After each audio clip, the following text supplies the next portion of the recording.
Tarzan of the Apes. By Edgar Rice Burroughs. Out to sea. I had this story from one who had no business to tell it to me, or to any other. I may credit the seductive influence of an old vintage upon the narrator for the beginning of it, and my own skeptical incredulity during the days that followed for the balance of the strange tale. When my convivial host discovered that he had told me so much, and that I was prone to doubtfulness, his foolish pride assumed the task the old vintage had commenced, and so he unearthed written evidence in the form of musty manuscript and dry official records of the British Colonial Office to support many of the salient features of his remarkable narrative. I do not say the story is true, for I did not witness the happenings which it portrays. But the fact that in the telling of it to you I have taken fictitious names for the principal characters quite sufficiently evidences the sincerity of my own belief that it may be true. The yellow, mildewed pages of the diary of a man long dead, and the records of the Colonial Office dovetail perfectly with the narrative of my convivial host. And so I give you the story as I painstakingly pieced it out from these several various agencies. If you do not find it credible, you will at least be as one with me in acknowledging that it is unique, remarkable, and interesting. From the records of the Colonial Office and from the dead man's diary we learn that a certain young English nobleman, whom we shall call John Clayton, Lord Greystoke, was commissioned to make a peculiarly delicate investigation of conditions in a British West Coast African colony from whose simple native inhabitants another European power was known to be recruiting soldiers for its native army, which it used solely for the forcible collection of rubber and ivory from the savage tribes along the Congo and the Aruwimi. The natives of the British colony complained that many of their young men were enticed away through the medium of fair and glowing promises, but that few if any ever returned to their families. The Englishmen in Africa went even further, saying that these poor blacks were held in virtual slavery, since after their terms of enlistment expired their ignorance was imposed upon by their white officers, and they were told that they had yet several years to serve. And so the Colonial Office appointed John Clayton to a new post in British West Africa. But his confidential instructions centered on a thorough investigation of the unfair treatment of black British subjects by the officers of a friendly European power. Why he was sent, is, however, of little moment to this story, for he never made an investigation, nor, in fact, did he ever reach his destination. Clayton was the type of Englishman that one likes best to associate with the noblest monuments of historic achievement upon 1,000 victorious battlefields, a strong, virile man, mentally, morally, and physically. In stature he was above the average height, his eyes were grey, his features regular and strong, his carriage that of perfect, robust health influenced by his years of army training. Political ambition had caused him to seek transference from the army to the Colonial Office, and so we find him, still young, entrusted with a delicate and important commission in the service of the Queen. When he received this appointment he was both elated and appalled. The preferment seemed to him in the nature of a well-merited reward for painstaking and intelligent service, and as a stepping stone to posts of greater importance and responsibility, but, on the other hand, he had been married to the Hon. Alice Rutherford for scarce 3 months, and it was the thought of taking this fair young girl into the dangers and isolation of tropical Africa that appalled him. For her sake he would have refused the appointment, but she would not have it so. Instead she insisted that he accept, and, indeed, take her with him. There were mothers and brothers and sisters, and aunts and cousins to express various opinions on the subject, but as to what they severally advised history is silent. We know only that on a bright May morning in 1888, John, Lord Greystoke, and Lady Alice sailed from Dover on their way to Africa. A month later they arrived at Freetown, where they chartered a small sailing vessel, the Fuwalda, which was to bear them to their final destination. And here John, Lord Greystoke, and Lady Alice, his wife, vanished from the eyes and from the knowledge of men. 2 months after they weighed anchor and cleared from the port of Freetown, 6 British war vessels were scouring the South Atlantic for trace of them or their little vessel. And it was almost immediately that the wreckage was found upon the shores of St. Helena, which convinced the world that the Fuwalda had gone down with all on board, and hence the search was stopped ere it had scarce begun, though hope lingered in longing hearts for many years. The Fuwalda, a barkentine of about 100 tons, was a vessel of the type often seen in coastwise trade in the far southern Atlantic. Their crews composed of the offscourings of the sea, unhanged murderers and cutthroats of every race and every nation. The Fuwalda was no exception to the rule. Her officers were swarthy bullies, hating and hated by their crew. The captain, while a competent seaman, was a brute in his treatment of his men. He knew, or at least he used, but two arguments in his dealings with them, a belaying pin and a revolver, nor is it likely that the motley aggregation he signed would have understood aught else. So it was that from the second day out from Freetown John Clayton and his young wife witnessed scenes upon the deck of the Fuwalda such as they had believed were never enacted outside the covers of printed stories of the sea. It was on the morning of the second day that the first link was forged in what was destined to form a chain of circumstances ending in a life for one then unborn such as has never been paralleled in the history of man. Two sailors were washing down the decks of the Fuwalda, the first mate was on duty, and the captain had stopped to speak with John Clayton and Lady Alice. The men were working backwards toward the little party who were facing away from the sailors. Closer and closer they came, until one of them was directly behind the captain. In another moment he would have passed by and this strange narrative would never have been recorded. But just that instant the officer turned to leave Lord and Lady Greystoke, and, as he did so, tripped against the sailor and sprawled headlong upon the deck, overturning the water pail so that he was drenched in its dirty contents. For an instant the scene was ludicrous, but only for an instant. With a volley of awful oaths, his face suffused with the scarlet of mortification and rage, the captain regained his feet, and with a terrific blow felled the sailor to the deck. The man was small and rather old, so that the brutality of the act was thus accentuated. The other seaman, however, was neither old nor small, a huge bear of a man, with fierce black mustachios, and a great bull neck set between massive shoulders. As he saw his mate go down he crouched, and, with a low snarl, sprang upon the captain crushing him to his knees with a single mighty blow. From scarlet the officer's face went white, for this was mutiny. And mutiny he had met and subdued before in his brutal career. Without waiting to rise he whipped a revolver from his pocket, firing point-blank at the great mountain of muscle towering before him. But, quick as he was, John Clayton was almost as quick, so that the bullet which was intended for the sailor's heart lodged in the sailor's leg instead, for Lord Greystoke had struck down the captain's arm as he had seen the weapon flash in the sun. Words passed between Clayton and the captain, the former making it plain that he was disgusted with the brutality displayed toward the crew, nor would he countenance anything further of the kind while he and Lady Greystoke remained passengers. The captain was on the point of making an angry reply, but, thinking better of it, turned on his heel and black and scowling, strode aft. He did not care to antagonize an English official, for the Queen's mighty arm wielded a punitive instrument which he could appreciate, and which he feared, England's far-reaching navy. The two sailors picked themselves up, the older man assisting his wounded comrade to rise. The big fellow, who was known among his mates as Black Michael, tried his leg gingerly, and, finding that it bore his weight, turned to Clayton with a word of gruff thanks. Though the fellow's tone was surly, his words were evidently well meant.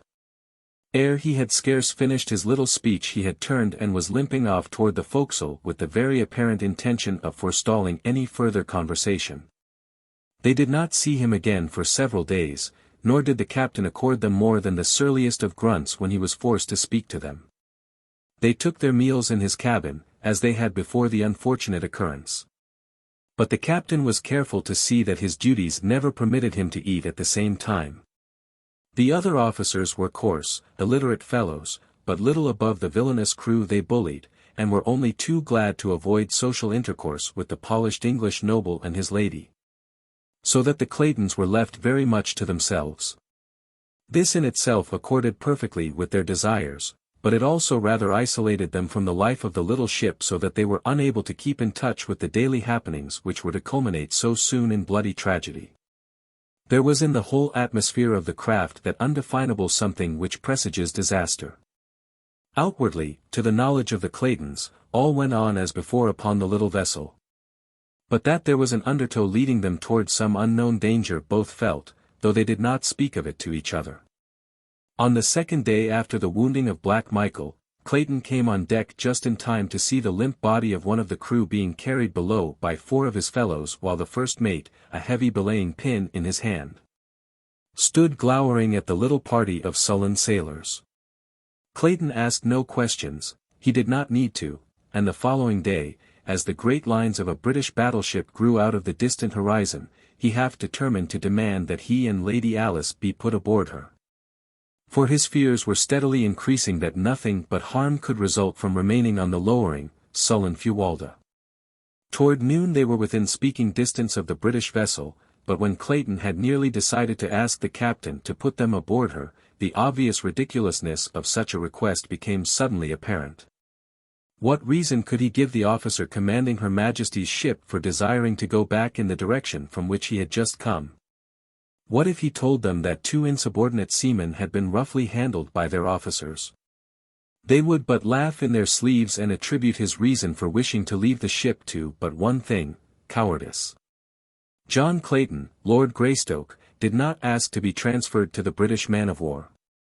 Late in the afternoon he saw her upper works fade below the far horizon, but not before he learned that which confirmed his greatest fears, and caused him to curse the false pride which had restrained him from seeking safety for his young wife a few short hours before, when safety was within reach, a safety which was now gone forever.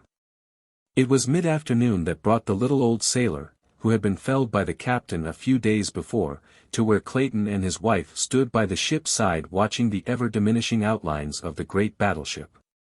The old fellow was polishing brasses, and as he came edging along until close to Clayton he said, in an undertone, "L's to pay, sir, on this aircraft, and mark my word for it, sir. L's to pay." "What do you mean, my good fellow?" asked Clayton. "Why, hasn't ye seen what's goin' on? Hasn't ye heard that devil's spawn of a capting and his mates knockin' the bloomin' lights out'n arf the crew? 2 busted eads yes'day, and 3 today. Black Michael's as good as new Agan and he's not the bully to stand ferret, not he, and mark my word for it, sir." "You mean, my man, that the crew contemplates mutiny?" asked Clayton. "Mutiny," exclaimed the old fellow. "Mutiny. They means murder, sir, and mark my word for it, sir. When? Hit's comin', sir, hit's comin', but I'm not sayin' when, and I've said too damned much now, but ye was a good sort t'other day and I thought it no more'n right to warn ye. But keep a still tongue in your EAD and when ye hear shootin' get below and stay there. That's all, only keep a still tongue in your EAD, or they'll put a pill between your ribs, and mark my word for it, sir," and the old fellow went on with his polishing, which carried him away from where the Claytons were standing.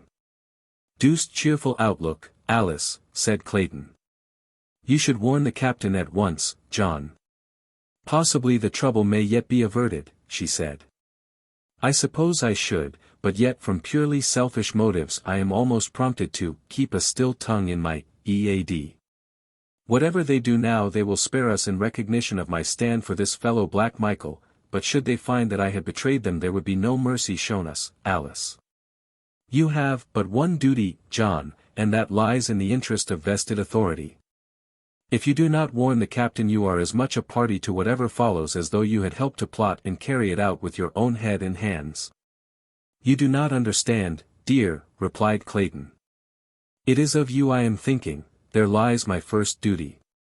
The captain has brought this condition upon himself, so why then should I risk subjecting my wife to unthinkable horrors in a probably futile attempt to save him from his own brutal folly? You have no conception, dear, of what would follow were this pack of cutthroats to gain control of the Fuwalda. Duty is duty, John, and no amount of sophistries may change it. I would be a poor wife for an English lord were I to be responsible for his shirking a plain duty. I realize the danger which must follow, but I can face it with you." "Have it as you will then, Alice," he answered, smiling. "Maybe we are borrowing trouble. While I do not like the looks of things on board this ship, they may not be so bad after all, for it is possible that the ancient mariner was but voicing the desires of his wicked old heart rather than speaking of real facts. Mutiny on the high sea may have been common 100 years ago, but in this good year 1888 it is the least likely of happenings. But there goes the captain to his cabin now. If I am going to warn him I might as well get the beastly job over, for I have little stomach to talk with the brute at all. So saying, he strolled carelessly in the direction of the companionway through which the captain had passed, and a moment later was knocking at his door. "Come in," growled the deep tones of that surly officer. And when Clayton had entered, and closed the door behind him. "Well, I have come to report the gist of a conversation I heard today, because I feel that, while there may be nothing to it, it is as well that you be forearmed. In short, the men contemplate mutiny and murder." "It's a lie," roared the captain. "And if you have been interfering again with the discipline of this ship, or meddling in affairs that don't concern you, you can take the consequences, and be damned. I don't care whether you are an English lord or not. I'm captain of this here ship, and from now on you keep your meddling nose out of my business." The captain had worked himself up to such a frenzy of rage that he was fairly purple of face, and he shrieked the last words at the top of his voice, emphasizing his remarks by a loud thumping of the table with one huge fist, and shaking the other in Clayton's face. Greystoke never turned a hair, but stood eyeing the excited man with level gaze. "Captain Billings," he drawled finally, "if you will pardon my candor, I might remark that you are something of an ass." Whereupon he turned and left the captain with the same indifferent ease that was habitual with him, and which was more surely calculated to raise the ire of a man of Billings' class than a torrent of invective. So, whereas the captain might easily have been brought to regret his hasty speech had Clayton attempted to conciliate him, his temper was now irrevocably set in the mold in which Clayton had left it.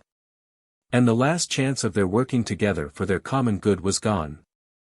"Well, Alice," said Clayton, as he rejoined his wife, "I might have saved my breath. The fellow proved most ungrateful. Fairly jumped at me like a mad dog. He and his blasted old ship may hang, for aught I care. And until we are safely off the thing I shall spend my energies in looking after our own welfare. And I rather fancy the first step to that end should be to go to our cabin and look over my revolvers. I am sorry now that we packed the larger guns and the ammunition with the stuff below. They found their quarters in a bad state of disorder. Clothing from their open boxes and bags strewed the little apartment, and even their beds had been torn to pieces. Evidently someone was more anxious about our belongings than we," said Clayton. "Let's have a look around, Alice, and see what's missing." A thorough search revealed the fact that nothing had been taken but Clayton's 2 revolvers and the small supply of ammunition he had saved out for them. "Those are the very things I most wish they had left us," said Clayton, "and the fact that they wished for them and them alone is most sinister." "What are we to do, John?" asked his wife. "Perhaps you were right in that our best chance lies in maintaining a neutral position. If the officers are able to prevent a mutiny, we have nothing to fear, while if the mutineers are victorious our one slim hope lies in not having attempted to thwart or antagonize them." "Right you are, Alice. We'll keep in the middle of the road." As they started to straighten up their cabin, Clayton and his wife simultaneously noticed the corner of a piece of paper protruding from beneath the door of their quarters. As Clayton stooped to reach for it he was amazed to see it move further into the room, and then he realized that it was being pushed inward by someone from without. Quickly and silently he stepped toward the door, but, as he reached for the knob to throw it open, his wife's hand fell upon his wrist. "No, John," she whispered. "They do not wish to be seen, and so we cannot afford to see them. Do not forget that we are keeping to the middle of the road." Clayton smiled and dropped his hand to his side. Thus they stood watching the little bit of white paper until it finally remained at rest upon the floor just inside the door. Then Clayton stooped and picked it up. It was a bit of grimy, white paper roughly folded into a ragged square. Opening it they found a crude message printed almost illegibly, and with many evidences of an unaccustomed task. Translated, it was a warning to the Claytons to refrain from reporting the loss of the revolvers, or from repeating what the old sailor had told them, to refrain on pain of death. "I rather imagine we'll be good," said Clayton with a rueful smile. "About all we can do is to sit tight and wait for whatever may come. How do you find this book? Any thoughts about the book or the author? Any suggestion for improvement? Please take a moment to share your thoughts in a comment. If you like it, share it with your friends who might enjoy it as well. Subscribe to keep in touch. Visit CompleteAudiobooks.com for more quality content. 2. The Savage Home. Nor did they have long to wait, for the next morning as Clayton was emerging on deck for his accustomed walk before breakfast, a shot rang out, and then another, and another. The sight which met his eyes confirmed his worst fears. Facing the little knot of officers was the entire motley crew of the Fuwalda, and at their head stood Black Michael. At the first volley from the officers the men ran for shelter, and from points of vantage behind masts, wheelhouse, and cabin they returned the fire of the 5 men who represented the hated authority of the ship. 2 of their number had gone down before the captain's revolver. They lay where they had fallen between the combatants. But then the first mate lunged forward upon his face, and at a cry of command from Black Michael the mutineers charged the remaining 4. The crew had been able to muster but 6 firearms, so most of them were armed with boat hooks, axes, hatchets and crowbars. The captain had emptied his revolver and was reloading as the charge was made. The second mate's gun had jammed, and so there were but 2 weapons opposed to the mutineers as they bore down upon the officers, who now started to give back before the infuriated rush of their men. Both sides were cursing and swearing in a frightful manner, which, together with the reports of the firearms and the screams and groans of the wounded, turned the deck of the Fuwalda to the likeness of a madhouse. Before the officers had taken a dozen backward steps the men were upon them. An axe in the hands of a burly Negro cleft the captain from forehead to chin, and an instant later the others were down, dead or wounded from dozens of blows and bullet wounds. Short and grisly had been the work of the mutineers of the Fuwalda. And through it all John Clayton had stood leaning carelessly beside the companionway puffing meditatively upon his pipe as though he had been but watching an indifferent cricket match. As the last officer went down he thought it was time that he returned to his wife lest some members of the crew find her alone below. Though outwardly calm and indifferent, Clayton was inwardly apprehensive and wrought up, for he feared for his wife's safety at the hands of these ignorant, half-brutes into whose hands fate had so remorselessly thrown them. As he turned to descend the ladder he was surprised to see his wife standing on the steps almost at his side. "How long have you been here, Alice?" "Since the beginning," she replied. "How awful, John. Oh, how awful. What can we hope for at the hands of such as those?" "Breakfast, I hope," he answered, smiling bravely in an attempt to allay her fears. "At least," he added, "I'm going to ask them. Come with me, Alice. We must not let them think we expect any but courteous treatment."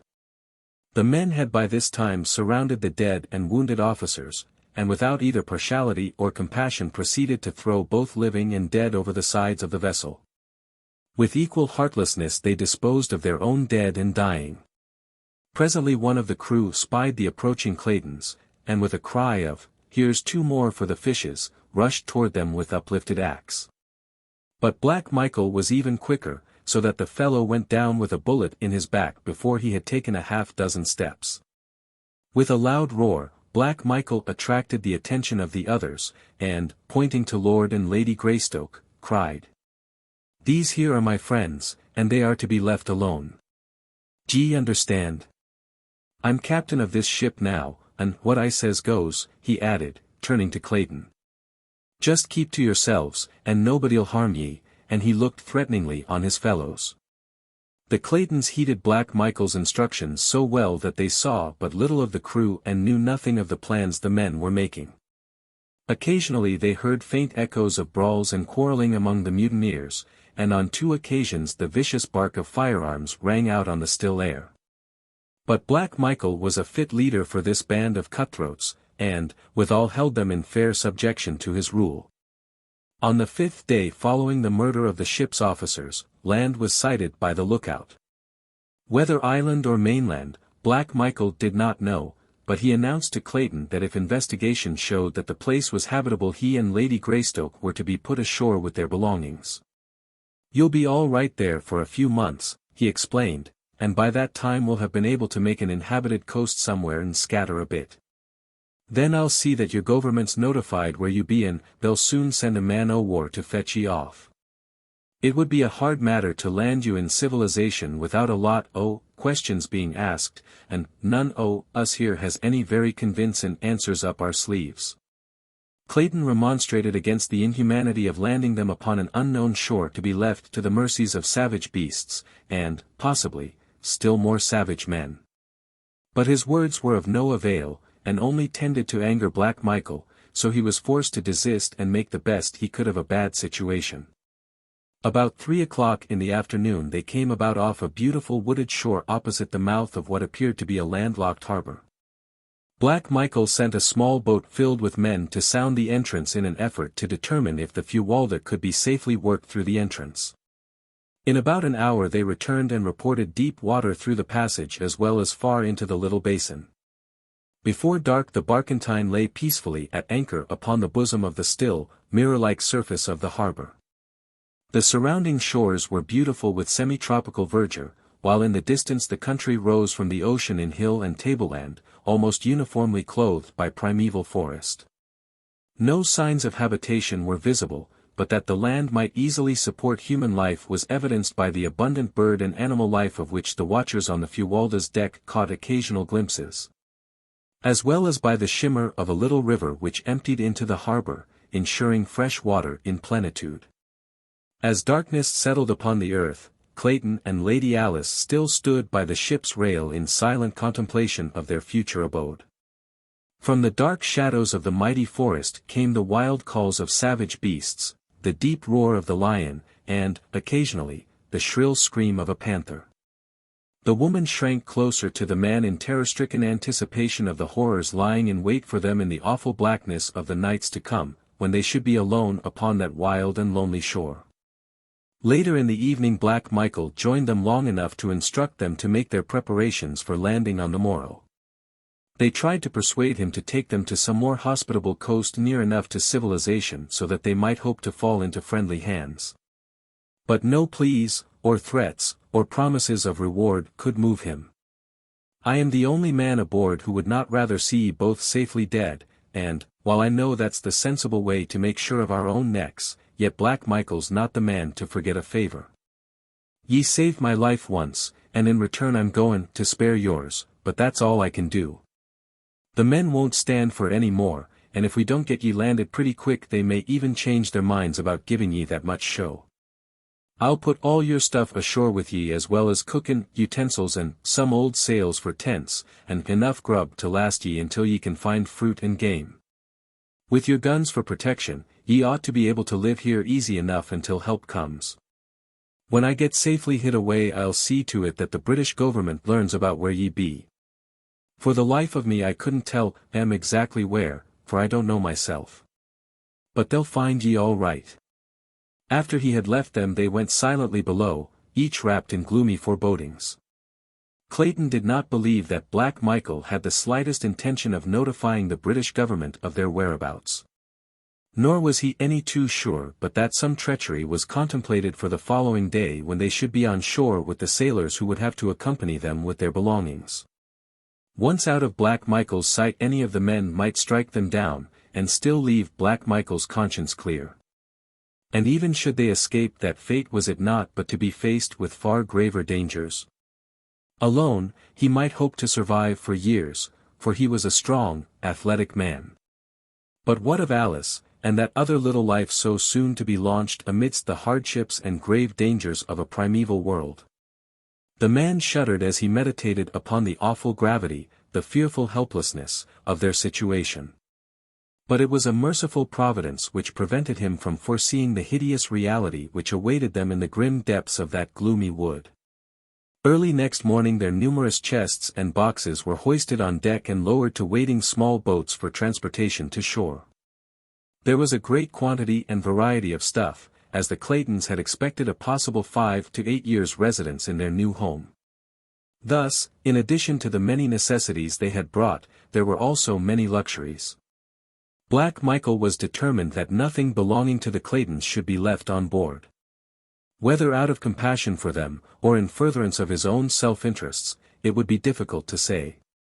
There was no question but that the presence of property of a missing British official upon a suspicious vessel would have been a difficult thing to explain in any civilized port in the world. So zealous was he in his efforts to carry out his intentions that he insisted upon the return of Clayton's revolvers to him by the sailors in whose possession they were. Into the small boats were also loaded salt meats and biscuit, with a small supply of potatoes and beans, matches, and cooking vessels, a chest of tools, and the old sails which Black Michael had promised them. As though himself fearing the very thing which Clayton had suspected, Black Michael accompanied them to shore, and was the last to leave them when the small boats, having filled the ship's casks with fresh water, were pushed out toward the waiting Fuwalda. As the boats moved slowly over the smooth waters of the bay, Clayton and his wife stood silently watching their departure, in the breasts of both a feeling of impending disaster and utter hopelessness. And behind them, over the edge of a low ridge, other eyes watched, close-set, wicked eyes, gleaming beneath shaggy brows. As the Fuwalda passed through the narrow entrance to the harbor and out of sight behind a projecting point, Lady Alice threw her arms about Clayton's neck and burst into uncontrolled sobs.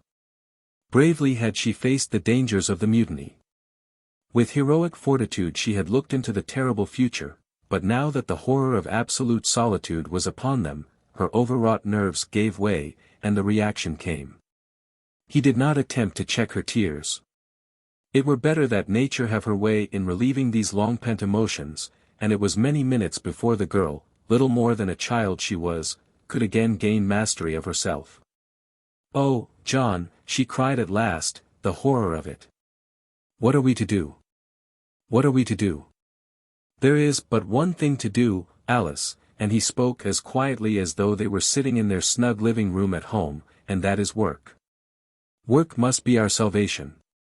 We must not give ourselves time to think, for in that direction lies madness. We must work and wait.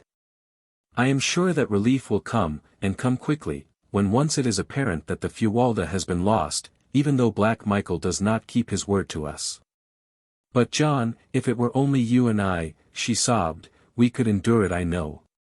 But—" "Yes, dear," he answered, gently, "I have been thinking of that, also, but we must face it, as we must face whatever comes, bravely and with the utmost confidence in our ability to cope with circumstances whatever they may be.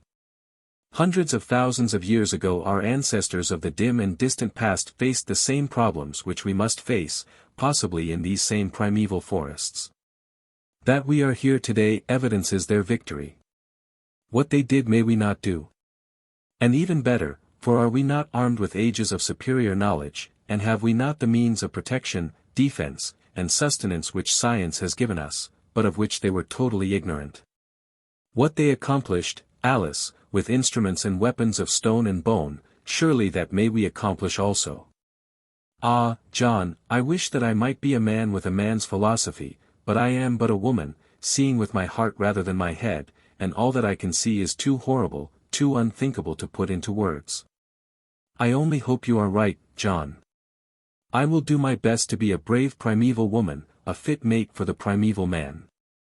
Clayton's first thought was to arrange a sleeping shelter for the night, something which might serve to protect them from prowling beasts of prey.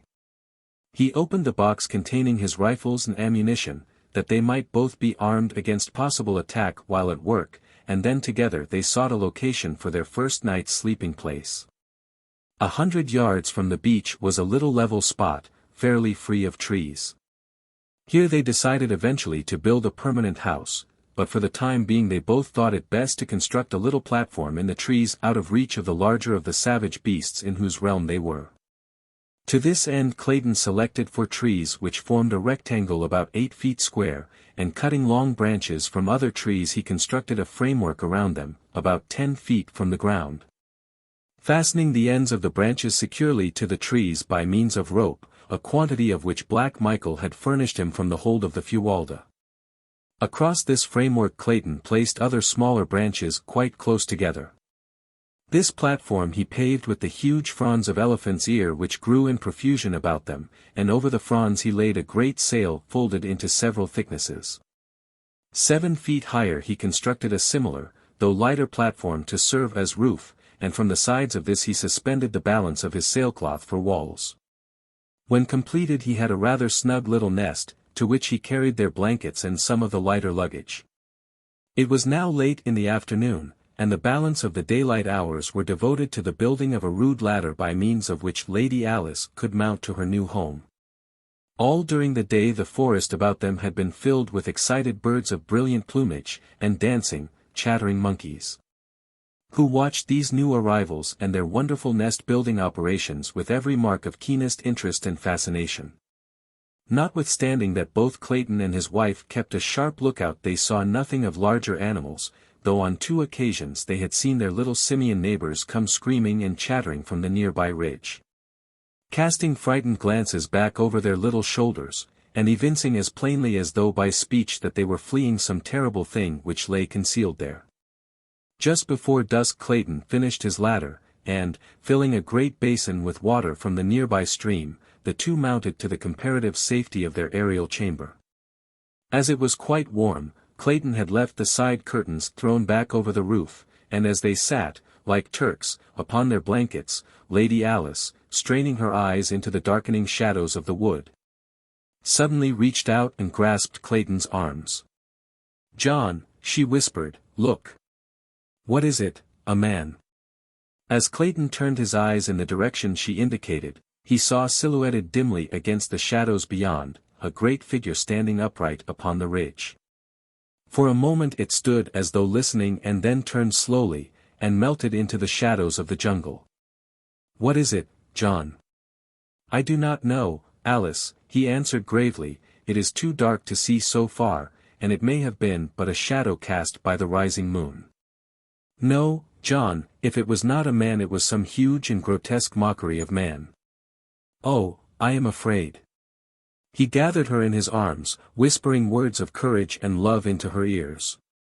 Soon after, he lowered the curtain walls, tying them securely to the trees so that, except for a little opening toward the beach, they were entirely enclosed. As it was now pitch dark within their tiny eyrie they lay down upon their blankets to try to gain, through sleep, a brief respite of forgetfulness. Clayton lay facing the opening at the front, a rifle and a brace of revolvers at his hand. Scarcely had they closed their eyes than the terrifying cry of a panther rang out from the jungle behind them. Closer and closer it came until they could hear the great beast directly beneath them. For an hour or more they heard it sniffing and clawing at the trees which supported their platform, but at last it roamed away across the beach, where Clayton could see it clearly in the brilliant moonlight, a great, handsome beast, the largest he had ever seen. During the long hours of darkness they caught but fitful snatches of sleep, for the night noises of a great jungle teeming with myriad animal life kept their overwrought nerves on edge, so that 100 times they were startled to wakefulness by piercing screams, or the stealthy moving of great bodies beneath them. 3. Life and Death. Morning found them but little, if at all refreshed, though it was with a feeling of intense relief that they saw the day dawn. As soon as they had made their meager breakfast of salt pork, coffee and biscuit, Clayton commenced work upon their house. For he realized that they could hope for no safety and no peace of mind at night until 4 strong walls effectually barred the jungle life from them. The task was an arduous one and required the better part of a month, though he built but one small room. He constructed his cabin of small logs about 6 inches in diameter, stopping the chinks with clay which he found at the depth of a few feet beneath the surface soil. At one end he built a fireplace of small stones from the beach. These also he set in clay, and when the house had been entirely completed he applied a coating of the clay to the entire outside surface to the thickness of 4 inches. In the window opening he set small branches about 1 inch in diameter both vertically and horizontally, and so woven that they formed a substantial grating that could withstand the strength of a powerful animal. Thus they obtained air and proper ventilation without fear of lessening the safety of their cabin. The A-shaped roof was thatched with small branches laid close together and over these long jungle grass and palm fronds, with a final coating of clay. The door he built of pieces of the packing boxes which had held their belongings, nailing one piece upon another, the grain of contiguous layers running transversely, until he had a solid body some 3 inches thick and of such great strength that they were both moved to laughter as they gazed upon it. Here the greatest difficulty confronted Clayton, for he had no means whereby to hang his massive door now that he had built it. After 2 days' work, however, he succeeded in fashioning 2 massive hardwood hinges, and with these he hung the door so that it opened and closed easily.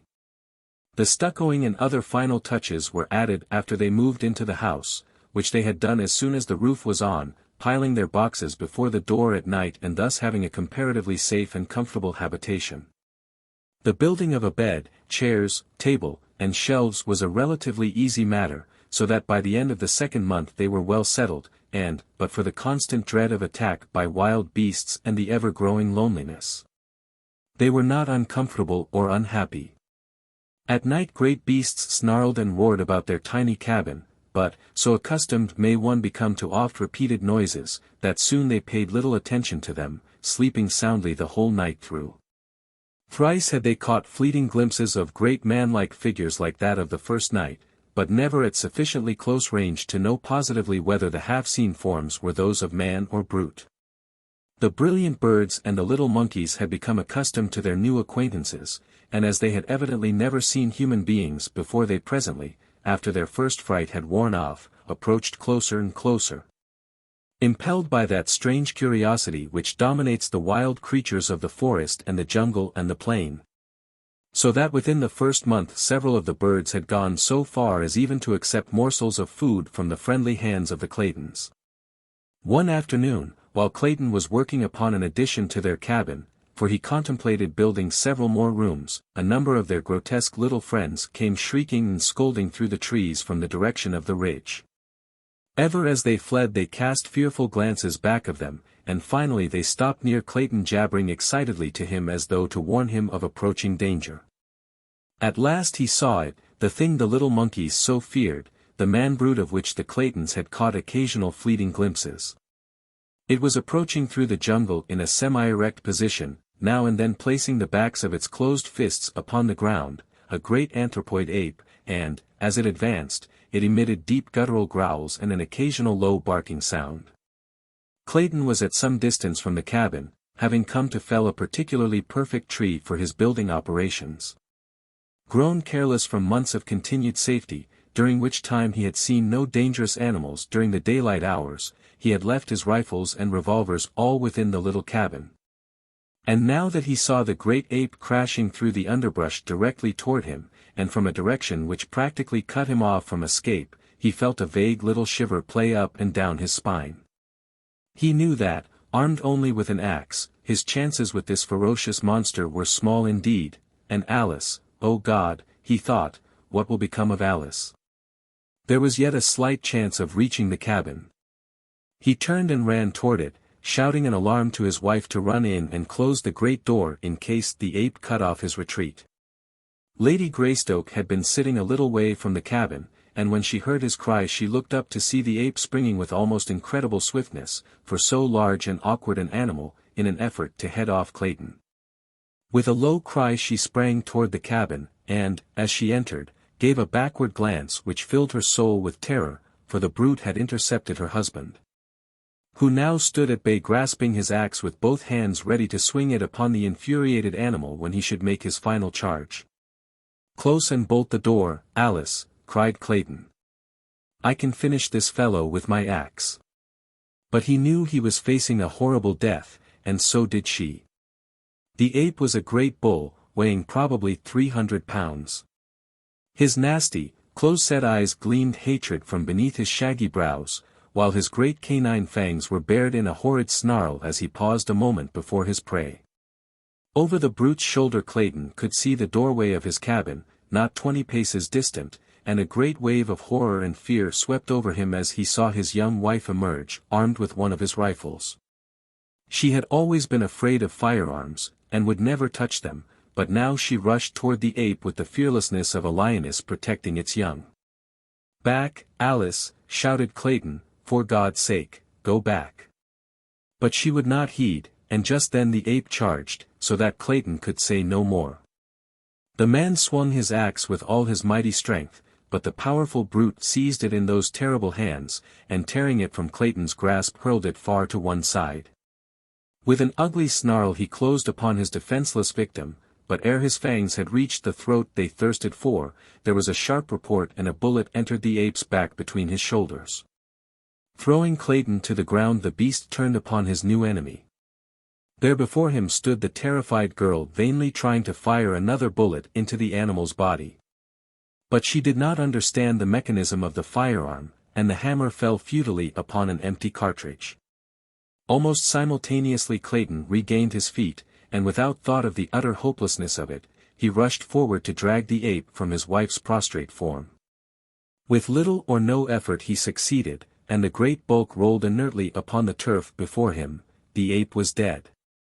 The bullet had done its work.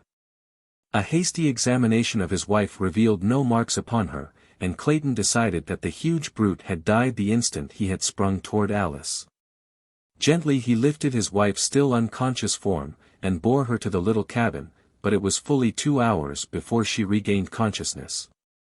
Her first words filled Clayton with vague apprehension. For some time after regaining her senses, Alice gazed wonderingly about the interior of the little cabin, and then, with a satisfied sigh, said, "Oh, John, it is so good to be really home. I have had an awful dream, dear. I thought we were no longer in London, but in some horrible place where great beasts attacked us." There, Alice," he said, stroking her forehead, "try to sleep again, and do not worry your head about bad dreams." That night a little son was born in the tiny cabin beside the primeval forest, while a leopard screamed before the door, and the deep notes of a lion's roar sounded from beyond the ridge. Lady Greystoke never recovered from the shock of the great ape's attack, and, though she lived for a year after her baby was born, she was never again outside the cabin, nor did she ever fully realize that she was not in England. Sometimes she would question Clayton as to the strange noises of the nights. The absence of servants and friends, and the strange rudeness of the furnishings within her room, but, though he made no effort to deceive her, never could she grasp the meaning of it all. In other ways she was quite rational, and the joy and happiness she took in the possession of her little son and the constant attentions of her husband made that year a very happy one for her, the happiest of her young life. That it would have been beset by worries and apprehension had she been in full command of her mental faculties Clayton well knew. So that while he suffered terribly to see her so, there were times when he was almost glad, for her sake, that she could not understand. Long since had he given up any hope of rescue, except through accident. With unremitting zeal he had worked to beautify the interior of the cabin. Skins of lion and panther covered the floor. Cupboards and bookcases lined the walls. Odd vases made by his own hand from the clay of the region held beautiful tropical flowers. Curtains of grass and bamboo covered the windows, and, most arduous task of all, with his meager assortment of tools he had fashioned lumber to neatly seal the walls and ceiling and lay a smooth floor within the cabin. That he had been able to turn his hands at all to such unaccustomed labor was a source of mild wonder to him. But he loved the work because it was for her and the tiny life that had come to cheer them, though adding 100-fold to his responsibilities and to the terribleness of their situation. During the year that followed, Clayton was several times attacked by the great apes which now seemed to continually infest the vicinity of the cabin. But as he never again ventured outside without both rifle and revolvers he had little fear of the huge beasts. He had strengthened the window protections and fitted a unique wooden lock to the cabin door, so that when he hunted for game and fruits, as it was constantly necessary for him to do to ensure sustenance, he had no fear that any animal could break into the little home. At first he shot much of the game from the cabin windows, but toward the end the animals learned to fear the strange lair from whence issued the terrifying thunder of his rifle. In his leisure Clayton read, often aloud to his wife, from the store of books he had brought for their new home.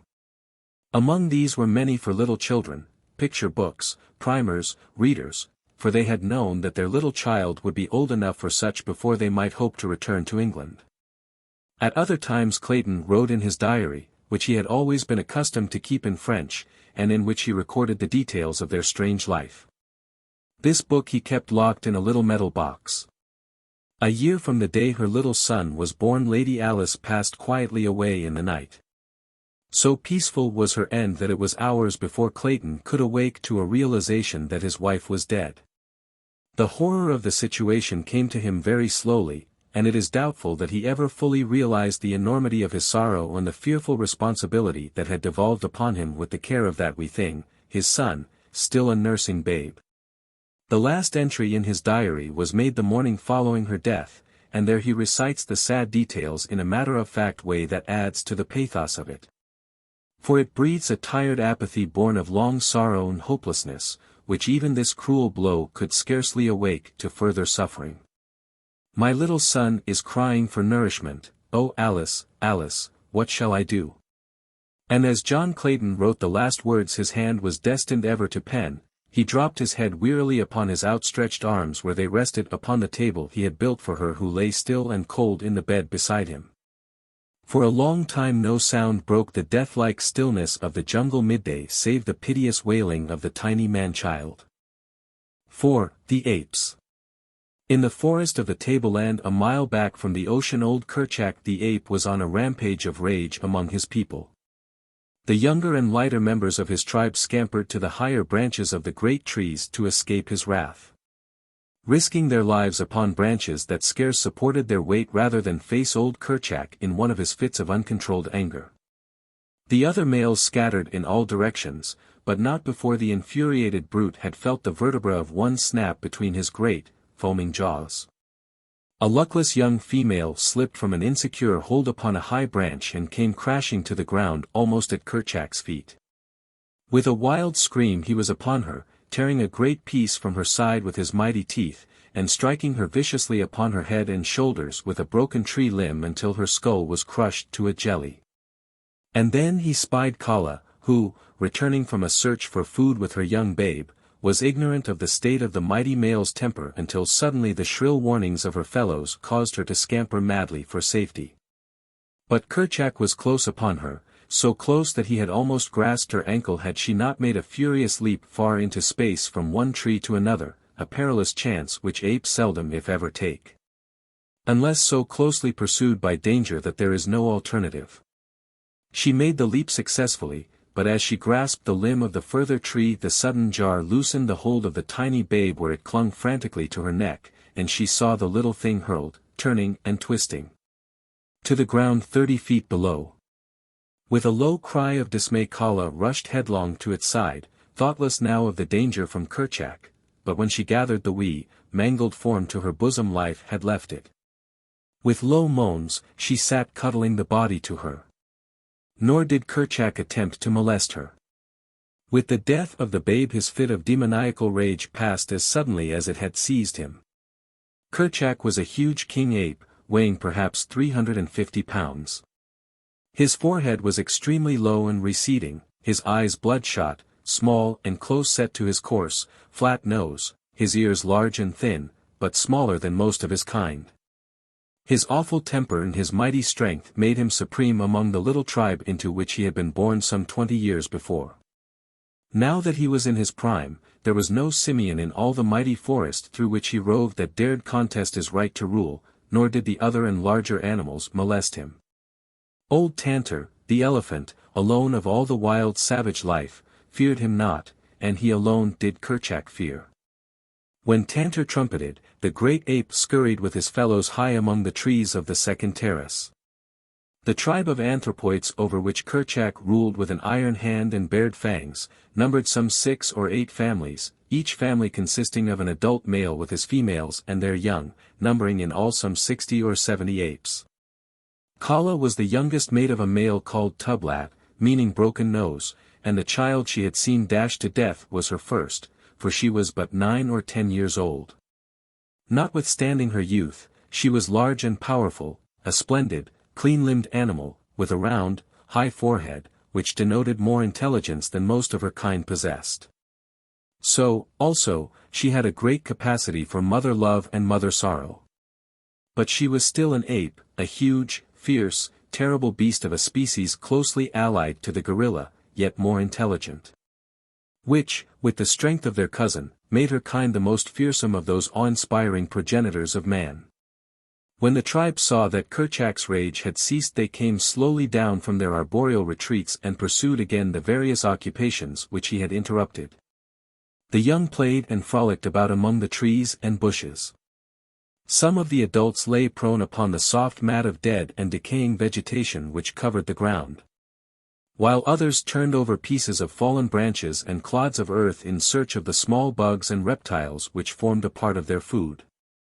Others, again, searched the surrounding trees for fruit, nuts, small birds, and eggs. They had passed an hour or so thus when Kerchak called them together, and, with a word of command to them to follow him, set off toward the sea. They traveled for the most part upon the ground, where it was open, following the path of the great elephants whose comings and goings break the only roads through those tangled mazes of bush, vine, creeper, and tree. When they walked it was with a rolling, awkward motion, placing the knuckles of their closed hands upon the ground and swinging their ungainly bodies forward. But when the way was through the lower trees they moved more swiftly, swinging from branch to branch with the agility of their smaller cousins, the monkeys. And all the way Kala carried her little dead baby hugged closely to her breast. It was shortly after noon when they reached a ridge overlooking the beach where below them lay the tiny cottage which was Kerchak's goal. He had seen many of his kind go to their deaths before the loud noise made by the little black stick in the hands of the strange white ape who lived in that wonderful lair. And Kerchak had made up his brute mind to own that death-dealing contrivance, and to explore the interior of the mysterious den. He wanted, very, very much, to feel his teeth sink into the neck of the queer animal that he had learned to hate and fear, and because of this, he came often with his tribe to reconnoiter, waiting for a time when the white ape should be off his guard. Of late they had quit attacking, or even showing themselves, for every time they had done so in the past the little stick had roared out its terrible message of death to some member of the tribe. Today there was no sign of the man about, and from where they watched they could see that the cabin door was open. Slowly, cautiously, and noiselessly they crept through the jungle toward the little cabin. There were no growls, no fierce screams of rage. The little black stick had taught them to come quietly lest they awaken it. On they came until Kerchak himself slunk stealthily to the very door and peered within. Behind him were two males, and then Kala, closely straining the little dead form to her breast. Inside the den they saw the strange white ape lying half across a table, his head buried in his arms. And on the bed lay a figure covered by a sailcloth, while from a tiny rustic cradle came the plaintive wailing of a babe. Noiselessly Kerchak entered, crouching for the charge, and then John Clayton rose with a sudden start and faced them. The sight that met his eyes must have frozen him with horror, for there, within the door, stood 3 great bull apes, while behind them crowded many more. How many he never knew, for his revolvers were hanging on the far wall beside his rifle, and Kerchak was charging. When the king ape released the limp form which had been John Clayton, Lord Greystoke, he turned his attention toward the little cradle. But Kala was there before him, and when he would have grasped the child she snatched it herself, and before he could intercept her she had bolted through the door and taken refuge in a high tree. As she took up the little live baby of Alice Clayton she dropped the dead body of her own into the empty cradle, for the wail of the living had answered the call of universal motherhood within her wild breast which the dead could not still. High up among the branches of a mighty tree she hugged the shrieking infant to her bosom. And soon the instinct that was as dominant in this fierce female as it had been in the breast of his tender and beautiful mother, the instinct of mother-love, reached out to the tiny man-child's half-formed understanding, and he became quiet. Then hunger closed the gap between them, and the son of an English lord and an English lady nursed at the breast of Kala, the great ape. In the meantime the beasts within the cabin were warily examining the contents of this strange lair. Once satisfied that Clayton was dead, Kerchak turned his attention to the thing which lay upon the bed, covered by a piece of sailcloth. Gingerly he lifted one corner of the shroud, but when he saw the body of the woman beneath he tore the cloth roughly from her form and seized the still, white throat in his huge, hairy hands. A moment he let his fingers sink deep into the cold flesh, and then, realizing that she was already dead, he turned from her, to examine the contents of the room, nor did he again molest the body of either Lady Alice or Sir John. The rifle hanging upon the wall caught his first attention. It was for this strange, death-dealing thunderstick that he had yearned for months, but now that it was within his grasp he scarcely had the temerity to seize it. Cautiously he approached the thing, ready to flee precipitately should it speak in its deep roaring tones, as he had heard it speak before, the last words to those of his kind who, through ignorance or rashness, had attacked the wonderful white ape that had borne it. Deep in the beast's intelligence was something which assured him that the thunder-stick was only dangerous when in the hands of one who could manipulate it, but yet it was several minutes ere he could bring himself to touch it. Instead, he walked back and forth along the floor before it, turning his head so that never once did his eyes leave the object of his desire. Using his long arms as a man uses crutches, and rolling his huge carcass from side to side with each stride, the great king ape paced to and fro, uttering deep growls, occasionally punctuated with the ear-piercing scream, than which there is no more terrifying noise in all the jungle. Presently he halted before the rifle.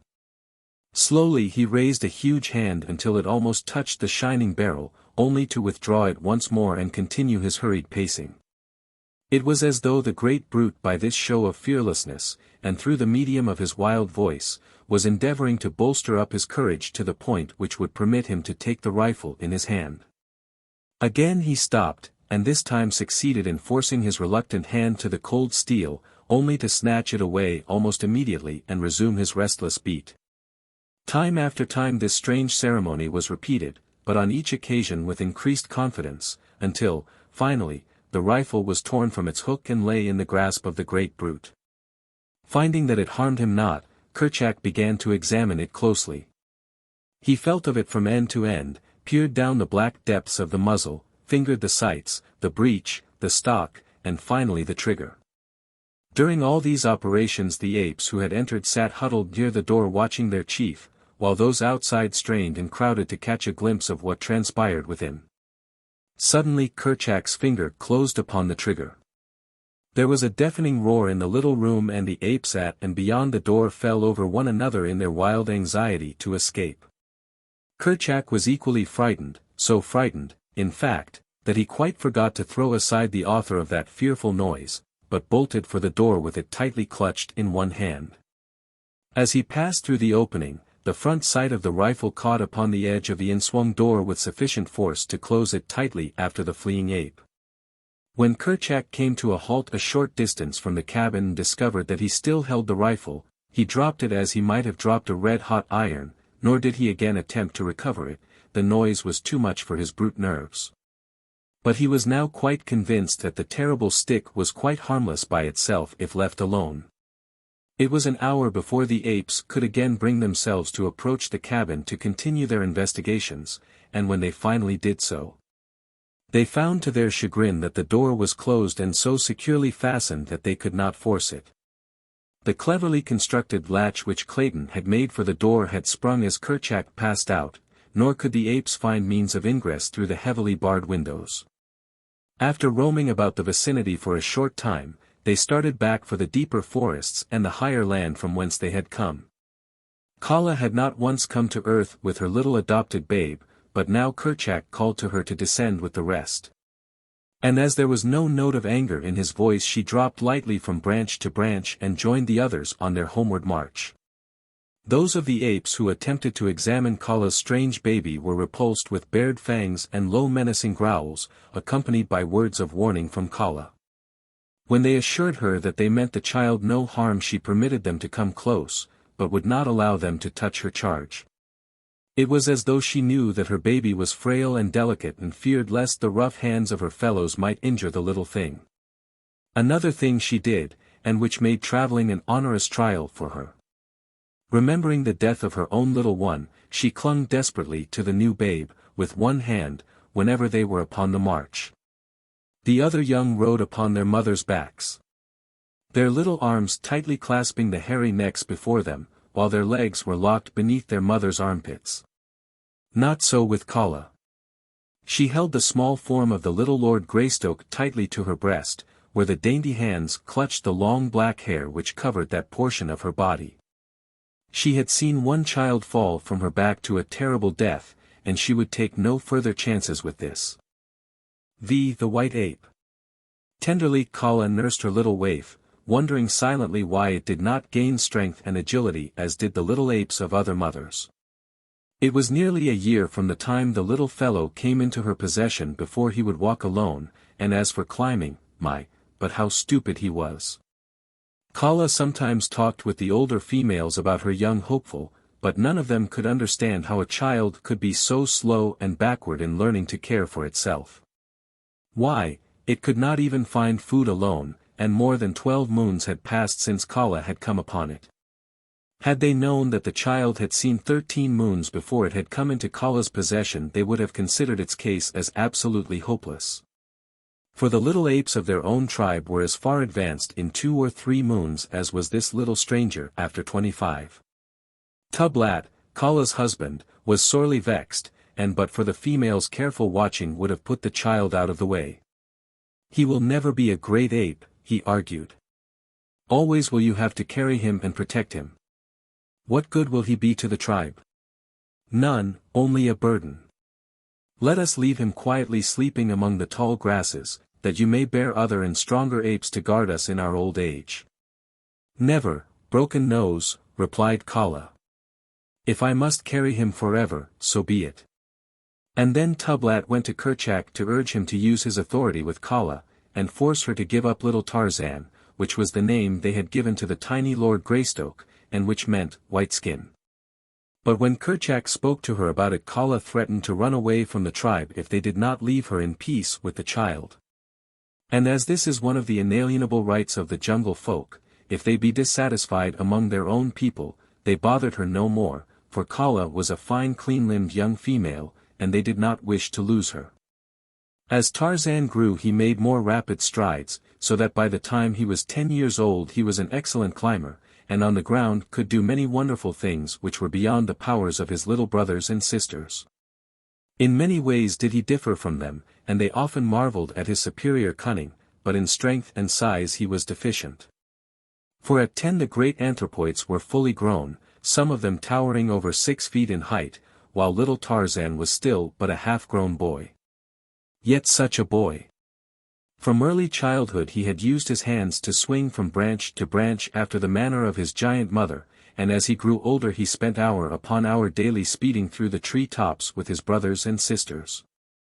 He could spring 20 feet across space at the dizzy heights of the forest top, and grasp with unerring precision, and without apparent jar, a limb waving wildly in the path of an approaching tornado. He could drop 20 feet at a stretch from limb to limb in rapid descent to the ground, or he could gain the utmost pinnacle of the loftiest tropical giant with the ease and swiftness of a squirrel. Though but 10 years old he was fully as strong as the average man of 30, and far more agile than the most practiced athlete ever becomes. And day by day his strength was increasing. His life among these fierce apes had been happy. For his recollection held no other life, nor did he know that there existed within the universe aught else than his little forest and the wild jungle animals with which he was familiar. He was nearly 10 before he commenced to realize that a great difference existed between himself and his fellows. His little body, burned brown by exposure, suddenly caused him feelings of intense shame, for he realized that it was entirely hairless, like some low snake or other reptile. He attempted to obviate this by plastering himself from head to foot with mud, but this dried and fell off. Besides, it felt so uncomfortable that he quickly decided that he preferred the shame to the discomfort. In the higher land which his tribe frequented was a little lake, and it was here that Tarzan first saw his face in the clear, still waters of its bosom. It was on a sultry day of the dry season that he and one of his cousins had gone down to the bank to drink. As they leaned over, both little faces were mirrored on the placid pool. The fierce and terrible features of the ape beside those of the aristocratic scion of an old English house. Tarzan was appalled. It had been bad enough to be hairless, but to own such a countenance. He wondered that the other apes could look at him at all. That tiny slit of a mouth and those puny white teeth. How they looked beside the mighty lips and powerful fangs of his more fortunate brothers. And the little pinched nose of his. So thin was it that it looked half-starved. He turned red as he compared it with the beautiful broad nostrils of his companion. Such a generous nose. Why, it spread half across his face. It certainly must be fine to be so handsome, thought poor little Tarzan. But when he saw his own eyes, that was the final blow, a brown spot, a grey circle and then blank whiteness. Frightful. Not even the snakes had such hideous eyes as he. So intent was he upon this personal appraisement of his features that he did not hear the parting of the tall grass behind him as a great body pushed itself stealthily through the jungle. Nor did his companion, the ape, hear either, for he was drinking and the noise of his sucking lips and gurgles of satisfaction drowned the quiet approach of the intruder. Not 30 paces behind the two she crouched, Sabor, the huge lioness, lashing her tail. Cautiously she moved a great padded paw forward, noiselessly placing it before she lifted the next. Thus she advanced. Her belly low, almost touching the surface of the ground, a great cat preparing to spring upon its prey. Now she was within 10 feet of the two unsuspecting little playfellows. Carefully she drew her hind feet well up beneath her body, the great muscles rolling under the beautiful skin. So low she was crouching now that she seemed flattened to the earth except for the upward bend of the glossy back as it gathered for the spring. No longer the tail lashed, quiet and straight behind her it lay. An instant she paused thus, as though turned to stone, and then, with an awful scream, she sprang. Sabor, the lioness, was a wise hunter. To one less wise the wild alarm of her fierce cry as she sprang would have seemed a foolish thing, for could she not more surely have fallen upon her victims had she but quietly leaped without that loud shriek? But Sabor knew well the wondrous quickness of the jungle folk and their almost unbelievable powers of hearing. To them the sudden scraping of one blade of grass across another was as effectual a warning as her loudest cry, and Sabor knew that she could not make that mighty leap without a little noise. Her wild scream was not a warning. It was voiced to freeze her poor victims in a paralysis of terror for the tiny fraction of an instant which would suffice for her mighty claws to sink into their soft flesh and hold them beyond hope of escape. So far as the ape was concerned, Sabor reasoned correctly. The little fellow crouched trembling just an instant, but that instant was quite long enough to prove his undoing. Not so, however, with Tarzan, the man-child. His life amidst the dangers of the jungle had taught him to meet emergencies with self-confidence, and his higher intelligence resulted in a quickness of mental action far beyond the powers of the apes.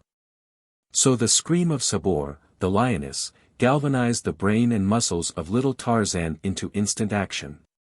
Before him lay the deep waters of the little lake, behind him certain death, a cruel death beneath tearing claws and rending fangs. Tarzan had always hated water except as a medium for quenching his thirst. He hated it because he connected it with the chill and discomfort of the torrential rains, and he feared it for the thunder and lightning and wind which accompanied them. The deep waters of the lake he had been taught by his wild mother to avoid, and further, had he not seen little Nita sink beneath its quiet surface only a few short weeks before never to return to the tribe? But of the two evils his quick mind chose the lesser ere the first note of Sabor's scream had scarce broken the quiet of the jungle, and before the great beast had covered half her leap Tarzan felt the chill waters close above his head. He could not swim, and the water was very deep, but still he lost no particle of that self-confidence and resourcefulness which were the badges of his superior being. Rapidly he moved his hands and feet in an attempt to scramble upward, and, possibly more by chance than design, he fell into the stroke that a dog uses when swimming. So that within a few seconds his nose was above water and he found that he could keep it there by continuing his strokes, and also make progress through the water. He was much surprised and pleased with this new acquirement which had been so suddenly thrust upon him, but he had no time for thinking much upon it. He was now swimming parallel to the bank and there he saw the cruel beast that would have seized him crouching upon the still form of his little playmate. The lioness was intently watching Tarzan, evidently expecting him to return to shore, but this the boy had no intention of doing. Instead he raised his voice in the call of distress common to his tribe, adding to it the warning which would prevent would-be rescuers from running into the clutches of Sabor. Almost immediately there came an answer from the distance, and presently 40 or 50 great apes swung rapidly and majestically through the trees toward the scene of tragedy. In the lead was Kala, for she had recognized the tones of her best beloved, and with her was the mother of the little ape who lay dead beneath cruel Sabor. Though more powerful and better equipped for fighting than the apes, the lioness had no desire to meet these enraged adults, and with a snarl of hatred she sprang quickly into the brush and disappeared. Tarzan now swam to shore and clambered quickly upon dry land. The feeling of freshness and exhilaration which the cool waters had imparted to him, filled his little being with grateful surprise. And ever after he lost no opportunity to take a daily plunge in lake or stream or ocean when it was possible to do so. For a long time Kala could not accustom herself to the sight, for though her people could swim when forced to it, they did not like to enter water, and never did so voluntarily. The adventure with the lioness gave Tarzan food for pleasurable memories, for it was such affairs which broke the monotony of his daily life, otherwise but a dull round of searching for food, eating, and sleeping. The tribe to which he belonged roamed a tract extending, roughly, 25 miles along the seacoast and some 50 miles inland. This they traversed almost continually, occasionally remaining for months in one locality. But as they moved through the trees with great speed they often covered the territory in a very few days. Much depended upon food supply, climatic conditions, and the prevalence of animals of the more dangerous species. Though Kerchak often led them on long marches for no other reason than that he had tired of remaining in the same place. At night they slept where darkness overtook them, lying upon the ground, and sometimes covering their heads, and more seldom their bodies, with the great leaves of the elephant's ear. 2 or 3 might lie cuddled in each other's arms for additional warmth if the night were chill, and thus Tarzan had slept in Kala's arms nightly for all these years. That the huge, fierce brute loved this child of another race is beyond question, and he, too, gave to the great, hairy beast all the affection that would have belonged to his fair young mother had she lived. When he was disobedient she cuffed him, it is true, but she was never cruel to him, and was more often caressing him than chastising him. Tublat, her mate, always hated Tarzan, and on several occasions had come near ending his youthful career. Tarzan on his part never lost an opportunity to show that he fully reciprocated his foster father's sentiments, and whenever he could safely annoy him or make faces at him or hurl insults upon him from the safety of his mother's arms, or the slender branches of the higher trees, he did so. His superior intelligence and cunning permitted him to invent 1,000 diabolical tricks to add to the burdens of Tublat's life. Early in his boyhood he had learned to form ropes by twisting and tying long grasses together, and with these he was forever tripping Tublat or attempting to hang him from some overhanging branch. By constant playing and experimenting with these he learned to tie rude knots, and make sliding nooses, and with these he and the younger apes amused themselves. What Tarzan did they tried to do also, but he alone originated and became proficient. One day while playing thus Tarzan had thrown his rope at one of his fleeing companions, retaining the other end in his grasp. By accident the noose fell squarely about the running ape's neck, bringing him to a sudden and surprising halt. Ah, here was a new game, a fine game, thought Tarzan, and immediately he attempted to repeat the trick. And thus, by painstaking and continued practice, he learned the art of roping. Now, indeed, was the life of Tublat a living nightmare. In sleep, upon the march, night or day, he never knew when that quiet noose would slip about his neck and nearly choke the life out of him. Kala punished, Tublat swore dire vengeance, and old Kerchak took notice and warned and threatened. But all to no avail. Tarzan defied them all, and the thin, strong noose continued to settle about Tublat's neck whenever he least expected it.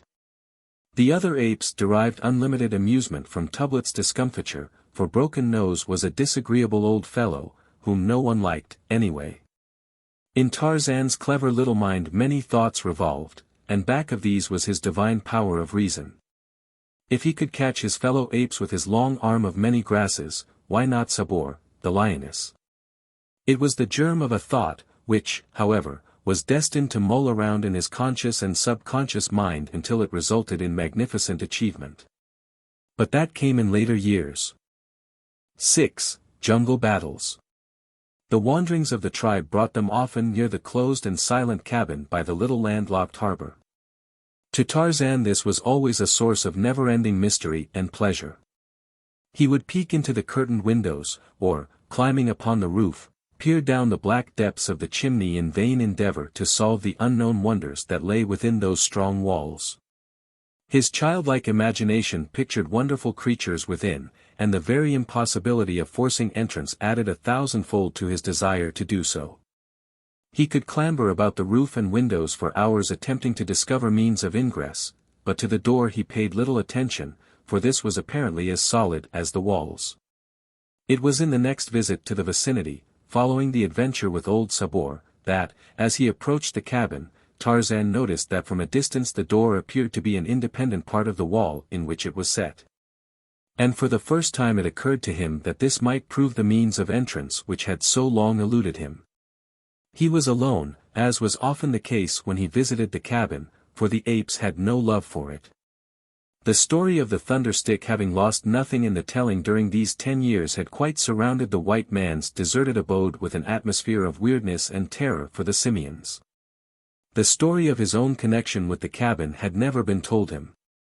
The language of the apes had so few words that they could talk but little of what they had seen in the cabin, having no words to accurately describe either the strange people or their belongings, and so. Long before Tarzan was old enough to understand, the subject had been forgotten by the tribe. Only in a dim, vague way had Kala explained to him that his father had been a strange white ape, but he did not know that Kala was not his own mother. On this day, then, he went directly to the door and spent hours examining it and fussing with the hinges, the knob and the latch. Finally he stumbled upon the right combination, and the door swung creakingly open before his astonished eyes. For some minutes he did not dare venture within, but finally, as his eyes became accustomed to the dim light of the interior he slowly and cautiously entered. In the middle of the floor lay a skeleton, every vestige of flesh gone from the bones to which still clung the mildewed and mouldered remnants of what had once been clothing. Upon the bed lay a similar gruesome thing, but smaller, while in a tiny cradle nearby was a third, a wee mite of a skeleton. To none of these evidences of a fearful tragedy of a long-dead day did little Tarzan give but passing heed. His wild jungle life had inured him to the sight of dead and dying animals, and had he known that he was looking upon the remains of his own father and mother he would have been no more greatly moved. The furnishings and other contents of the room it was which riveted his attention. He examined many things minutely, strange tools and weapons, books, paper, clothing, what little had withstood the ravages of time in the humid atmosphere of the jungle coast. He opened chests and cupboards, such as did not baffle his small experience, and in these he found the contents much better preserved. Among other things he found a sharp hunting knife, on the keen blade of which he immediately proceeded to cut his finger. Undaunted he continued his experiments, finding that he could hack and hew splinters of wood from the table and chairs with this new toy. For a long time this amused him, but finally tiring he continued his explorations. In a cupboard filled with books he came across one with brightly colored pictures. It was a child's illustrated alphabet. A is for archer, who shoots with a bow. B is for boy. His first name is Joe. The pictures interested him greatly. There were many apes with faces similar to his own, and further over in the book he found, under M, some little monkeys such as he saw daily flitting through the trees of his primeval forest. But nowhere was pictured any of his own people. In all the book was none that resembled Kerchak, or Tublat, or Kala. At first he tried to pick the little figures from the leaves, but he soon saw that they were not real, though he knew not what they might be, nor had he any words to describe them. The boats, and trains, and cows and horses were quite meaningless to him, but not quite so baffling as the odd little figures which appeared beneath and between the colored pictures, some strange kind of bug he thought they might be. For many of them had legs, though nowhere could he find one with eyes and a mouth. It was his first introduction to the letters of the alphabet, and he was over 10 years old. Of course he had never before seen print, or ever had spoken with any living thing which had the remotest idea that such a thing as a written language existed, nor ever had he seen anyone reading. So what wonder that the little boy was quite at a loss to guess the meaning of these strange figures. Near the middle of the book he found his old enemy, Sabor, the lioness, and further on, coiled Hista, the snake. Oh, it was most engrossing. Never before in all his 10 years had he enjoyed anything so much. So absorbed was he that he did not note the approaching dusk, until it was quite upon him and the figures were blurred. He put the book back in the cupboard and closed the door, for he did not wish anyone else to find and destroy his treasure. And as he went out into the gathering darkness he closed the great door of the cabin behind him as it had been before he discovered the secret of its lock. But before he left he had noticed the hunting knife lying where he had thrown it upon the floor, and this he picked up and took with him to show to his fellows. He had taken scarce a dozen steps toward the jungle when a great form rose up before him from the shadows of a low bush. At first he thought it was one of his own people, but in another instant he realized that it was Balgani, the huge gorilla. So close was he that there was no chance for flight, and little Tarzan knew that he must stand and fight for his life, for these great beasts were the deadly enemies of his tribe, and neither one nor the other ever asked or gave quarter. Had Tarzan been a full-grown bull ape of the species of his tribe he would have been more than a match for the gorilla, but being only a little English boy, though enormously muscular for such, he stood no chance against his cruel antagonist. In his veins, though, flowed the blood of the best of a race of mighty fighters, and back of this was the training of his short lifetime among the fierce brutes of the jungle. He knew no fear, as we know it. His little heart beat the faster but from the excitement and exhilaration of adventure. Had the opportunity presented itself he would have escaped, but solely because his judgment told him he was no match for the great thing which confronted him. And since reason showed him that successful flight was impossible he met the gorilla squarely and bravely without a tremor of a single muscle, or any sign of panic.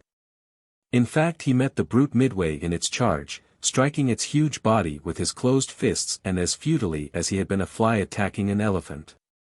But in one hand he still clutched the knife he had found in the cabin of his father, and as the brute, striking and biting, closed upon him the boy accidentally turned the point toward the hairy breast. As the knife sank deep into its body the gorilla shrieked in pain and rage.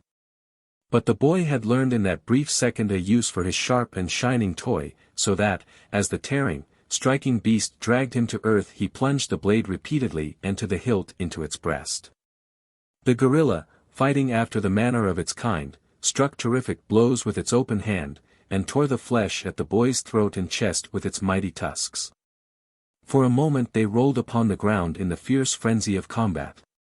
More and more weakly the torn and bleeding arm struck home with the long sharp blade, then the little figure stiffened with a spasmodic jerk, and Tarzan, the young Lord Greystoke, rolled unconscious upon the dead and decaying vegetation which carpeted his jungle home. A mile back in the forest the tribe had heard the fierce challenge of the gorilla, and, as was his custom when any danger threatened, Kerchak called his people together, partly for mutual protection against a common enemy. Since this gorilla might be but one of a party of several, and also to see that all members of the tribe were accounted for. It was soon discovered that Tarzan was missing, and Tublat was strongly opposed to sending assistance. Kerchak himself had no liking for the strange little waif, so he listened to Tublat, and, finally, with a shrug of his shoulders, turned back to the pile of leaves on which he had made his bed. But Kala was of a different mind. In fact, she had not waited but to learn that Tarzan was absent ere she was fairly flying through the matted branches toward the point from which the cries of the gorilla were still plainly audible. Darkness had now fallen, and an early moon was sending its faint light to cast strange, grotesque shadows among the dense foliage of the forest. Here and there the brilliant rays penetrated to earth, but for the most part they only served to accentuate the Stygian blackness of the jungle's depths. Like some huge phantom, Kala swung noiselessly from tree to tree.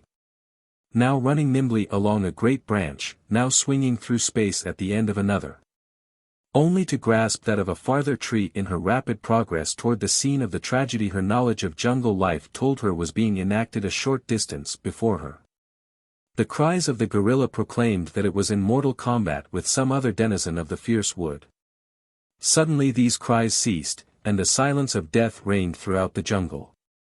Kala could not understand, for the voice of Balgani had at last been raised in the agony of suffering and death, but no sound had come to her by which she possibly could determine the nature of his antagonist. That her little Tarzan could destroy a great bull gorilla she knew to be improbable, and so, as she neared the spot from which the sounds of the struggle had come, she moved more warily and at last slowly and with extreme caution she traversed the lowest branches, peering eagerly into the moon-splashed blackness for a sign of the combatants. Presently she came upon them, lying in a little open space full under the brilliant light of the moon, little Tarzan's torn and bloody form, and beside it a great bull gorilla, stone dead. With a low cry Kala rushed to Tarzan's side, and gathering the poor, blood-covered body to her breast, listened for a sign of life. Faintly she heard it, the weak beating of the little heart. Tenderly she bore him back through the inky jungle to where the tribe lay, and for many days and nights she sat guard beside him, bringing him food and water, and brushing the flies and other insects from his cruel wounds. Of medicine or surgery the poor thing knew nothing. She could but lick the wounds, and thus she kept them cleansed, that healing nature might the more quickly do her work. At first Tarzan would eat nothing, but rolled and tossed in a wild delirium of fever. All he craved was water, and this she brought him in the only way she could, bearing it in her own mouth. No human mother could have shown more unselfish and sacrificing devotion than did this poor, wild brute for the little orphaned waif whom fate had thrown into her keeping. At last the fever abated and the boy commenced to mend. No word of complaint passed his tight-set lips, though the pain of his wounds was excruciating. A portion of his chest was laid bare to the ribs, 3 of which had been broken by the mighty blows of the gorilla. One arm was nearly severed by the giant fangs, and a great piece had been torn from his neck, exposing his jugular vein, which the cruel jaws had missed but by a miracle. With the stoicism of the brutes who had raised him he endured his suffering quietly, preferring to crawl away from the others and lie huddled in some clump of tall grasses rather than to show his misery before their eyes. Kala, alone, he was glad to have with him, but now that he was better she was gone longer at a time, in search of food. For the devoted animal had scarcely eaten enough to support her own life while Tarzan had been so low, and was in consequence, reduced to a mere shadow of her former self. 7. The Light of Knowledge. After what seemed an eternity to the little sufferer he was able to walk once more, and from then on his recovery was so rapid that in another month he was as strong and active as ever. During his convalescence he had gone over in his mind many times the battle with the gorilla. And his first thought was to recover the wonderful little weapon which had transformed him from a hopelessly outclassed weakling to the superior of the mighty terror of the jungle. Also, he was anxious to return to the cabin and continue his investigations of its wondrous contents. So, early one morning, he set forth alone upon his quest. After a little search he located the clean-picked bones of his late adversary, and close by, partly buried beneath the fallen leaves, he found the knife. Now red with rust from its exposure to the dampness of the ground and from the dried blood of the gorilla. He did not like the change in its former bright and gleaming surface, but it was still a formidable weapon, and one which he meant to use to advantage whenever the opportunity presented itself. He had in mind that no more would he run from the wanton attacks of old Tublat. In another moment he was at the cabin, and after a short time had again thrown the latch and entered. His first concern was to learn the mechanism of the lock, and this he did by examining it closely while the door was open, so that he could learn precisely what caused it to hold the door, and by what means it released at his touch. He found that he could close and lock the door from within, and this he did so that there would be no chance of his being molested while at his investigation. He commenced a systematic search of the cabin. But his attention was soon riveted by the books which seemed to exert a strange and powerful influence over him, so that he could scarce attend to aught else for the lure of the wondrous puzzle which their purpose presented to him. Among the other books were a primer, some child's readers, numerous picture books, and a great dictionary. All of these he examined, but the pictures caught his fancy most, though the strange little bugs which covered the pages where there were no pictures excited his wonder and deepest thought. Squatting upon his haunches on the table-top in the cabin his father had built, his smooth, brown, naked little body bent over the book which rested in his strong slender hands, and his great shock of long black hair falling about his well-shaped head and bright, intelligent eyes, Tarzan of the Apes, little primitive man, presented a picture filled, at once, with pathos and with promise, an allegorical figure of the primordial groping through the black night of ignorance toward the light of learning. His little face was tense in study, for he had partially grasped, in a hazy, nebulous way, the rudiments of a thought which was destined to prove the key and the solution to the puzzling problem of the strange little bugs. In his hands was a primer opened at a picture of a little ape similar to himself, but covered, except for hands and face, with strange, colored fur, for such he thought the jacket and trousers to be. Beneath the picture were 3 little bugs. Boy.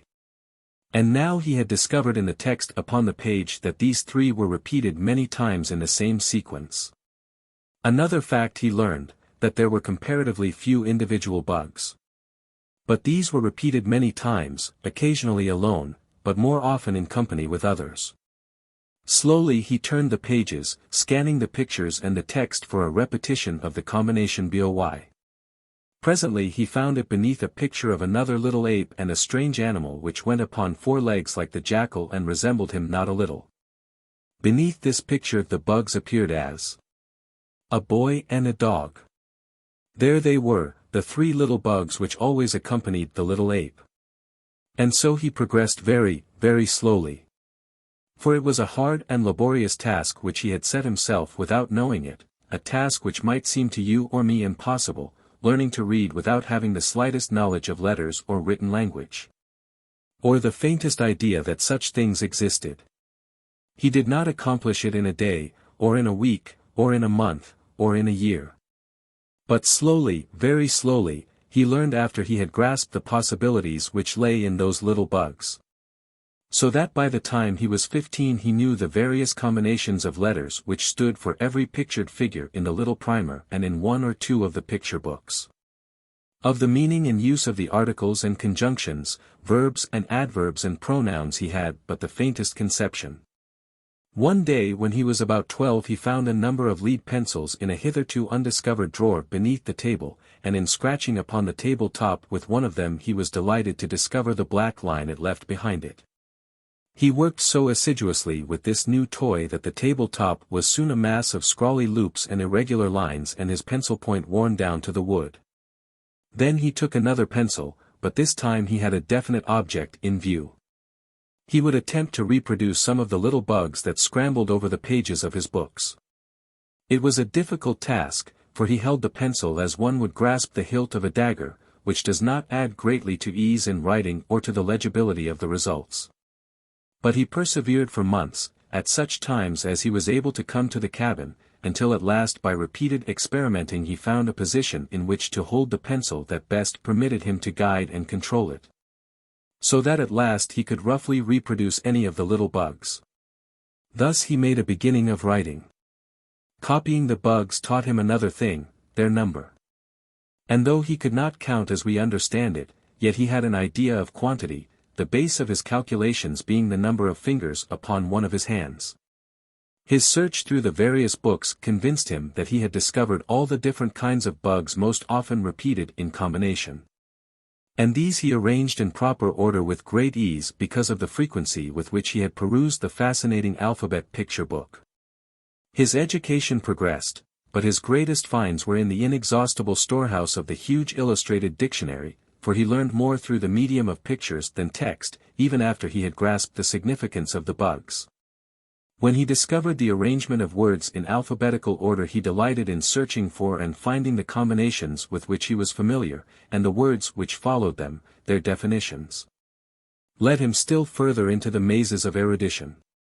By the time he was 17 he had learned to read the simple, child's primer and had fully realized the true and wonderful purpose of the little bugs. No longer did he feel shame for his hairless body or his human features, for now his reason told him that he was of a different race from his wild and hairy companions.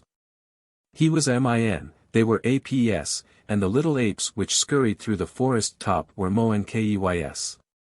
He knew, too, that old Sabor was a loness, and Hista a snake, and Tantor an elipigente. And so he learned to read. From then on his progress was rapid. With the help of the great dictionary and the active intelligence of a healthy mind endowed by inheritance with more than ordinary reasoning powers, he shrewdly guessed at much which he could not really understand. And more often than not his guesses were close to the mark of truth. There were many breaks in his education, caused by the migratory habits of his tribe, but even when removed from his books his active brain continued to search out the mysteries of his fascinating avocation. Pieces of bark and flat leaves and even smooth stretches of bare earth provided him with copy books whereon to scratch with the point of his hunting knife the lessons he was learning. Nor did he neglect the sterner duties of life while following the bent of his inclination toward the solving of the mystery of his library. He practiced with his rope and played with his sharp knife, which he had learned to keep keen by whetting upon flat stones. The tribe had grown larger since Tarzan had come among them. For under the leadership of Kerchak they had been able to frighten the other tribes from their part of the jungle so that they had plenty to eat and little or no loss from predatory incursions of neighbors. Hence the younger males as they became adult found it more comfortable to take mates from their own tribe. Or if they captured one of another tribe to bring her back to Kerchak's band and live in amity with him rather than attempt to set up new establishments of their own, or fight with the redoubtable Kerchak for supremacy at home. Occasionally one more ferocious than his fellows would attempt this latter alternative, but none had come yet who could wrest the palm of victory from the fierce and brutal ape. Tarzan held a peculiar position in the tribe. They seemed to consider him one of them and yet in some way different. The older males either ignored him entirely or else hated him so vindictively that but for his wondrous agility and speed and the fierce protection of the huge kala he would have been dispatched at an early age. Tublat was his most consistent enemy, but it was through Tublat that, when he was about 13, the persecution of his enemies suddenly ceased and he was left severely alone. Except on the occasions when one of them ran amuck in the throes of one of those strange, wild fits of insane rage which attacks the males of many of the fiercer animals of the jungle. Then none was safe. On the day that Tarzan established his right to respect, the tribe was gathered about a small natural amphitheater which the jungle had left free from its entangling vines and creepers in a hollow among some low hills. The open space was almost circular in shape. Upon every hand rose the mighty giants of the untouched forest, with the matted undergrowth banked so closely between the huge trunks that the only opening into the little, level arena was through the upper branches of the trees. Here, safe from interruption, the tribe often gathered. In the center of the amphitheater was one of those strange earthen drums which the anthropoids build for the queer rites, the sounds of which men have heard in the fastnesses of the jungle, but which none has ever witnessed. Many travelers have seen the drums of the great apes, and some have heard the sounds of their beating in the noise of the wild, weird revelry of these first lords of the jungle, but Tarzan, Lord Greystoke, is, doubtless, the only human being who ever joined in the fierce, mad, intoxicating revel of the dum-dum.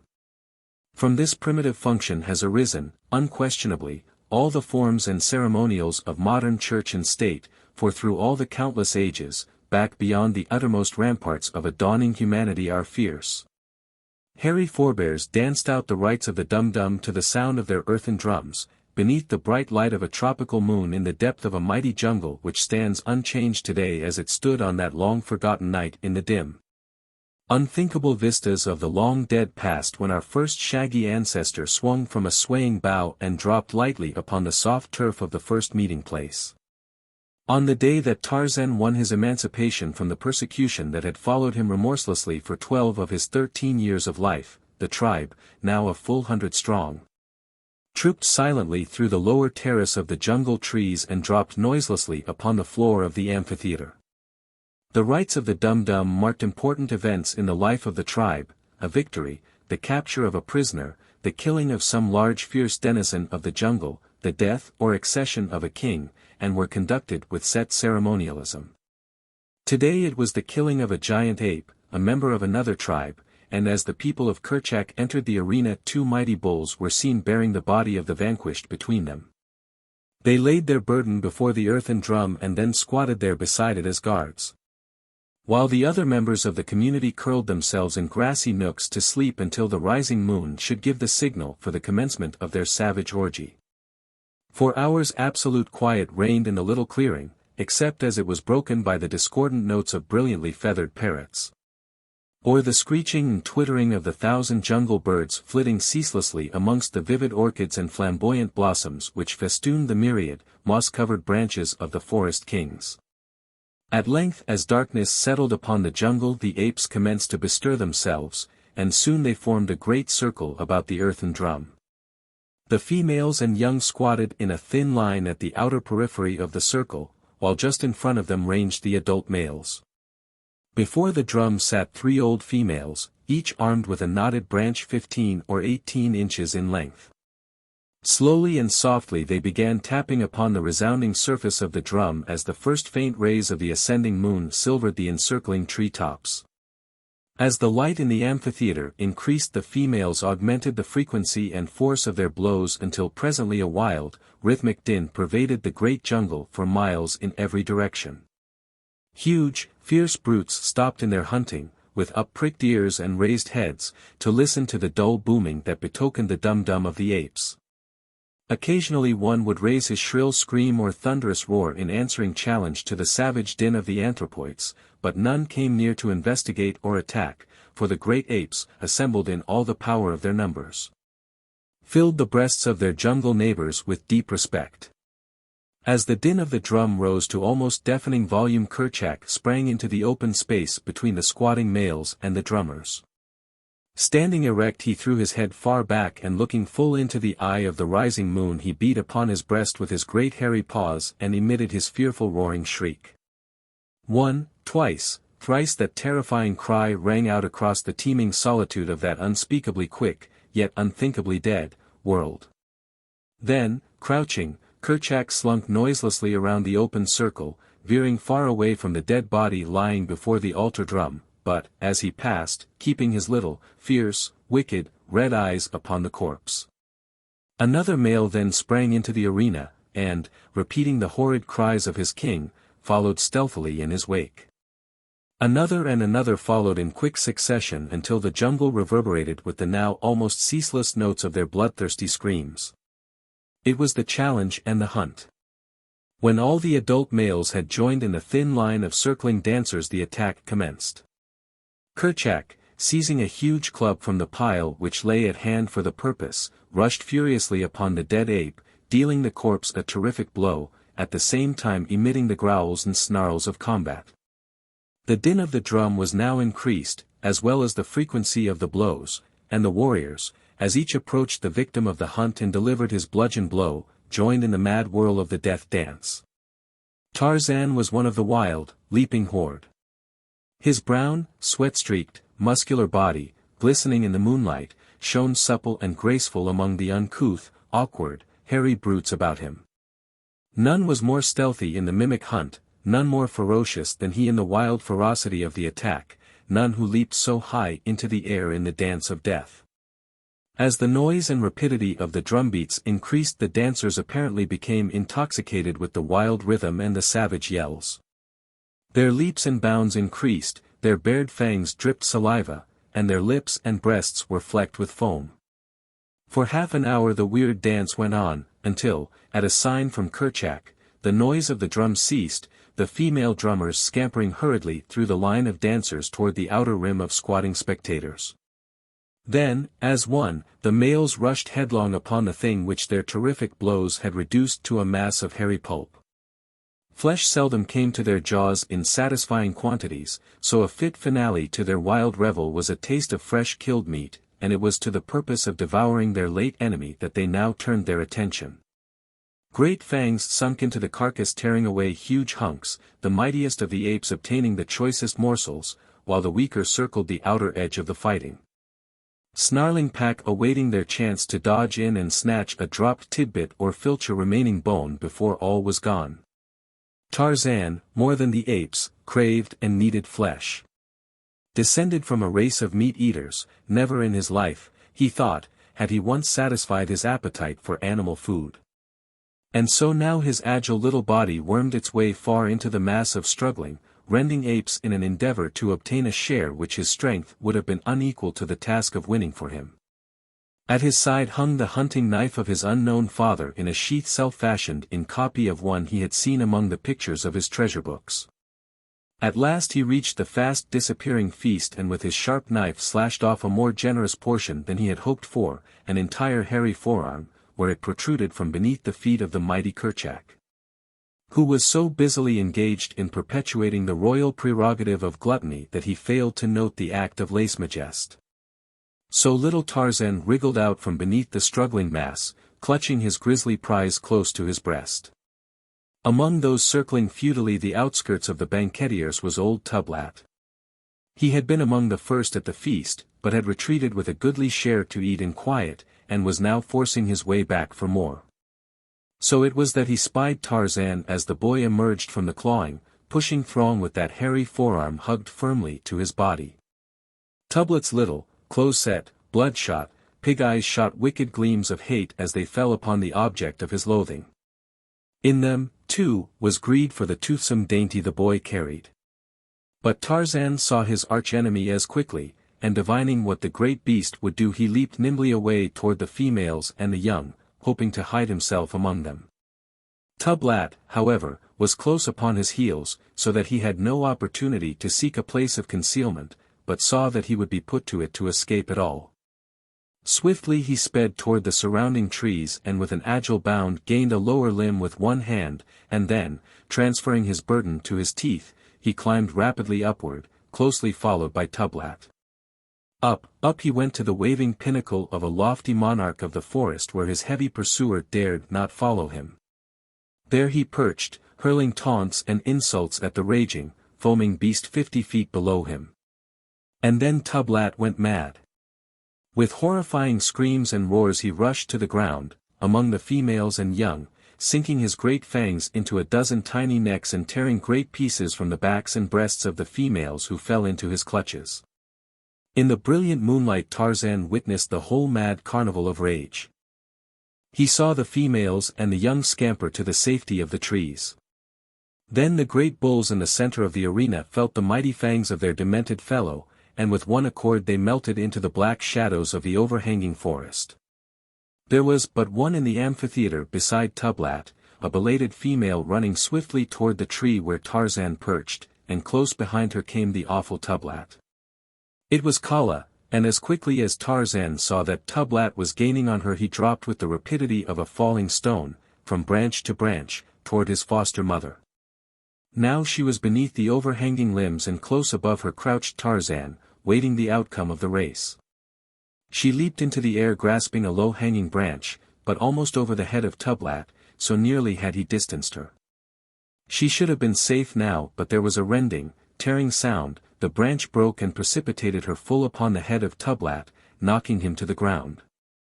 Both were up in an instant, but as quick as they had been Tarzan had been quicker, so that the infuriated bull found himself facing the man-child who stood between him and Kala.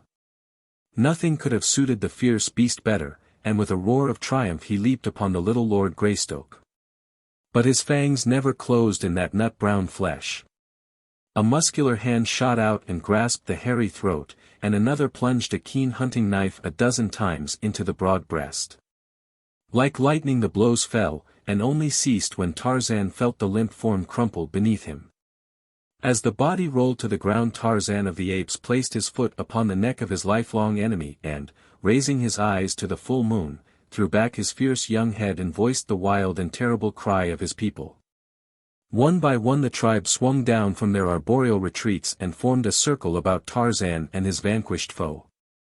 When they had all come Tarzan turned toward them. "I am Tarzan," he cried. "I am a great killer. Let all respect Tarzan of the Apes and Kala, his mother. There be none among you as mighty as Tarzan. Let his enemies beware. Looking full into the wicked, red eyes of Kerchak, the young Lord Greystoke beat upon his mighty breast and screamed out once more his shrill cry of defiance. 8. The Treetop Hunter. The morning after the Dum-Dum the tribe started slowly back through the forest toward the coast. The body of Tublat lay where it had fallen, for the people of Kerchak do not eat their own dead. The march was but a leisurely search for food. Cabbage palm and grey plum, pisang and cytamine they found in abundance, with wild pineapple, and occasionally small mammals, birds, eggs, reptiles, and insects. The nuts they cracked between their powerful jaws, or, if too hard, broke by pounding between stones. Once old Sabor, crossing their path, sent them scurrying to the safety of the higher branches, for if she respected their number and their sharp fangs, they on their part held her cruel and mighty ferocity in equal esteem. Upon a low-hanging branch sat Tarzan directly above the majestic, supple body as it forged silently through the thick jungle. He hurled a pineapple at the ancient enemy of his people. The great beast stopped and, turning, eyed the taunting figure above her.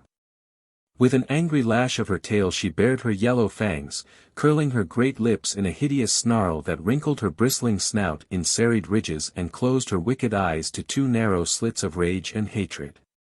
With back-laid ears she looked straight into the eyes of Tarzan of the Apes and sounded her fierce, shrill challenge.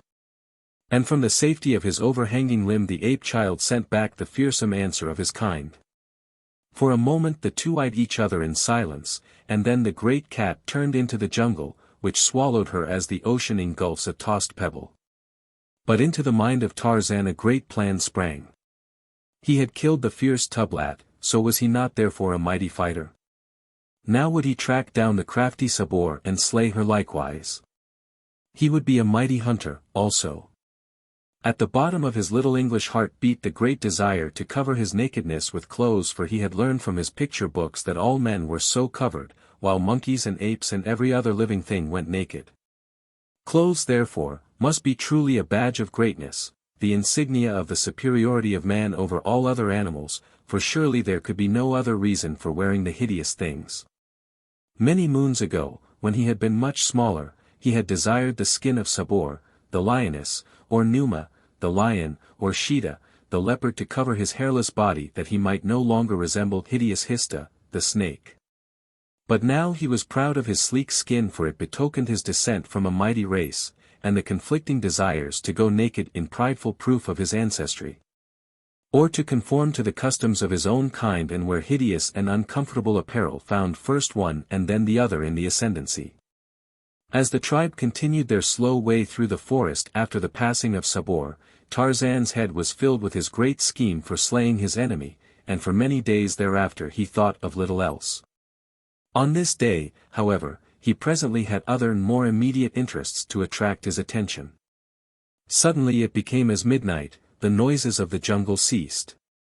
The trees stood motionless as though in paralyzed expectancy of some great and imminent disaster. All nature waited, but not for long. Faintly, from a distance, came a low, sad moaning. Nearer and nearer it approached, mounting louder and louder in volume. The great trees bent in unison as though pressed earthward by a mighty hand. Farther and farther toward the ground they inclined, and still there was no sound save the deep and awesome moaning of the wind. Then, suddenly, the jungle giants whipped back, lashing their mighty tops in angry and deafening protest. A vivid and blinding light flashed from the whirling, inky clouds above. The deep cannonade of roaring thunder belched forth its fearsome challenge. The deluge came, all hell broke loose upon the jungle. The tribe, shivering from the cold rain, huddled at the bases of great trees. The lightning, darting and flashing through the blackness, showed wildly waving branches, whipping streamers and bending trunks. Now and again some ancient patriarch of the woods, rent by a flashing bolt, would crash in 1,000 pieces among the surrounding trees, carrying down numberless branches and many smaller neighbors to add to the tangled confusion of the tropical jungle. Branches, great and small, torn away by the ferocity of the tornado, hurtled through the wildly waving verdure, carrying death and destruction to countless unhappy denizens of the thickly peopled world below. For hours the fury of the storm continued without surcease, and still the tribe huddled close in shivering fear. In constant danger from falling trunks and branches and paralyzed by the vivid flashing of lightning and the bellowing of thunder, they crouched in pitiful misery until the storm passed. The end was as sudden as the beginning. The wind ceased, the sun shone forth, nature smiled once more. The dripping leaves and branches, and the moist petals of gorgeous flowers glistened in the splendor of the returning day. And, so, as nature forgot, her children forgot also. Busy life went on as it had been before the darkness and the fright. But to Tarzan a dawning light had come to explain the mystery of clothes. How snug he would have been beneath the heavy coat of Sabor. And so was added a further incentive to the adventure. For several months the tribe hovered near the beach where stood Tarzan's cabin, and his studies took up the greater portion of his time, but always when journeying through the forest he kept his rope in readiness. And many were the smaller animals that fell into the snare of the quick-thrown noose. Once it fell about the short neck of Horta, the boar, and his mad lunge for freedom toppled Tarzan from the overhanging limb where he had lain in wait and from whence he had launched his sinuous coil. The mighty tusker turned at the sound of his falling body, and, seeing only the easy prey of a young ape, he lowered his head and charged madly at the surprised youth. Tarzan, happily, was uninjured by the fall, alighting cat-like upon all fours far outspread to take up the shock. He was on his feet in an instant and, leaping with the agility of the monkey he gained the safety of a low limb as Horta, the boar, rushed futilely beneath. Thus it was that Tarzan learned by experience the limitations as well as the possibilities of his strange weapon. He lost a long rope on this occasion, but he knew that had it been Sabor who had thus dragged him from his perch the outcome might have been very different, for he would have lost his life, doubtless, into the bargain. It took him many days to braid a new rope, but when, finally, it was done he went forth purposely to hunt, and lie in wait among the dense foliage of a great branch right above the well-beaten trail that led to water. Several small animals passed unharmed beneath him. He did not want such insignificant game. It would take a strong animal to test the efficacy of his new scheme. At last came she whom Tarzan sought, with lithe sinews rolling beneath shimmering hide, fat and glossy came Sabor, the lioness. Her great padded feet fell soft and noiseless on the narrow trail. Her head was high in ever-alert attention. Her long tail moved slowly in sinuous and graceful undulations. Nearer and nearer she came to where Tarzan of the Apes crouched upon his limb, the coils of his long rope poised ready in his hand. Like a thing of bronze, motionless as death, sat Tarzan. Sabor passed beneath. One stride beyond she took, a second, a third, and then the silent coil shot out above her. For an instant the spreading noose hung above her head like a great snake, and then, as she looked upward to detect the origin of the swishing sound of the rope, it settled about her neck. With a quick jerk Tarzan snapped the noose tight about the glossy throat, and then he dropped the rope and clung to his support with both hands. Sabor was trapped. With a bound the startled beast turned into the jungle, but Tarzan was not to lose another rope through the same cause as the first. He had learned from experience. The lioness had taken but half her second bound when she felt the rope tighten about her neck. Her body turned completely over in the air and she fell with a heavy crash upon her back. Tarzan had fastened the end of the rope securely to the trunk of the great tree on which he sat. Thus far his plan had worked to perfection, but when he grasped the rope, bracing himself behind a crotch of two mighty branches, he found that dragging the mighty, struggling, clawing, biting, screaming mass of iron-muscled fury up to the tree and hanging her was a very different proposition. The weight of old Sabor was immense, and when she braced her huge paws nothing less than Tantor, the elephant, himself, could have budged her. The lioness was now back in the path where she could see the author of the indignity which had been placed upon her. Screaming with rage she suddenly charged, leaping high into the air toward Tarzan, but when her huge body struck the limb on which Tarzan had been, Tarzan was no longer there. Instead he perched lightly upon a smaller branch 20 feet above the raging captive. For a moment Sabor hung half across the branch, while Tarzan mocked, and hurled twigs and branches at her unprotected face. Presently the beast dropped to the earth again and Tarzan came quickly to seize the rope, but Sabor had now found that it was only a slender cord that held her. And grasping it in her huge jaws severed it before Tarzan could tighten the strangling noose a second time. Tarzan was much hurt. His well-laid plan had come to naught, so he sat there screaming at the roaring creature beneath him and making mocking grimaces at it. Sabor paced back and forth beneath the tree for hours. For time she crouched and sprang at the dancing sprite above her, but might as well have clutched at the elusive wind that murmured through the tree-tops. At last Tarzan tired of the sport, and with a parting roar of challenge and a well-aimed ripe fruit that spread soft and sticky over the snarling face of his enemy, he swung rapidly through the trees, 100 feet above the ground. And in a short time was among the members of his tribe. Here he recounted the details of his adventure, with swelling chest and so considerable swagger that he quite impressed even his bitterest enemies, while Kala fairly danced for joy and pride. 9. Man and Man. Tarzan of the Apes lived on in his wild, jungle existence with little change for several years, only that he grew stronger and wiser. And learned from his books more and more of the strange worlds which lay somewhere outside his primeval forest. To him life was never monotonous or stale. There was always Paisa, the fish, to be caught in the many streams and the little lakes, and Sabor, with her ferocious cousins to keep one ever on the alert and give zest to every instant that one spent upon the ground. Often they hunted him, and more often he hunted them, but though they never quite reached him with those cruel, sharp claws of theirs, yet there were times when one could scarce have passed a thick leaf between their talons and his smooth hide. Quick was Sabor, the lioness, and quick were Numa and Sheeta, but Tarzan of the Apes was lightning. With Tantor, the elephant, he made friends. How? Ask not. But this is known to the denizens of the jungle, that on many moonlight nights Tarzan of the Apes and Tantor, the elephant, walked together, and where the way was clear Tarzan rode, perched high upon Tantor's mighty back.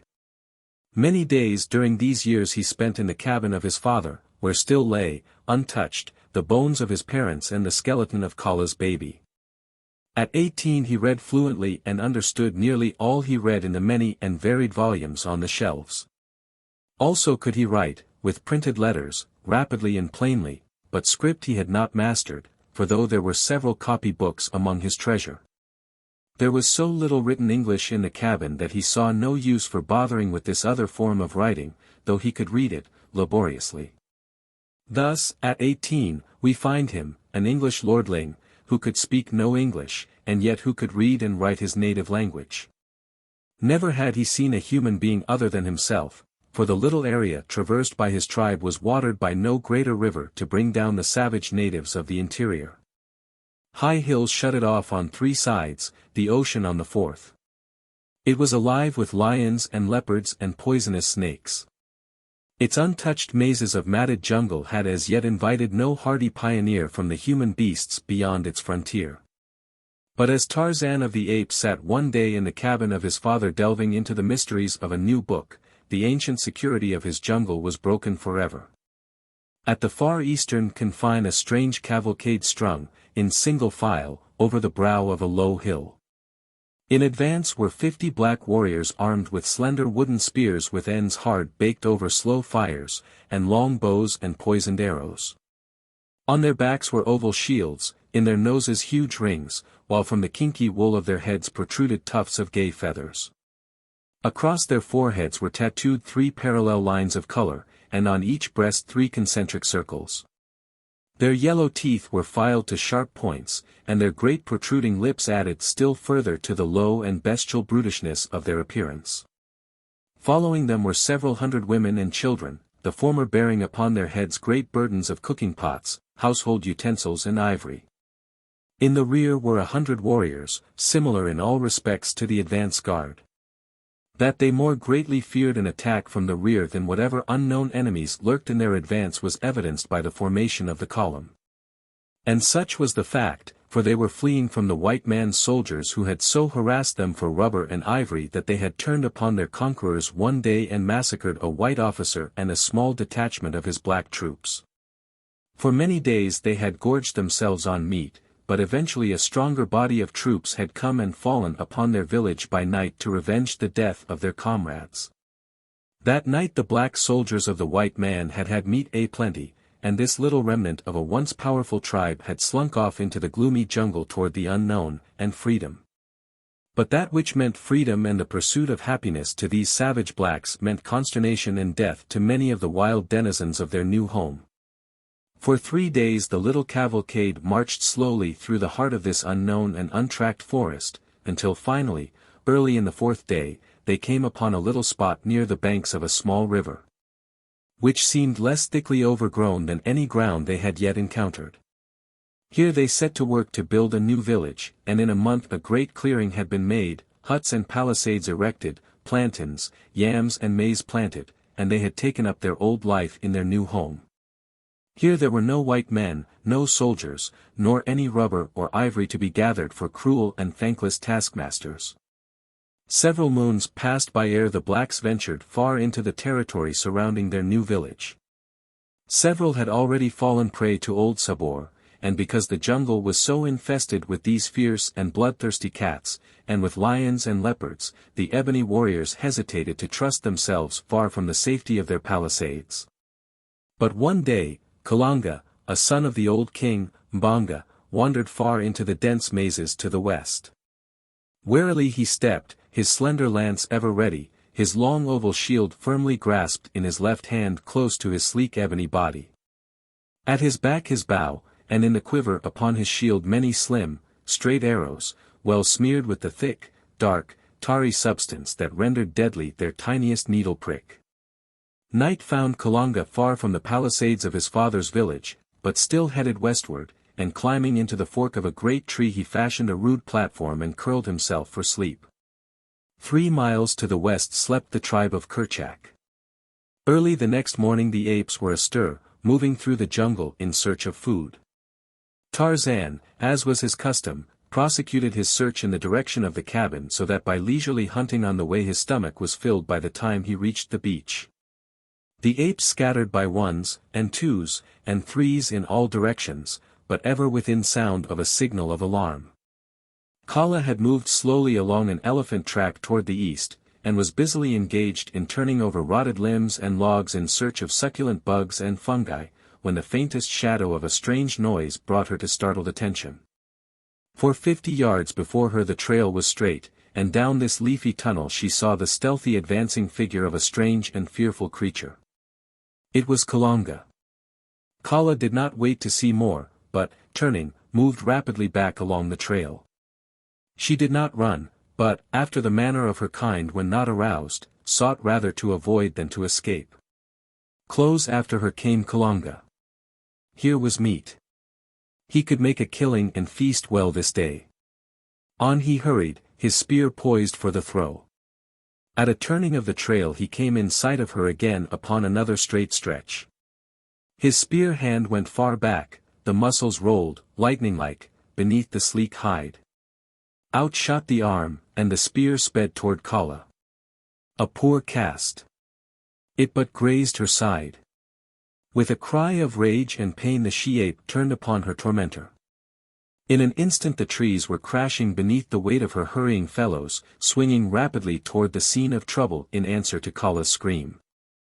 As she charged, Kalanga unslung his bow and fitted an arrow with almost unthinkable quickness. Drawing the shaft far back he drove the poisoned missile straight into the heart of the great anthropoid. With a horrid scream Kala plunged forward upon her face before the astonished members of her tribe. Roaring and shrieking the apes dashed toward Kalanga, but that wary savage was fleeing down the trail like a frightened antelope.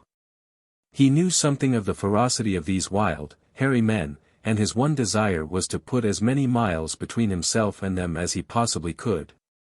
They followed him, racing through the trees, for a long distance, but finally one by one they abandoned the chase and returned to the scene of the tragedy. None of them had ever seen a man before, other than Tarzan, and so they wondered vaguely what strange manner of creature it might be that had invaded their jungle. On the far beach by the little cabin Tarzan heard the faint echoes of the conflict, and knowing that something was seriously amiss among the tribe he hastened rapidly toward the direction of the sound. When he arrived he found the entire tribe gathered jabbering about the dead body of his slain mother. Tarzan's grief and anger were unbounded. He roared out his hideous challenge time and again.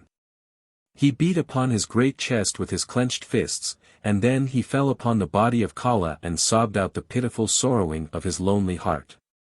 To lose the only creature in all his world who ever had manifested love and affection for him was the greatest tragedy he had ever known. What though Kala was a fierce and hideous ape? To Tarzan she had been kind, she had been beautiful. Upon her he had lavished, unknown to himself, all the reverence and respect and love that a normal English boy feels for his own mother. He had never known another, and so to Kala was given, though mutely, all that would have belonged to the fair and lovely Lady Alice had she lived. After the first outburst of grief Tarzan controlled himself, and questioning the members of the tribe who had witnessed the killing of Kala he learned all that their meager vocabulary could convey. It was enough, however, for his needs. It told him of a strange, hairless, black ape with feathers growing upon its head, who launched death from a slender branch, and then ran, with the fleetness of Bara, the deer, toward the rising sun. Tarzan waited no longer, but leaping into the branches of the trees sped rapidly through the forest. He knew the windings of the elephant trail along which Kala's murderer had flown, and so he cut straight through the jungle to intercept the black warrior who was evidently following the tortuous detours of the trail. At his side was the hunting knife of his unknown sire, and across his shoulders the coils of his own long rope. In an hour he struck the trail again, and coming to earth examined the soil minutely. In the soft mud on the bank of a tiny rivulet he found footprints such as he alone in all the jungle had ever made, but much larger than his. His heart beat fast. Could it be that he was trailing a man, one of his own race? There were two sets of imprints pointing in opposite directions. So his quarry had already passed on his return along the trail. As he examined the newer spoor a tiny particle of earth toppled from the outer edge of one of the footprints to the bottom of its shallow depression. The trail was very fresh, his prey must have but scarcely passed. Tarzan swung himself to the trees once more, and with swift noiselessness sped along high above the trail. He had covered barely a mile when he came upon the black warrior standing in a little open space. In his hand was his slender bow to which he had fitted one of his death-dealing arrows. Opposite him across the little clearing stood Horta, the boar, with lowered head and foam-flecked tusks, ready to charge. Tarzan looked with wonder upon the strange creature beneath him, so like him in form and yet so different in face and color. His books had portrayed the Negro, but how different had been the dull, dead print to this sleek thing of ebony, pulsing with life. As the man stood there with taut drawn bow Tarzan recognized him not so much the Negro as the archer of his picture book. A stands for archer. How wonderful! Tarzan almost betrayed his presence in the deep excitement of his discovery. But things were commencing to happen below him. The sinewy black arm had drawn the shaft far back. Horta, the boar, was charging, and then the black released the little poisoned arrow, and Tarzan saw it fly with the quickness of thought and lodge in the bristling neck of the boar. Scarcely had the shaft left his bow ere Kalonga had fitted another to it, but Horta, the boar, was upon him so quickly that he had no time to discharge it. With a bound the black leaped entirely over the rushing beast and turning with incredible swiftness planted a second arrow in Horta's back. Then Kalonga sprang into a nearby tree. Horta wheeled to charge his enemy once more. A dozen steps he took, then he staggered and fell upon his side. For a moment his muscles stiffened and relaxed convulsively, then he lay still. Kalonga came down from his tree. With a knife that hung at his side he cut several large pieces from the boar's body, and in the center of the trail he built a fire, cooking and eating as much as he wanted. The rest he left where it had fallen. Tarzan was an interested spectator. His desire to kill burned fiercely in his wild breast, but his desire to learn was even greater. He would follow this savage creature for a while and know from whence he came. He could kill him at his leisure later, when the bow and deadly arrows were laid aside. When Kalanga had finished his repast and disappeared beyond a near turning of the path, Tarzan dropped quietly to the ground. With his knife he severed many strips of meat from Horda's carcass, but he did not cook them. He had seen fire, but only when Era, the lightning, had destroyed some great tree. That any creature of the jungle could produce the red and yellow fangs which devoured wood and left nothing but fine dust surprised Tarzan greatly. And why the black warrior had ruined his delicious repast by plunging it into the blighting heat was quite beyond him. Possibly Era was a friend with whom the archer was sharing his food. But, be that as it may, Tarzan would not ruin good meat in any such foolish manner, so he gobbled down a great quantity of the raw flesh, burying the balance of the carcass beside the trail where he could find it upon his return. And then Lord Greystoke wiped his greasy fingers upon his naked thighs and took up the trail of Kalanga, the son of Mbonga, the king. While in far-off London another Lord Greystoke, the younger brother of the real Lord Greystoke's father, sent back his chops to the club's chef because they were underdone. And when he had finished his repast he dipped his finger ends into a silver bowl of scented water and dried them upon a piece of snowy damask. All day Tarzan followed Kalanga, hovering above him in the trees like some malign spirit. Twice more he saw him hurl his arrows of destruction, once at Dango, the hyena, and again at Manu, the monkey. In each instance the animal died almost instantly, for Kalanga's poison was very fresh and very deadly. Tarzan thought much on this wondrous method of slaying as he swung slowly along at a safe distance behind his quarry. He knew that alone the tiny prick of the arrow could not so quickly dispatch these wild things of the jungle, who were often torn and scratched and gored in a frightful manner as they fought with their jungle neighbors. Yet as often recovered as not.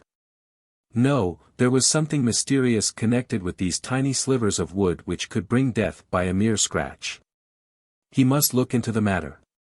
That night Kalanga slept in the crotch of a mighty tree and far above him crouched Tarzan of the Apes. When Kalanga awoke he found that his bow and arrows had disappeared. The black warrior was furious and frightened, but more frightened than furious. He searched the ground below the tree, and he searched the tree above the ground, but there was no sign of either bow or arrows or of the nocturnal marauder. Kalanga was panic-stricken.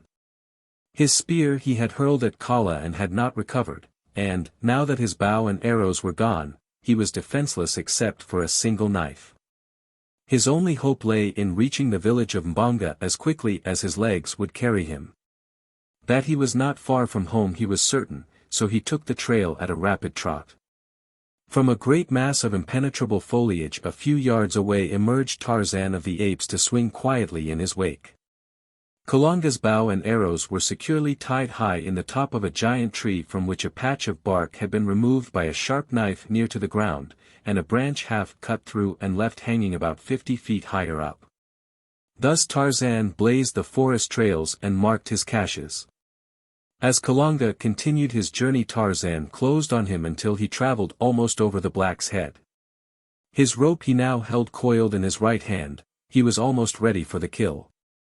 The moment was delayed only because Tarzan was anxious to ascertain the black warrior's destination, and presently he was rewarded, for they came suddenly in view of a great clearing, at one end of which lay many strange lairs.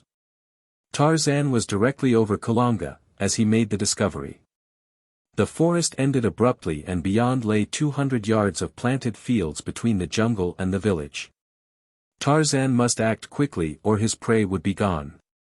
But Tarzan's life training left so little space between decision and action when an emergency confronted him that there was not even room for the shadow of a thought between.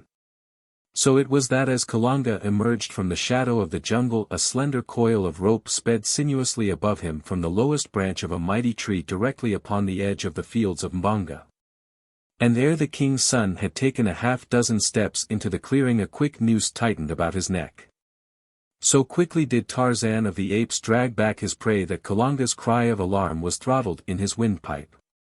Hand over hand Tarzan drew the struggling black until he had him hanging by his neck in midair. Then Tarzan climbed to a larger branch, drawing the still threshing victim well up into the sheltering verdure of the tree. Here he fastened the rope securely to a stout branch, and then, descending, plunged his hunting knife into Kalanga's heart. Kala was avenged. Tarzan examined the black minutely, for he had never seen any other human being. The knife with its sheath and belt caught his eye, he appropriated them. A copper anklet also took his fancy, and this he transferred to his own leg. He examined and admired the tattooing on the forehead and breast. He marveled at the sharp filed teeth. He investigated and appropriated the feathered headdress, and then he prepared to get down to business, for Tarzan of the Apes was hungry, and here was meat of the kill, which jungle ethics permitted him to eat.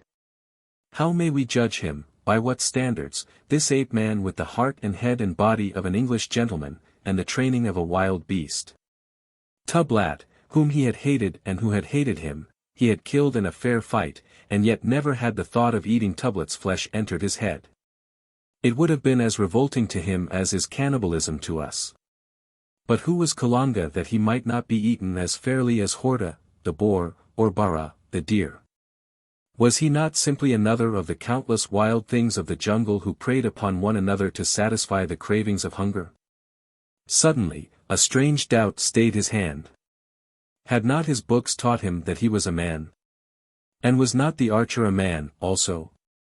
Did men eat men? Alas, he did not know. Why, then, this hesitancy? Once more he essayed the effort, but a qualm of nausea overwhelmed him. He did not understand. All he knew was that he could not eat the flesh of this black man, and thus hereditary instinct, ages old, usurped the functions of his untaught mind and saved him from transgressing a worldwide law of whose very existence he was ignorant. Quickly he lowered Kalanga's body to the ground, removed the noose, and took to the trees again. The fear phantom. From a lofty perch Tarzan viewed the village of thatched huts across the intervening plantation. He saw that at one point the forest touched the village, and to this spot he made his way, lured by a fever of curiosity to behold animals of his own kind, and to learn more of their ways and view the strange lairs in which they lived. His savage life among the fierce wild brutes of the jungle left no opening for any thought that these could be aught else than enemies. Similarity of form led him into no erroneous conception of the welcome that would be accorded him should he be discovered by these, the first of his own kind he had ever seen. Tarzan of the Apes was no sentimentalist. He knew nothing of the brotherhood of man. All things outside his own tribe were his deadly enemies, with the few exceptions of which Tantor, the elephant, was a marked example. And he realized all this without malice or hatred. To kill was the law of the wild world he knew. Few were his primitive pleasures, but the greatest of these was to hunt and kill, and so he accorded to others the right to cherish the same desires as he, even though he himself might be the object of their hunt. His strange life had left him neither morose nor bloodthirsty. That he joyed in killing, and that he killed with a joyous laugh upon his handsome lips betokened no innate cruelty. He killed for food most often, but, being a man, he sometimes killed for pleasure, a thing which no other animal does. For it has remained for man alone among all creatures to kill senselessly and wantonly for the mere pleasure of inflicting suffering and death. And when he killed for revenge, or in self-defense, he did that also without hysteria, for it was a very businesslike proceeding which admitted of no levity. So it was that now, as he cautiously approached the village of Mbonga, he was quite prepared either to kill or be killed should he be discovered. He proceeded with unwonted stealth, for Kalanga had taught him great respect for the little sharp splinters of wood which dealt death so swiftly and unerringly. At length he came to a great tree, heavy laden with thick foliage and loaded with pendant loops of giant creepers.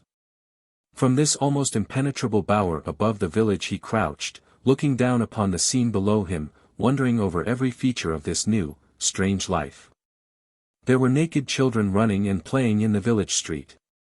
There were women grinding dried plantain in crude stone mortars, while others were fashioning cakes from the powdered flour. Out in the fields he could see still other women hoeing, weeding, or gathering. All wore strange protruding girdles of dried grass about their hips, and many were loaded with brass and copper anklets, armlets and bracelets. Around many a dusky neck hung curiously coiled strands of wire, while several were further ornamented by huge nose rings. Tarzan of the Apes looked with growing wonder at these strange creatures. Dozing in the shade he saw several men, while at the extreme outskirts of the clearing he occasionally caught glimpses of armed warriors apparently guarding the village against surprise from an attacking enemy. He noticed that the women alone worked. Nowhere was there evidence of a man tilling the fields or performing any of the homely duties of the village. Finally his eyes rested upon a woman directly beneath him. Before her was a small cauldron standing over a low fire, and in it bubbled a thick, reddish, tarry mass. On one side of her lay a quantity of wooden arrows, the points of which she dipped into the seething substance, then laying them upon a narrow rack of boughs which stood upon her other side. Tarzan of the Apes was fascinated. Here was the secret of the terrible destructiveness of the archer's tiny missiles. He noted the extreme care which the woman took that none of the matter should touch her hands. And once when a particle spattered upon one of her fingers he saw her plunge the member into a vessel of water and quickly rub the tiny stain away with a handful of leaves.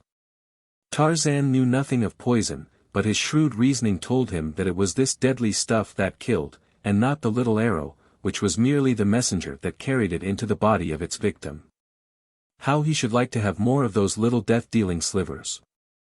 If the woman would only leave her work for an instant he could drop down, gather up a handful, and be back in the tree again before she drew 3 breaths. As he was trying to think out some plan to distract her attention he heard a wild cry from across the clearing. He looked and saw a black warrior standing beneath the very tree in which he had killed the murderer of Kala an hour before. The fellow was shouting and waving his spear above his head. Now and again he would point to something on the ground before him. The village was in an uproar instantly. Armed men rushed from the interior of many a hut and raced madly across the clearing toward the excited sentry. After them trooped the old men, and the women and children until, in a moment, the village was deserted.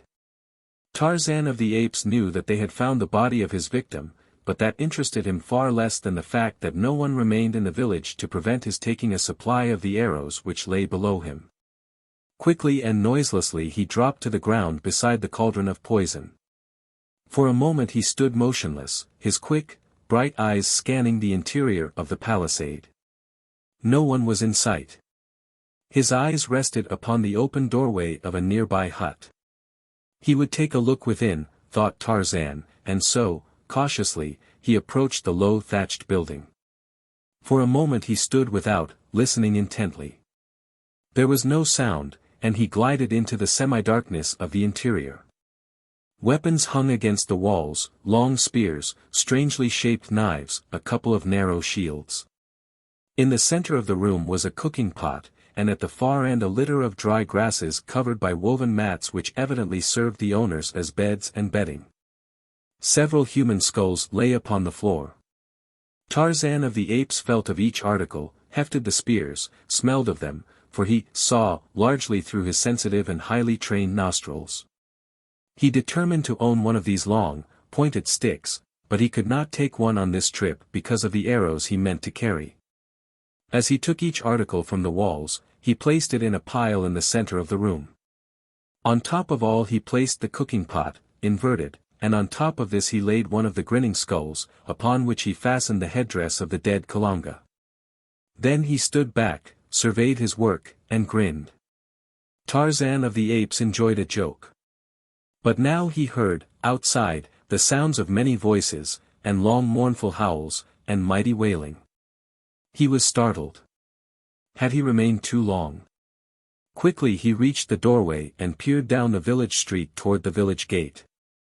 The natives were not yet in sight, though he could plainly hear them approaching across the plantation. They must be very near. Like a flash he sprang across the opening to the pile of arrows. Gathering up all he could carry under one arm, he overturned the seething cauldron with a kick, and disappeared into the foliage above just as the first of the returning natives entered the gate at the far end of the village street. Then he turned to watch the proceeding below, poised like some wild bird ready to take swift wing at the first sign of danger. The natives filed up the street, 4 of them bearing the dead body of Kalanga. Behind trailed the women, uttering strange cries and weird lamentation. On they came to the portals of Kalanga's hut, the very one in which Tarzan had wrought his depredations. Scarcely had half a dozen entered the building ere they came rushing out in wild, jabbering confusion. The others hastened to gather about. There was much excited gesticulating, pointing, and chattering. Then several of the warriors approached and peered within. Finally an old fellow with many ornaments of metal about his arms and legs, and a necklace of dried human hands depending upon his chest, entered the hut. It was Mbanga, the king, father of Kalanga. For a few moments all was silent. Then Mbanga emerged, a look of mingled wrath and superstitious fear writ upon his hideous countenance.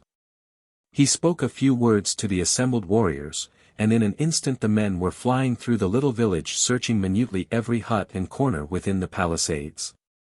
Scarcely had the search commenced than the overturned cauldron was discovered, and with it the theft of the poisoned arrows. Nothing more they found, and it was a thoroughly awed and frightened group of savages which huddled around their king a few moments later. Mbanga could explain nothing of the strange events that had taken place. The finding of the still warm body of Kalanga, on the very verge of their fields and within easy earshot of the village, knifed and stripped at the door of his father's home, was in itself sufficiently mysterious.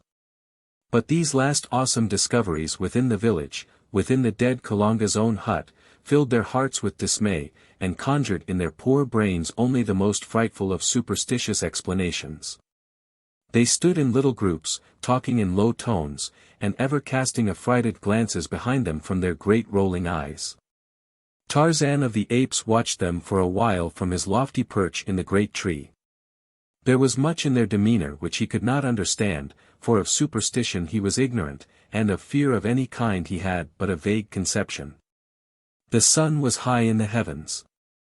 Tarzan had not broken fast this day, and it was many miles to where lay the toothsome remains of Horta the boar. So he turned his back upon the village of Mbanga and melted away into the leafy fastness of the forest. 11. King of the Apes. It was not yet dark when he reached the tribe, though he stopped to exhume and devour the remains of the wild boar he had cached the preceding day. And again to take Kalanga's bow and arrows from the tree top in which he had hidden them. It was a well-laden Tarzan who dropped from the branches into the midst of the tribe of Kerchak. With swelling chest he narrated the glories of his adventure and exhibited the spoils of conquest. Kerchak grunted and turned away, for he was jealous of this strange member of his band. In his little evil brain he sought for some excuse to wreak his hatred upon Tarzan. The next day Tarzan was practicing with his bow and arrows at the first gleam of dawn. At first he lost nearly every bolt he shot, but finally he learned to guide the little shafts with fair accuracy, and ere a month had passed he was no mean shot. But his proficiency had cost him nearly his entire supply of arrows. The tribe continued to find the hunting good in the vicinity of the beach, and so Tarzan of the Apes varied his archery practice with further investigation of his father's choice though little store of books. It was during this period that the young English lord found hidden in the back of one of the cupboards in the cabin a small metal box. The key was in the lock, and a few moments of investigation and experimentation were rewarded with the successful opening of the receptacle. In it he found a faded photograph of a smooth-faced young man, a golden locket studded with diamonds, linked to a small gold chain, a few letters and a small book. Tarzan examined these all minutely. The photograph he liked most of all, for the eyes were smiling, and the face was open and frank. It was his father. The locket, too, took his fancy, and he placed the chain about his neck in imitation of the ornamentation he had seen to be so common among the black men he had visited. The brilliant stones gleamed strangely against his smooth, brown hide. The letters he could scarcely decipher for he had learned little or nothing of script, so he put them back in the box with the photograph and turned his attention to the book.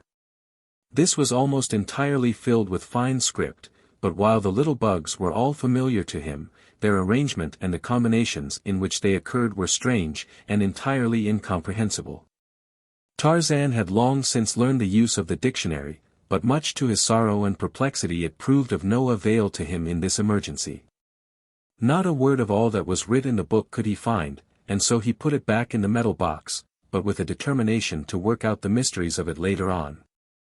Little did he know that this book held between its covers the key to his origin, the answer to the strange riddle of his strange life. It was the diary of John Clayton, Lord Greystoke, kept in French, as had always been his custom. Tarzan replaced the box in the cupboard, but always thereafter he carried the features of the strong, smiling face of his father in his heart, and in his head a fixed determination to solve the mystery of the strange words in the little black book. At present he had more important business in hand, for his supply of arrows was exhausted, and he must needs journey to the black men's village and renew it. Early the following morning he set out, and, traveling rapidly, he came before midday to the clearing. Once more he took up his position in the great tree, and, as before, he saw the women in the fields and the village street, and the cauldron of bubbling poison directly beneath him. For hours he lay awaiting his opportunity to drop down unseen and gather up the arrows for which he had come, but nothing now occurred to call the villagers away from their homes. The day wore on, and still Tarzan of the Apes crouched above the unsuspecting woman at the cauldron. Presently the workers in the fields returned. The hunting warriors emerged from the forest, and when all were within the palisade the gates were closed and barred. Many cooking pots were now in evidence about the village. Before each hut a woman presided over a boiling stew, while little cakes of plantain and cassava puddings were to be seen on every hand. Suddenly there came a hail from the edge of the clearing. Tarzan looked. It was a party of belated hunters returning from the north, and among them they half led, half carried a struggling animal. As they approached the village the gates were thrown open to admit them, and then, as the people saw the victim of the chase, a savage cry rose to the heavens, for the quarry was a man. As he was dragged, still resisting, into the village street, the women and children set upon him with sticks and stones, and Tarzan of the Apes, young and savage beast of the jungle, wondered at the cruel brutality of his own kind. Sheeta, the leopard, alone of all the jungle folk, tortured his prey. The ethics of all the others meted a quick and merciful death to their victims. Tarzan had learned from his books but scattered fragments of the ways of human beings. When he had followed Kalanga through the forest he had expected to come to a city of strange houses on wheels. Puffing clouds of black smoke from a huge tree stuck in the roof of one of them, or to a sea covered with mighty floating buildings which he had learned were called, variously, ships and boats and steamers and craft. He had been sorely disappointed with the poor little village of the blacks, hidden away in his own jungle, and with not a single house as large as his own cabin upon the distant beach. He saw that these people were more wicked than his own apes, and as savage and cruel as Sabor, herself. Tarzan began to hold his own kind in low esteem. Now they had tied their poor victim to a great post near the center of the village, directly before Mbonga's hut, and here they formed a dancing, yelling circle of warriors about him, alive with flashing knives and menacing spears. In a larger circle squatted the women, yelling and beating upon drums. It reminded Tarzan of the Dum-Dum, and so he knew what to expect. He wondered if they would spring upon their meat while it was still alive. The apes did not do such things as that. The circle of warriors about the cringing captive drew closer and closer to their prey as they danced in wild and savage abandon to the maddening music of the drums. Presently a spear reached out and pricked the victim. It was the signal for 50 others. Eyes, ears, arms and legs were pierced, every inch of the poor writhing body that did not cover a vital organ became the target of the cruel lancers. The women and children shrieked their delight. The warriors licked their hideous lips in anticipation of the feast to come, and vied with one another in the savagery and loathsomeness of the cruel indignities with which they tortured the still conscious prisoner. Then it was that Tarzan of the Apes saw his chance. All eyes were fixed upon the thrilling spectacle at the stake. The light of day had given place to the darkness of a moonless night, and only the fires in the immediate vicinity of the orgy had been kept alight to cast a restless glow upon the restless scene. Gently the lithe boy dropped to the soft earth at the end of the village street. Quickly he gathered up the arrows, all of them this time, for he had brought a number of long fibers to bind them into a bundle. Without haste he wrapped them securely, and then, ere he turned to leave, the devil of capriciousness entered his heart. He looked about for some hint of a wild prank to play upon these strange, grotesque creatures that they might be again aware of his presence among them.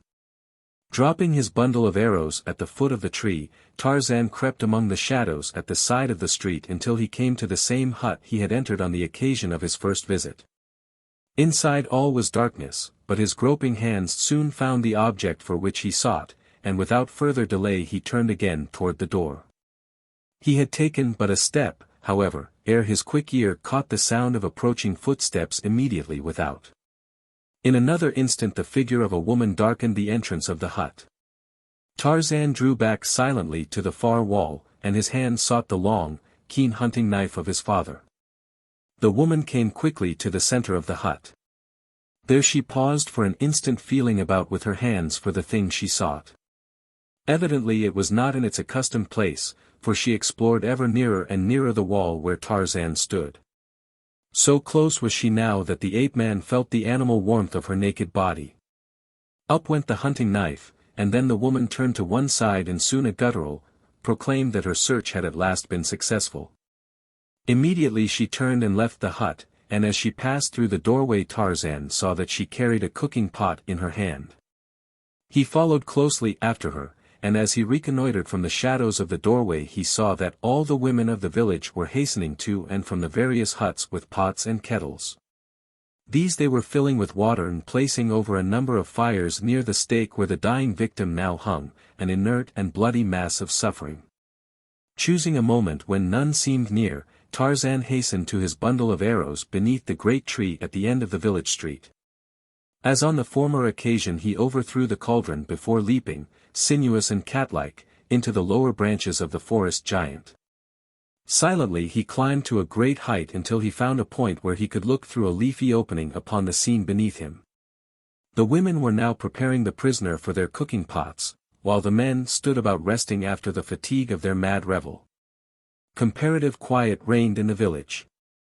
Tarzan raised aloft the thing he had pilfered from the hut, and, with aim made true by years of fruit and coconut throwing, launched it toward the group of savages. Squarely among them it fell, striking one of the warriors full upon the head and felling him to the ground.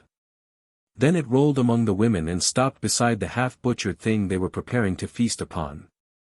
All gazed in consternation at it for an instant, and then, with one accord, broke and ran for their huts. It was a grinning human skull which looked up at them from the ground. The dropping of the thing out of the open sky was a miracle well aimed to work upon their superstitious fears. Thus Tarzan of the Apes left them filled with terror at this new manifestation of the presence of some unseen and unearthly evil power which lurked in the forest about their village. Later, when they discovered the overturned cauldron, and that once more their arrows had been pilfered, it commenced to dawn upon them that they had offended some great god by placing their village in this part of the jungle without propitiating him. From then on an offering of food was daily placed below the great tree from whence the arrows had disappeared in an effort to conciliate the mighty one. But the seed of fear was deep sown, and had he but known it, Tarzan of the Apes had laid the foundation for much future misery for himself and his tribe. That night he slept in the forest not far from the village, and early the next morning set out slowly on his homeward march, hunting as he traveled. Only a few berries and an occasional grub worm rewarded his search, and he was half famished when, looking up from a log he had been rooting beneath, he saw Sabor, the lioness, standing in the center of the trail not 20 paces from him. The great yellow eyes were fixed upon him with a wicked and baleful gleam, and the red tongue licked the longing lips as Sabor crouched, worming her stealthy way with belly flattened against the earth. Tarzan did not attempt to escape. He welcomed the opportunity for which, in fact, he had been searching for days past, now that he was armed with something more than a rope of grass. Quickly he unslung his bow and fitted a well-daubed arrow, and as Sabor sprang, the tiny missile leaped to meet her in midair. At the same instant Tarzan of the Apes jumped to one side, and as the great cat struck the ground beyond him another death-tipped arrow sunk deep into Sabor's loin.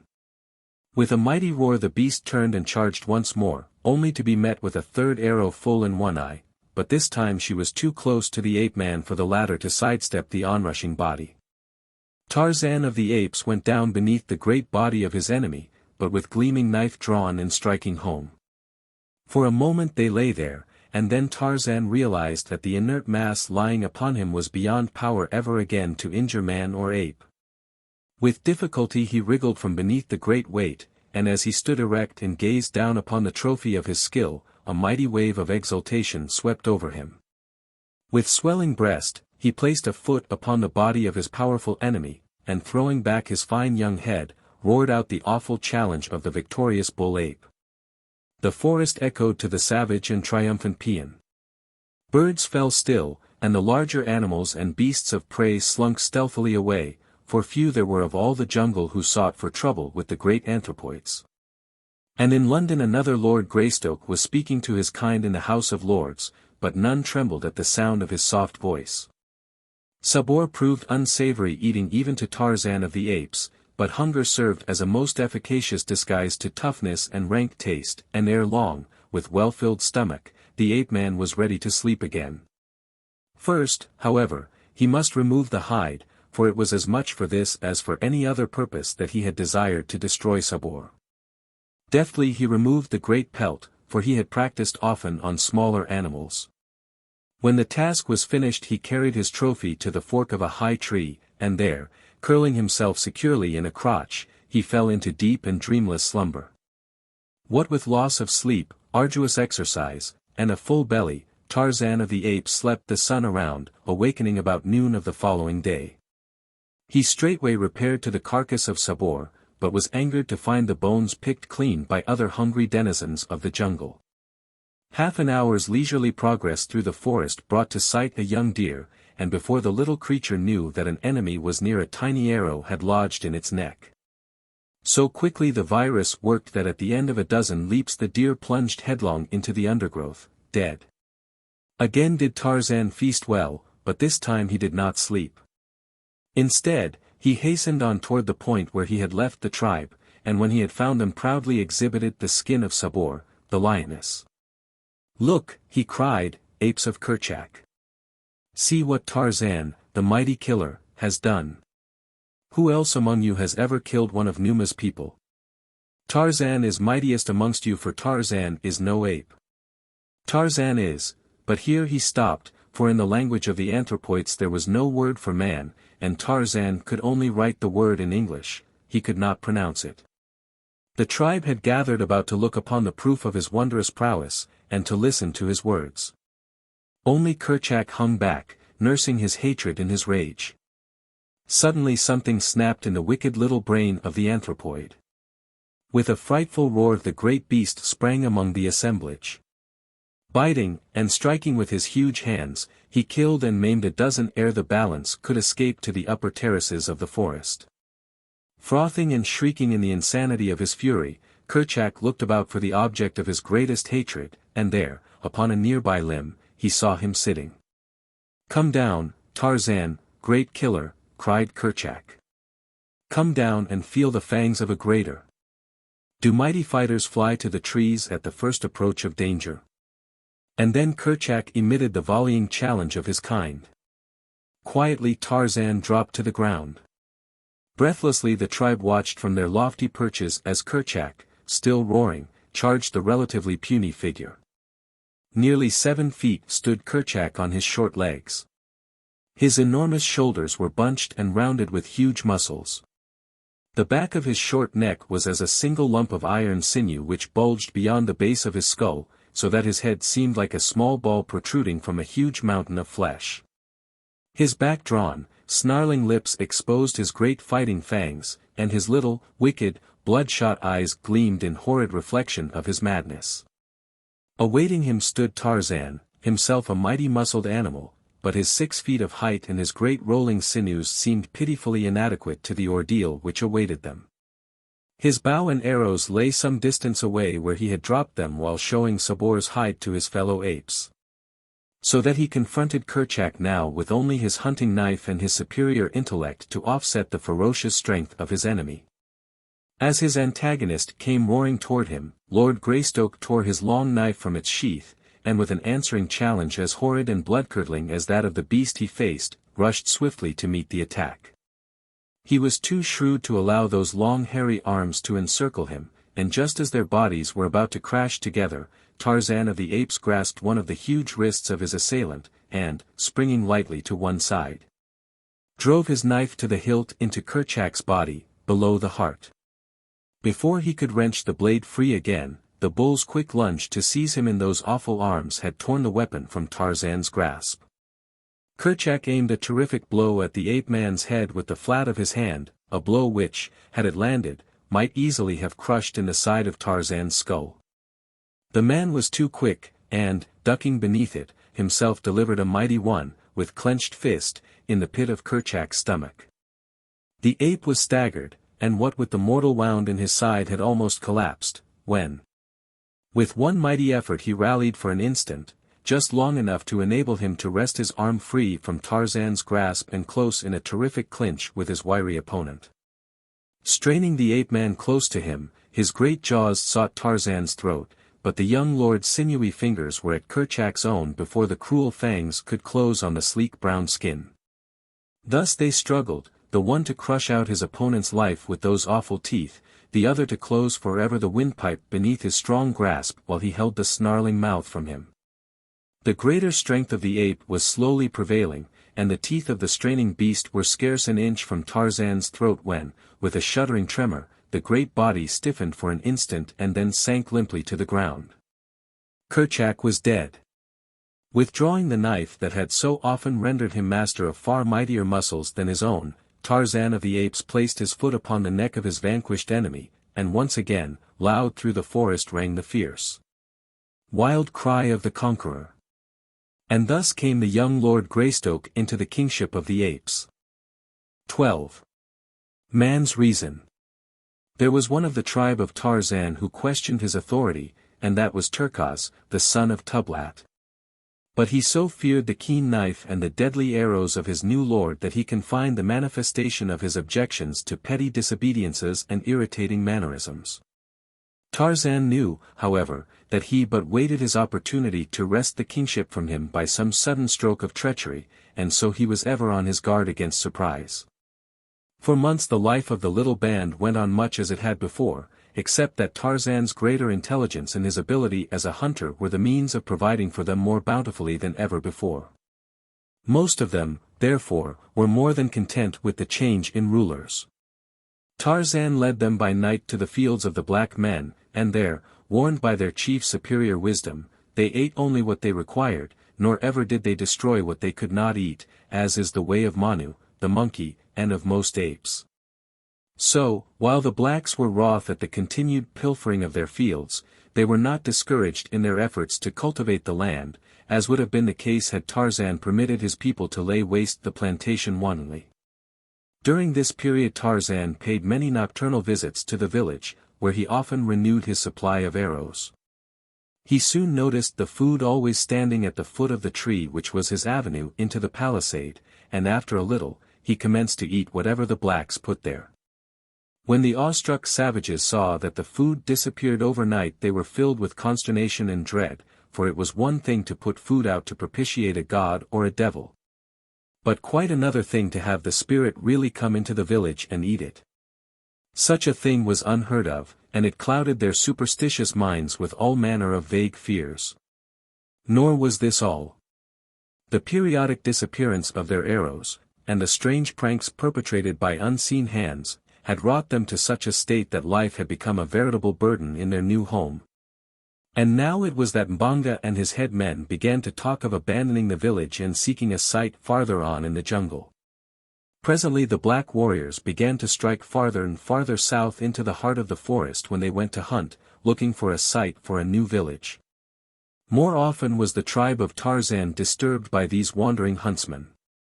Now was the quiet, fierce solitude of the primeval forest broken by new, strange cries. No longer was there safety for bird or beast. Man had come.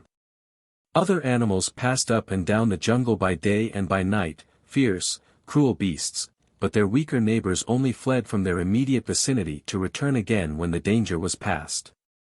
With man it is different. When he comes, many of the larger animals instinctively leave the district entirely, seldom if ever to return, and thus it has always been with the great anthropoids. They flee man as man flees a pestilence. For a short time the tribe of Tarzan lingered in the vicinity of the beach because their new chief hated the thought of leaving the treasured contents of the little cabin forever. But when one day a member of the tribe discovered the blacks in great numbers on the banks of a little stream that had been their watering place for generations, and in the act of clearing a space in the jungle and erecting many huts, the apes would remain no longer. And so Tarzan led them inland for many marches to a spot as yet undefiled by the foot of a human being. Once every moon Tarzan would go swinging rapidly back through the swaying branches to have a day with his books, and to replenish his supply of arrows. This latter task was becoming more and more difficult, for the blacks had taken to hiding their supply away at night in granaries and living huts. This necessitated watching by day on Tarzan's part to discover where the arrows were being concealed. Twice had he entered huts at night while the inmates lay sleeping upon their mats, and stolen the arrows from the very sides of the warriors. But this method he realized to be too fraught with danger, and so he commenced picking up solitary hunters with his long, deadly noose, stripping them of weapons and ornaments and dropping their bodies from a high tree into the village street during the still watches of the night. These various escapades again so terrorized the blacks that, had it not been for the monthly respite between Tarzan's visits, in which they had opportunity to renew hope that each fresh incursion would prove the last, they soon would have abandoned their new village. The blacks had not as yet come upon Tarzan's cabin on the distant beach, but the ape-man lived in constant dread that, while he was away with the tribe, they would discover and despoil his treasure. So it came that he spent more and more time in the vicinity of his father's last home, and less with the tribe. Presently the members of his little community began to suffer on account of his neglect, for disputes and quarrels constantly arose which only the king might settle peaceably. At last some of the older apes spoke to Tarzan on the subject, and for a month thereafter he remained constantly with the tribe. The duties of kingship among the anthropoids are not many or arduous. In the afternoon comes Thaka, possibly, to complain that old Mungo has stolen his new wife. Then must Tarzan summon all before him, and if he finds that the wife prefers her new lord he commands that matters remain as they are, or possibly that Mungo give Thaka one of his daughters in exchange. Whatever his decision, the apes accept it as final, and return to their occupations satisfied. Then comes Tana, shrieking and holding tight her side from which blood is streaming. Gunto, her husband, has cruelly bitten her. And Gunto, summoned, says that Tana is lazy and will not bring him nuts and beetles, or scratch his back for him. So Tarzan scolds them both and threatens Gunto with a taste of the death-bearing slivers if he abuses Tana further, and Tana, for her part, is compelled to promise better attention to her wifely duties. And so it goes, little family differences for the most part, which, if left unsettled would result finally in greater factional strife, and the eventual dismemberment of the tribe. But Tarzan tired of it, as he found that kingship meant the curtailment of his liberty. He longed for the little cabin and the sun-kissed sea, for the cool interior of the well-built house, and for the never-ending wonders of the many books. As he had grown older, he found that he had grown away from his people. Their interests and his were far removed. They had not kept pace with him, nor could they understand aught of the many strange and wonderful dreams that passed through the active brain of their human king. So limited was their vocabulary that Tarzan could not even talk with them of the many new truths, and the great fields of thought that his reading had opened up before his longing eyes, or make known ambitions which stirred his soul. Among the tribe he no longer had friends as of old. A little child may find companionship in many strange and simple creatures, but to a grown man there must be some semblance of equality in intellect as the basis for agreeable association. Had Kala lived, Tarzan would have sacrificed all else to remain near her, but now that she was dead, and the playful friends of his childhood grown into fierce and surly brutes, he felt that he much preferred the peace and solitude of his cabin to the irksome duties of leadership amongst a horde of wild beasts. The hatred and jealousy of Terkoz, son of Tublat, did much to counteract the effect of Tarzan's desire to renounce his kingship among the apes, for, stubborn young Englishman that he was, he could not bring himself to retreat in the face of so malignant an enemy. That Terkoz would be chosen leader in his stead he knew full well, for time and again the ferocious brute had established his claim to physical supremacy over the few bull apes who had dared resent his savage bullying. Tarzan would have liked to subdue the ugly beast without recourse to knife or arrows. So much had his great strength and agility increased in the period following his maturity that he had come to believe that he might master the redoubtable Terkoz in a hand-to-hand fight were it not for the terrible advantage the anthropoid's huge fighting fangs gave him over the poorly armed Tarzan. The entire matter was taken out of Tarzan's hands one day by force of circumstances, and his future left open to him, so that he might go or stay without any stain upon his savage escutcheon. It happened thus. The tribe was feeding quietly, spread over a considerable area, when a great screaming arose some distance east of where Tarzan lay upon his belly beside a limpid brook, attempting to catch an elusive fish in his quick brown hands. With one accord the tribe swung rapidly toward the frightened cries, and there found Terkoz holding an old female by the hair and beating her unmercifully with his great hands. As Tarzan approached he raised his hand aloft for Terkoz to desist, for the female was not his, but belonged to a poor old ape whose fighting days were long over, and who, therefore, could not protect his family. Terkoz knew that it was against the laws of his kind to strike this woman of another, but being a bully, he had taken advantage of the weakness of the female's husband to chastise her because she had refused to give up to him a tender young rodent she had captured. When Terkoz saw Tarzan approaching without his arrows, he continued to belabor the poor woman in a studied effort to affront his hated chieftain. Tarzan did not repeat his warning signal, but instead rushed bodily upon the waiting Terkoz. Never had the ape-man fought so terrible a battle since that long-gone day when Balgani, the great king gorilla, had so horribly manhandled him ere the new-found knife had, by accident, pricked the savage heart. Tarzan's knife on the present occasion but barely offset the gleaming fangs of Terkoz, and what little advantage the ape had over the man in brute strength was almost balanced by the latter's wonderful quickness and agility.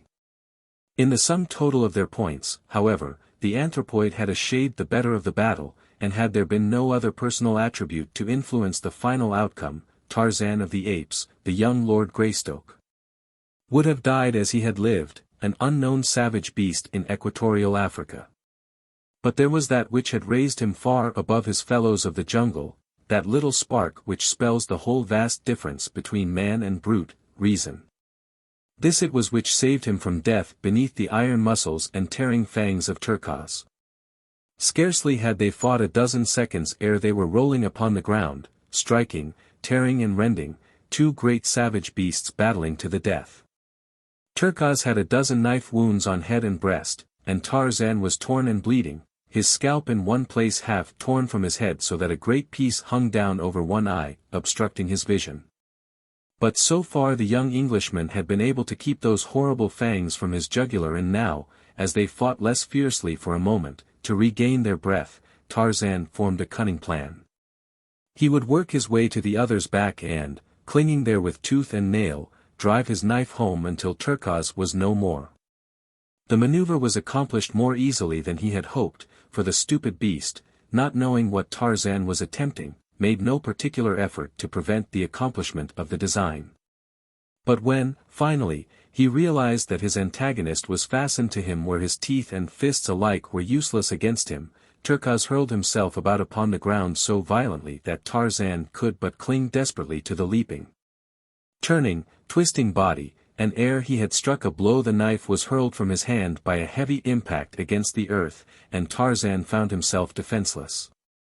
During the rollings and squirmings of the next few minutes, Tarzan's hold was loosened a dozen times until finally an accidental circumstance of those swift and ever-changing evolutions gave him a new hold with his right hand. which he realized was absolutely unassailable. His arm was passed beneath Terkaz's arm from behind and his hand and forearm encircled the back of Terkaz's neck. It was the half-Nelson of modern wrestling which the untaught ape man had stumbled upon, but superior reason showed him in an instant the value of the thing he had discovered. It was the difference to him between life and death.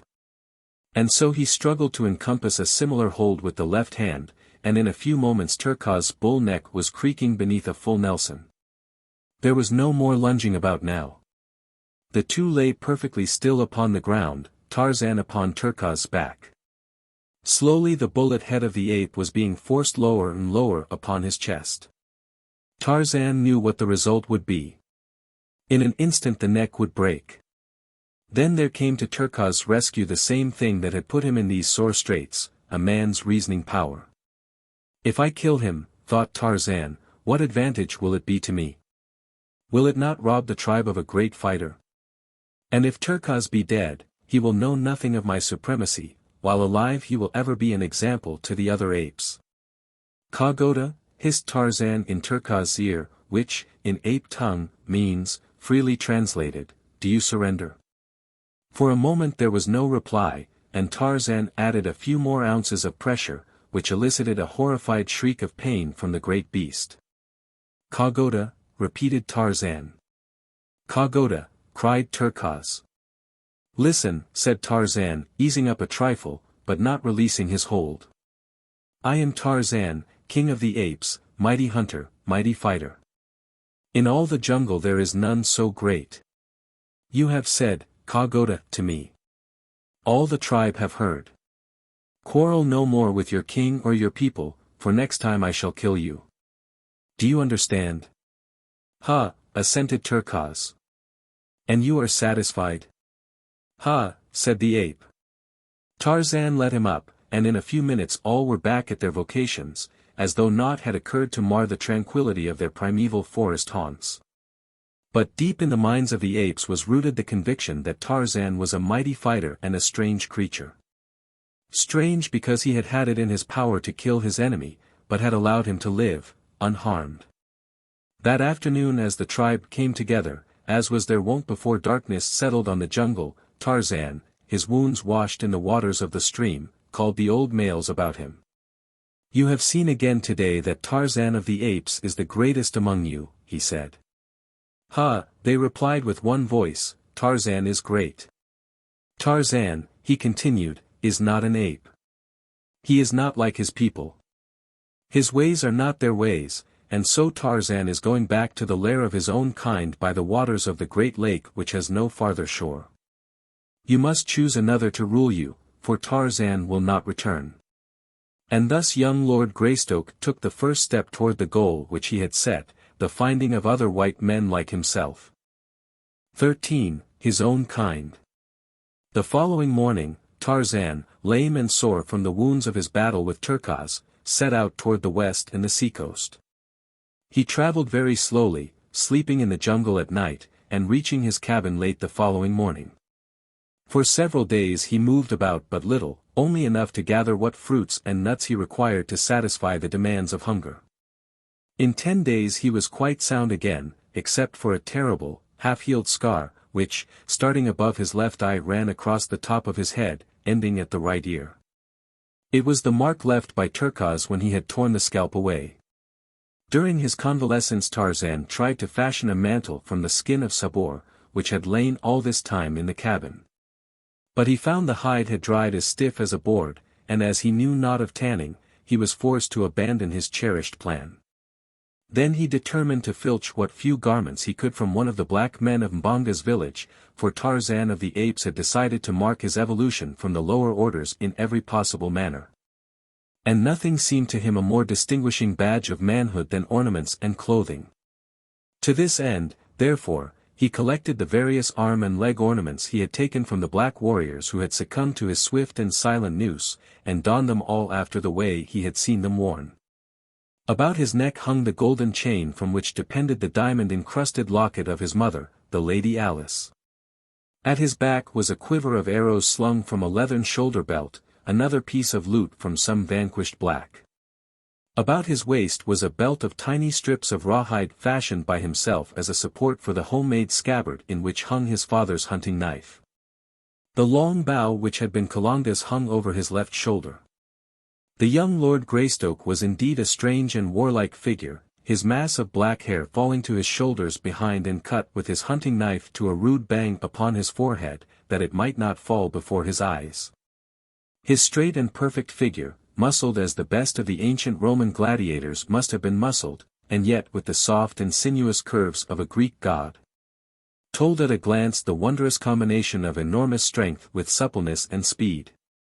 A personification was Tarzan of the apes, of the primitive man, the hunter, the warrior. With the noble poise of his handsome head upon those broad shoulders, and the fire of life and intelligence in those fine, clear eyes, he might readily have typified some demigod of a wild and warlike bygone people of his ancient forest. But of these things Tarzan did not think. He was worried because he had not clothing to indicate to all the jungle folks that he was a man and not an ape, and grave doubt often entered his mind as to whether he might not yet become an ape. Was not hair commencing to grow upon his face?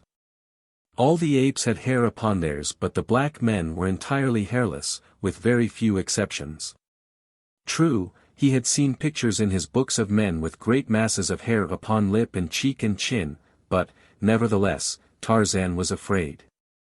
Almost daily he whetted his keen knife and scraped and whittled at his young beard to eradicate this degrading emblem of apehood. And so he learned to shave, rudely and painfully, it is true, but, nevertheless, effectively. When he felt quite strong again, after his bloody battle with Turcos, Tarzan set off one morning towards Mbonga's village. He was moving carelessly along a winding jungle trail, instead of making his progress through the trees, when suddenly he came face to face with a black warrior. The look of surprise on the savage face was almost comical, and before Tarzan could unsling his bow the fellow had turned and fled down the path crying out in alarm as though to others before him. Tarzan took to the trees in pursuit, and in a few moments came in view of the men desperately striving to escape. There were 3 of them, and they were racing madly in single file through the dense undergrowth. Tarzan easily distanced them, nor did they see his silent passage above their heads, nor note the crouching figure squatted upon a low branch ahead of them beneath which the trail led them. Tarzan let the first 2 pass beneath him, but as the third came swiftly on, the quiet noose dropped about the black throat. A quick jerk drew it taut. There was an agonized scream from the victim, and his fellows turned to see his struggling body rise as by magic slowly into the dense foliage of the trees above. With frightened shrieks they wheeled once more and plunged on in their efforts to escape. Tarzan dispatched his prisoner quickly and silently. Removed the weapons and ornaments, and, oh, the greatest joy of all, a handsome deerskin breechcloth, which he quickly transferred to his own person. Now indeed was he dressed as a man should be. None there was who could now doubt his high origin. How he should have liked to have returned to the tribe to parade before their envious gaze this wondrous finery. Taking the body across his shoulder, he moved more slowly through the trees toward the little palisaded village, for he again needed arrows. As he approached quite close to the enclosure he saw an excited group surrounding the 2 fugitives, who, trembling with fright and exhaustion, were scarce able to recount the uncanny details of their adventure. Mirando, they said, who had been ahead of them a short distance, had suddenly come screaming toward them, crying that a terrible white and naked warrior was pursuing him. The 3 of them had hurried toward the village as rapidly as their legs would carry them. Again Mirando's shrill cry of mortal terror had caused them to look back, and there they had seen the most horrible sight, their companion's body flying upwards into the trees. His arms and legs beating the air and his tongue protruding from his open mouth. No other sound did he utter, nor was there any creature in sight about him. The villagers were worked up into a state of fear bordering on panic, but wise old Mbonga affected to feel considerable skepticism regarding the tale, and attributed the whole fabrication to their fright in the face of some real danger. "You tell us this great story," he said, "because you do not dare to speak the truth. You do not dare admit that when the lion sprang upon Mirando you ran away and left him. You are cowards. Scarcely had Mbonga ceased speaking when a great crashing of branches in the trees above them caused the blacks to look up in renewed terror. The sight that met their eyes made even wise old Mbonga shudder, for there, turning and twisting in the air, came the dead body of Mirando, to sprawl with a sickening reverberation upon the ground at their feet. With one accord the blacks took to their heels, nor did they stop until the last of them was lost in the dense shadows of the surrounding jungle. Again Tarzan came down into the village and renewed his supply of arrows and ate of the offering of food which the blacks had made to appease his wrath. Before he left he carried the body of Mirando to the gate of the village, and propped it up against the palisade in such a way that the dead face seemed to be peering around the edge of the gatepost down the path which led to the jungle. Then Tarzan returned, hunting, always hunting, to the cabin by the beach. It took a dozen attempts on the part of the thoroughly frightened blacks to re-enter their village, past the horrible, grinning face of their dead fellow, and when they found the food and arrows gone they knew, what they had only too well feared. That Mirando had seen the evil spirit of the jungle. That now seemed to them the logical explanation. Only those who saw this terrible god of the jungle died, for was it not true that none left alive in the village had ever seen him? Therefore, those who had died at his hands must have seen him and paid the penalty with their lives. As long as they supplied him with arrows and food he would not harm them unless they looked upon him, so it was ordered by Mbonga that in addition to the food offering there should also be laid out an offering of arrows for this Munangokiwati. And this was done from then on. If you ever chanced to pass that far-off African village you will still see before a tiny thatched hut, built just without the village, a little iron pot in which is a quantity of food, and beside it a quiver of well-daubed arrows. When Tarzan came in sight of the beach where stood his cabin, a strange and unusual spectacle met his vision. On the placid waters of the landlocked harbor floated a great ship, and on the beach a small boat was drawn up. But, most wonderful of all, a number of white men like himself were moving about between the beach and his cabin. Tarzan saw that in many ways they were like the men of his picture books. He crept closer through the trees until he was quite close above them. There were 10 men, swarthy, sun-tanned, villainous-looking fellows. Now they had congregated by the boat and were talking in loud, angry tones, with much gesticulating and shaking of fists. Presently one of them, a little, mean-faced, black-bearded fellow with a countenance which reminded Tarzan of Pamba, the rat, laid his hand upon the shoulder of a giant who stood next him, and with whom all the others had been arguing and quarreling.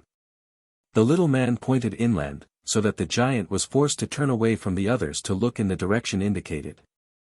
As he turned, the little, mean-faced man drew a revolver from his belt and shot the giant in the back. The big fellow threw his hands above his head, his knees bent beneath him, and without a sound he tumbled forward upon the beach, dead. The report of the weapon, the first that Tarzan had ever heard, filled him with wonderment, but even this unaccustomed sound could not startle his healthy nerves into even a semblance of panic. The conduct of the white strangers it was that caused him the greatest perturbation.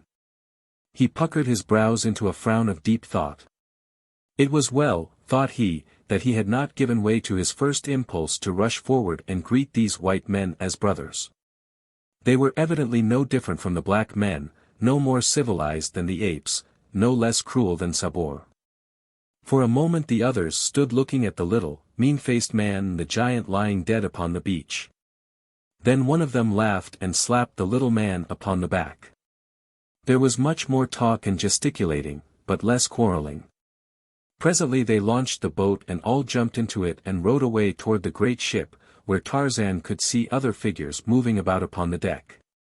When they had clambered aboard, Tarzan dropped to earth behind a great tree and crept to his cabin, keeping it always between himself and the ship. Slipping in at the door he found that everything had been ransacked. His books and pencils strewed the floor. His weapons and shields and other little store of treasures were littered about. As he saw what had been done a great wave of anger surged through him, and the new-made scar upon his forehead stood suddenly out, a bar of inflamed crimson against his tawny hide. Quickly he ran to the cupboard and searched in the far recess of the lower shelf. Ah! He breathed a sigh of relief as he drew out the little tin box, and, opening it, found his greatest treasures undisturbed. The photograph of the smiling, strong-faced young man, and the little black puzzle book were safe. What was that? His quick ear had caught a faint but unfamiliar sound. Running to the window, Tarzan looked toward the harbor, and there he saw that a boat was being lowered from the great ship beside the one already in the water. Soon he saw many people clambering over the sides of the larger vessel and dropping into the boats. They were coming back in full force. For a moment longer Tarzan watched while a number of boxes and bundles were lowered into the waiting boats. Then, as they shoved off from the ship's side, the ape-man snatched up a piece of paper. And with a pencil printed on it for a few moments until it bore several lines of strong, well-made, almost letter-perfect characters. This notice he stuck upon the door with a small sharp splinter of wood. Then gathering up his precious tin box, his arrows, and as many bows and spears as he could carry, he hastened through the door and disappeared into the forest. When the two boats were beached upon the silvery sand, it was a strange assortment of humanity that clambered ashore. Some 20 souls in all there were, 15 of them rough and villainous appearing seamen. The others of the party were of different stamp. One was an elderly man, with white hair and large-rimmed spectacles. His slightly stooped shoulders were draped in an ill-fitting, though immaculate, frock coat, and a shiny silk hat added to the incongruity of his garb in an African jungle. The second member of the party to land was a tall young man in white ducks, while directly behind came another elderly man with a very high forehead and a fussy, excitable manner. After these came a huge negress clothed like Solomon as to colors. Her great eyes rolled in evident terror, first toward the jungle and then toward the cursing band of sailors who were removing the bales and boxes from the boats. The last member of the party to disembark was a girl of about 19, and it was the young man who stood at the boat's prow to lift her high and dry upon land. She gave him a brave and pretty smile of thanks, but no words passed between them. In silence the party advanced toward the cabin. It was evident that whatever their intentions, all had been decided upon before they left the ship. And so they came to the door, the sailors carrying the boxes and bales, followed by the 5 who were of so different a class. The men put down their burdens, and then one caught sight of the notice which Tarzan had posted. "Ho, mates," he cried. "What's here? This sign was not posted an hour ago, or I'll eat the cook." The others gathered about, craning their necks over the shoulders of those before them, but as few of them could read at all, and then only after the most laborious fashion, one finally turned to the little old man of the top hat and frock coat. "Hi, Professor," he called, "step forward and read the bloomin' notice." Thus addressed, the old man came slowly to where the sailors stood, followed by the other members of his party. Adjusting his spectacles he looked for a moment at the placard and then, turning away, strolled off muttering to himself, "Most remarkable, most remarkable." "Hi, old fossil," cried the man who had first called on him for assistance, "did je think we wanted of you to read the bloomin' notice to yourself? Come back here and read it out loud, you old barnacle." The old man stopped and, turning back, said, "Oh, yes, my dear sir, 1,000 pardons. It was quite thoughtless of me, yes, very thoughtless. Most remarkable, most remarkable." Again he faced the notice and read it through, and doubtless would have turned off again to ruminate upon it had not the sailor grasped him roughly by the collar and howled into his ear. "Read it out loud, you blithering old idiot." "Ah, yes indeed," replied the professor softly, and adjusting his spectacles once more he read aloud. "This is the house of Tarzan, the killer of beasts and many black men. Do not harm the things which are Tarzan's. Tarzan watches. Tarzan of the Apes." "Who the devil is Tarzan?" cried the sailor who had before spoken. "He evidently speaks English," said the young man. "But what does Tarzan of the Apes mean?" cried the girl. "I do not know, Miss Porter," replied the young man, "unless we have discovered a runaway simian from the London Zoo who has brought back a European education to his jungle home. What do you make of it, Professor Porter?" he added, turning to the old man.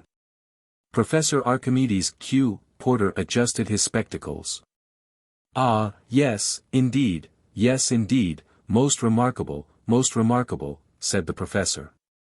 "But I can add nothing further to what I have already remarked in elucidation of this truly momentous occurrence," and the professor turned slowly in the direction of the jungle. "But, Papa," cried the girl, "you haven't said anything about it yet." "Tut, tut, child." "Tut, tut," responded Professor Porter, in a kindly and indulgent tone, "do not trouble your pretty head with such weighty and abstruse problems," and again he wandered slowly off in still another direction, his eyes bent upon the ground at his feet.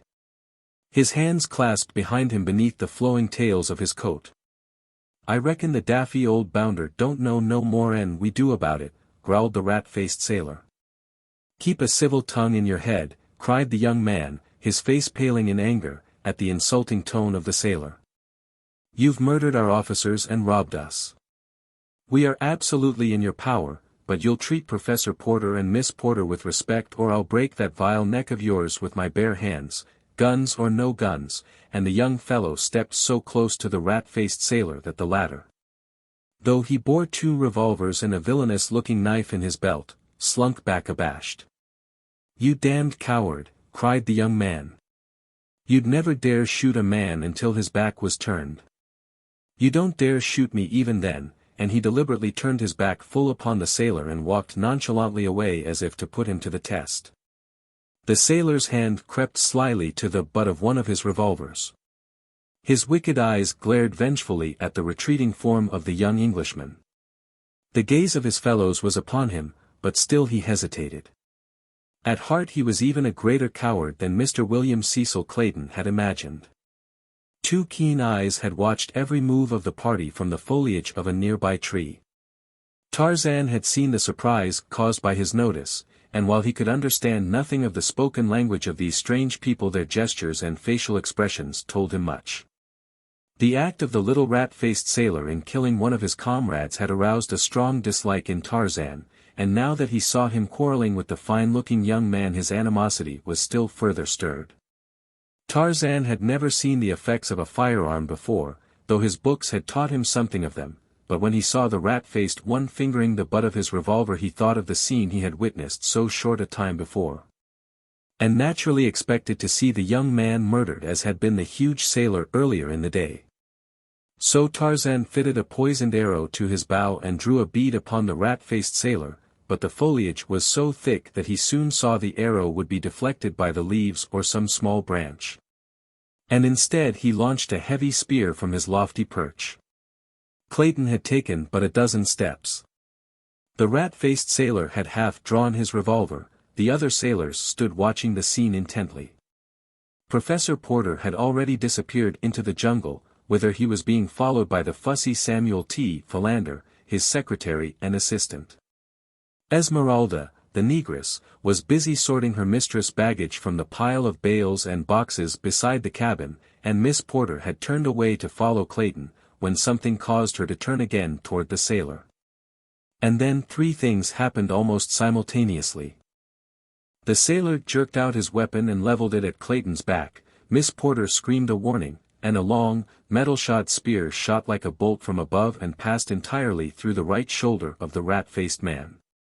The revolver exploded harmlessly in the air, and the seaman crumpled up with a scream of pain and terror. Clayton turned and rushed back toward the scene.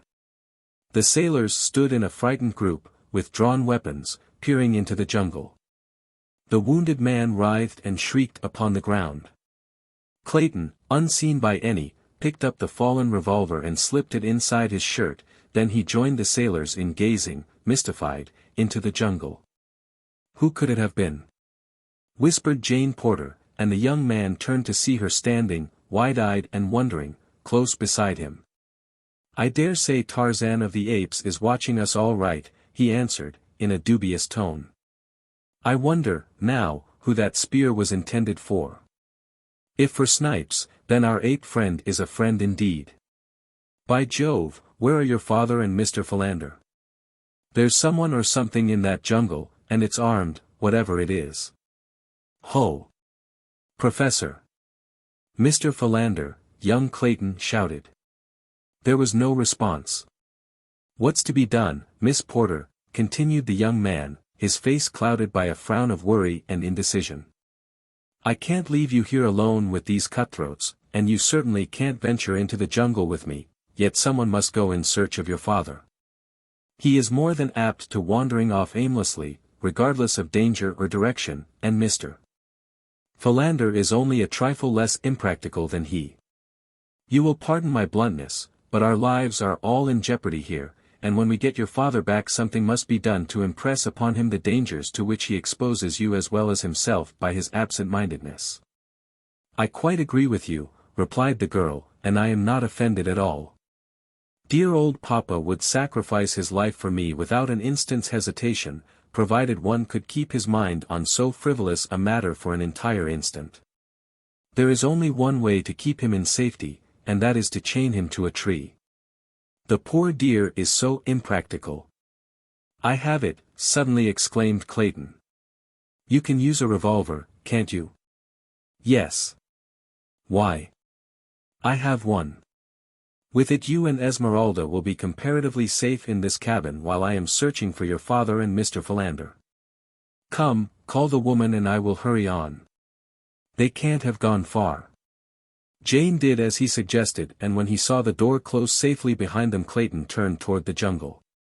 Some of the sailors were drawing the spear from their wounded comrade and, as Clayton approached, he asked if he could borrow a revolver from one of them while he searched the jungle for the professor.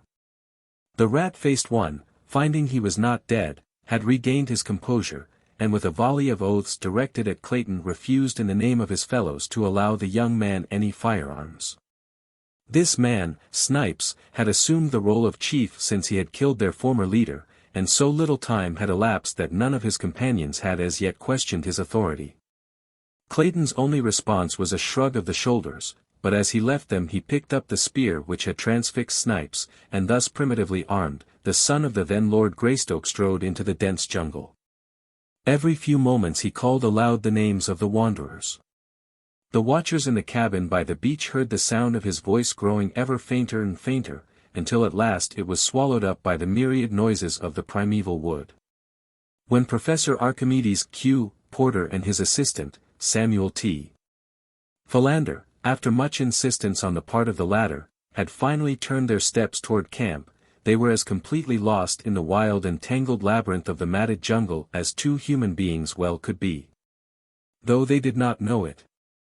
It was by the merest caprice of fortune that they headed toward the west coast of Africa, instead of toward Zanzibar on the opposite side of the dark continent. When in a short time they reached the beach, only to find no camp in sight, Philander was positive that they were north of their proper destination, while, as a matter of fact they were about 200 yards south of it. It never occurred to either of these impractical theorists to call aloud on the chance of attracting their friends' attention. Instead, with all the assurance that deductive reasoning from a wrong premise induces in one, Mr. Samuel T. Philander grasped Professor Archimedes Q. Porter firmly by the arm and hurried the weakly protesting old gentleman off in the direction of Cape Town, 1,500 miles to the south. When Jane and Esmeralda found themselves safely behind the cabin door the negress's first thought was to barricade the portal from the inside. With this idea in mind she turned to search for some means of putting it into execution.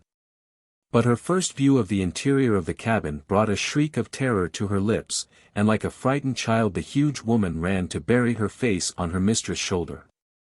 Jane, turning at the cry, saw the cause of it lying prone upon the floor before them, the whitened skeleton of a man. A further glance revealed a second skeleton upon the bed. "What horrible place are we in?" murmured the awestruck girl. But there was no panic in her fright.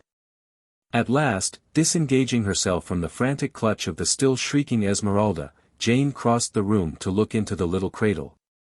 Knowing what she should see there even before the tiny skeleton disclosed itself in all its pitiful and pathetic frailty. What an awful tragedy these poor mute bones proclaimed. The girl shuddered at thought of the eventualities which might lie before herself and her friends in this ill-fated cabin, the haunt of mysterious, perhaps hostile, beings. Quickly, with an impatient stamp of her little foot, she endeavored to shake off the gloomy forebodings, and turning to Esmeralda bade her cease her wailing. "Stop, Esmeralda, stop it this minute," she cried. "You are only making it worse." She ended lamely, a little quiver in her own voice as she thought of the three men, upon whom she depended for protection, wandering in the depth of that awful forest. Soon the girl found that the door was equipped with a heavy wooden bar upon the inside, and after several efforts the combined strength of the two enabled them to slip it into place, the first time in 20 years. Then they sat down upon a bench with their arms about one another, and waited. 14. At the mercy of the jungle.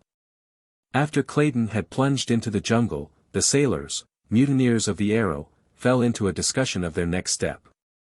But on one point all were agreed, that they should hasten to put off to the anchored Arrow, where they could at least be safe from the spears of their unseen foe.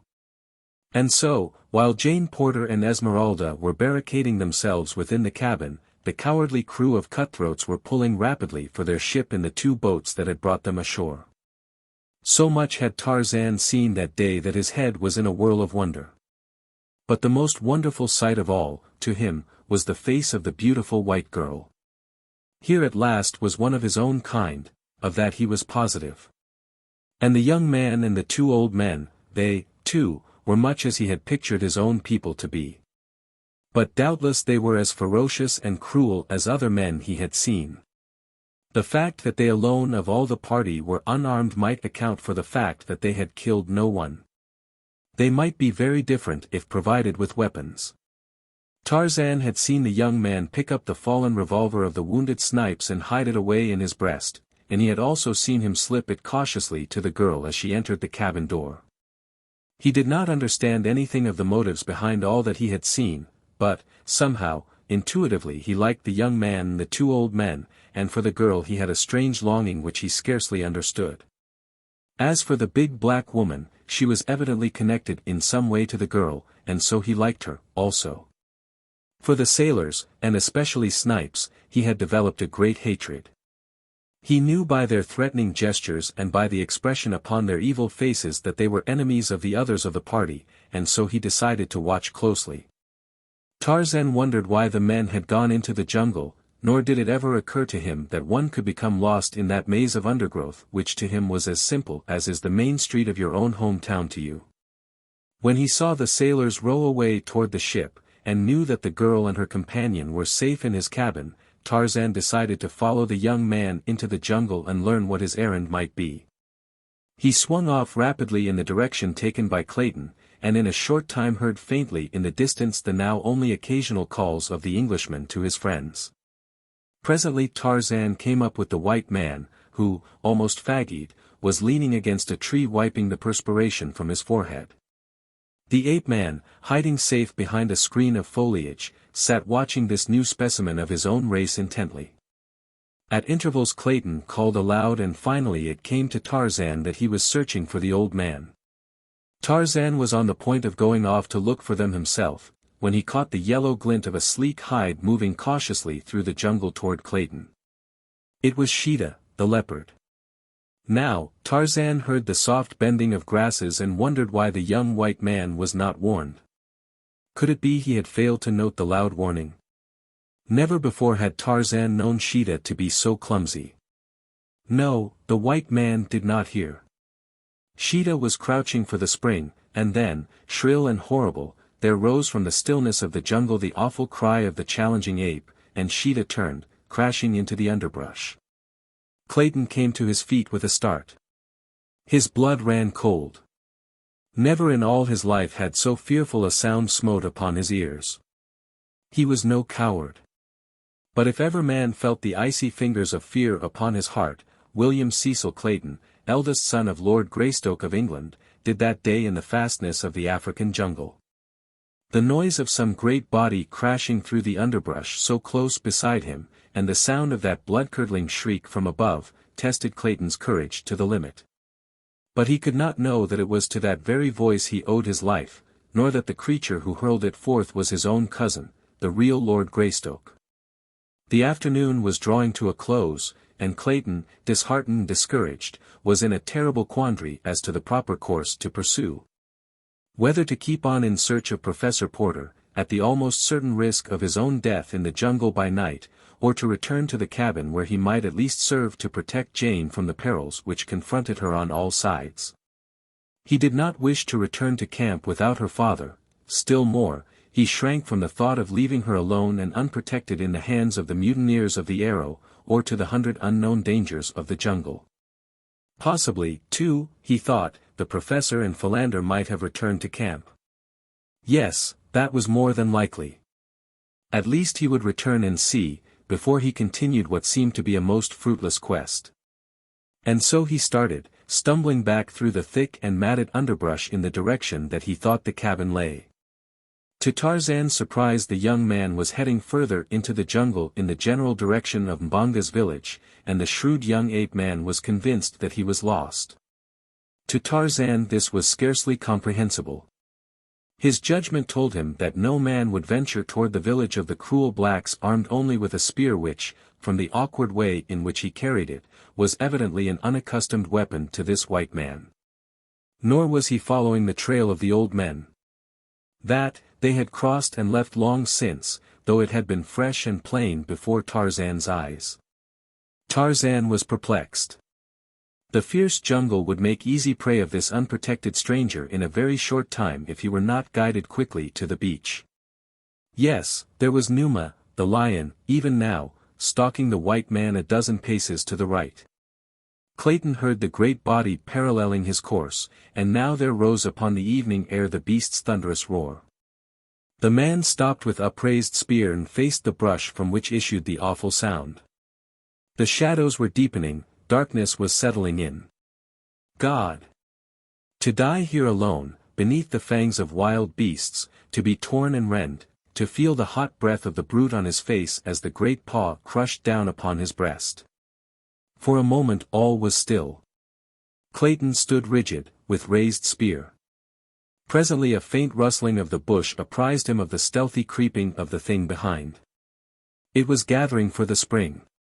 At last he saw it, not 20 feet away, the long, lithe, muscular body and tawny head of a huge black-maned lion. The beast was upon its belly, moving forward very slowly. As its eyes met Clayton's it stopped, and deliberately, cautiously gathered its hind quarters behind it. In agony the man watched, fearful to launch his spear, powerless to fly. He heard a noise in the tree above him. Some new danger, he thought, but he dared not take his eyes from the yellow-green orbs before him.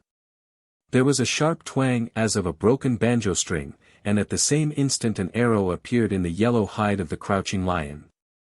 With a roar of pain and anger the beast sprang, but, somehow, Clayton stumbled to one side, and as he turned again to face the infuriated king of beasts, he was appalled at the sight which confronted him. Almost simultaneously with the lions turning to renew the attack, a half-naked giant dropped from the tree above squarely on the brute's back. With lightning speed an arm that was banded layers of iron muscle encircled the huge neck, and the great beast was raised from behind, roaring and pawing the air, raised as easily as Clayton would have lifted a pet dog. The scene he witnessed there in the twilight depths of the African jungle was burned forever into the Englishman's brain. The man before him was the embodiment of physical perfection and giant strength. Yet it was not upon these he depended in his battle with the great cat, for mighty as were his muscles, they were as nothing by comparison with Numa's. To his agility, to his brain and to his long keen knife he owed his supremacy. His right arm encircled the lion's neck, while the left hand plunged the knife time and again into the unprotected side behind the left shoulder. The infuriated beast, pulled up and backwards until he stood upon his hind legs, struggled impotently in this unnatural position. Had the battle been of a few seconds longer duration the outcome might have been different, but it was all accomplished so quickly that the lion had scarce time to recover from the confusion of its surprise ere it sank lifeless to the ground. Then the strange figure which had vanquished it stood erect upon the carcass, and throwing back the wild and handsome head, gave out the fearsome cry which a few moments earlier had so startled Clayton. Before him he saw the figure of a young man, naked except for a loin-cloth and a few barbaric ornaments about arms and legs, on the breast a priceless diamond locket gleaming against a smooth brown skin. The hunting knife had been returned to its homely sheath, and the man was gathering up his bow and quiver from where he had tossed them when he leaped to attack the lion. Clayton spoke to the stranger in English, thanking him for his brave rescue and complimenting him on the wondrous strength and dexterity he had displayed, but the only answer was a steady stare and a faint shrug of the mighty shoulders, which might betoken either disparagement of the service rendered, or ignorance of Clayton's language. When the bow and quiver had been slung to his back, the wild man, for such Clayton now thought him, once more drew his knife and deftly carved a dozen large strips of meat from the lion's carcass. Then, squatting upon his haunches, he proceeded to eat, first motioning Clayton to join him. The strong white teeth sank into the raw and dripping flesh in apparent relish of the meal, but Clayton could not bring himself to share the uncooked meat with his strange host. Instead he watched him, and presently there dawned upon him the conviction that this was Tarzan of the Apes, whose notice he had seen posted upon the cabin door that morning. If so, he must speak English. Again Clayton attempted speech with the ape-man, but the replies, now vocal, were in a strange tongue, which resembled the chattering of monkeys mingled with the growling of some wild beast. No, this could not be Tarzan of the Apes, for it was very evident that he was an utter stranger to English. When Tarzan had completed his repast, he rose and, pointing a very different direction from that which Clayton had been pursuing, started off through the jungle toward the point he had indicated. Clayton, bewildered and confused, hesitated to follow him, for he thought he was but being led more deeply into the mazes of the forest. But the ape-man, seeing him disinclined to follow, returned, and, grasping him by the coat, dragged him along until he was convinced that Clayton understood what was required of him. Then he left him to follow voluntarily. The Englishman, finally concluding that he was a prisoner, saw no alternative open but to accompany his captor, and thus they traveled slowly through the jungle while the sable mantle of the impenetrable forest night fell about them. And the stealthy footfalls of padded paws mingled with the breaking of twigs and the wild calls of the savage life that Clayton felt closing in upon him. Suddenly Clayton heard the faint report of a firearm, a single shot, and then silence. In the cabin by the beach, two thoroughly terrified women clung to each other as they crouched upon the low bench in the gathering darkness. The negress sobbed hysterically, bemoaning the evil day that had witnessed her departure from her dear Maryland, while the white girl, dry-eyed and outwardly calm, was torn by inward fears and forebodings. She feared not more for herself than for the three men whom she knew to be wandering in the abysmal depths of the savage jungle, from which she now heard issuing the almost incessant shrieks and roars, barkings and growlings of its terrifying and fearsome denizens as they sought their prey. And now there came the sound of a heavy body brushing against the side of the cabin. She could hear the great padded paws upon the ground outside. For an instant all was silence, even the bedlam of the forest died to a faint murmur.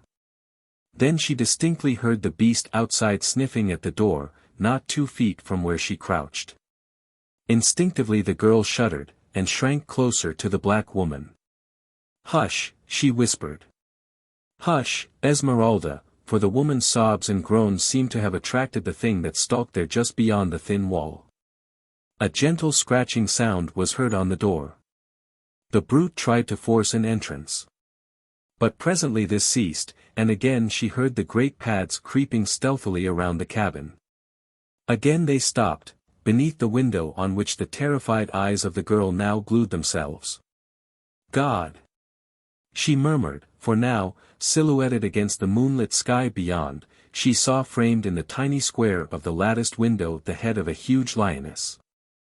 The gleaming eyes were fixed upon her in intent ferocity.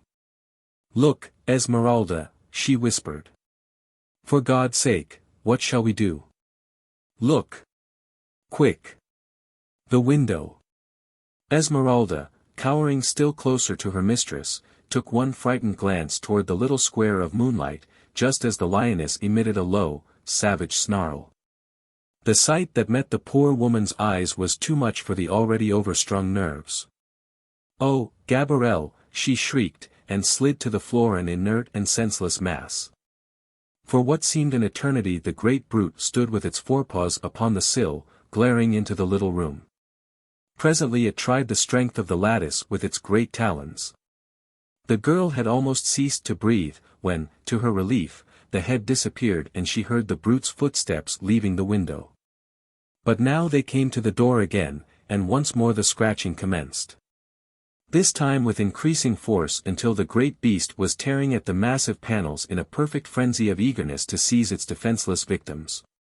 Could Jane have known the immense strength of that door, built piece by piece, she would have felt less fear of the lioness reaching her by this avenue. Little did John Clayton imagine when he fashioned that crude but mighty portal that one day, 20 years later, it would shield a fair American girl, then unborn, from the teeth and talons of a man-eater. For fully 20 minutes the brute alternately sniffed and tore at the door, occasionally giving voice to a wild, savage cry of baffled rage. At length, however, she gave up the attempt, and Jane heard her returning toward the window, beneath which she paused for an instant, and then launched her great weight against the time-worn lattice. The girl heard the wooden rods groan beneath the impact, but they held, and the huge body dropped back to the ground below. Again and again the lioness repeated these tactics, until finally the horrified prisoner within saw a portion of the lattice give way, and in an instant one great paw and the head of the animal were thrust within the room. Slowly the powerful neck and shoulders spread the bars apart, and the lithe body protruded farther and farther into the room. As in a trance, the girl rose, her hand upon her breast, wide eyes staring horror-stricken into the snarling face of the beast scarce 10 feet from her. At her feet lay the prostrate form of the negress. If she could but arouse her, their combined efforts might possibly avail to beat back the fierce and bloodthirsty intruder. Jane stooped to grasp the black woman by the shoulder. Roughly she shook her. "Esmeralda! Esmeralda!" she cried. "Help me, or we are lost." Esmeralda opened her eyes. The first object they encountered was the dripping fangs of the hungry lioness. With a horrified scream the poor woman rose to her hands and knees, and in this position scurried across the room, shrieking, "Oh Gabrielle!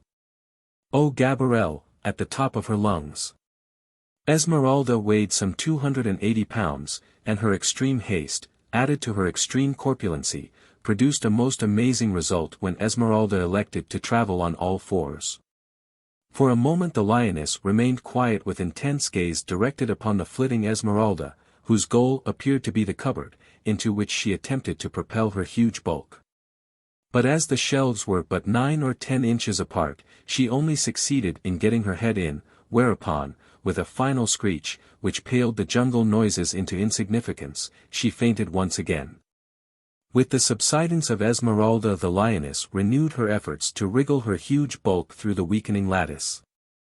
The girl, standing pale and rigid against the farther wall, sought with ever-increasing terror for some loophole of escape. Suddenly her hand, tight pressed against her bosom, felt the hard outline of the revolver that Clayton had left with her earlier in the day. Quickly she snatched it from its hiding place, and, leveling it full at the lioness's face, pulled the trigger. There was a flash of flame, the roar of the discharge, and an answering roar of pain and anger from the beast. Jane Porter saw the great form disappear from the window, and then she, too, fainted, the revolver falling at her side. But Sabor was not killed. The bullet had but inflicted a painful wound in one of the great shoulders. It was the surprise at the blinding flash and the deafening roar that had caused her hasty but temporary retreat. In another instant she was back at the lattice, and with renewed fury was clawing at the aperture, but with lessened effect, since the wounded member was almost useless. She saw her prey, the 2 women, lying senseless upon the floor. There was no longer any resistance to be overcome. Her meat lay before her, and Sabor had only to worm her way through the lattice to claim it. Slowly she forced her great bulk, inch by inch, through the opening. Now her head was through, now one great forearm and shoulder. Carefully she drew up the wounded member to insinuate it gently beyond the tight-pressing bars. A moment more and both shoulders through, the long, sinuous body and the narrow hips would glide quickly after. It was on this sight that Jane Porter again opened her eyes. 15. The Forest God. When Clayton heard the report of the firearm he fell into an agony of fear and apprehension. He knew that one of the sailors might be the author of it. But the fact that he had left the revolver with Jane, together with the overwrought condition of his nerves, made him morbidly positive that she was threatened with some great danger. Perhaps even now she was attempting to defend herself against some savage man or beast. What were the thoughts of his strange captor or guide Clayton could only vaguely conjecture. But that he had heard the shot, and was in some manner affected by it was quite evident, for he quickened his pace so appreciably that Clayton, stumbling blindly in his wake, was down a dozen times in as many minutes in a vain effort to keep pace with him, and soon was left hopelessly behind. Fearing that he would again be irretrievably lost, he called aloud to the wild man ahead of him, and in a moment had the satisfaction of seeing him drop lightly to his side from the branches above. For a moment Tarzan looked at the young man closely, as though undecided as to just what was best to do. Then, stooping down before Clayton, he motioned him to grasp him about the neck, and, with the white man upon his back, Tarzan took to the trees. The next few minutes the young Englishman never forgot. High into bending and swaying branches he was borne with what seemed to him incredible swiftness, while Tarzan chafed at the slowness of his progress. From one lofty branch the agile creature swung with Clayton through a dizzy arc to a neighboring tree. Then, for 100 yards maybe the sure feet threaded a maze of interwoven limbs, balancing like a tightrope walker high above the black depths of verdure beneath. From the first sensation of chilling fear Clayton passed to one of keen admiration and envy of those giant muscles and that wondrous instinct or knowledge which guided this forest god through the inky blackness of the night as easily and safely as Clayton would have strolled a London street at high noon. Occasionally they would enter a spot where the foliage above was less dense, and the bright rays of the moon lit up before Clayton's wondering eyes the strange path they were traversing. At such times the man fairly caught his breath at sight of the horrid depths below them, for Tarzan took the easiest way, which often led over 100 feet above the earth. And yet with all his seeming speed, Tarzan was in reality feeling his way with comparative slowness, searching constantly for limbs of adequate strength for the maintenance of this double weight. Presently they came to the clearing before the beach. Tarzan's quick ears had heard the strange sounds of Sabor's efforts to force her way through the lattice, and it seemed to Clayton that they dropped a straight 100 feet to earth, so quickly did Tarzan descend. Yet when they struck the ground it was with scarce a jar, and as Clayton released his hold on the ape-man he saw him dart like a squirrel for the opposite side of the cabin. The Englishman sprang quickly after him just in time to see the hindquarters of some huge animal about to disappear through the window of the cabin.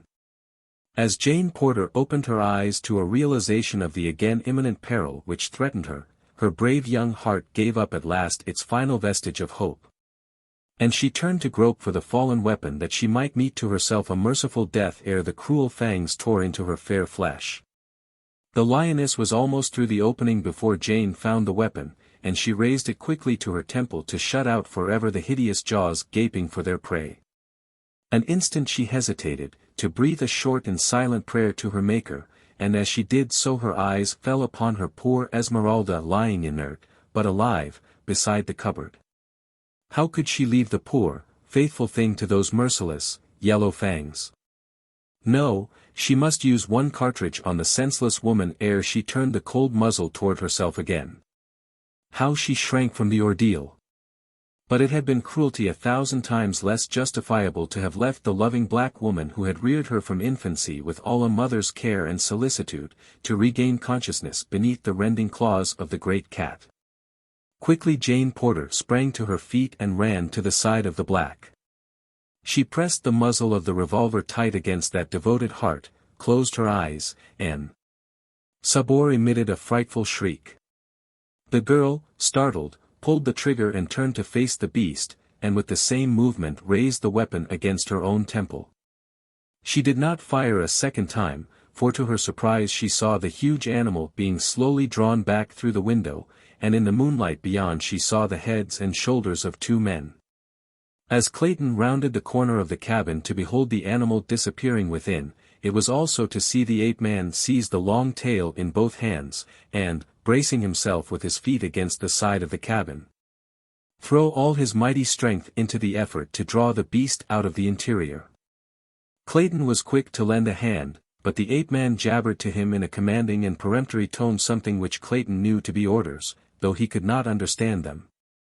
At last, under their combined efforts, the great body was slowly dragged farther and farther outside the window, and then there came to Clayton's mind a dawning conception of the rash bravery of his companion's act. For a naked man to drag a shrieking, clawing man-eater forth from a window by the tail to save a strange white girl, was indeed the last word in heroism.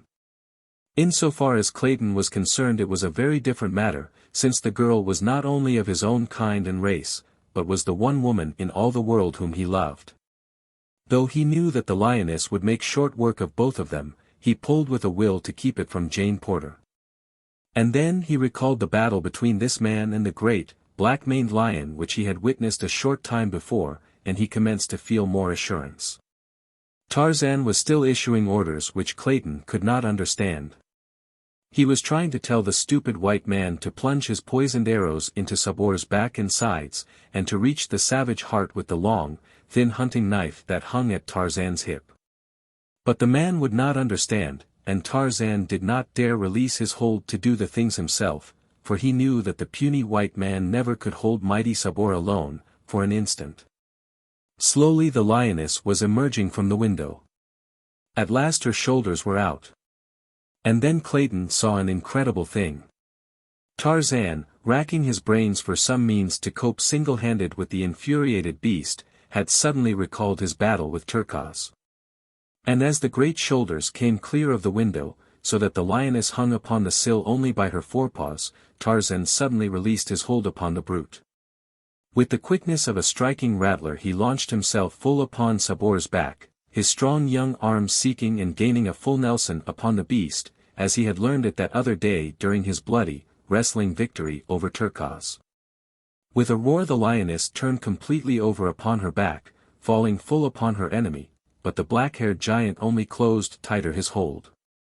Pawing and tearing at earth and air, Sabor rolled and threw herself this way and that in an effort to dislodge this strange antagonist.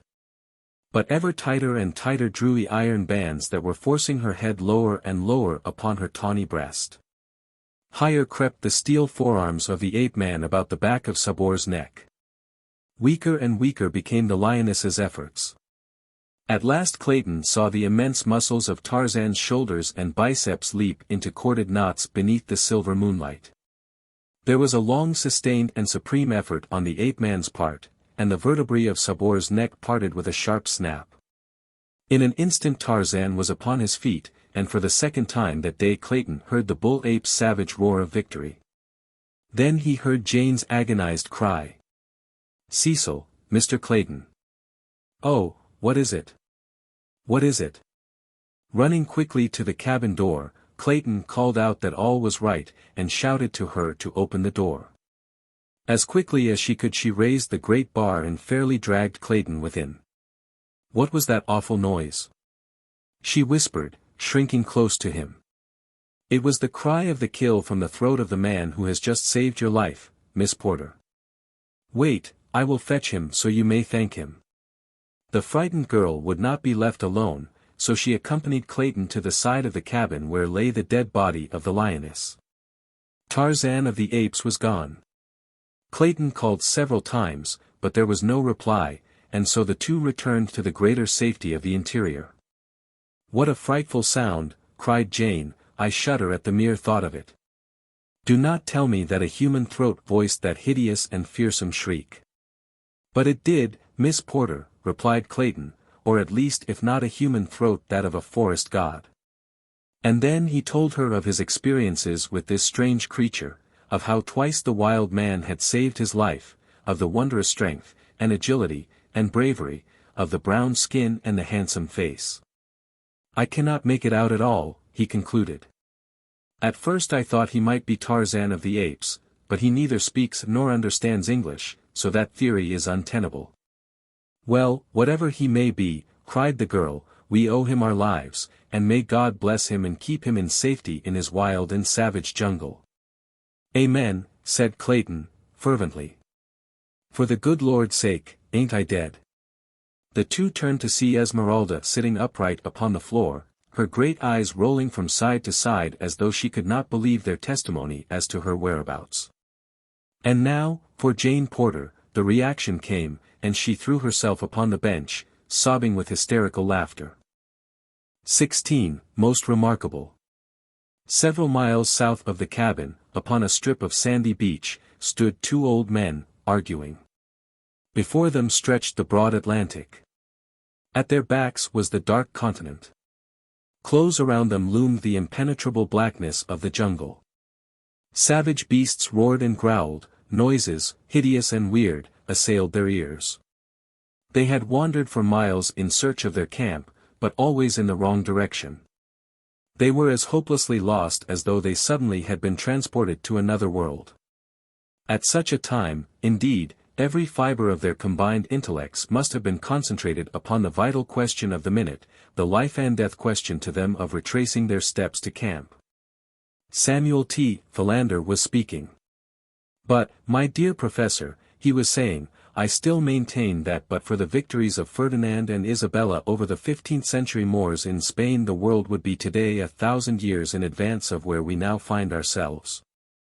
The Moors were essentially a tolerant, broad-minded, liberal race of agriculturists, artisans and merchants, the very type of people that has made possible such civilization as we find today in America and Europe, while the Spaniards. Tut, tut. Dear Mr.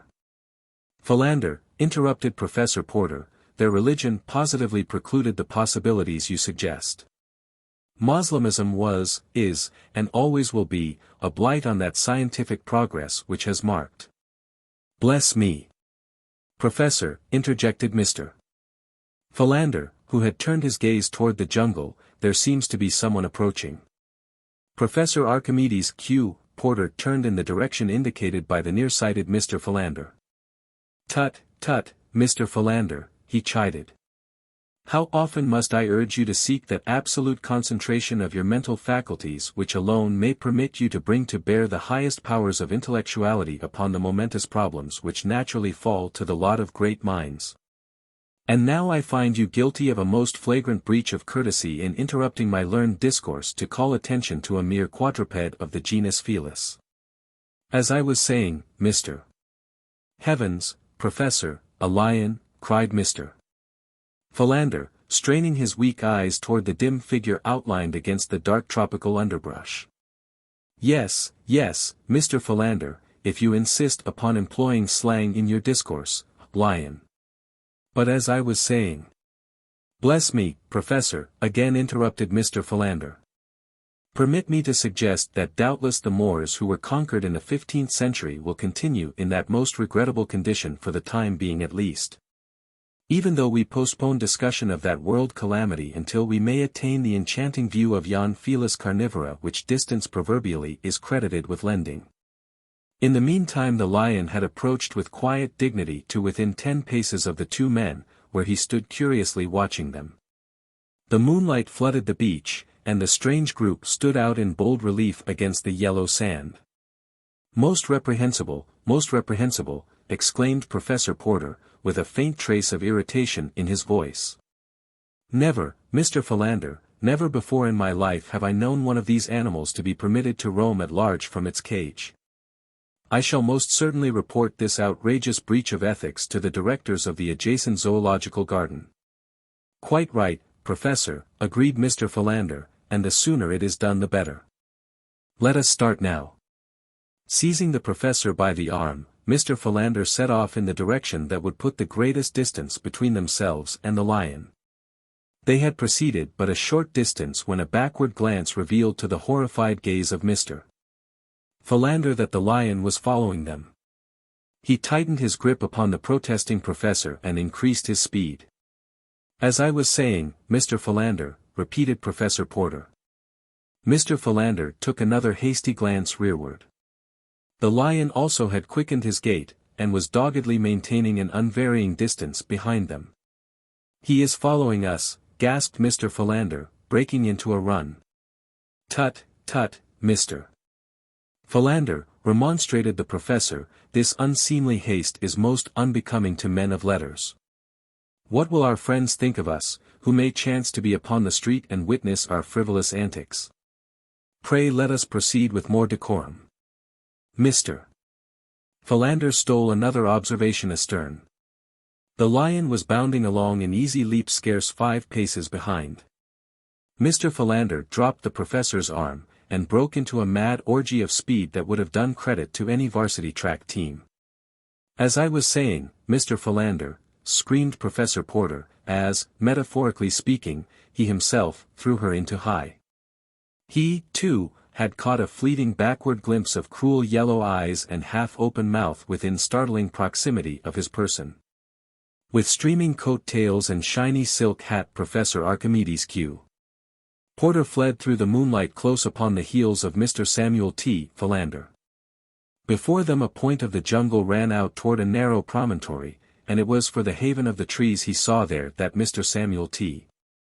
Philander directed his prodigious leaps and bounds, while from the shadows of this same spot peered 2 keen eyes in interested appreciation of the race. It was Tarzan of the Apes who watched, with face a grin, this odd game of follow the leader. He knew the 2 men were safe enough from attack in so far as the lion was concerned. The very fact that Numa had foregone such easy prey at all convinced the wise forest craft of Tarzan that Numa's belly already was full.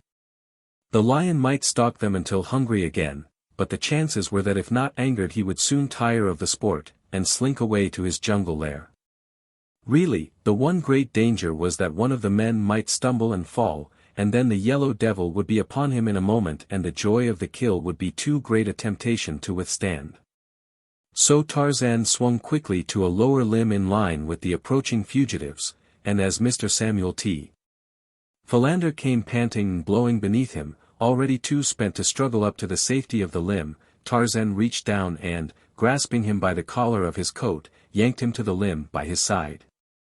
Another moment brought the professor within the sphere of the friendly grip, and he, too, was drawn upward to safety just as the baffled Numa, with a roar, leaped to recover his vanishing quarry.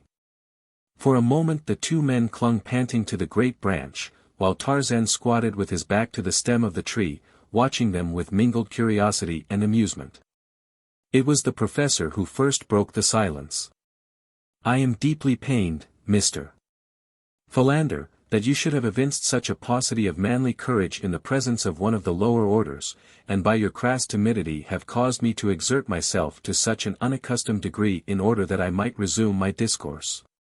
As I was saying, Mr. Philander, when you interrupted me, the Moors." Professor Archimedes Q. Porter, broke in Mr. Philander, in icy tones, "The time has arrived when patience becomes a crime and mayhem appears garbed in the mantle of virtue. You have accused me of cowardice. You have insinuated that you ran only to overtake me, not to escape the clutches of the lion. Have a care, Professor Archimedes Q. Porter. I am a desperate man. Goaded by long-suffering patience the worm will turn." "Tut, tut, Mr. Philander, tut, tut," cautioned Professor Porter, "you forget yourself." "I forget nothing as yet, Professor Archimedes Q. Porter. But, believe me, sir, I am tottering on the verge of forgetfulness as to your exalted position in the world of science, and your grey hairs." The professor sat in silence for a few minutes, and the darkness hid the grim smile that wreathed his wrinkled countenance. Presently he spoke. "Look here, Skinny Philander," he said, in belligerent tones, "if you are lookin' for a scrap, peel off your coat and come on down on the ground, and I'll punch your head just as I did 60 years ago in the alley back of Porky Evans' barn." "Ark," gasped the astonished Mr. Philander. "Lordy, how good that sounds. When you're human, Ark, I love you, but somehow it seems as though you had forgotten how to be human for the last 20 years. The professor reached out a thin, trembling old hand through the darkness until it found his old friend's shoulder. "Forgive me, Skinny," he said, softly. "It hasn't been quite 20 years, and God alone knows how hard I have tried to be human for Jane's sake, and yours, too, since he took my other Jane away." Another old hand stole up from Mr. Philander's side to clasp the one that lay upon his shoulder, and no other message could better have translated the one heart to the other. They did not speak for some minutes. The lion below them paced nervously back and forth. The third figure in the tree was hidden by the dense shadows near the stem. He, too, was silent, motionless as a graven image. "You certainly pulled me up into this tree just in time," said the professor at last. "I want to thank you. You saved my life." "But I didn't pull you up here, Professor," said Mr. Philander. "Bless me. The excitement of the moment quite caused me to forget that I myself was drawn up here by some outside agency. There must be someone or something in this tree with us." "Eh?" ejaculated Professor Porter. "Are you quite positive, Mr. Philander?" "Most positive, Professor," replied Mr. Philander, "and," he added, "I think we should thank the party. He may be sitting right next to you now, Professor." "Eh? What's that?" "Tut, tut, Mr. Philander, tut, tut," said Professor Porter, edging cautiously nearer to Mr. Philander. Just then it occurred to Tarzan of the Apes that Numa had loitered beneath the tree for a sufficient length of time, so he raised his young head toward the heavens. And there rang out upon the terrified ears of the two old men the awful warning challenge of the anthropoid. The two friends, huddled trembling in their precarious position on the limb, saw the great lion halt in his restless pacing as the blood-curdling cry smote his ears, and then slink quickly into the jungle, to be instantly lost to view. "Even the lion trembles in fear," whispered Mr. Philander. Most remarkable," murmured Professor Porter, clutching frantically at Mr. Philander to regain the balance which the sudden fright had so perilously endangered. Unfortunately for them both, Mr. Philander's center of equilibrium was at that very moment hanging upon the ragged edge of nothing, so that it needed but the gentle impetus supplied by the additional weight of Professor Porter's body to topple the devoted secretary from the limb. For a moment they swayed uncertainly, and then, with mingled and most unscholarly shrieks, they pitched headlong from the tree, locked in frenzied embrace. It was quite some moments ere either moved, for both were positive that any such attempt would reveal so many breaks and fractures as to make further progress impossible. At length Professor Porter made an attempt to move one leg. To his surprise, it responded to his will as in days gone by. He now drew up its mate and stretched it forth again. Most remarkable," he murmured. "Thank God, Professor," whispered Mr. Philander, fervently, "you are not dead, then." "Tut, tut, Mr. Philander, tut, tut," cautioned Professor Porter, "I do not know with accuracy as yet." With infinite solicitude Professor Porter wiggled his right arm, joy. It was intact. Breathlessly he waved his left arm above his prostrate body, it waved. Most remarkable," he said. "To whom are you signaling, Professor?" asked Mr. Philander, in an excited tone. Professor Porter deigned to make no response to this puerile inquiry. Instead he raised his head gently from the ground, nodding it back and forth a half-dozen times. "Most remarkable," he breathed. "It remains intact." Mr. Philander had not moved from where he had fallen, he had not dared the attempt. How indeed could one move when one's arms and legs and back were broken? One eye was buried in the soft loam. The other, rolling sidewise, was fixed in awe upon the strange gyrations of Professor Porter. "How sad," exclaimed Mr. Philander, half aloud. "Concussion of the brain, superinducing total mental aberration. How very sad indeed. And for one still so young." Professor Porter rolled over upon his stomach, gingerly he bowed his back until he resembled a huge tom cat in proximity to a yelping dog. Then he sat up and felt of various portions of his anatomy. "They are all here," he exclaimed. "Most remarkable." Whereupon he arose, and, bending a scathing glance upon the still prostrate form of Mr. Samuel T. Philander, he said, "Tut, tut, Mr. Philander, this is no time to indulge in slothful ease. We must be up and doing." Mr. Philander lifted his other eye out of the mud and gazed in speechless rage at Professor Porter. Then he attempted to rise. Nor could there have been any more surprised than he when his efforts were immediately crowned with marked success. He was still bursting with rage, however, at the cruel injustice of Professor Porter's insinuation, and was on the point of rendering a tart rejoinder when his eyes fell upon a strange figure standing a few paces away, scrutinizing them intently. Professor Porter had recovered his shiny silk hat, which he had brushed carefully upon the sleeve of his coat and replaced upon his head. When he saw Mr. Philander pointing to something behind him, he turned to behold a giant, naked but for a loin-cloth and a few metal ornaments, standing motionless before him. "Good evening, sir," said the professor, lifting his hat. For reply the giant motioned them to follow him, and set off up the beach in the direction from which they had recently come. "I think it the better part of discretion to follow him," said Mr. Philander. "Tut, tut, Mr. Philander," returned the professor. "A short time since you were advancing a most logical argument in substantiation of your theory that camp lay directly south of us. I was skeptical, but you finally convinced me. So now I am positive that toward the south we must travel to reach our friends. Therefore I shall continue south. But, Professor Porter, this man may know better than either of us. He seems to be indigenous to this part of the world. Let us at least follow him for a short distance." "Tut, tut, Mr. Philander," repeated the professor. "I am a difficult man to convince, but when once convinced my decision is unalterable. I shall continue in the proper direction, if I have to circumambulate the continent of Africa to reach my destination." Further argument was interrupted by Tarzan, who, seeing that these strange men were not following him, had returned to their side. Again he beckoned to them, but still they stood in argument. Presently the ape-man lost patience with their stupid ignorance. He grasped the frightened Mr.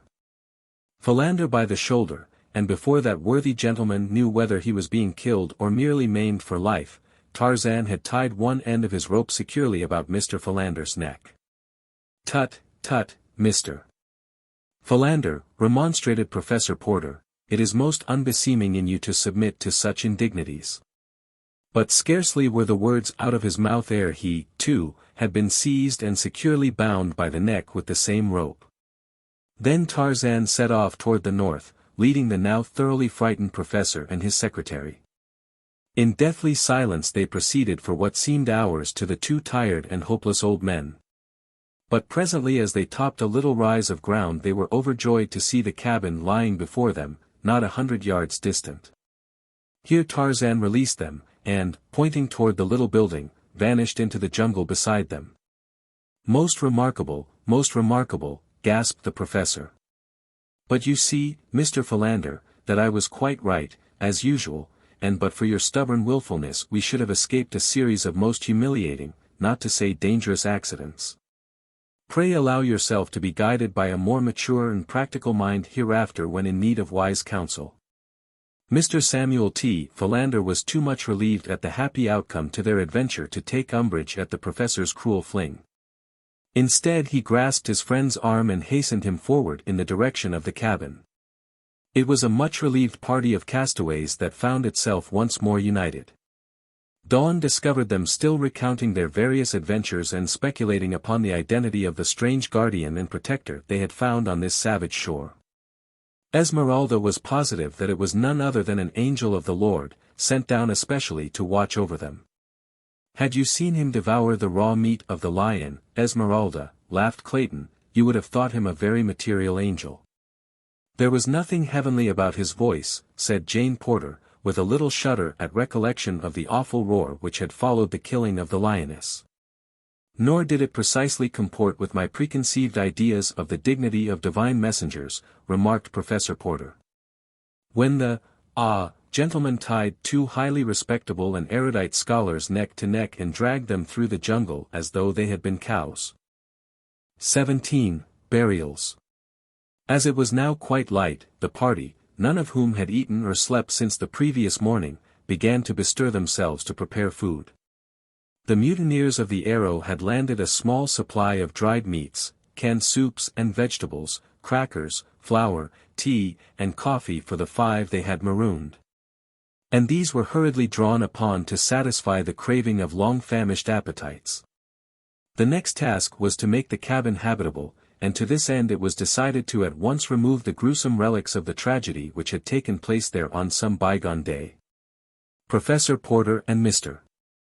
Philander were deeply interested in examining the skeletons. The two larger, they stated, had belonged to a male and female of one of the higher white races. The smallest skeleton was given but passing attention, as its location, in the crib, left no doubt as to its having been the infant offspring of this unhappy couple. As they were preparing the skeleton of the man for burial, Clayton discovered a massive ring which had evidently encircled the man's finger at the time of his death, for one of the slender bones of the hand still lay within the golden bauble. Picking it up to examine it, Clayton gave a cry of astonishment, for the ring bore the crest of the house of Greystoke. At the same time, Jane discovered the books in the cupboard, and on opening the fly-leaf of one of them saw the name, John Clayton, London. In a second book which she hurriedly examined was the single name, Greystoke. "Why, Mr. Clayton," she cried, "what does this mean? Here are the names of some of your own people in these books." "And here," he replied gravely, "is the great ring of the house of Greystoke which has been lost since my uncle, John Clayton, the former Lord Greystoke, disappeared, presumably lost at sea." "But how do you account for these things being here, in this savage African jungle?" exclaimed the girl. "There is but one way to account for it, Miss Porter," said Clayton. "The late Lord Greystoke was not drowned. He died here in this cabin, and this poor thing upon the floor is all that is mortal of him." "Then this must have been Lady Greystoke," said Jane reverently, indicating the poor mass of bones upon the bed. "The beautiful Lady Alice," replied Clayton, "of whose many virtues and remarkable personal charms I often have heard my mother and father speak." "Poor woman," he murmured sadly. With deep reverence and solemnity the bodies of the late Lord and Lady Greystoke were buried beside their little African cabin, and between them was placed the tiny skeleton of the baby of Kala, the ape. As Mr. Philander was placing the frail bones of the infant in a bit of sailcloth, he examined the skull minutely. Then he called Professor Porter to his side, and the two argued in low tones for several minutes. Most remarkable," said Professor Porter. "Bless me," said Mr. Philander, "we must acquaint Mr. Clayton with our discovery at once." "Tut, tut, Mr. Philander, tut, tut," remonstrated Professor Archimedes Q. Porter. "Let the dead past bury its dead." And so the white-haired old man repeated the burial service over this strange grave, while his four companions stood with bowed and uncovered heads about him. From the trees Tarzan of the Apes watched the solemn ceremony, but most of all he watched the sweet face and graceful figure of Jane Porter. In his savage, untutored breast new emotions were stirring. He could not fathom them. He wondered why he felt so great an interest in these people, why he had gone to such pains to save the three men. But he did not wonder why he had torn Sabor from the tender flesh of the strange girl. Surely the men were stupid and ridiculous and cowardly. Even Manu, the monkey, was more intelligent than they. If these were creatures of his own kind he was doubtful if his past pride in blood was warranted. But the girl, that was a different matter. He did not reason here. He knew that she was created to be protected, and that he was created to protect her. He wondered why they had dug a great hole in the ground merely to bury dry bones. Surely there was no sense in that, no one wanted to steal dry bones. Had there been meat upon them he could have understood, for thus alone might one keep his meat from Dango, the hyena, and the other robbers of the jungle. When the grave had been filled with earth the little party turned back toward the cabin, and Esmeralda, still weeping copiously for the two she had never heard of before today, and who had been dead 20 years, chanced to glance toward the harbor. Instantly her tears ceased. "Look at them low-down white trash out there," she shrilled, pointing toward the Arrow. "They all's a-desecrating us, right here on this here perverted island." And, sure enough, the Arrow was being worked toward the open sea, slowly, through the harbor's entrance. "They promised to leave us firearms and ammunition," said Clayton. The merciless beasts. It is the work of that fellow they call Snipes, I am sure, said Jane. King was a scoundrel, but he had a little sense of humanity. If they had not killed him, I know that he would have seen that we were properly provided for before they left us to our fate. I regret that they did not visit us before sailing, said Professor Porter. I had proposed requesting them to leave the treasure with us, as I shall be a ruined man if that is lost. Jane looked at her father sadly. Never mind, dear, she said. It wouldn't have done any good, because it is solely for the treasure that they killed their officers and landed us upon this awful shore. Tut, tut, child, tut, tut, replied Professor Porter. You are a good child, but inexperienced in practical matters, and Professor Porter turned and walked slowly away toward the jungle, his hands clasped beneath his long coat tails and his eyes bent upon the ground. His daughter watched him with a pathetic smile upon her lips, and then turning to Mr. Philander, she whispered. Please don't let him wander off again as he did yesterday. We depend upon you, you know, to keep a close watch upon him. He becomes more difficult to handle each day, replied Mr. Philander, with a sigh and a shake of his head. I presume he is now off to report to the directors of the zoo that one of their lions was at large last night. Oh, Miss Jane, you don't know what I have to contend with. Yes, I do, Mr. Philander, but while we all love him, you alone are best fitted to manage him. For, regardless of what he may say to you, he respects your great learning, and, therefore, has immense confidence in your judgment. The poor dear cannot differentiate between erudition and wisdom. Mr.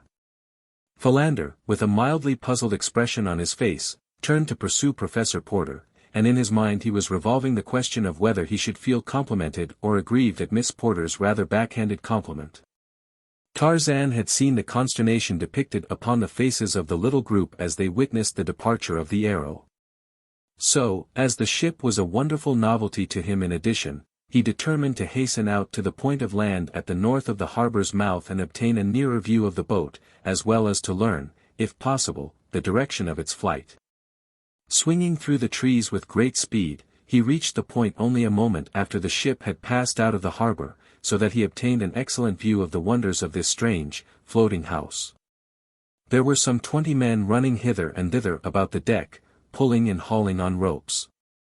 A light land breeze was blowing, and the ship had been worked through the harbor's mouth under scant sail.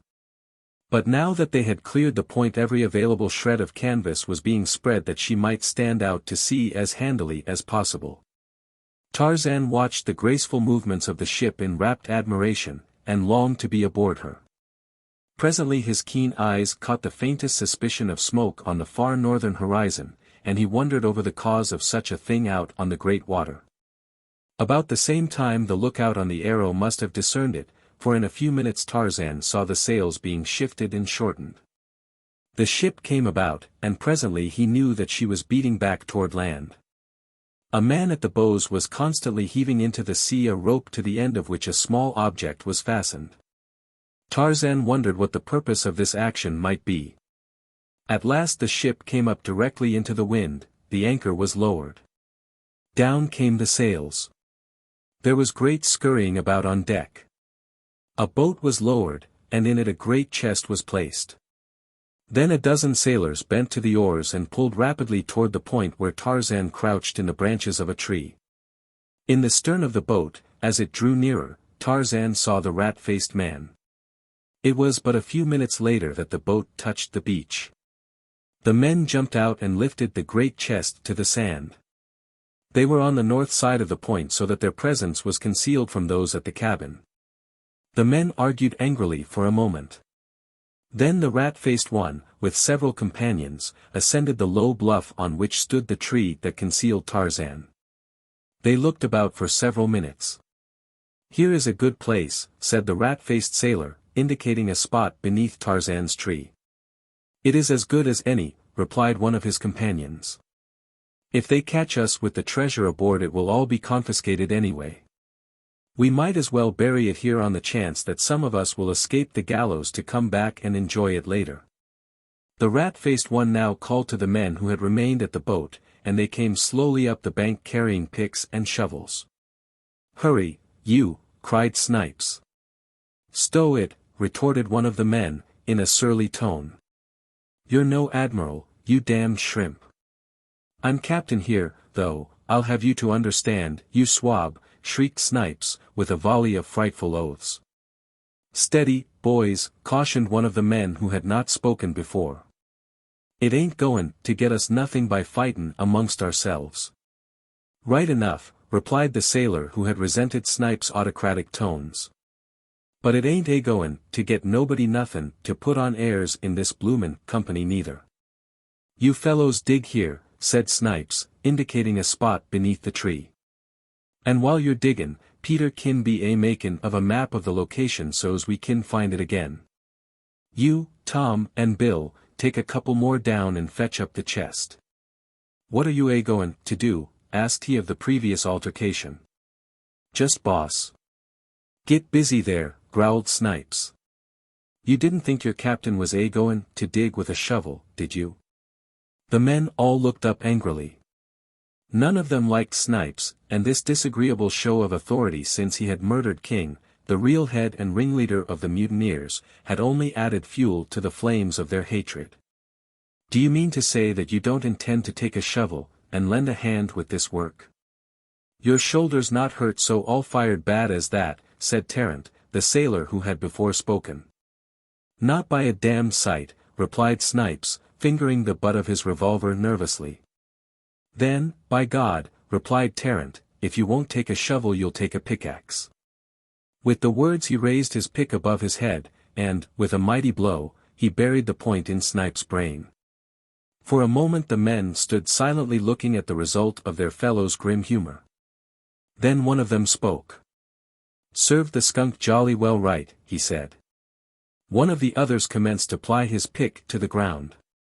The soil was soft and he threw aside the pick and grasped a shovel, then the others joined him.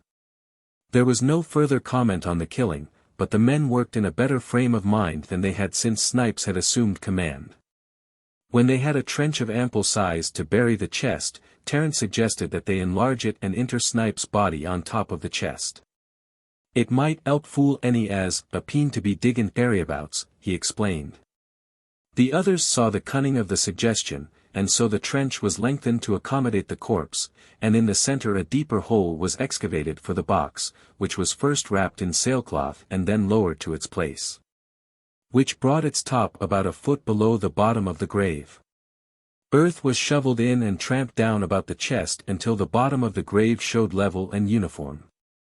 Two of the men rolled the rat-faced corpse unceremoniously into the grave, after first stripping it of its weapons and various other articles which the several members of the party coveted for their own. They then filled the grave with earth and tramped upon it until it would hold no more. The balance of the loose earth was thrown far and wide, and a mass of dead undergrowth spread in as natural a manner as possible over the new-made grave to obliterate all signs of the ground having been disturbed. Their work done, the sailors returned to the small boat, and pulled off rapidly toward the Arrow. The breeze had increased considerably, and as the smoke upon the horizon was now plainly discernible in considerable volume, the mutineers lost no time in getting under full sail and bearing away toward the southwest. Tarzan, an interested spectator of all that had taken place, sat speculating on the strange actions of these peculiar creatures. Men were indeed more foolish and more cruel than the beasts of the jungle. How fortunate was he who lived in the peace and security of the great forest. Tarzan wondered what the chest they had buried contained. If they did not want it, why did they not merely throw it into the water? That would have been much easier. Ah, he thought, but they do want it. They have hidden it here because they intend returning for it later. Tarzan dropped to the ground and commenced to examine the earth about the excavation. He was looking to see if these creatures had dropped anything which he might like to own. Soon he discovered a spade hidden by the underbrush which they had laid upon the grave. He seized it and attempted to use it as he had seen the sailors do. It was awkward work and hurt his bare feet, but he persevered until he had partially uncovered the body. This he dragged from the grave and laid to one side. Then he continued digging until he had unearthed the chest. This also he dragged to the side of the corpse. Then he filled in the smaller hole below the grave, replaced the body in the earth around and above it, covered it over with underbrush and returned to the chest. For sailors had sweated beneath the burden of its weight. Tarzan of the Apes picked it up as though it had been an empty packing case, and with the spade slung to his back by a piece of rope, carried it off into the densest part of the jungle.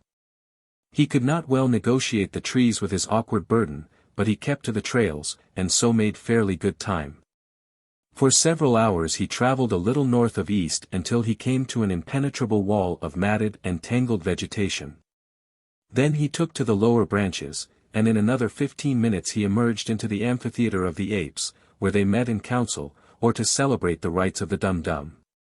Near the center of the clearing, and not far from the drum, or altar, he commenced to dig.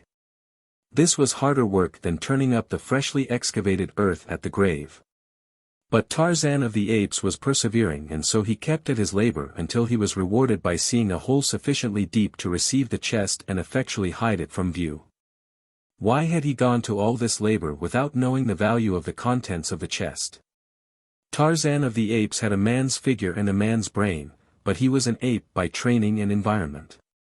His brain told him that the chest contained something valuable, or the men would not have hidden it. His training had taught him to imitate whatever was new and unusual, and now the natural curiosity, which is as common to men as to apes, prompted him to open the chest and examine its contents. But the heavy lock and massive iron bands baffled both his cunning and his immense strength, so that he was compelled to bury the chest without having his curiosity satisfied. By the time Tarzan had hunted his way back to the vicinity of the cabin, feeding as he went, it was quite dark.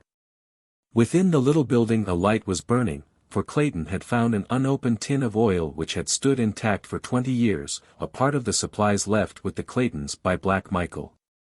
The lamps also were still usable, and thus the interior of the cabin appeared as bright as day to the astonished Tarzan. He had often wondered at the exact purpose of the lamps.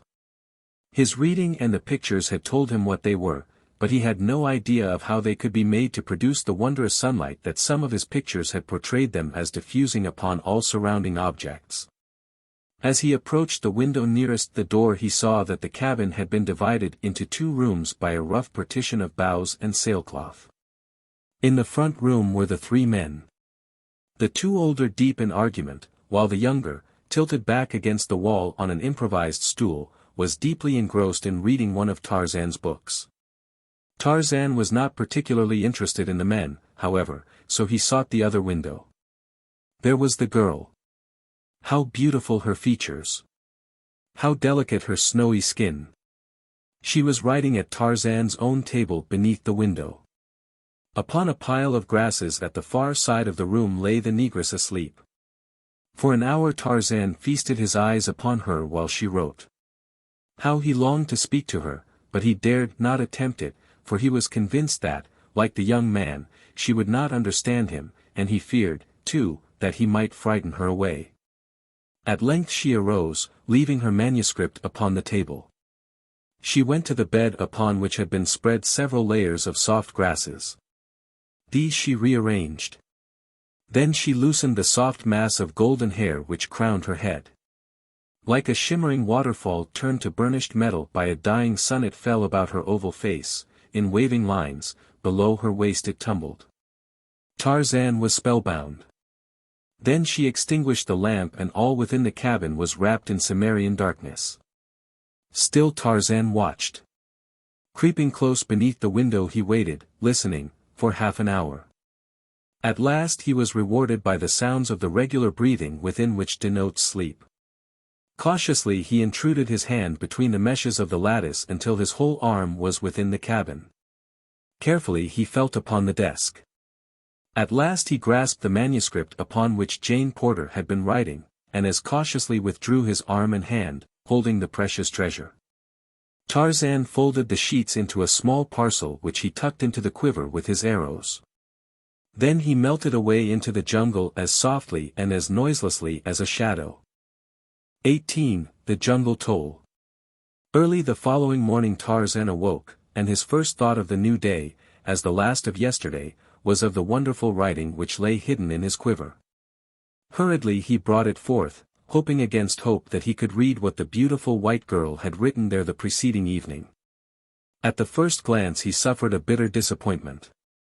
Never before had he so yearned for anything as now he did for the ability to interpret a message from that golden-haired divinity who had come so suddenly and so unexpectedly into his life. What did it matter if the message were not intended for him? It was an expression of her thoughts, and that was sufficient for Tarzan of the Apes. And now to be baffled by strange, uncouth characters the like of which he had never seen before. Why, they even tipped in the opposite direction from all that he had ever examined either in printed books or the difficult script of the few letters he had found. Even the little bugs of the black book were familiar friends, though their arrangement meant nothing to him, but these bugs were new and unheard of. For 20 minutes he pored over them, when suddenly they commenced to take familiar though distorted shapes. Ah, they were his old friends, but badly crippled. Then he began to make out a word here and a word there. His heart leaped for joy. He could read it, and he would. In another half-hour he was progressing rapidly, and, but for an exceptional word now and again, he found it very plain sailing. Here is what he read. West coast of Africa, about 10 degrees south. Latitude. So Mr. Clayton says. February 3rd, 1909. Dearest Hazel. It seems foolish to write you a letter that you may never see, but I simply must tell somebody of our awful experiences since we sailed from Europe on the ill-fated Arrow. If we never return to civilization, as now seems only too likely, this will at least prove a brief record of the events which led up to our final fate, whatever it may be. As you know, we were supposed to have set out upon a scientific expedition to the Congo. Papa was presumed to entertain some wondrous theory of an unthinkably ancient civilization, the remains of which lay buried somewhere in the Congo Valley. But after we were well under sail the truth came out. It seems that an old bookworm who has a book and curio shop in Baltimore discovered between the leaves of a very old Spanish manuscript a letter written in 1550 detailing the adventures of a crew of mutineers of a Spanish galleon bound from Spain to South America with a vast treasure of doubloons and pieces of eight. I suppose, for they certainly sound weird and piratey. The writer had been one of the crew, and the letter was to his son, who was, at the very time the letter was written, master of a Spanish merchantman. Many years had elapsed since the events the letter narrated had transpired, and the old man had become a respected citizen of an obscure Spanish town. But the love of gold was still so strong upon him that he risked all to acquaint his son with the means of attaining fabulous wealth for them both. The writer told how when but a week out from Spain the crew had mutinied and murdered every officer and man who opposed them, but they defeated their own ends by this very act, for there was none left competent to navigate a ship at sea. They were blown hither and thither for 2 months, until sick and dying of scurvy, starvation, and thirst, they had been wrecked on a small islet. The galleon was washed high upon the beach where she went to pieces. But not before the survivors, who numbered but 10 souls, had rescued one of the great chests of treasure. This they buried well up on the island, and for 3 years they lived there in constant hope of being rescued. One by one they sickened and died, until only one man was left, the writer of the letter. The men had built a boat from the wreckage of the galleon, but having no idea where the island was located they had not dared to put to sea. When all were dead except himself, however, the awful loneliness so weighed upon the mind of the sole survivor that he could endure it no longer, and choosing to risk death upon the open sea rather than madness on the lonely isle, he set sail in his little boat after nearly a year of solitude. Fortunately he sailed due north, and within a week was in the track of the Spanish merchantmen plying between the West Indies and Spain, and was picked up by one of these vessels homeward bound. The story he told was merely one of shipwreck in which all but a few had perished, the balance, except himself, dying after they reached the island. He did not mention the mutiny or the chest of buried treasure.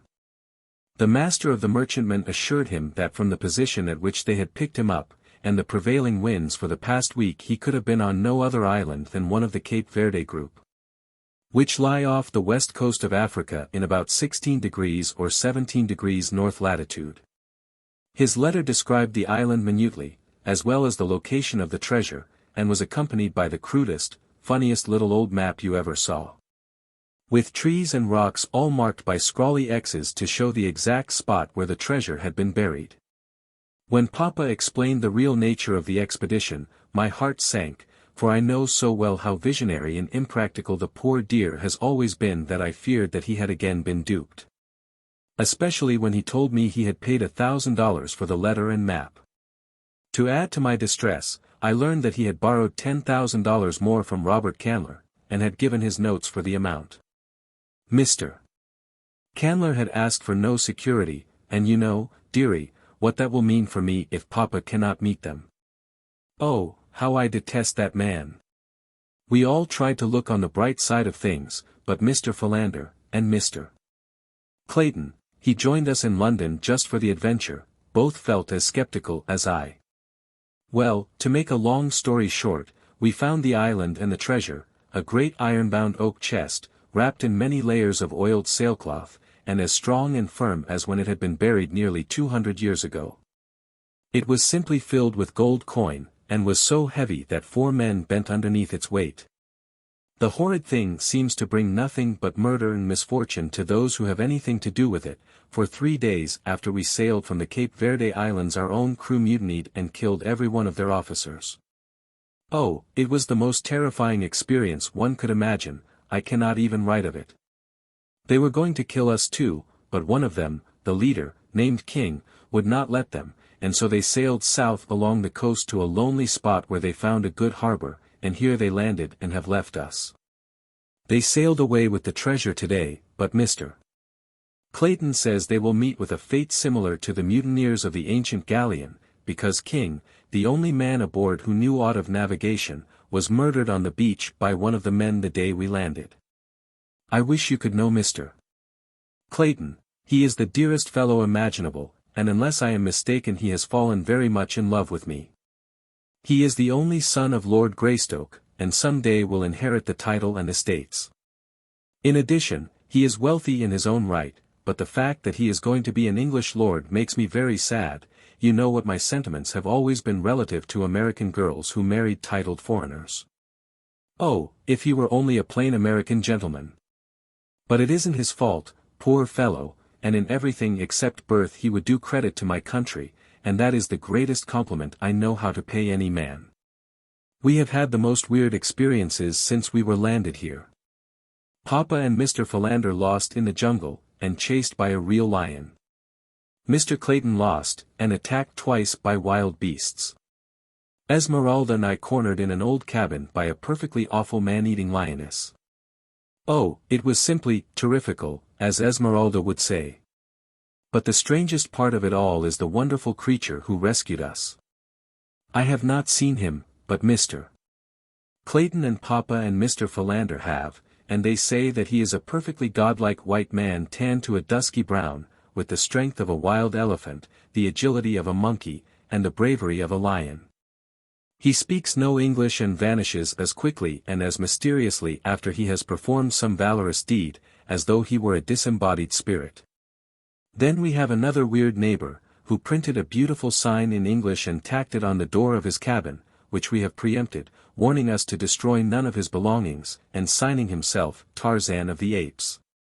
We have never seen him, though we think he is about, for one of the sailors, who was going to shoot Mr. Clayton in the back, received a spear in his shoulder from some unseen hand in the jungle.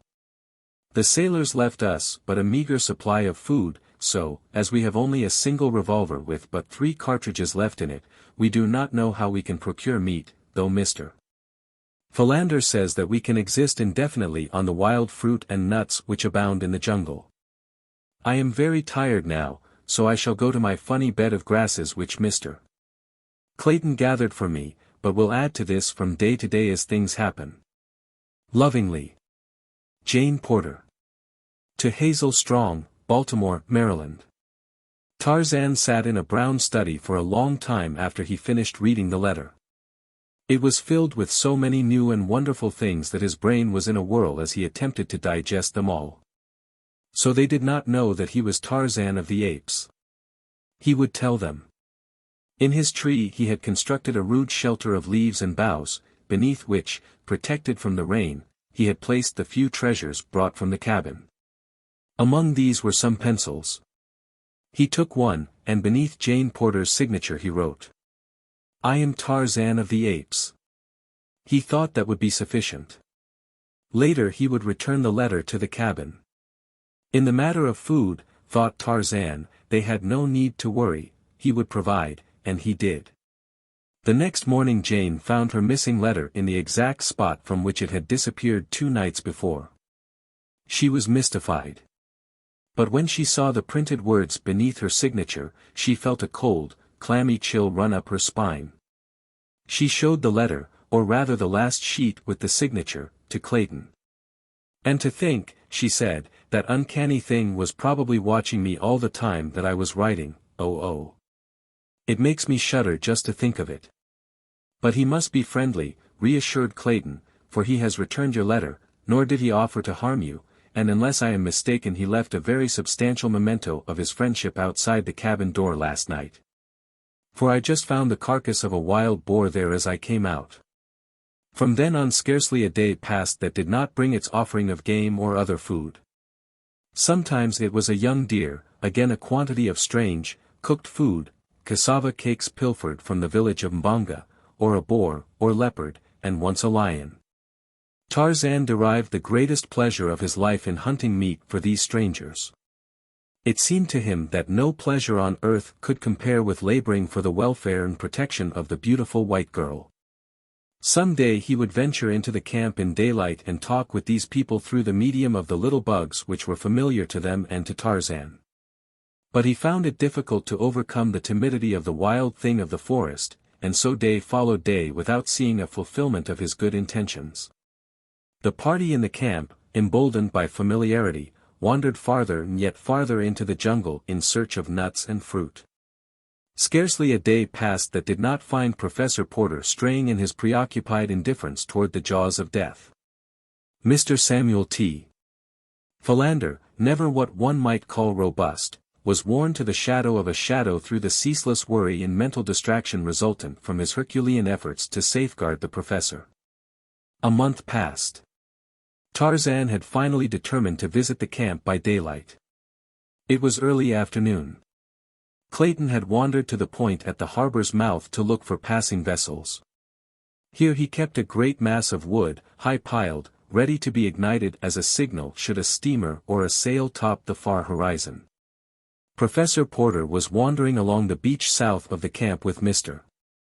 Philander at his elbow, urging him to turn his steps back before the two became again the sport of some savage beast. The others gone, Jane and Esmeralda had wandered into the jungle to gather fruit, and in their search were led farther and farther from the cabin. Tarzan waited in silence before the door of the little house until they should return. His thoughts were of the beautiful white girl. They were always of her now. He wondered if she would fear him, and the thought all but caused him to relinquish his plan. He was rapidly becoming impatient for her return, that he might feast his eyes upon her and be near her, perhaps touch her. The ape-man knew no god, but he was as near to worshipping his divinity as mortal man ever comes to worship. While he waited he passed the time printing a message to her, whether he intended giving it to her he himself could not have told, but he took infinite pleasure in seeing his thoughts expressed in print, in which he was not so uncivilized after all. He wrote, "I am Tarzan of the Apes. I want you. I am yours. You are mine. We live here together always in my house. I will bring you the best of fruits, the tenderest deer, the finest meats that roam the jungle. I will hunt for you. I am the greatest of the jungle fighters. I will fight for you. I am the mightiest of the jungle fighters. You are Jane Porter, I saw it in your letter. When you see this you will know that it is for you and that Tarzan of the Apes loves you." As he stood, straight as a young Indian, by the door, waiting after he had finished the message, there came to his keen ears a familiar sound. It was the passing of a great ape through the lower branches of the forest. For an instant he listened intently, and then from the jungle came the agonized scream of a woman, and Tarzan of the Apes, dropping his first love letter upon the ground, shot like a panther into the forest. Clayton, also, heard the scream, and Professor Porter and Mr. Philander, and in a few minutes they came panting to the cabin, calling out to each other a volley of excited questions as they approached. A glance within confirmed their worst fears. Jane and Esmeralda were not there. Instantly, Clayton, followed by the two old men, plunged into the jungle, calling the girl's name aloud. For half an hour they stumbled on, until Clayton, by merest chance, came upon the prostrate form of Esmeralda. He stopped beside her, feeling for her pulse and then listening for her heartbeats. She lived. He shook her. Esmeralda. He shrieked in her ear. Esmeralda. For God's sake, where is Miss Porter? What has happened? Esmeralda. Slowly Esmeralda opened her eyes. She saw Clayton. She saw the jungle about her. Oh, Gabrielle, she screamed, and fainted again. By this time Professor Porter and Mr. Philander had come up. What shall we do, Mr. Clayton? Asked the old professor. Where shall we look? God could not have been so cruel as to take my little girl away from me now. We must arouse Esmeralda first, replied Clayton. She can tell us what has happened. Esmeralda, he cried again, shaking the black woman roughly by the shoulder. Oh Gabrielle, I want to die, cried the poor woman, but with eyes fast closed. Let me die, dear Lord, don't let me see that awful face again. Come, come, Esmeralda, cried Clayton. The Lord isn't here, it's Mr. Clayton. Open your eyes. Esmeralda did as she was bade. Oh Gabrielle. Thank the Lord, she said. Where's Miss Porter? What happened? Questioned Clayton. Ain't Miss Jane here? Cried Esmeralda, sitting up with wonderful celerity for one of her bulk. Oh, Lord, now I remember. It must have took her away, and the negress commenced to sob, and wail her lamentations. What took her away? Cried Professor Porter. A great big giant all covered with hair. A gorilla, Esmeralda, questioned Mr. Philander, and the three men scarcely breathed as he voiced the horrible thought. I thought it was the devil, but I guess it must have been one of them gorilfans. Oh, my poor baby, my poor little honey, and again Esmeralda broke into uncontrollable sobbing. Clayton immediately began to look about for tracks, but he could find nothing save a confusion of trampled grasses in the close vicinity, and his woodcraft was too meager for the translation of what he did see. All the balance of the day they sought through the jungle, but as night drew on they were forced to give up in despair and hopelessness, for they did not even know in what direction the thing had borne Jane. It was long after dark ere they reached the cabin, and a sad and grief-stricken party it was that sat silently within the little structure. Professor Porter finally broke the silence. His tones were no longer those of the erudite pedant theorizing upon the abstract and the unknowable, but those of the man of action, determined, but tinged also by a note of indescribable hopelessness and grief which wrung an answering pang from Clayton's heart. I shall lie down now, said the old man, and try to sleep. Early tomorrow, as soon as it is light, I shall take what food I can carry and continue the search until I have found Jane. I will not return without her. His companions did not reply at once. Each was immersed in his own sorrowful thoughts, and each knew, as did the old professor, what the last words meant. Professor Porter would never return from the jungle. At length Clayton arose and laid his hand gently upon Professor Porter's bent old shoulder. I shall go with you, of course, he said. I knew that you would offer, that you would wish to go, Mr. Clayton, but you must not. Jane is beyond human assistance now. What was once my dear little girl shall not lie alone and friendless in the awful jungle. The same vines and leaves will cover us, the same rains beat upon us. And when the spirit of her mother is abroad, it will find us together in death, as it has always found us in life. No, it is I alone who may go, for she was my daughter, all that was left on earth for me to love. "I shall go with you," said Clayton simply. The old man looked up, regarding the strong, handsome face of William Cecil Clayton intently. Perhaps he read there the love that lay in the heart beneath, the love for his daughter. He had been too preoccupied with his own scholarly thoughts in the past to consider the little occurrences, the chance words, which would have indicated to a more practical man that these young people were being drawn more and more closely to one another. Now they came back to him, one by one. "As you wish," he said. "You may count on me, also," said Mr. Philander. "No, my dear old friend," said Professor Porter. "We may not all go. It would be cruelly wicked to leave poor Esmeralda here alone, and 3 of us would be no more successful than 1. There be enough dead things in the cruel forest as it is. Come, let us try to sleep a little." 19. The Call of the Primitive. From the time Tarzan left the tribe of great anthropoids in which he had been raised, it was torn by continual strife and discord. Terkoz proved a cruel and capricious king, so that, one by one, many of the older and weaker apes, upon whom he was particularly prone to vent his brutish nature, took their families and sought the quiet and safety of the far interior. But at last those who remained were driven to desperation by the continued truculence of Terkoz, and it so happened that one of them recalled the parting admonition of Tarzan. "If you have a chief who is cruel, do not do as the other apes do. And attempt, any one of you, to pit yourself against him alone. But, instead, let 2 or 3 or 4 of you attack him together. Then, if you will do this, no chief will dare to be other than he should be, for 4 of you can kill any chief who may ever be over you." And the ape who recalled this wise counsel repeated it to several of his fellows, so that when Terkoz returned to the tribe that day he found a warm reception awaiting him. There were no formalities. As Terkoz reached the group, 5 huge, hairy beasts sprang upon him. At heart he was an arrant coward, which is the way with bullies among apes as well as among men. So he did not remain to fight and die, but tore himself away from them as quickly as he could and fled into the sheltering boughs of the forest. 2 more attempts he made to rejoin the tribe, but on each occasion he was set upon and driven away. At last he gave it up, and turned, foaming with rage and hatred, into the jungle. For several days he wandered aimlessly, nursing his spite and looking for some weak thing on which to vent his pent anger.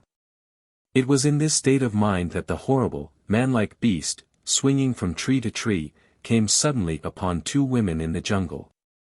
He was right above them when he discovered them.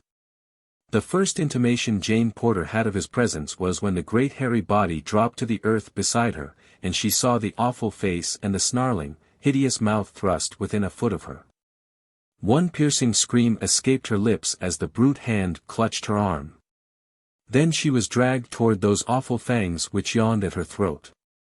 But ere they touched that fair skin another mood claimed the anthropoid. The tribe had kept his women.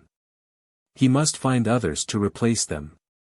This hairless white ape would be the first of his new household, and so he threw her roughly across his broad, hairy shoulders and leaped back into the trees, bearing Jane away. Esmeralda's scream of terror had mingled once with that of Jane, and then, as was Esmeralda's manner under stress of emergency which required presence of mind, she swooned. But Jane did not once lose consciousness. It is true that that awful face, pressing close to hers, and the stench of the foul breath beating upon her nostrils, paralyzed her with terror, but her brain was clear, and she comprehended all that transpired. With what seemed to her marvelous rapidity the brute bore her through the forest, but still she did not cry out or struggle. The sudden advent of the ape had confused her to such an extent that she thought now that he was bearing her toward the beach. For this reason she conserved her energies and her voice until she could see that they had approached near enough to the camp to attract the succor she craved. She could not have known it, but she was being borne farther and farther into the impenetrable jungle. The scream that had brought Clayton and the 2 older men stumbling through the undergrowth had led Tarzan of the Apes straight to where Esmeralda lay, but it was not Esmeralda in whom his interest centered. Though pausing over her he saw that she was unhurt. For a moment he scrutinized the ground below and the trees above, until the ape that was in him by virtue of training and environment, combined with the intelligence that was his by right of birth. Told his wondrous woodcraft the whole story as plainly as though he had seen the thing happen with his own eyes. And then he was gone again into the swaying trees, following the high-flung spoor which no other human eye could have detected, much less translated. At boughs' ends, where the anthropoid swings from one tree to another, there is most to mark the trail, but least to point the direction of the quarry. For there the pressure is downward always, toward the small end of the branch, whether the ape be leaving or entering a tree. Nearer the center of the tree, where the signs of passage are fainter, the direction is plainly marked. Here, on this branch, a caterpillar has been crushed by the fugitive's great foot, and Tarzan knows instinctively where that same foot would touch in the next stride. Here he looks to find a tiny particle of the demolished larva, ofttimes not more than a speck of moisture. Again, a minute bit of bark has been upturned by the scraping hand, and the direction of the break indicates the direction of the passage. Or some great limb, or the stem of the tree itself has been brushed by the hairy body, and a tiny shred of hair tells him by the direction from which it is wedged beneath the bark that he is on the right trail. Nor does he need to check his speed to catch these seemingly faint records of the fleeing beast. To Tarzan they stand out boldly against all the myriad other scars and bruises and signs upon the leafy way. But strongest of all is the scent, for Tarzan is pursuing up the wind, and his trained nostrils are as sensitive as a hound's. There are those who believe that the lower orders are specially endowed by nature with better olfactory nerves than man, but it is merely a matter of development. Man's survival does not hinge so greatly upon the perfection of his senses. His power to reason has relieved them of many of their duties, and so they have, to some extent, atrophied, as have the muscles which move the ears and scalp, merely from disuse. The muscles are there, about the ears and beneath the scalp, and so are the nerves which transmit sensations to the brain, but they are underdeveloped because they are not needed. Not so with Tarzan of the Apes.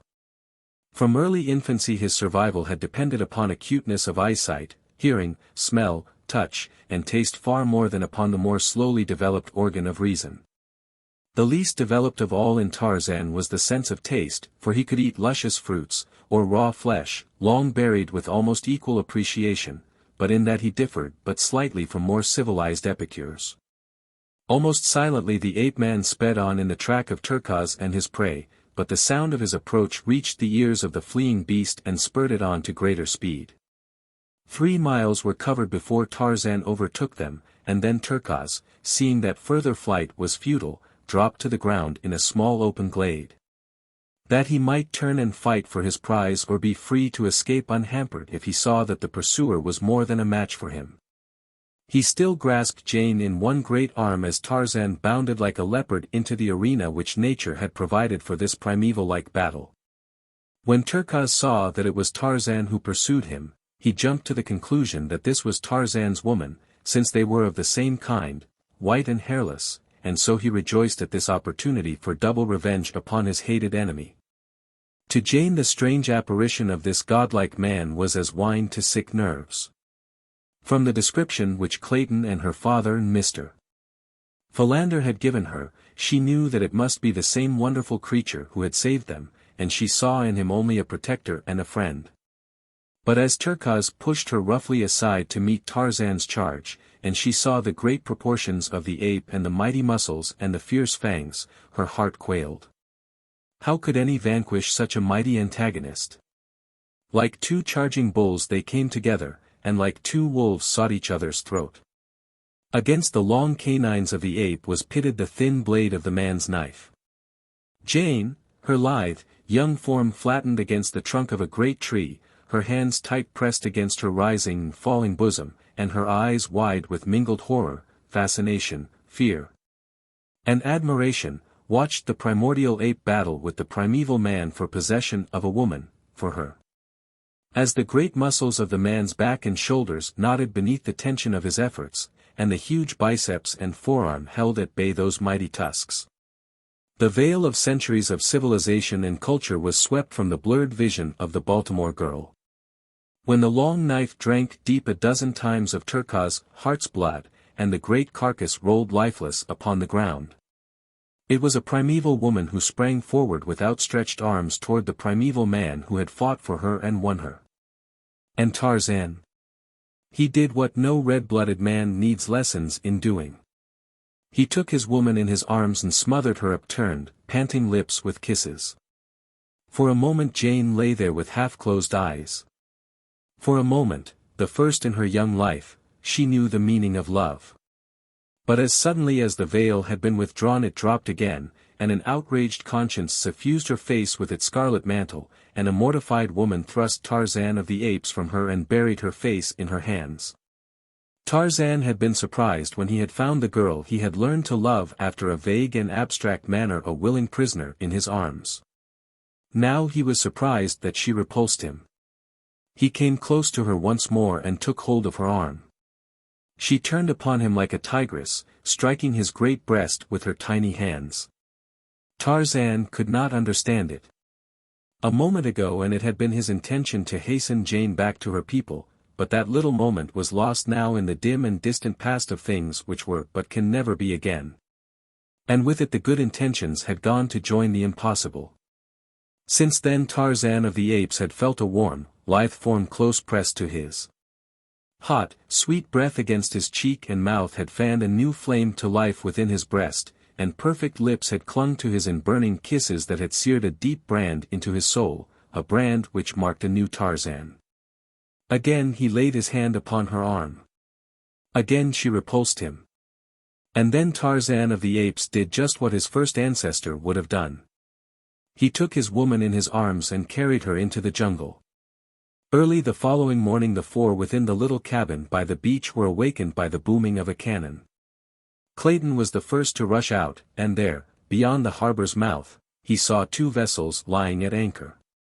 One was the Arrow and the other a small French cruiser.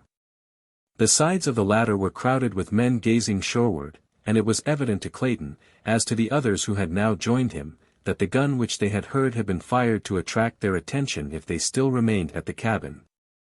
Both vessels lay at a considerable distance from shore, and it was doubtful if their glasses would locate the waving hats of the little party far in between the harbor's points. Esmeralda had removed her red apron and was waving it frantically above her head, but Clayton, still fearing that even this might not be seen, hurried off toward the northern point where lay his signal pyre ready for the match. It seemed an age to him, as to those who waited breathlessly behind, ere he reached the great pile of dry branches and underbrush. As he broke from the dense wood and came in sight of the vessels again, he was filled with consternation to see that the Arrow was making sail and that the cruiser was already under way. Quickly lighting the pyre in a dozen places, he hurried to the extreme point of the promontory, where he stripped off his shirt, and, tying it to a fallen branch, stood waving it back and forth above him. But still the vessels continued to stand out. And he had given up all hope, when the great column of smoke, rising above the forest in one dense vertical shaft, attracted the attention of a lookout aboard the cruiser, and instantly a dozen glasses were leveled on the beach. Presently Clayton saw the two ships come about again, and while the Arrow lay drifting quietly on the ocean, the cruiser steamed slowly back toward shore. At some distance away she stopped, and a boat was lowered and dispatched toward the beach. As it was drawn up a young officer stepped out. "Monsieur Clayton, I presume?" he asked. "Thank God, you have come," was Clayton's reply. "And it may be that it is not too late even now." "What do you mean, monsieur?" asked the officer. Clayton told of the abduction of Jane Porter and the need of armed men to aid in the search for her. "Mon Dieu!" exclaimed the officer, sadly. "Yesterday and it would not have been too late. Today and it may be better that the poor lady were never found. It is horrible, monsieur. It is too horrible." Other boats had now put off from the cruiser, and Clayton, having pointed out the harbor's entrance to the officer, entered the boat with him and its nose was turned toward the little landlocked bay, into which the other craft followed. Soon the entire party had landed where stood Professor Porter, Mr. Philander and the weeping Esmeralda. Among the officers in the last boats to put off from the cruiser was the commander of the vessel. And when he had heard the story of Jane's abduction, he generously called for volunteers to accompany Professor Porter and Clayton in their search. Not an officer or a man was there of those brave and sympathetic Frenchmen who did not quickly beg leave to be one of the expedition. The commander selected 20 men and 2 officers, Lieutenant Darnat and Lieutenant Charpentier. A boat was dispatched to the cruiser for provisions, ammunition, and carbines. The men were already armed with revolvers. Then, to Clayton's inquiries as to how they had happened to anchor offshore and fire a signal gun, the commander, Captain Dufresne, explained that a month before they had sighted the Arrow bearing southwest under considerable canvas. And that when they had signaled her to come about she had but crowded on more sail. They had kept her hull up until sunset, firing several shots after her, but the next morning she was nowhere to be seen. They had then continued to cruise up and down the coast for several weeks, and had about forgotten the incident of the recent chase, when, early one morning a few days before, the lookout had described a vessel laboring in the trough of a heavy sea and evidently entirely out of control. As they steamed nearer to the derelict they were surprised to note that it was the same vessel that had run from them a few weeks earlier.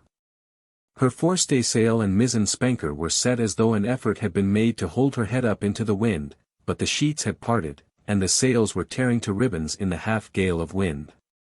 In the high sea that was running it was a difficult and dangerous task to attempt to put a prize crew aboard her, and as no signs of life had been seen above deck, it was decided to stand by until the wind and sea abated.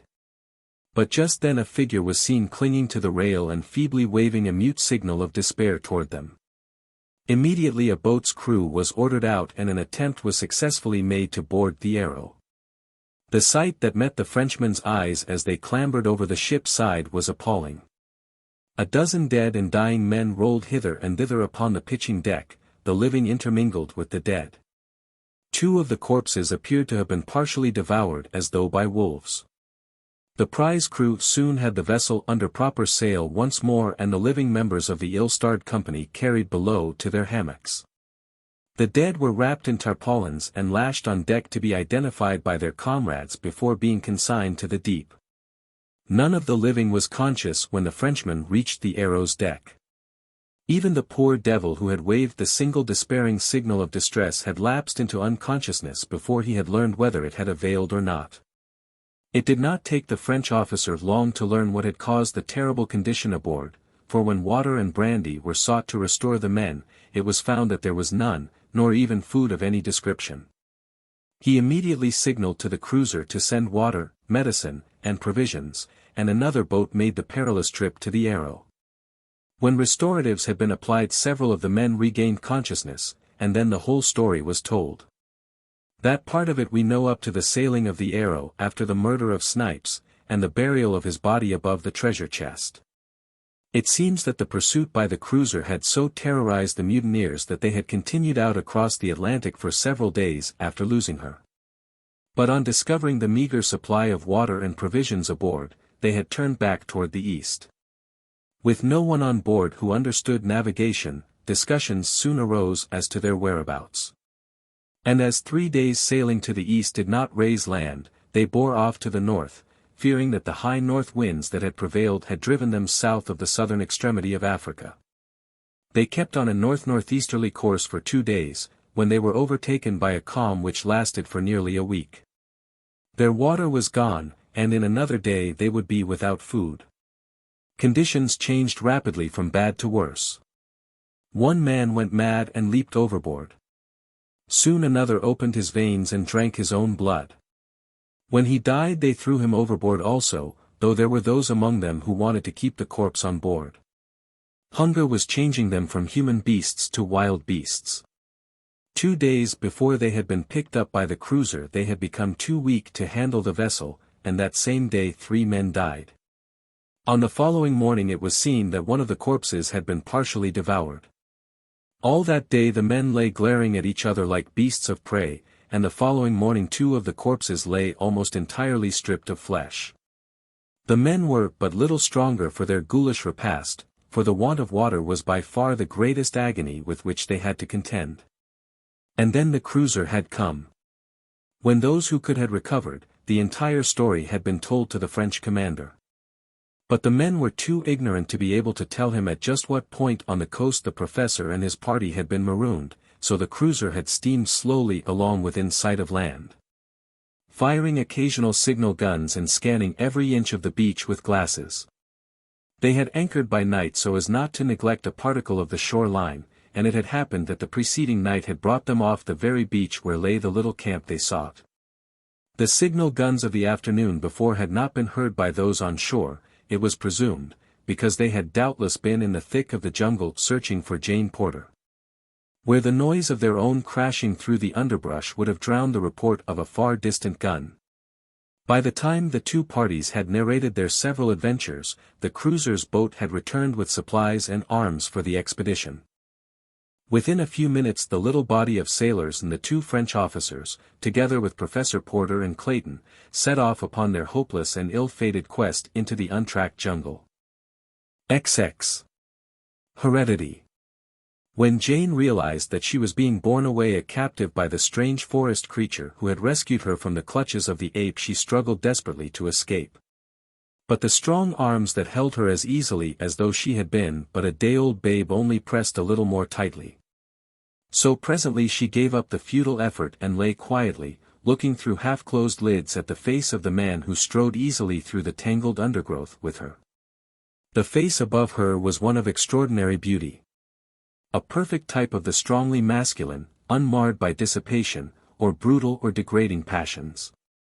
For, though Tarzan of the Apes was a killer of men and of beasts, he killed as the hunter kills, dispassionately, except on those rare occasions when he had killed for hate, though not the brooding, malevolent hate which marks the features of its own with hideous lines. When Tarzan killed he more often smiled than scowled, and smiles are the foundation of beauty. One thing the girl had noticed particularly when she had seen Tarzan rushing upon Terkoz, the vivid scarlet band upon his forehead, from above the left eye to the scalp.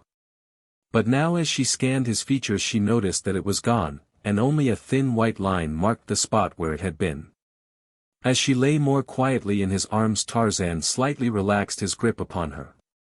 Once he looked down into her eyes and smiled, and the girl had to close her own to shut out the vision of that handsome, winning face. Presently Tarzan took to the trees, and Jane, wondering that she felt no fear, began to realize that in many respects she had never felt more secure in her whole life than now as she lay in the arms of this strong, wild creature, being born. God alone knew where or to what fate, deeper and deeper into the savage fastness of the untamed forest. When, with closed eyes, she commenced to speculate upon the future, and terrifying fears were conjured by a vivid imagination. She had but to raise her lids and look upon that noble face so close to hers to dissipate the last remnant of apprehension. No, he could never harm her, of that she was convinced when she translated the fine features and the frank, brave eyes above her into the chivalry which they proclaimed. On and on they went through what seemed to Jane a solid mass of verdure, yet ever there appeared to open before this forest god a passage, as by magic, which closed behind them as they passed. Scarce a branch scraped against her, yet above and below, before and behind, the view presented naught but a solid mass of inextricably interwoven branches and creepers. As Tarzan moved steadily onward his mind was occupied with many strange and new thoughts. Here was a problem the like of which he had never encountered, and he felt rather than reasoned that he must meet it as a man and not as an ape. The free movement through the middle terrace, which was the route he had followed for the most part, had helped to cool the ardor of the first fierce passion of his new-found love. Now he discovered himself speculating upon the fate which would have fallen to the girl had he not rescued her from Terkoz. He knew why the ape had not killed her, and he commenced to compare his intentions with those of Terkoz. True, it was the order of the jungle for the male to take his mate by force, but could Tarzan be guided by the laws of the beasts? Was not Tarzan a man? But what did men do? He was puzzled, for he did not know. He wished that he might ask the girl, and then it came to him that she had already answered him in the futile struggle she had made to escape and to repulse him.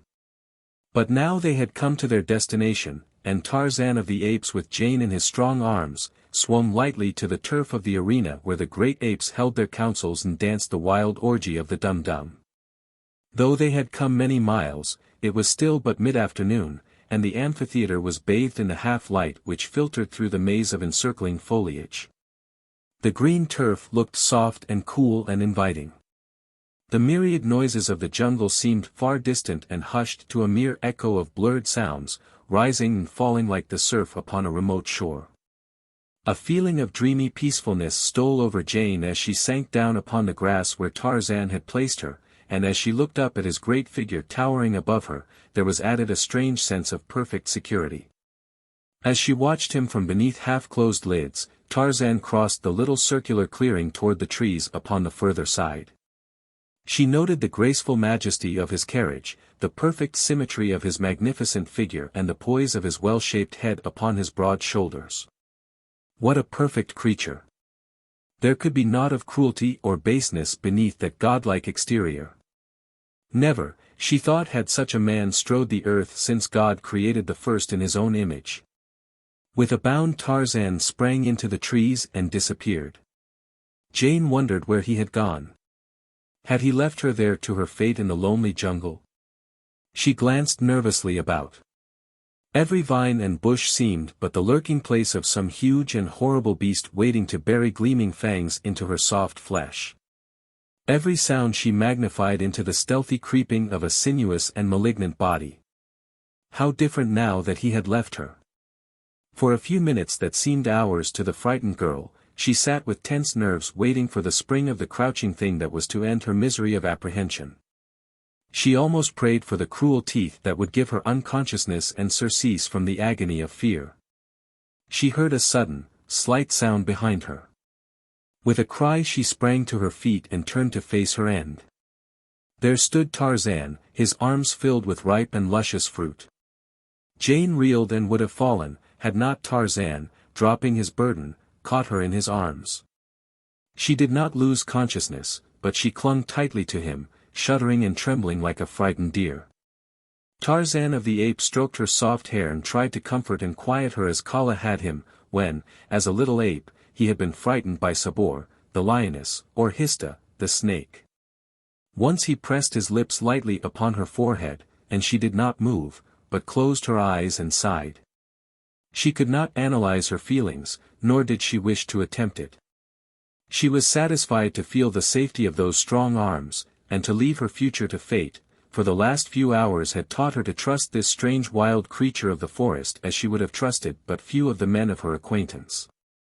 As she thought of the strangeness of it, there commenced to dawn upon her the realization that she had, possibly, learned something else which she had never really known before, love. She wondered and then she smiled. And still smiling, she pushed Tarzan gently away. And looking at him with a half-smiling, half-quizzical expression that made her face wholly entrancing, she pointed to the fruit upon the ground, and seated herself upon the edge of the earthen drum of the anthropoids. For hunger was asserting itself. Tarzan quickly gathered up the fruit, and, bringing it, laid it at her feet, and then he, too, sat upon the drum beside her, and with his knife opened and prepared the various fruits for her meal. Together and in silence they ate, occasionally stealing sly glances at one another, until finally Jane broke into a merry laugh in which Tarzan joined. "I wish you spoke English," said the girl. Tarzan shook his head, and an expression of wistful and pathetic longing sobered his laughing eyes. Then Jane tried speaking to him in French, and then in German, but she had to laugh at her own blundering attempt at the latter tongue. "Anyway," she said to him in English, "you understand my German as well as they did in Berlin." Tarzan had long since reached a decision as to what his future procedure should be. He had had time to recollect all that he had read of the ways of men and women in the books at the cabin. He would act as he imagined the men in the books would have acted were they in his place. Again he rose and went into the trees, but first he tried to explain by means of signs that he would return shortly, and he did so well that Jane understood and was not afraid when he had gone.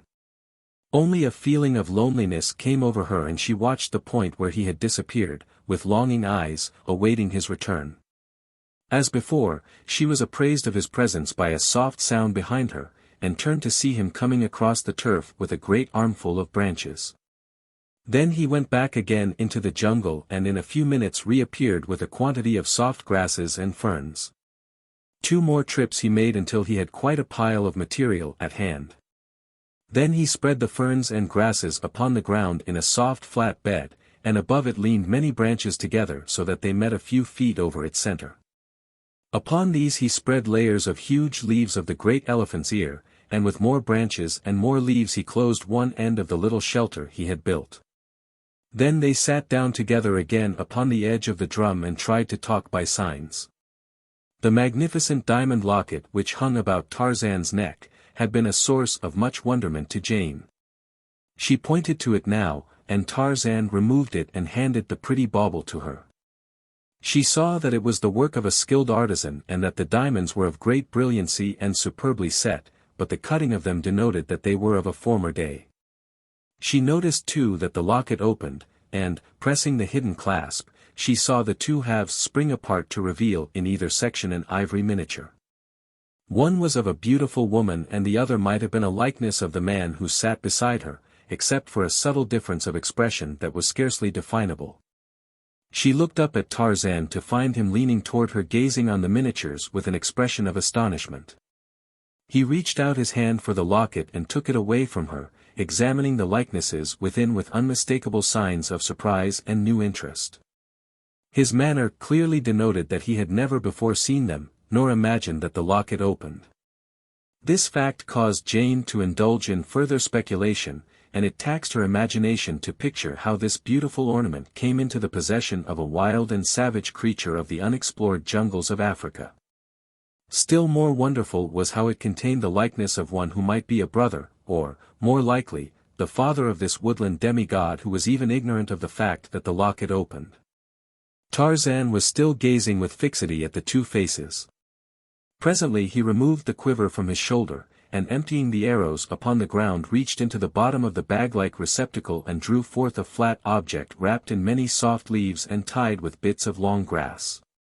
Carefully he unwrapped it, removing layer after layer of leaves until at length he held a photograph in his hand. Pointing to the miniature of the man within the locket he handed the photograph to Jane, holding the open locket beside it. The photograph only served to puzzle the girl still more, for it was evidently another likeness of the same man whose picture rested in the locket beside that of the beautiful young woman. Tarzan was looking at her with an expression of puzzled bewilderment in his eyes as she glanced up at him. He seemed to be framing a question with his lips. The girl pointed to the photograph and then to the miniature and then to him, as though to indicate that she thought the likenesses were of him, but he only shook his head, and then shrugging his great shoulders. He took the photograph from her and having carefully rewrapped it, placed it again in the bottom of his quiver. For a few moments he sat in silence, his eyes bent upon the ground, while Jane held the little locket in her hand, turning it over and over in an endeavor to find some further clue that might lead to the identity of its original owner. At length a simple explanation occurred to her. The locket had belonged to Lord Greystoke, and the likenesses were of himself and Lady Alice.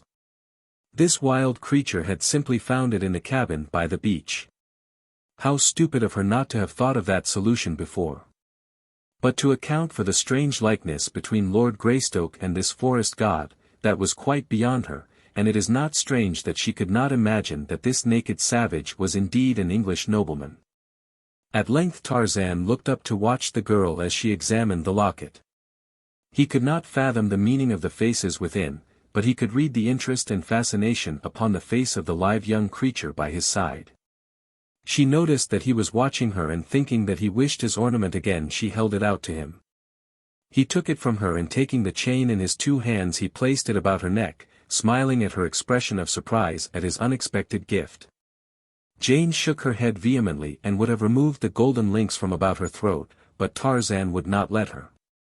Taking her hands in his, when she insisted upon it, he held them tightly to prevent her. At last she desisted and with a little laugh raised the locket to her lips.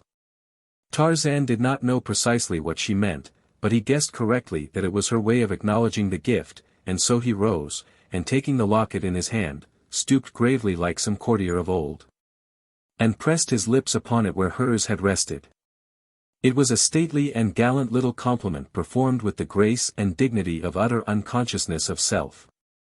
It was the hallmark of his aristocratic birth, the natural outcropping of many generations of fine breeding, an hereditary instinct of graciousness which a lifetime of uncouth and savage training and environment could not eradicate. It was growing dark now, and so they ate again of the fruit which was both food and drink for them. Then Tarzan rose, and leading Jane to the little bower he had erected, motioned her to go within. For the first time in hours a feeling of fear swept over her, and Tarzan felt her draw away as though shrinking from him. Contact with this girl for half a day had left a very different Tarzan from the one on whom the morning sun had risen. Now, in every fiber of his being, heredity spoke louder than training. He had not in one swift transition become a polished gentleman from a savage ape-man, but at last the instincts of the former predominated, and over all was the desire to please the woman he loved, and to appear well in her eyes. So Tarzan of the Apes did the only thing he knew to assure Jane of her safety. He removed his hunting knife from its sheath and handed it to her hilt first, again motioning her into the bower. The girl understood, and taking the long knife she entered and lay down upon the soft grasses while Tarzan of the Apes stretched himself upon the ground across the entrance. And thus the rising sun found them in the morning. When Jane awoke, she did not at first recall the strange events of the preceding day, and so she wondered at her odd surroundings, the little leafy bower, the soft grasses of her bed, the unfamiliar prospect from the opening at her feet. Slowly the circumstances of her position crept one by one into her mind. And then a great wonderment arose in her heart, a mighty wave of thankfulness and gratitude that though she had been in such terrible danger, yet she was unharmed. She moved to the entrance of the shelter to look for Tarzan. He was gone, but this time no fear assailed her, for she knew that he would return. In the grass at the entrance to her bower she saw the imprint of his body where he had lain all night to guard her. She knew that the fact that he had been there was all that had permitted her to sleep in such peaceful security. With him near, who could entertain fear? She wondered if there was another man on earth with whom a girl could feel so safe in the heart of this savage African jungle. Even the lions and panthers had no fears for her now. She looked up to see his lithe form drop softly from a nearby tree. As he caught her eyes upon him, his face lighted with that frank and radiant smile that had won her confidence the day before. As he approached her, Jane's heart beat faster and her eyes brightened as they had never done before at the approach of any man. He had again been gathering fruit, and this he laid at the entrance of her bower. Once more they sat down together to eat. Jane commenced to wonder what his plans were. Would he take her back to the beach, or would he keep her here? Suddenly she realized that the matter did not seem to give her much concern. Could it be that she did not care? She began to comprehend, also, that she was entirely contented sitting here by the side of this smiling giant eating delicious fruit in a sylvan paradise far within the remote depths of an African jungle, that she was contented and very happy. She could not understand it. Her reason told her that she should be torn by wild anxieties, weighted by dread fears, cast down by gloomy forebodings. But instead, her heart was singing and she was smiling into the answering face of the man beside her. When they had finished their breakfast, Tarzan went to her bower and recovered his knife. The girl had entirely forgotten it. She realized that it was because she had forgotten the fear that prompted her to accept it. Motioning her to follow, Tarzan walked toward the trees at the edge of the arena, and taking her in one strong arm swung to the branches above. The girl knew that he was taking her back to her people, and she could not understand the sudden feeling of loneliness and sorrow which crept over her. For hours they swung slowly along. Tarzan of the Apes did not hurry. He tried to draw out the sweet pleasure of that journey with those dear arms about his neck as long as possible, and so he went far south of the direct route to the beach. Several times they halted for brief rests, which Tarzan did not need, and at noon they stopped for an hour at a little brook, where they quenched their thirst, and ate. So it was nearly sunset when they came to the clearing, and Tarzan, dropping to the ground beside a great tree, parted the tall jungle grass and pointed out the little cabin to her. She took him by the hand to lead him to it, that she might tell her father that this man had saved her from death and worse than death, that he had watched over her as carefully as a mother might have done. But again the timidity of the wild thing in the face of human habitation swept over Tarzan of the Apes. He drew back, shaking his head. The girl came close to him, looking up with pleading eyes. Somehow she could not bear the thought of his going back into the terrible jungle alone.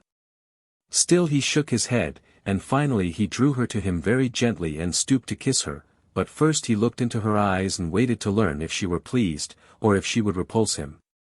Just an instant the girl hesitated, and then she realized the truth, and throwing her arms about his neck she drew his face to hers and kissed him, unashamed. I love you, she murmured. From far in the distance came the faint sound of many guns. Tarzan and Jane raised their heads. From the cabin came Mr. Philander and Esmeralda. From where Tarzan and the girl stood they could not see the two vessels lying at anchor in the harbor. Tarzan pointed toward the sounds, touched his breast and pointed again. She understood. He was going, and something told her that it was because he thought her people were in danger. Again he kissed her. Come back to me, she whispered. I shall wait for you, always. He was gone, and Jane turned to walk across the clearing to the cabin. Mr. Philander was the first to see her. It was dusk and Mr. Philander was very near-sighted. Quickly, Esmeralda, he cried. Let us seek safety within, it is a lioness. Bless me. Esmeralda did not bother to verify Mr. Philander's vision. His tone was enough. She was within the cabin and had slammed and bolted the door before he had finished pronouncing her name. The "bless me" was startled out of Mr. Philander by the discovery that Esmeralda, in the exuberance of her haste, had fastened him upon the same side of the door as was the close-approaching lioness. He beat furiously upon the heavy portal. Esmeralda! Esmeralda, he shrieked. Let me in. I am being devoured by a lion. Esmeralda thought that the noise upon the door was made by the lioness in her attempts to pursue her, so, after her custom, she fainted. Mr. Philander cast a frightened glance behind him. Horrors! The thing was quite close now. He tried to scramble up the side of the cabin, and succeeded in catching a fleeting hold upon the thatched roof. For a moment he hung there, clawing with his feet like a cat on a clothesline, but presently a piece of the thatch came away, and Mr. Philander, preceding it, was precipitated upon his back. At the instant he fell a remarkable item of natural history leaped to his mind. If one feigns death, lions and lionesses are supposed to ignore one, according to Mr. Philander's faulty memory. So Mr. Philander lay as he had fallen, frozen into the horrid semblance of death. As his arms and legs had been extended stiffly upward as he came to earth upon his back, the attitude of death was anything but impressive. Jane had been watching his antics in mild-eyed surprise.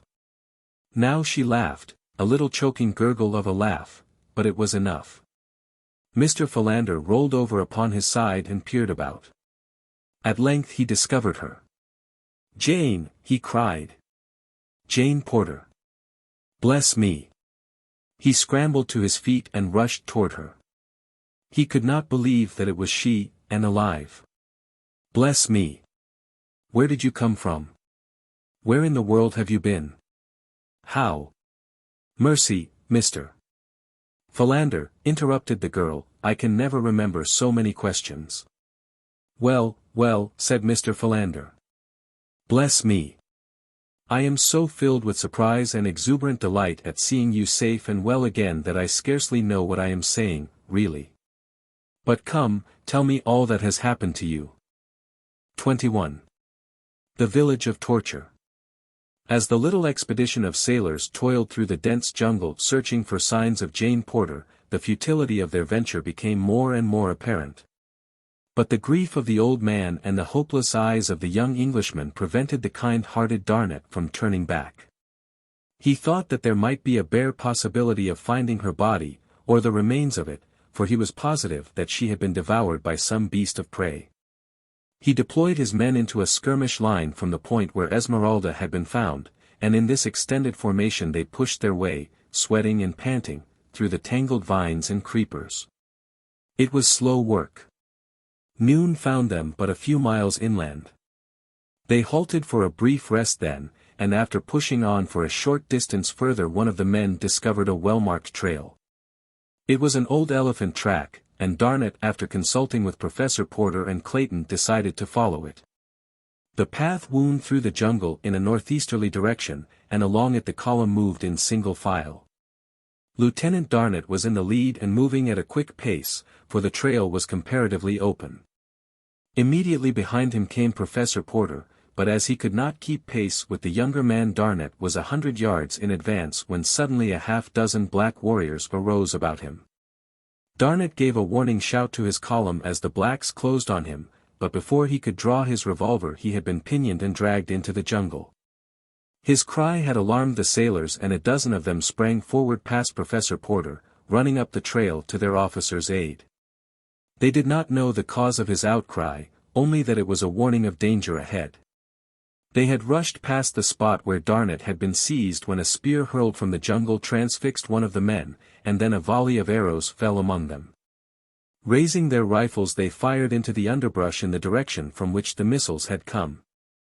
By this time the balance of the party had come up, and volley after volley was fired toward the concealed foe. It was these shots that Tarzan and Jane Porter had heard. Lieutenant Charpentier, who had been bringing up the rear of the column, now came running to the scene, and on hearing the details of the ambush ordered the men to follow him, and plunged into the tangled vegetation. In an instant they were in a hand-to-hand fight with some 50 black warriors of Mbonga's village. Arrows and bullets flew thick and fast. Queer African knives and French gun-butts mingled for a moment in savage and bloody duels, but soon the natives fled into the jungle, leaving the Frenchmen to count their losses. 4 of the 20 were dead, a dozen others were wounded, and Lieutenant Darnett was missing. Night was falling rapidly, and their predicament was rendered doubly worse when they could not even find the elephant trail which they had been following. There was but one thing to do, make camp where they were until daylight. Lieutenant Charpentier ordered a clearing made and a circular abatis of underbrush constructed about the camp.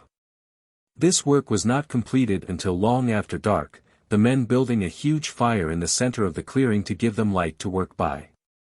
When all was safe as possible against attack of wild beasts and savage men, Lieutenant Charpentier placed sentries about the little camp and the tired and hungry men threw themselves upon the ground to sleep.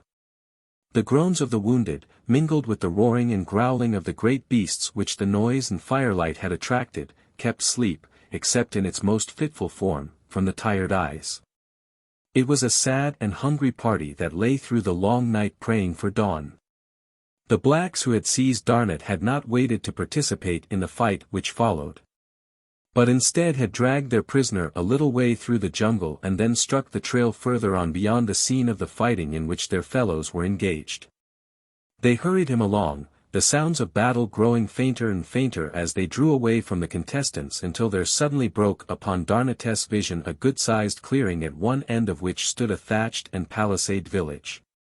It was now dusk, but the watchers at the gate saw the approaching trio and distinguished one as a prisoner ere they reached the portals. A cry went up within the palisade. A great throng of women and children rushed out to meet the party. And then began for the French officer the most terrifying experience which man can encounter upon earth, the reception of a white prisoner into a village of African cannibals. To add to the fiendishness of their cruel savagery was the poignant memory of still crueler barbarities practiced upon them and theirs by the white officers of that arch-hypocrite, Leopold II of Belgium, because of whose atrocities they had fled the Congo Free State, a pitiful remnant of what once had been a mighty tribe. They fell upon Darnett tooth and nail, beating him with sticks and stones and tearing at him with claw-like hands. Every vestige of clothing was torn from him, and the merciless blows fell upon his bare and quivering flesh. But not once did the Frenchman cry out in pain. He breathed a silent prayer that he be quickly delivered from his torture. But the death he prayed for was not to be so easily had. Soon the warriors beat the women away from their prisoner. He was to be saved for nobler sport than this, and the first wave of their passion having subsided they contented themselves with crying out taunts and insults and spitting upon him. Presently they reached the center of the village. There Darnat was bound securely to the great post from which no live man had ever been released. A number of the women scattered to their several huts to fetch pots and water, while others built a row of fires on which portions of the feast were to be boiled while the balance would be slowly dried in strips for future use. As they expected the other warriors to return with many prisoners. The festivities were delayed awaiting the return of the warriors who had remained to engage in the skirmish with the white men, so that it was quite late when all were in the village. And the dance of death commenced to circle around the doomed officer. Half fainting from pain and exhaustion, Darnat watched from beneath half-closed lids what seemed but the vagary of delirium, or some horrid nightmare from which he must soon awake. The bestial faces, daubed with color, the huge mouths and flabby hanging lips, the yellow teeth, sharp-filed, the rolling, demon eyes, the shining naked bodies, the cruel spears. Surely no such creatures really existed upon earth, he must indeed be dreaming. The savage, whirling bodies circled nearer. Now a spear sprang forth and touched his arm. The sharp pain and the feel of hot, trickling blood assured him of the awful reality of his hopeless position. Another spear and then another touched him. He closed his eyes and held his teeth firm set, he would not cry out. He was a soldier of France, and he would teach these beasts how an officer and a gentleman died. Tarzan of the Apes needed no interpreter to translate the story of those distant shots. With Jane Porter's kisses still warm upon his lips he was swinging with incredible rapidity through the forest trees straight toward the village of Mbonga. He was not interested in the location of the encounter, for he judged that that would soon be over. Those who were killed he could not aid, those who escaped would not need his assistance. It was to those who had neither been killed or escaped that he hastened. And he knew that he would find them by the great post in the center of Mbonga village. Many times had Tarzan seen Mbonga's black raiding parties return from the northward with prisoners, and always were the same scenes enacted about that grim stake, beneath the flaring light of many fires. He knew, too, that they seldom lost much time before consummating the fiendish purpose of their captures. He doubted that he would arrive in time to do more than avenge. On he sped. Night had fallen and he traveled high along the upper terrace where the gorgeous tropic moon lighted the dizzy pathway through the gently undulating branches of the tree tops. Presently he caught the reflection of a distant blaze. It lay to the right of his path. It must be the light from the camp fire the two men had built before they were attacked. Tarzan knew nothing of the presence of the sailors. So sure was Tarzan of his jungle knowledge that he did not turn from his course, but passed the glare at a distance of a half-mile. It was the camp fire of the Frenchmen. In a few minutes more Tarzan swung into the trees above Mbonga's village.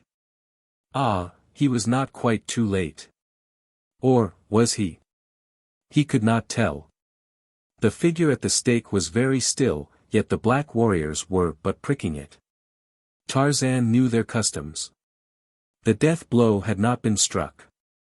He could tell almost to a minute how far the dance had gone.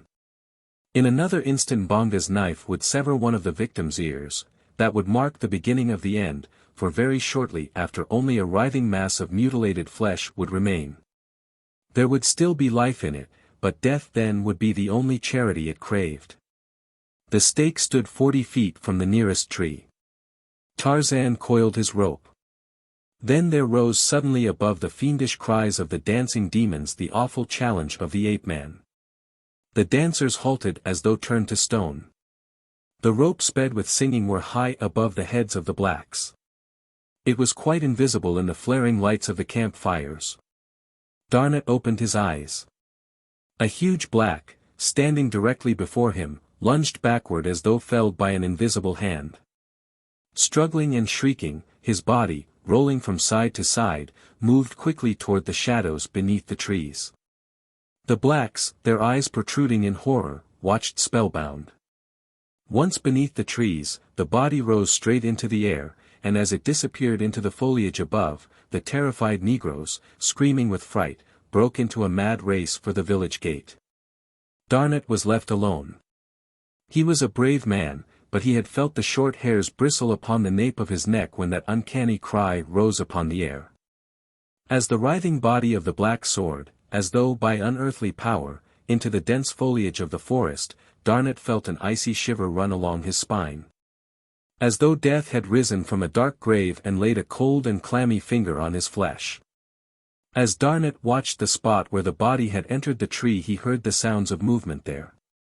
The branches swayed as though under the weight of a man's body, there was a crash and the black came sprawling to earth again, to lie very quietly where he had fallen. Immediately after him came a white body, but this one alighted erect. Darnot saw a clean-limbed young giant emerge from the shadows into the firelight and come quickly toward him. What could it mean? Who could it be?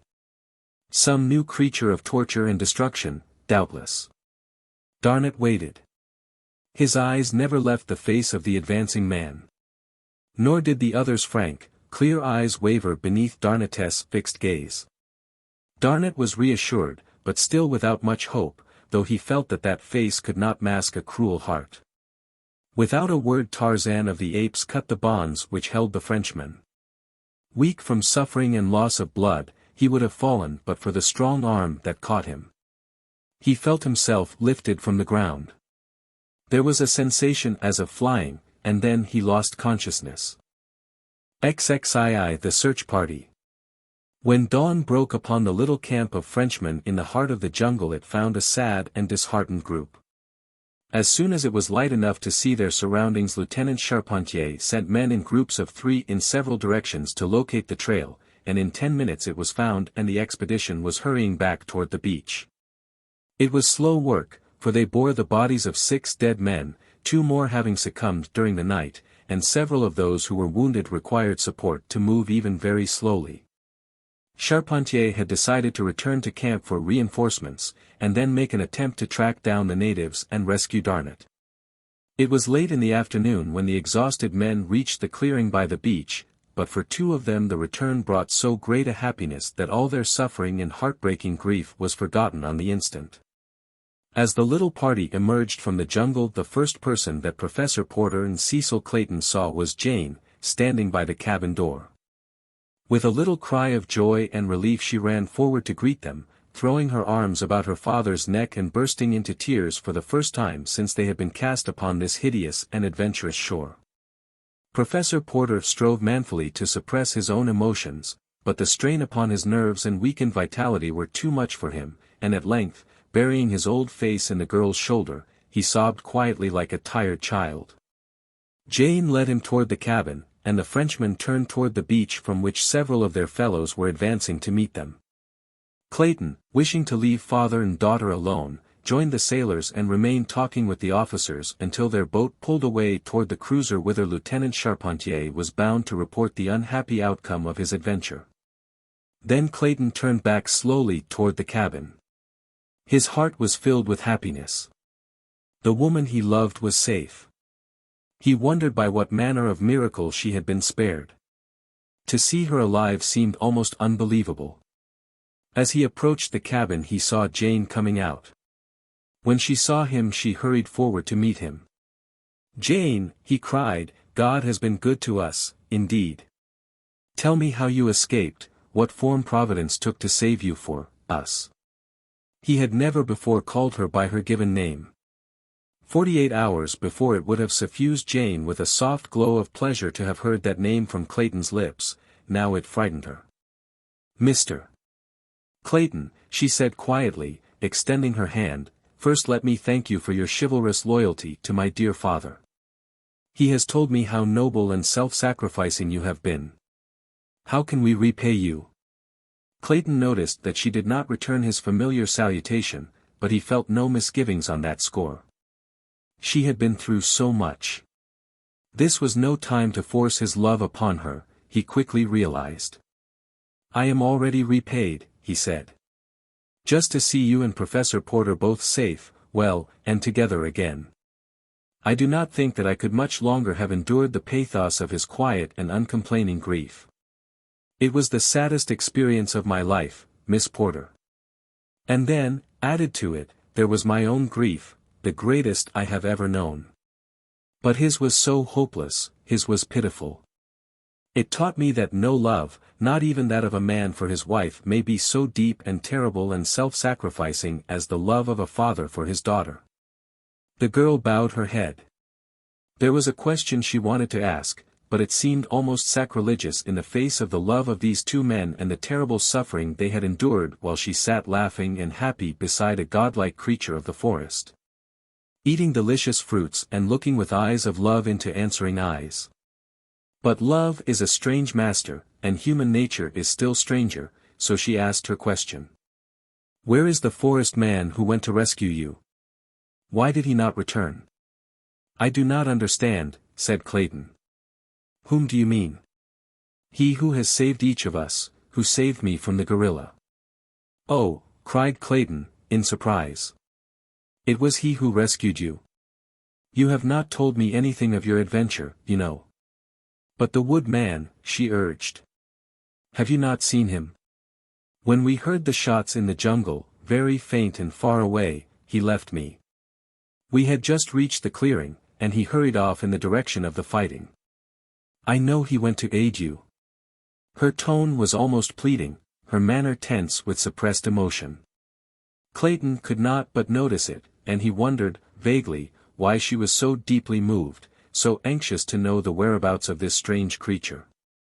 Yet a feeling of apprehension of some impending sorrow haunted him, and in his breast, unknown to himself, was implanted the first germ of jealousy and suspicion of the ape-man, to whom he owed his life.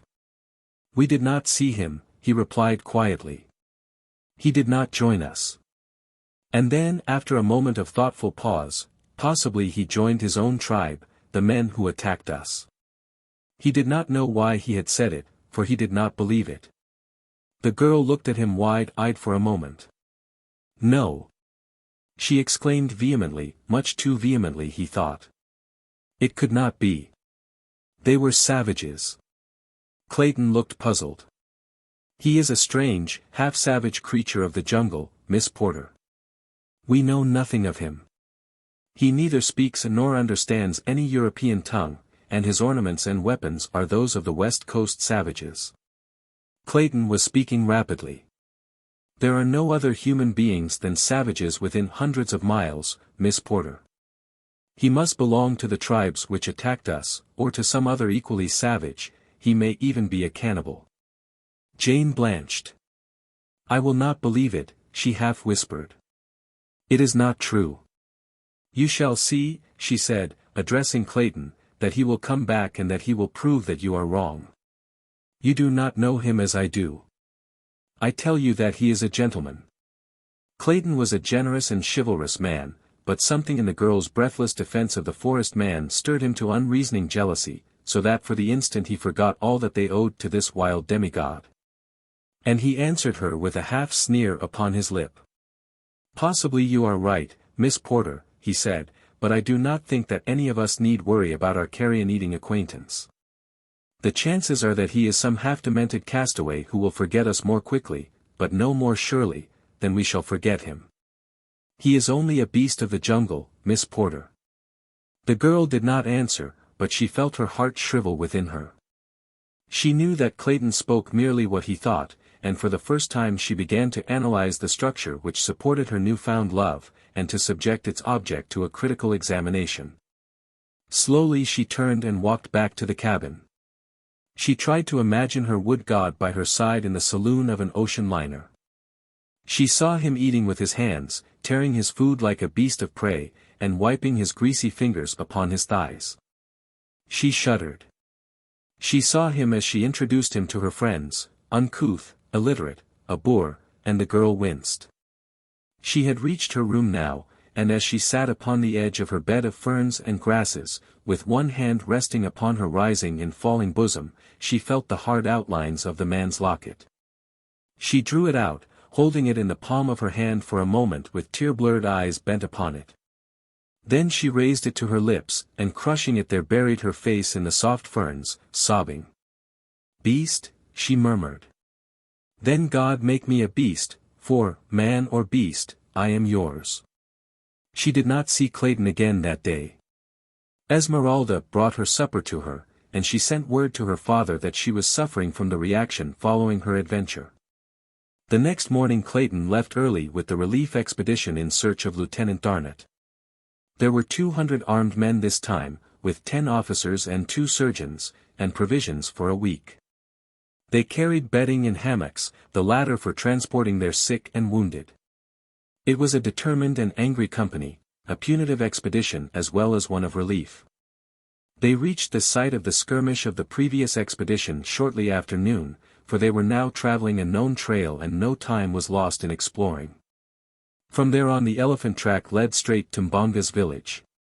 It was but 2 o'clock when the head of the column halted upon the edge of the clearing. Lieutenant Charpentier, who was in command, immediately sent a portion of his force through the jungle to the opposite side of the village. Another detachment was dispatched to a point before the village gate, while he remained with the balance upon the south side of the clearing. It was arranged that the party which was to take its position to the north, and which would be the last to gain its station should commence the assault. And that their opening volley should be the signal for a concerted rush from all sides in an attempt to carry the village by storm at the first charge. For half an hour the men with Lieutenant Charpentier crouched in the dense foliage of the jungle, waiting the signal. To them it seemed like hours. They could see natives in the fields, and others moving in and out of the village gate. At length the signal came, a sharp rattle of musketry, and like one man, an answering volley tore from the jungle to the west and to the south. The natives in the field dropped their implements and broke madly for the palisade. The French bullets mowed them down, and the French sailors bounded over their prostrate bodies straight for the village gate. So sudden and unexpected the assault had been that the whites reached the gates before the frightened natives could bar them, and in another minute the village street was filled with armed men fighting hand to hand in an inextricable tangle. For a few moments the blacks held their ground within the entrance to the street, but the revolvers, rifles and cutlasses of the Frenchmen crumpled the native spearmen and struck down the black archers with their bows half drawn. Soon the battle turned to a wild rout, and then to a grim massacre, for the French sailors had seen bits of Darnet's uniform upon several of the black warriors who opposed them. They spared the children and those of the women whom they were not forced to kill in self-defense, but when at length they stopped, parting, blood-covered and sweating, it was because there lived to oppose them no single warrior of all the savage village of Mbonga. Carefully they ransacked every hut and corner of the village, but no sign of Darnet could they find. They questioned the prisoners by signs. And finally one of the sailors who had served in the French Congo found that he could make them understand the bastard tongue that passes for language between the whites and the more degraded tribes of the coast. But even then they could learn nothing definite regarding the fate of Darnet. Only excited gestures and expressions of fear could they obtain in response to their inquiries concerning their fellow. And at last they became convinced that these were but evidences of the guilt of these demons who had slaughtered and eaten their comrade 2 nights before. At length all hope left them, and they prepared to camp for the night within the village. The prisoners were herded into 3 huts where they were heavily guarded. Sentries were posted at the barred gates, and finally the village was wrapped in the silence of slumber, except for the wailing of the native women for their dead. The next morning they set out upon the return march. Their original intention had been to burn the village, but this idea was abandoned and the prisoners were left behind, weeping and moaning, but with roofs to cover them and a palisade for refuge from the beasts of the jungle. Slowly the expedition retraced its steps of the preceding day. 10 loaded hammocks retarded its pace. In 8 of them lay the more seriously wounded, while 2 swung beneath the weight of the dead. Clayton and Lieutenant Charpentier brought up the rear of the column, the Englishman silent in respect for the other's grief, for Darnet and Charpentier had been inseparable friends since boyhood. Clayton could not but realize that the Frenchman felt his grief the more keenly because Darnet's sacrifice had been so futile, since Jane had been rescued before Darnet had fallen into the hands of the savages. And again because the service in which he had lost his life had been outside his duty and for strangers and aliens. But when he spoke of it to Lieutenant Charpentier, the latter shook his head. "No, monsieur," he said, "Darnet would have chosen to die thus. I only grieve that I could not have died for him, or at least with him. I wish that you could have known him better, monsieur. He was indeed an officer and a gentleman, a title conferred on many, but deserved by so few. He did not die futilely, for his death in the cause of a strange American girl will make us, his comrades, face our ends the more bravely, however they may come to us. Clayton did not reply, but within him rose a new respect for Frenchmen which remained undimmed ever after. It was quite late when they reached the cabin by the beach. A single shot before they emerged from the jungle had announced to those in camp as well as on the ship that the expedition had been too late, for it had been prearranged that when they came within a mile or two of camp one shot was to be fired to denote failure, or three for success, while two would have indicated that they had found no sign of either Darnett or his black captors. So it was a solemn party that awaited their coming, and few words were spoken as the dead and wounded men were tenderly placed in boats and rowed silently toward the cruiser. Clayton, exhausted from his 5 days of laborious marching through the jungle and from the effects of his 2 battles with the blacks, turned toward the cabin to seek a mouthful of food and then the comparative ease of his bed of grasses after 2 nights in the jungle. By the cabin door stood Jane. "The poor lieutenant?" she asked. "Did you find no trace of him?" "We were too late, Miss Porter," he replied sadly. "Tell me. What had happened?" she asked. "I cannot, Miss Porter, it is too horrible." "You do not mean that they had tortured him?" she whispered. "We do not know what they did to him before they killed him," he answered, his face drawn with fatigue and the sorrow he felt for poor Darnett, and he emphasized the word before. "Before they killed him. What do you mean?" "They are not. They are not." She was thinking of what Clayton had said of the forest man's probable relationship to this tribe and she could not frame the awful word.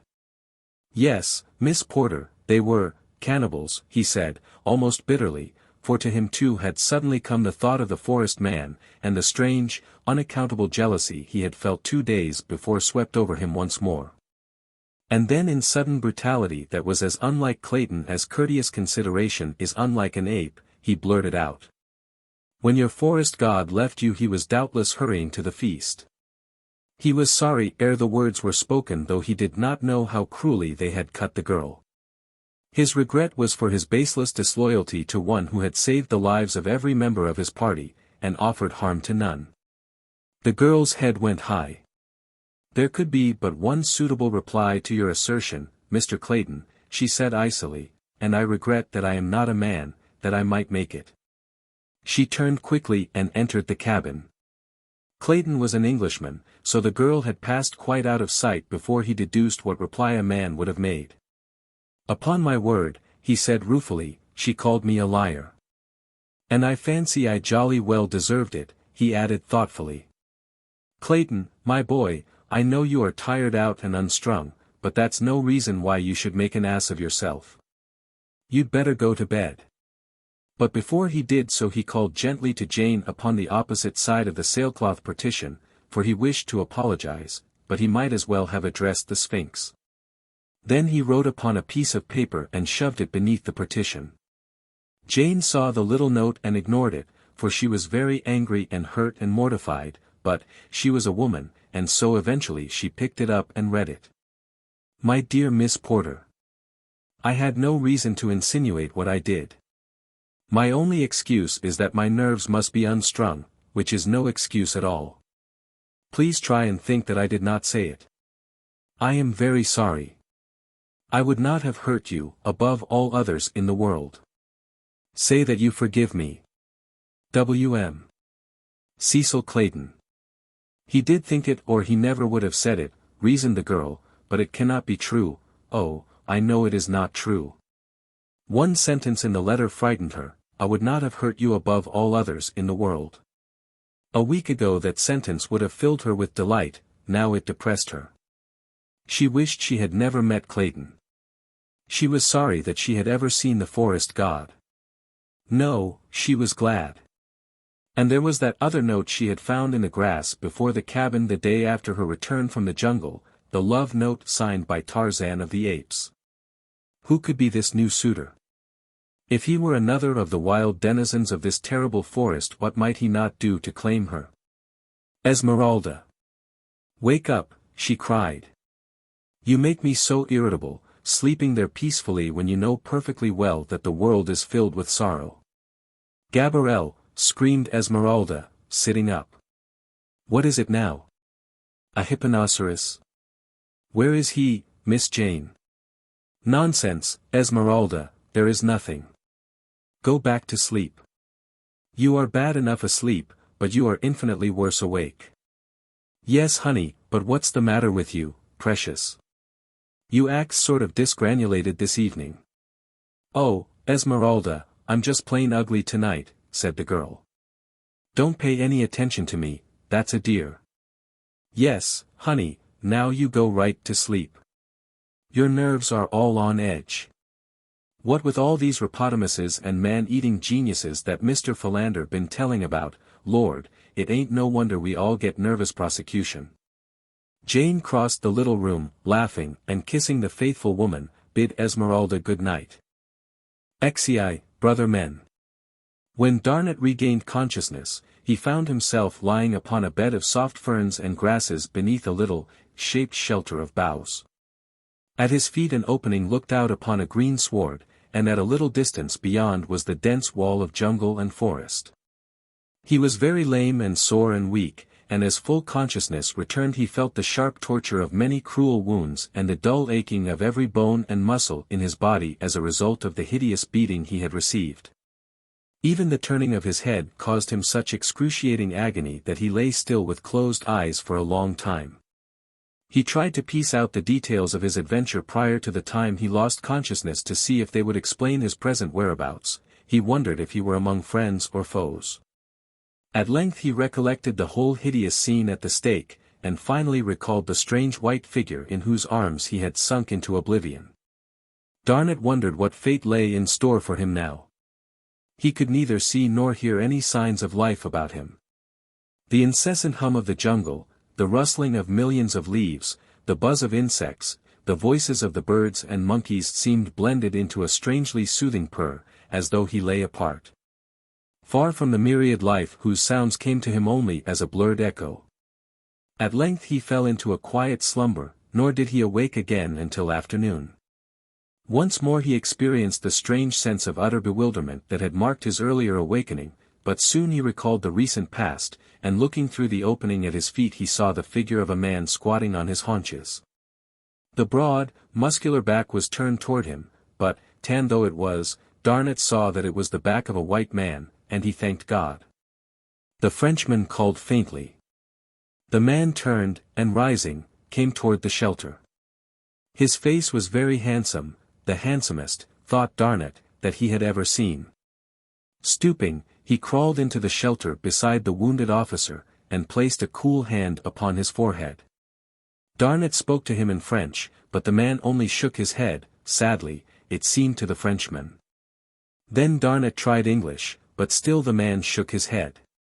Italian, Spanish and German brought similar discouragement. Darnat knew a few words of Norwegian, Russian, Greek, and also had a smattering of the language of one of the West Coast Negro tribes. The man denied them all. After examining Darnat's wounds the man left the shelter and disappeared. In half an hour he was back with fruit and a hollow gourd-like vegetable filled with water. Darnat drank and ate a little. He was surprised that he had no fever. Again he tried to converse with his strange nurse, but the attempt was useless. Suddenly the man hastened from the shelter only to return a few minutes later with several pieces of bark and, wonder of wonders, a lead pencil. Squatting beside Darnat he wrote for a minute on the smooth inner surface of the bark. Then he handed it to the Frenchman. Darnat was astonished to see, in plain print-like characters, a message in English. I am Tarzan of the Apes. Who are you? Can you read this language? Darnat seized the pencil, then he stopped. This strange man wrote English, evidently he was an Englishman. Yes, said Darnat, I read English. I speak it also. Now we may talk. First let me thank you for all that you have done for me. The man only shook his head and pointed to the pencil and the bark. Mon Dieu, cried Darnat. If you are English, why is it then that you cannot speak English? And then in a flash it came to him, the man was a mute, possibly a deaf mute. So Darnat wrote a message on the bark, in English. I am Paul d'Arnat, Lieutenant in the Navy of France. I thank you for what you have done for me. You have saved my life, and all that I have is yours. May I ask how it is that one who writes English does not speak it? Tarzan's reply filled Darnat with still greater wonder. I speak only the language of my tribe, the great apes who were Kerchaks. And a little of the languages of Tantor, the elephant, and Numa, the lion, and of the other folks of the jungle I understand.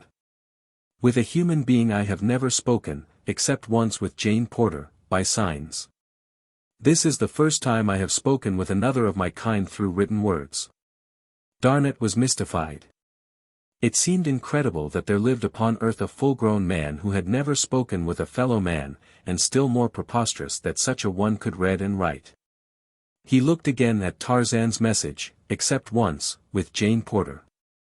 That was the American girl who had been carried into the jungle by a gorilla. A sudden light commenced to dawn on Darnat, this then was the gorilla. He seized the pencil and wrote. Where is Jane Porter? And Tarzan replied, below. Back with her people in the cabin of Tarzan of the Apes. She is not dead then. Where was she? What happened to her? She is not dead. She was taken by Turkaz to be his wife. But Tarzan of the Apes took her away from Turkaz and killed him before he could harm her. None in all the jungle may face Tarzan of the Apes in battle, and live. I am Tarzan of the Apes, mighty fighter. Darnat wrote. I am glad she is safe. It pains me to write, I will rest a while. And then Tarzan. Yes, rest. When you are well I shall take you back to your people. For many days Darnat lay upon his bed of soft ferns. The second day a fever had come and Darnat thought that it meant infection and he knew that he would die. An idea came to him. He wondered why he had not thought of it before. He called Tarzan and indicated by signs that he would write, and when Tarzan had fetched the bark and pencil, Darnat wrote. Can you go to my people and lead them here? I will write a message that you may take to them, and they will follow you.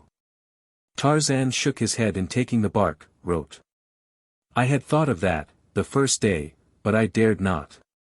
The great apes come often to this spot, and if they found you here, wounded and alone, they would kill you. Darnat turned on his side and closed his eyes. He did not wish to die, but he felt that he was going, for the fever was mounting higher and higher. That night he lost consciousness. For 3 days he was in delirium, and Tarzan sat beside him and bathed his head and hands and washed his wounds. On the 4th day the fever broke as suddenly as it had come, but it left Darnat a shadow of his former self, and very weak. Tarzan had to lift him that he might drink from the gourd. The fever had not been the result of infection, as Darnat had thought, but one of those that commonly attack whites in the jungles of Africa, and either kill or leave them as suddenly as Darnatess had left him. 2 days later, Darnat was tottering about the amphitheater, Tarzan's strong arm about him to keep him from falling. They sat beneath the shade of a great tree, and Tarzan found some smooth bark that they might converse. Darnat wrote the first message. What can I do to repay you for all that you have done for me? And Tarzan, in reply. Teach me to speak the language of men. And so Darnat commenced at once, pointing out familiar objects and repeating their names in French, for he thought that it would be easier to teach this man his own language, since he understood it himself best of all. It meant nothing to Tarzan, of course, for he could not tell one language from another, so when he pointed to the word man which he had printed upon a piece of bark he learned from Darnat that it was pronounced And in the same way he was taught to pronounce ape, singe and tree, arbra. He was a most eager student, and in 2 more days had mastered so much French that he could speak little sentences such as, that is a tree, this is grass, I am hungry, and the like. But Darnat found that it was difficult to teach him the French construction upon a foundation of English. The Frenchman wrote little lessons for him in English and had Tarzan repeat them in French, but as a literal translation was usually very poor French, Tarzan was often confused. Darnot realized now that he had made a mistake, but it seemed too late to go back and do it all over again and force Tarzan to unlearn all that he had learned. Especially as they were rapidly approaching a point where they would be able to converse. On the third day after the fever broke, Tarzan wrote a message asking Darnot if he felt strong enough to be carried back to the cabin. Tarzan was as anxious to go as Darnot, for he longed to see Jane again. It had been hard for him to remain with the Frenchman all these days for that very reason, and that he had unselfishly done so spoke more glowingly of his nobility of character than even did his rescuing the French officer from Bonga's clutches. Darnot, only too willing to attempt the journey, wrote. But you cannot carry me all the distance through this tangled forest. Tarzan laughed. Mais oui, he said, and Darnot laughed aloud to hear the phrase that he used so often glide from Tarzan's tongue. So they set out, Darnot marveling as had Clayton and Jane at the wondrous strength and agility of the ape-men. Mid-afternoon brought them to the clearing, and as Tarzan dropped to earth from the branches of the last tree his heart leaped and bounded against his ribs in anticipation of seeing Jane so soon again. No one was in sight outside the cabin, and Darnot was perplexed to note that neither the cruiser nor the Arrow was at anchor in the bay. An atmosphere of loneliness pervaded the spot, which caught suddenly at both men as they strode toward the cabin. Neither spoke, yet both knew before they opened the closed door what they would find beyond. Tarzan lifted the latch and pushed the great door in upon its wooden hinges. It was as they had feared. The cabin was deserted. The men turned and looked at one another. Darnot knew that his people thought him dead. But Tarzan thought only of the woman who had kissed him in love and now had fled from him while he was serving one of her people. A great bitterness rose in his heart. He would go away, far into the jungle and join his tribe. Never would he see one of his own kind again, nor could he bear the thought of returning to the cabin. He would leave that forever behind him with the great hopes he had nursed there of finding his own race and becoming a man among men. And the Frenchman? Darnot? What of him? He could get along as Tarzan had. Tarzan did not want to see him more. He wanted to get away from everything that might remind him of Jane. As Tarzan stood upon the threshold brooding, Darnot had entered the cabin. Many comforts he saw that had been left behind. He recognized numerous articles from the cruiser, a camp oven, some kitchen utensils, a rifle and many rounds of ammunition, canned foods, blankets, 2 chairs and a cot, and several books and periodicals, mostly American. They must intend returning, thought Darnot. He walked over to the table that John Clayton had built so many years before to serve as a desk, and on it he saw 2 notes addressed to Tarzan of the Apes. One was in a strong masculine hand and was unsealed. The other, in a woman's hand, was sealed. Here are 2 messages for you, Tarzan of the Apes, cried Darnot, turning toward the door, but his companion was not there. Darnot walked to the door and looked out. Tarzan was nowhere in sight. He called aloud but there was no response. Mon Dieu, exclaimed Darnot, he has left me. I feel it. He has gone back into his jungle and left me here alone. And then he remembered the look on Tarzan's face when they had discovered that the cabin was empty, such a look as the hunter sees in the eyes of the wounded deer he has wantonly brought down. The man had been hard hit, Darnot realized it now, but why? He could not understand. The Frenchman looked about him. The loneliness and the horror of the place commenced to get on his nerves, already weakened by the ordeal of suffering and sickness he had passed through.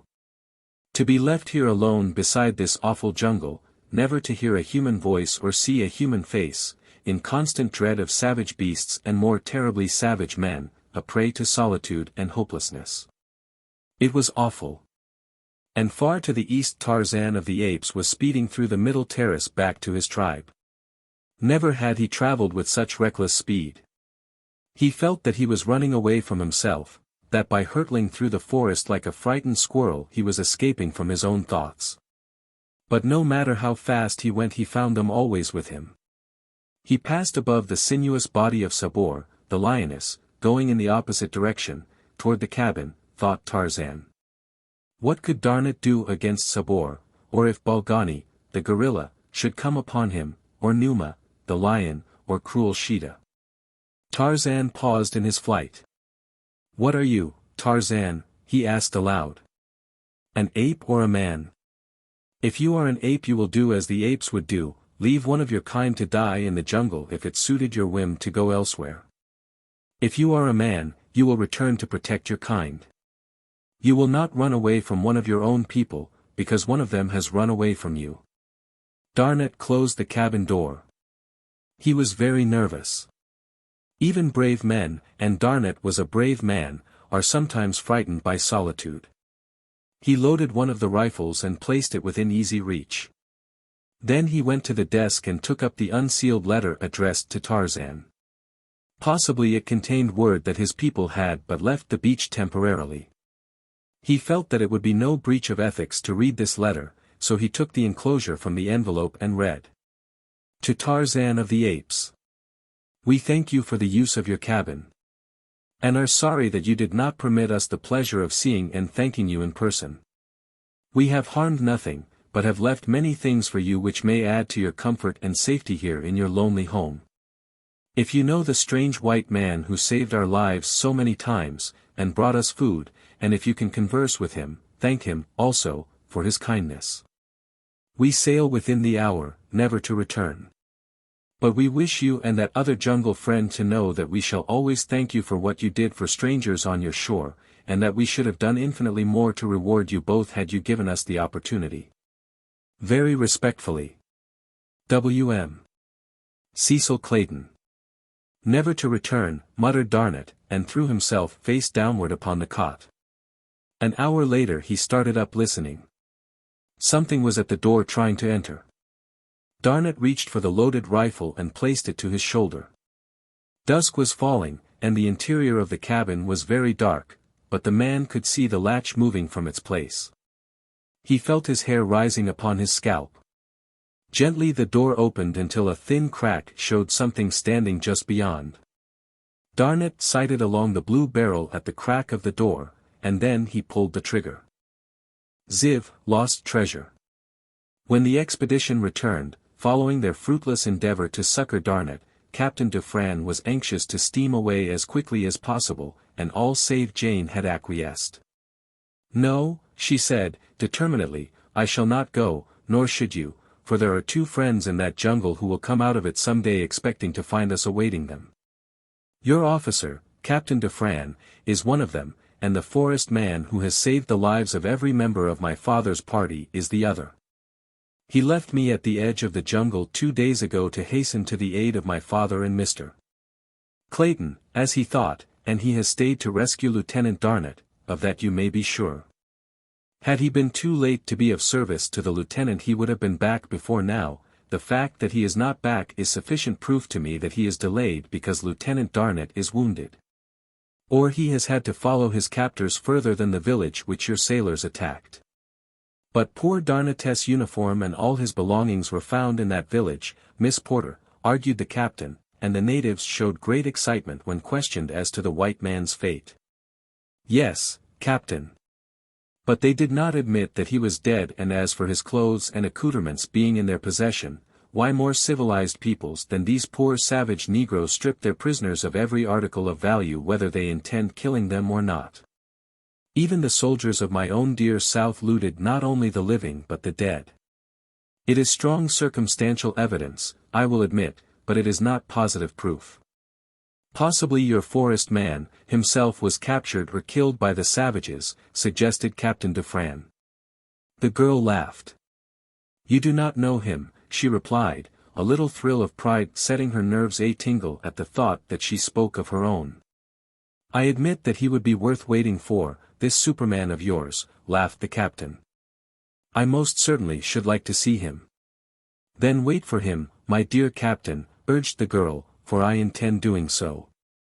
The Frenchman would have been a very much surprised man could he have interpreted the true meaning of the girl's words. They had been walking from the beach toward the cabin as they talked, and now they joined a little group sitting on camp stools in the shade of a great tree beside the cabin. Professor Porter was there, and Mr. Philander and Clayton, with Lieutenant Charpentier and two of his brother officers, while Esmeralda hovered in the background, ever and anon venturing opinions and comments with the freedom of an old and much-indulged family servant. The officers arose and saluted as their superior approached, and Clayton surrendered his camp stool to Jane. "We were just discussing poor Paul's fate," said Captain Dufresne. "Miss Porter insists that we have no absolute proof of his death, nor have we. And on the other hand she maintains that the continued absence of your omnipotent jungle friend indicates that Darnett is still in need of his services, either because he is wounded, or still is a prisoner in a more distant native village. It has been suggested," ventured Lieutenant Charpentier, "that the wild man may have been a member of the tribe of blacks who attacked our party, that he was hastening to aid them, his own people." Jane shot a quick glance at Clayton. "It seems vastly more reasonable," said Professor Porter. "I do not agree with you," objected Mr. Philander. "He had ample opportunity to harm us himself, or to lead his people against us. Instead, during our long residence here, he has been uniformly consistent in his role of protector and provider." "That is true," interjected Clayton, "yet we must not overlook the fact that except for himself the only human beings within hundreds of miles are savage cannibals. He was armed precisely as are they, which indicates that he has maintained relations of some nature with them, and the fact that he is but one against possibly thousands suggests that these relations could scarcely have been other than friendly." "It seems improbable then that he is not connected with them," remarked the captain, "possibly a member of this tribe. Otherwise," added another of the officers, "how could he have lived a sufficient length of time among the savage denizens of the jungle, brute and human, to have become proficient in woodcraft, or in the use of African weapons?" "You are judging him according to your own standards, gentlemen," said Jane. "An ordinary white man such as any of you—" "Pardon me, I did not mean just that, rather, a white man above the ordinary in physique and intelligence could never, I grant you, have lived a year alone and naked in this tropical jungle. But this man not only surpasses the average white man in strength and agility, but as far transcends our trained athletes and strong men as they surpass a day-old babe, and his courage and ferocity in battle are those of the wild beast. He has certainly won a loyal champion, Miss Porter," said Captain Dufresne, laughing. "I am sure that there be none of us here but would willingly face death 100 times in its most terrifying forms to deserve the tributes of one even half so loyal, or so beautiful." "You would not wonder that I defend him," said the girl, "could you have seen him as I saw him, battling in my behalf with that huge hairy brute. Could you have seen him charge the monster as a bull might charge a grizzly, absolutely without sign of fear or hesitation, you would have believed him more than human. Could you have seen those mighty muscles knotting under the brown skin, could you have seen them force back those awful fangs, you too would have thought him invincible. And could you have seen the chivalrous treatment which he accorded a strange girl of a strange race, you would feel the same absolute confidence in him that I feel." "You have won your suit, my fair pleader," cried the captain. "This court finds the defendant not guilty, and the cruiser shall wait a few days longer that he may have an opportunity to come and thank the divine Portia." "For the Lord's sake, honey," cried Esmeralda. "You all don't mean to tell me that you're going to stay right here in this here land of carnival animals when you all got the opportunity to escapade on that boat? Don't you tell me that, honey. Why, Esmeralda, you should be ashamed of yourself," cried Jane. "Is this any way to show your gratitude to the man who saved your life twice?" "Well, Miss Jane, that's all jest as you say, but that there forest man never did save us to stay here.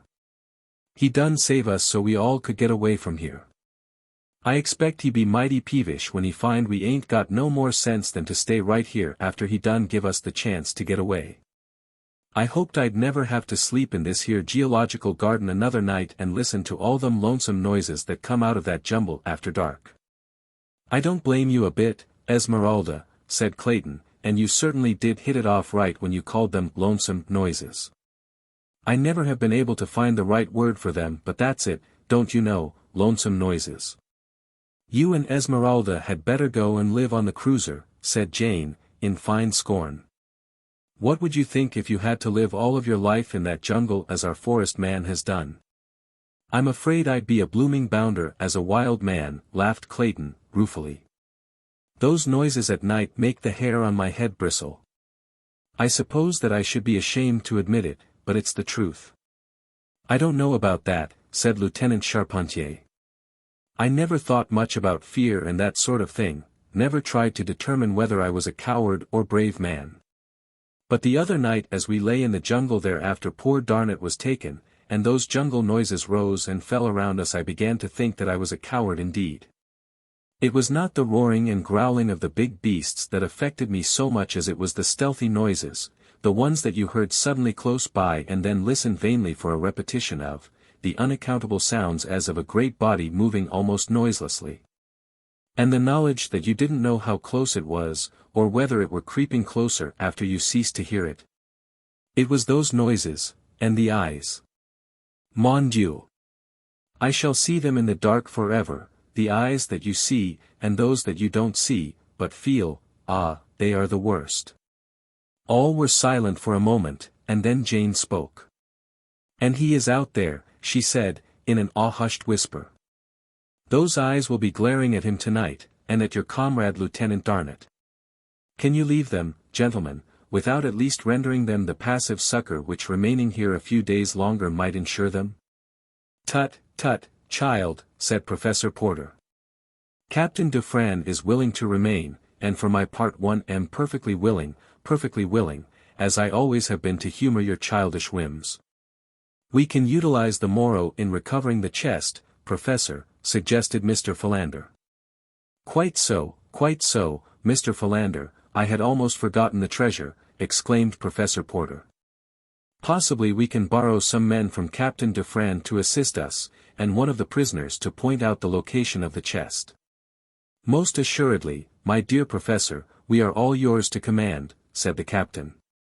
And so it was arranged that on the next day Lieutenant Charpentier was to take a detail of 10 men, and one of the mutineers of the Arrow as a guide, and unearth the treasure, and that the cruiser would remain for a full week in the little harbor. At the end of that time it was to be assumed that Darnett was truly dead, and that the forest man would not return while they remained. Then the 2 vessels were to leave with all the party. Professor Porter did not accompany the treasure seekers on the following day, but when he saw them returning empty-handed toward noon, he hastened forward to meet them, his usual preoccupied indifference entirely vanished. And in its place a nervous and excited manner. Where is the treasure? He cried to Clayton, while yet 100 feet separated them. Clayton shook his head. Gone, he said, as he neared the professor. Gone. It cannot be. Who could have taken it? Cried Professor Porter. God only knows, Professor, replied Clayton. We might have thought the fellow who guided us was lying about the location, but his surprise and consternation on finding no chest beneath the body of the murdered Snipes were too real to be feigned. And then our spades showed us that something had been buried beneath the corpse, for a hole had been there and it had been filled with loose earth. But who could have taken it? Repeated Professor Porter. Suspicion might naturally fall on the men of the cruiser, said Lieutenant Charpentier. But for the fact that Sub-Lieutenant John Veers here assures me that no men have had shore leave, that none has been on shore since we anchored here except under command of an officer. I do not know that you would suspect our men, but I am glad that there is now no chance for suspicion to fall on them, he concluded. It would never have occurred to me to suspect the men to whom we owe so much, replied Professor Porter, graciously. I would as soon suspect my dear Clayton here, or Mr. Philander. The Frenchmen smiled, both officers and sailors. It was plain to see that a burden had been lifted from their minds. The treasure has been gone for some time, continued Clayton. In fact the body fell apart as we lifted it, which indicates that whoever removed the treasure did so while the corpse was still fresh, for it was intact when we first uncovered it. There must have been several in the party, said Jane, who had joined them. You remember that it took 4 men to carry it. By Jove, cried Clayton. That's right. It must have been done by a party of blacks. Probably one of them saw the men bury the chest and then returned immediately after with a party of his friends, and carried it off. Speculation is futile, said Professor Porter sadly. The chest is gone. We shall never see it again, nor the treasure that was in it. Only Jane knew what the loss meant to her father, and none there knew what it meant to her. 6 days later Captain Dufresne announced that they would sail early on the morrow. Jane would have begged for a further reprieve, had it not been that she too had begun to believe that her forest lover would return no more. In spite of herself she began to entertain doubts and fears. The reasonableness of the arguments of these disinterested French officers commenced to convince her against her will. That he was a cannibal she would not believe, but that he was an adopted member of some savage tribe at length seemed possible to her. She would not admit that he could be dead. It was impossible to believe that that perfect body, so filled with triumphant life, could ever cease to harbor the vital spark, as soon believe that immortality were dust. As Jane permitted herself to harbor these thoughts, others equally unwelcome forced themselves upon her. If he belonged to some savage tribe he had a savage wife, a dozen of them perhaps, and wild, half-caste children. The girl shuddered, and when they told her that the cruiser would sail on the morrow she was almost glad. It was she, though, who suggested that arms, ammunition, supplies and comforts be left behind in the cabin, ostensibly for that intangible personality who had signed himself Tarzan of the Apes, and for Darnat should he still be living, but really. She hoped, for her forest god, even though his feet should prove of clay. And at the last minute she left a message for him, to be transmitted by Tarzan of the Apes. She was the last to leave the cabin, returning on some trivial pretext after the others had started for the boat. She kneeled down beside the bed in which she had spent so many nights, and offered up a prayer for the safety of her primeval man, and crushing his locket to her lips she murmured, "I love you, and because I love you I believe in you. But if I did not believe, still should I love. Had you come back for me, and had there been no other way, I would have gone into the jungle with you, forever." XXV, the outpost of the world. With the report of his gun Darnat saw the door fly open and the figure of a man pitch headlong within onto the cabin floor. The Frenchman in his panic raised his gun to fire again into the prostrate form, but suddenly in the half-dusk of the open door he saw that the man was white and in another instant realized that he had shot his friend and protector. Tarzan of the Apes. With a cry of anguish Darnat sprang to the ape-man's side, and kneeling, lifted the latter's head in his arms, calling Tarzan's name aloud. There was no response, and then Darnat placed his ear above the man's heart. To his joy he heard its steady beating beneath. Carefully he lifted Tarzan to the cot, and then, after closing and bolting the door, he lighted one of the lamps and examined the wound. The bullet had struck a glancing blow upon the skull. There was an ugly flesh wound, but no signs of a fracture of the skull. Darnat breathed a sigh of relief, and went about bathing the blood from Tarzan's face. Soon the cool water revived him, and presently he opened his eyes to look in questioning surprise at Darnat. The latter had bound the wound with pieces of cloth, and as he saw that Tarzan had regained consciousness he arose and going to the table wrote a message, which he handed to the ape-man. Explaining the terrible mistake he had made and how thankful he was that the wound was not more serious. Tarzan, after reading the message, sat on the edge of the couch and laughed. "It is nothing," he said in French, and then, his vocabulary failing him, he wrote. "You should have seen what Balgani did to me, and Kerchak, and Turkaz, before I killed them, then you would laugh at such a little scratch." Darnat handed Tarzan the 2 messages that had been left for him. Tarzan read the first one through with a look of sorrow on his face. The second one he turned over and over, searching for an opening. He had never seen a sealed envelope before. At length he handed it to Darnat. The Frenchman had been watching him, and knew that Tarzan was puzzled over the envelope. How strange it seemed that to a full-grown white man an envelope was a mystery. Darnat opened it and handed the letter back to Tarzan. Sitting on a camp stool the ape-man spread the written sheet before him and read. To Tarzan of the Apes. Before I leave, let me add my thanks to those of Mr. Clayton for the kindness you have shown in permitting us the use of your cabin. That you never came to make friends with us has been a great regret to us. We should have liked so much to have seen and thanked our host. There is another I should like to thank also, but he did not come back, though I cannot believe that he is dead. I do not know his name. He is the great white giant who wore the diamond locket upon his breast. If you know him and can speak his language, carry my thanks to him, and tell him that I waited 7 days for him to return. Tell him, also, that in my home in America, in the city of Baltimore, there will always be a welcome for him if he cares to come. I found a note you wrote me lying among the leaves beneath a tree near the cabin. I do not know how you learned to love me, who have never spoken to me, and I am very sorry if it is true, for I have already given my heart to another. But know that I am always your friend. Jane Porter. Tarzan sat with gaze fixed upon the floor for nearly an hour. It was evident to him from the notes that they did not know that he and Tarzan of the Apes were one and the same. I have given my heart to another, he repeated over and over again to himself. Then she did not love him. How could she have pretended love, and raised him to such a pinnacle of hope only to cast him down to such utter depths of despair? Maybe her kisses were only signs of friendship. How did he know, who knew nothing of the customs of human beings? Suddenly he arose, and, bidding Darnett good night as he had learned to do, threw himself upon the couch of ferns that had been Jane Porter's. Darnett extinguished the lamp, and lay down upon the cot. For a week they did little but rest, Darnett coaching Tarzan in French. At the end of that time the two men could converse quite easily. One night, as they were sitting within the cabin before retiring, Tarzan turned to Darnett. "Where is America?" he said. Darnett pointed toward the northwest. "Many thousands of miles across the ocean," he replied. "Why?" "I am going there."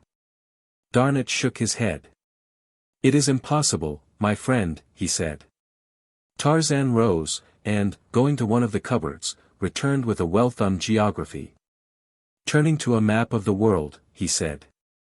"I have never quite understood all this, explain it to me, please."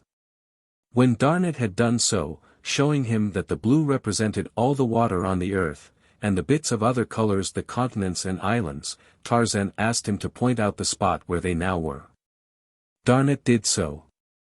"Now point out America," said Tarzan. And as Darnett placed his finger upon North America, Tarzan smiled and laid his palm upon the page, spanning the great ocean that lay between the two continents. "You see, it is not so very far," he said. "Scarce the width of my hand." Darnett laughed. How could he make the man understand? Then he took a pencil and made a tiny point upon the shore of Africa. "This little mark," he said, "is many times larger upon this map than your cabin is upon the earth. Do you see now how very far it is?" Tarzan thought for a long time. "Do any white men live in Africa?" he asked. "Yes." "Where are the nearest?" Darnett pointed out a spot on the shore just north of them. "So close?" asked Tarzan, in surprise. "Yes," said Darnett, "but it is not close." "Have they big boats to cross the ocean?" "Yes." "We shall go there tomorrow," announced Tarzan. Again Darnett smiled and shook his head. "It is too far. We should die long before we reach them." "Do you wish to stay here then forever?" asked Tarzan. "No," said Darnett. "Then we shall start tomorrow." "I do not like it here longer. I should rather die than remain here." "Well," answered Darnett, with a shrug, "I do not know, my friend, but that I also would rather die than remain here. If you go, I shall go with you." "It is settled then," said Tarzan. "I shall start for America tomorrow." "How will you get to America without money?" asked Darnett. "What is money?" inquired Tarzan. It took a long time to make him understand even imperfectly. "How do men get money?" he asked at last. "They work for it." "Very well. I will work for it, then." No, my friend, returned Darnet, you need not worry about money, nor need you work for it. I have enough money for 2, enough for 20. Much more than is good for one man, and you shall have all you need if ever we reach civilization. So on the following day they started north along the shore. Each man carrying a rifle and ammunition, beside bedding and some food and cooking utensils. The latter seemed to Tarzan a most useless encumbrance, so he threw his away. But you must learn to eat cooked food, my friend, remonstrated Darnet. No civilized men eat raw flesh. There will be time enough when I reach civilization, said Tarzan. I do not like the things and they only spoil the taste of good meat. For a month they traveled north. Sometimes finding food in plenty and again going hungry for days. They saw no signs of natives nor were they molested by wild beasts. Their journey was a miracle of ease. Tarzan asked questions and learned rapidly. Darnet taught him many of the refinements of civilization, even to the use of knife and fork, but sometimes Tarzan would drop them in disgust and grasp his food in his strong brown hands, tearing it with his molars like a wild beast. Then Darnet would expostulate with him, saying, "You must not eat like a brute, Tarzan, while I am trying to make a gentleman of you. Mon Dieu! Gentlemen do not thus, it is terrible." Tarzan would grin sheepishly and pick up his knife and fork again, but at heart he hated them. On the journey he told Darnet about the great chest he had seen the sailors bury. Of how he had dug it up and carried it to the gathering place of the apes and buried it there. "It must be the treasure chest of Professor Porter," said Darnet. "It is too bad, but of course you did not know." Then Tarzan recalled the letter written by Jane to her friend, the one he had stolen when they first came to his cabin, and now he knew what was in the chest and what it meant to Jane.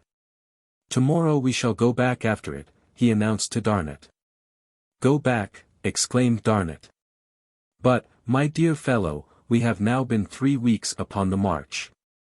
It would require 3 more to return to the treasure, and then, with that enormous weight which required, you say, for sailors to carry, it would be months before we had again reached this spot." "It must be done, my friend," insisted Tarzan. "You may go on toward civilization, and I will return for the treasure. I can go very much faster alone." "I have a better plan, Tarzan," exclaimed Darnet. "We shall go on together to the nearest settlement, and there we will charter a boat and sail back down the coast for the treasure and so transport it easily. That will be safer and quicker and also not require us to be separated. What do you think of that plan?" "Very well," said Tarzan. "The treasure will be there whenever we go for it. And while I could fetch it now, and catch up with you in a moon or 2, I shall feel safer for you to know that you are not alone on the trail. When I see how helpless you are, Darnet, I often wonder how the human race has escaped annihilation all these ages which you tell me about. Why, Sabor, single-handed, could exterminate 1,000 of you." Darnet laughed. "You will think more highly of your genus when you have seen its armies and navies, its great cities, and its mighty engineering works. Then you will realize that it is mind, and not muscle, that makes the human animal greater than the mighty beasts of your jungle. Alone and unarmed, a single man is no match for any of the larger beasts. But if 10 men were together, they would combine their wits and their muscles against their savage enemies, while the beasts, being unable to reason, would never think of combining against the men. Otherwise, Tarzan of the Apes, how long would you have lasted in the savage wilderness?" "You are right, Darnet," replied Tarzan, "for if Kerchak had come to Tublet's aid that night at the Dum-Dum, there would have been an end of me. But Kerchak could never think far enough ahead to take advantage of any such opportunity. Even Kala, my mother, could never plan ahead. She simply ate what she needed when she needed it, and if the supply was very scarce, even though she found plenty for several meals, she would never gather any ahead. I remember that she used to think it very silly of me to burden myself with extra food upon the march, though she was quite glad to eat it with me, if the way chanced to be barren of sustenance." "Then you knew your mother, Tarzan?" asked Darnet, in surprise. "Yes.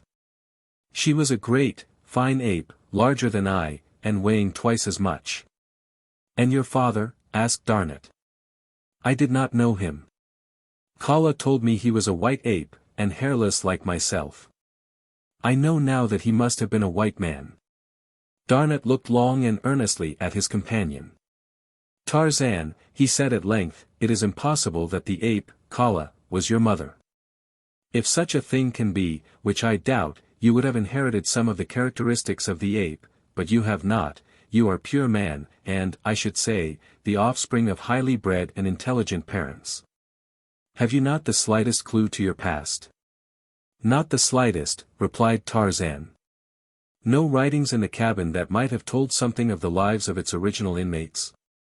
I have read everything that was in the cabin with the exception of one book which I know now to be written in a language other than English. Possibly you can read it.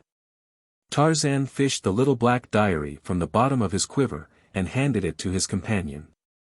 Darnot glanced at the title page. It is the diary of John Clayton, Lord Greystoke, an English nobleman, and it is written in French, he said. Then he proceeded to read the diary that had been written over 20 years before, and which recorded the details of the story which we already know, the story of adventure, hardships and sorrow of John Clayton and his wife Alice. From the day they left England until an hour before he was struck down by Kerchak. Darnot read aloud. At times his voice broke, and he was forced to stop reading for the pitiful hopelessness that spoke between the lines. Occasionally he glanced at Tarzan. But the ape-man sat upon his haunches, like a carven image, his eyes fixed upon the ground. Only when the little babe was mentioned did the tone of the diary alter from the habitual note of despair which had crept into it by degrees after the first 2 months upon the shore. Then the passages were tinged with a subdued happiness that was even sadder than the rest. One entry showed an almost hopeful spirit. Today our little boy is 6 months old. He is sitting in Alice's lap beside the table where I am writing, a happy, healthy, perfect child. Somehow, even against all reason, I seem to see him a grown man, taking his father's place in the world, the second John Clayton, and bringing added honors to the house of Greystoke. There, as though to give my prophecy the weight of his endorsement, he has grabbed my pen in his chubby fists and with his ink-begrimed little fingers has placed the seal of his tiny finger prints upon the page. And there, on the margin of the page, were the partially blurred imprints of 4 wee fingers and the outer half of the thumb. When Darnot had finished the diary the 2 men sat in silence for some minutes. Well, Tarzan of the Apes, what think you? Asked Darnot. Does not this little book clear up the mystery of your parentage? Why man, you are Lord Greystoke. The book speaks of but one child, he replied. Its little skeleton lay in the crib, where it died crying for nourishment, from the first time I entered the cabin until Professor Porter's party buried it, with its father and mother, beside the cabin. No, that was the babe the book speaks of, and the mystery of my origin is deeper than before, for I have thought much of late of the possibility of that cabin having been my birthplace.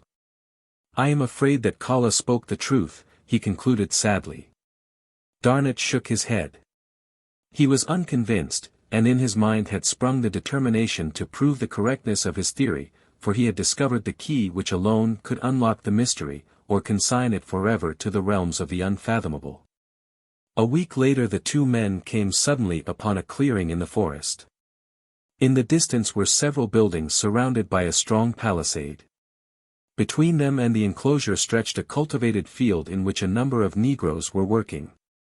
The 2 halted at the edge of the jungle. Tarzan fitted his bow with a poisoned arrow, but Darnot placed a hand upon his arm.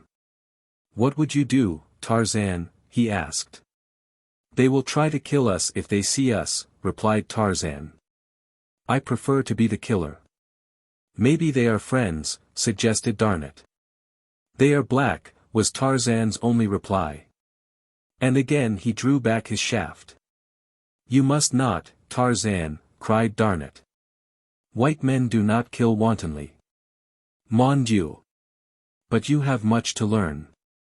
I pity the ruffian who crosses you, my wild man, when I take you to Paris. I will have my hands full keeping your neck from beneath the guillotine. Tarzan lowered his bow and smiled. I do not know why I should kill the blacks back there in my jungle, yet not kill them here. Suppose Numa, the lion, should spring out upon us, I should say, then, I presume, good morning, Monsieur Numa, how is Madame Numa, eh? Wait until the blacks spring upon you, replied Darnat, then you may kill them. Do not assume that men are your enemies until they prove it. Come, said Tarzan, let us go and present ourselves to be killed, and he started straight across the field, his head high held and the tropical sun beating upon his smooth, brown skin. Behind him came Darnat, clothed in some garments which had been discarded at the cabin by Clayton when the officers of the French cruiser had fitted him out in more presentable fashion. Presently one of the blacks looked up, and beholding Tarzan, turned, shrieking, toward the palisade.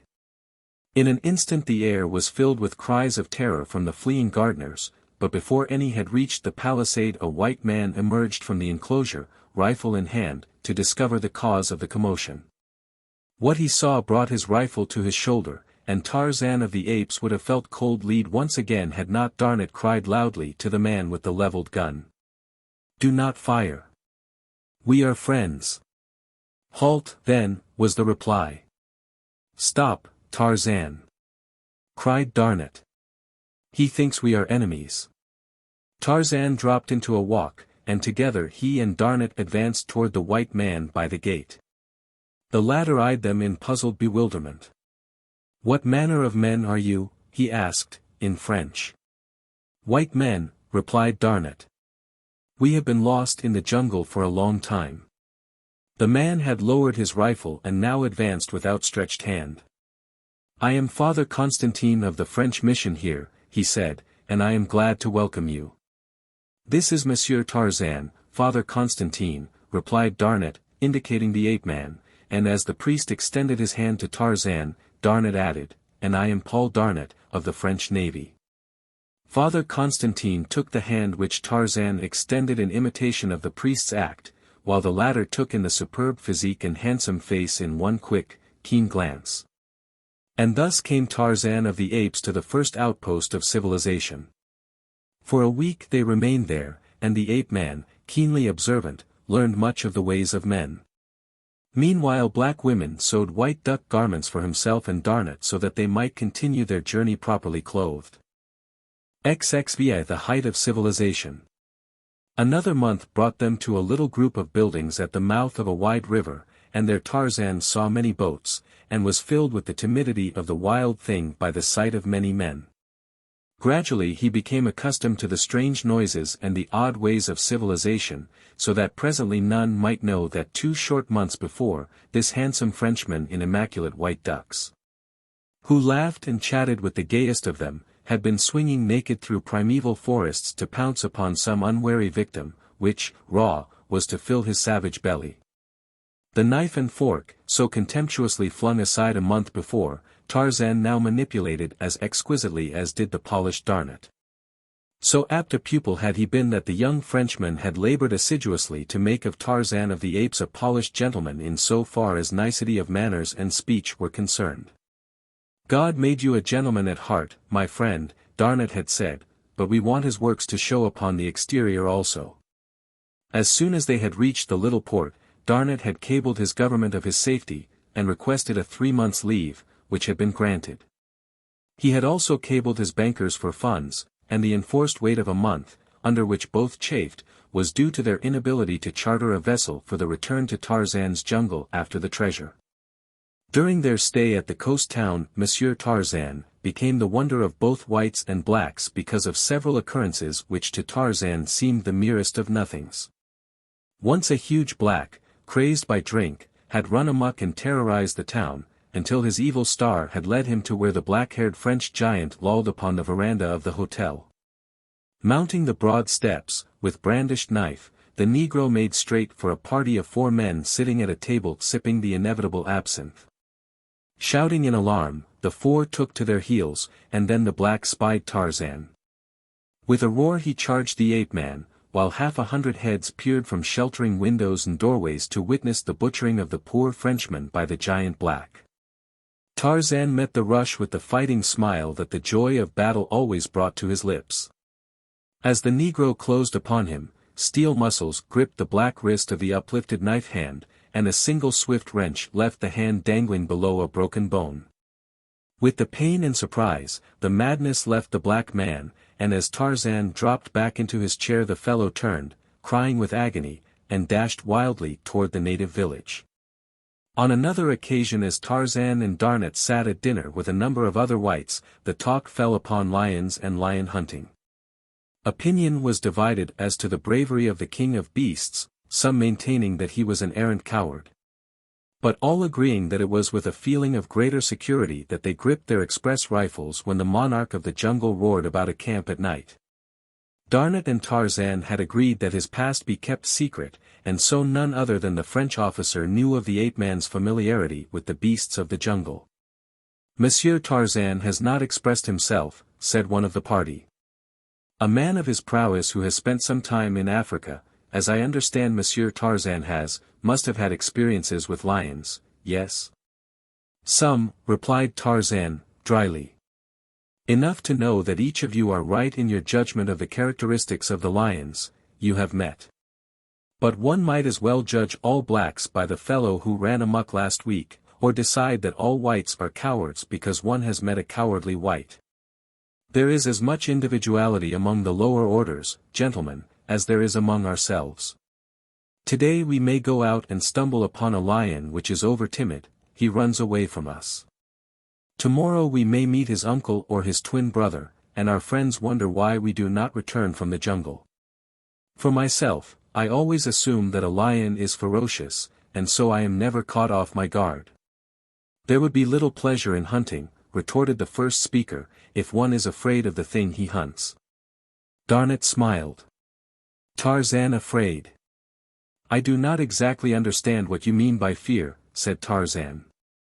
"Like lions, fear is a different thing in different men, but to me the only pleasure in the hunt is the knowledge that the hunted thing has power to harm me as much as I have to harm him. If I went out with a couple of rifles and a gun-bearer, and 20 or 30 beaters, to hunt a lion, I should not feel that the lion had much chance. And so the pleasure of the hunt would be lessened in proportion to the increased safety which I felt. Then I am to take it that Monsieur Tarzan would prefer to go naked into the jungle, armed only with a jackknife, to kill the king of beasts," laughed the other, good-naturedly, but with the merest touch of sarcasm in his tone. "And a piece of rope," added Tarzan. Just then the deep roar of a lion sounded from the distant jungle, as though to challenge whoever dared enter the lists with him. "There is your opportunity, Monsieur Tarzan," bantered the Frenchman. "I am not hungry," said Tarzan simply. The men laughed, all but Darnat. He alone knew that a savage beast had spoken its simple reason through the lips of the ape-man. "But you are afraid, just as any of us would be, to go out there naked, armed only with a knife and a piece of rope," said the banterer. "Is it not so?" "No," replied Tarzan. "Only a fool performs any act without reason." 5,000 francs is a reason," said the other. "I wager you that amount you cannot bring back a lion from the jungle under the conditions we have named, naked and armed only with a knife and a piece of rope." Tarzan glanced toward Darnat and nodded his head. "Make it 10,000, said Darnat. "Done," replied the other. Tarzan arose. "I shall have to leave my clothes at the edge of the settlement, so that if I do not return before daylight I shall have something to wear through the streets." "You are not going now," exclaimed the wagerer, "at night?" "Why not?" asked Tarzan. "Numa walks abroad at night, it will be easier to find him." "No," said the other, "I do not want your blood upon my hands. It will be foolhardy enough if you go forth by day." "I shall go now," replied Tarzan, and went to his room for his knife and rope. The men accompanied him to the edge of the jungle, where he left his clothes in a small storehouse. But when he would have entered the blackness of the undergrowth they tried to dissuade him, and the wagerer was most insistent of all that he abandon his foolhardy venture. "I will accede that you have won," he said, "and the 10,000 francs are yours if you will but give up this foolish attempt, which can only end in your death." Tarzan laughed, and in another moment the jungle had swallowed him. The men stood silent for some moments and then slowly turned and walked back to the hotel veranda. Tarzan had no sooner entered the jungle than he took to the trees, and it was with a feeling of exultant freedom that he swung once more through the forest branches. This was life. Ah, how he loved it! Civilization held nothing like this in its narrow and circumscribed sphere, hemmed in by restrictions and conventionalities. Even clothes were a hindrance and a nuisance. At last he was free. He had not realized what a prisoner he had been. How easy it would be to circle back to the coast, and then make toward the south and his own jungle and cabin. Now he caught the scent of Numa, for he was traveling upwind. Presently his quick ears detected the familiar sound of padded feet and the brushing of a huge, fur-clad body through the undergrowth. Tarzan came quietly above the unsuspecting beast and silently stalked him until he came into a little patch of moonlight. Then the quick noose settled and tightened about the tawny throat, and, as he had done it 100 times in the past, Tarzan made fast the end to a strong branch and, while the beast fought and clawed for freedom, dropped to the ground behind him. And leaping upon the great back, plunged his long thin blade a dozen times into the fierce heart. Then with his foot upon the carcass of Numa, he raised his voice in the awesome victory cry of his savage tribe. For a moment Tarzan stood irresolute, swayed by conflicting emotions of loyalty to Darnat and a mighty lust for the freedom of his own jungle. At last the vision of a beautiful face, and the memory of warm lips crushed to his dissolved the fascinating picture he had been drawing of his old life. The ape-man threw the warm carcass of Numa across his shoulders and took to the trees once more. The men upon the veranda had sat for an hour, almost in silence. They had tried ineffectually to converse on various subjects, and always the thing uppermost in the mind of each had caused the conversation to lapse. "Mon Dieu," said the wagerer at length, "I can endure it no longer. I am going into the jungle with my express and bring back that mad man." "I will go with you," said one. "And I, and I, and I," chorused the others. As though the suggestion had broken the spell of some horrid nightmare they hastened to their various quarters, and presently were headed toward the jungle, each one heavily armed. "God! What was that?" suddenly cried one of the party, an Englishman, as Tarzan's savage cry came faintly to their ears. "I heard the same thing once before," said a Belgian, "when I was in the gorilla country. My carriers said it was the cry of a great bull ape who has made a kill." Darnat remembered Clayton's description of the awful roar with which Tarzan had announced his kills. And he half smiled in spite of the horror which filled him to think that the uncanny sound could have issued from a human throat, from the lips of his friend. As the party stood finally near the edge of the jungle, debating as to the best distribution of their forces, they were startled by a low laugh near them, and turning, beheld advancing toward them a giant figure bearing a dead lion upon its broad shoulders. Even Darnat was thunderstruck, for it seemed impossible that the man could have so quickly dispatched a lion with the pitiful weapons he had taken, or that alone he could have borne the huge carcass through the tangled jungle. The men crowded about Tarzan with many questions, but his only answer was a laughing depreciation of his feat. To Tarzan it was as though one should eulogize a butcher for his heroism in killing a cow, for Tarzan had killed so often for food and for self-preservation that the act seemed anything but remarkable to him. But he was indeed a hero in the eyes of these men accustomed to hunting big game. Incidentally, he had won 10,000 francs, for Darnat insisted that he keep it all. This was a very important item to Tarzan, who was just commencing to realize the power which lay beyond the little pieces of metal and paper which always changed hands when human beings rode, or ate, or slept, or clothed themselves, or drank, or worked, or played, or sheltered themselves from the rain or cold or sun. It had become evident to Tarzan that without money one must die. Darnat had told him not to worry, since he had more than enough for both.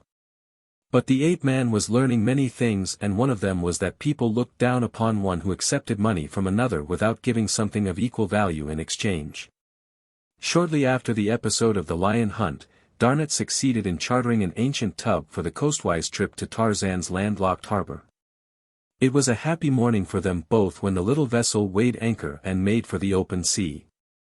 The trip to the beach was uneventful, and the morning after they dropped anchor before the cabin, Tarzan, garbed once more in his jungle regalia and carrying a spade, set out alone for the amphitheater of the apes where lay the treasure. Late the next day he returned, bearing the great chest upon his shoulder, and at sunrise the little vessel worked through the harbor's mouth and took up her northward journey. 3 weeks later Tarzan and Darnat were passengers on board a French steamer bound for Lyons, and after a few days in that city Darnat took Tarzan to Paris. The ape-man was anxious to proceed to America, but Darnat insisted that he must accompany him to Paris first, nor would he divulge the nature of the urgent necessity upon which he based his demand. One of the first things which Darnat accomplished after their arrival was to arrange to visit a high official of the police department, an old friend, and to take Tarzan with him. Adroitly Darnat led the conversation from point to point until the policeman had explained to the interested Tarzan many of the methods in vogue for apprehending and identifying criminals. Not the least interesting to Tarzan was the part played by fingerprints in this fascinating science. "But of what value are these imprints?" asked Tarzan, when, after a few years the lines upon the fingers are entirely changed by the wearing out of the old tissue and the growth of new. "The lines never change," replied the official.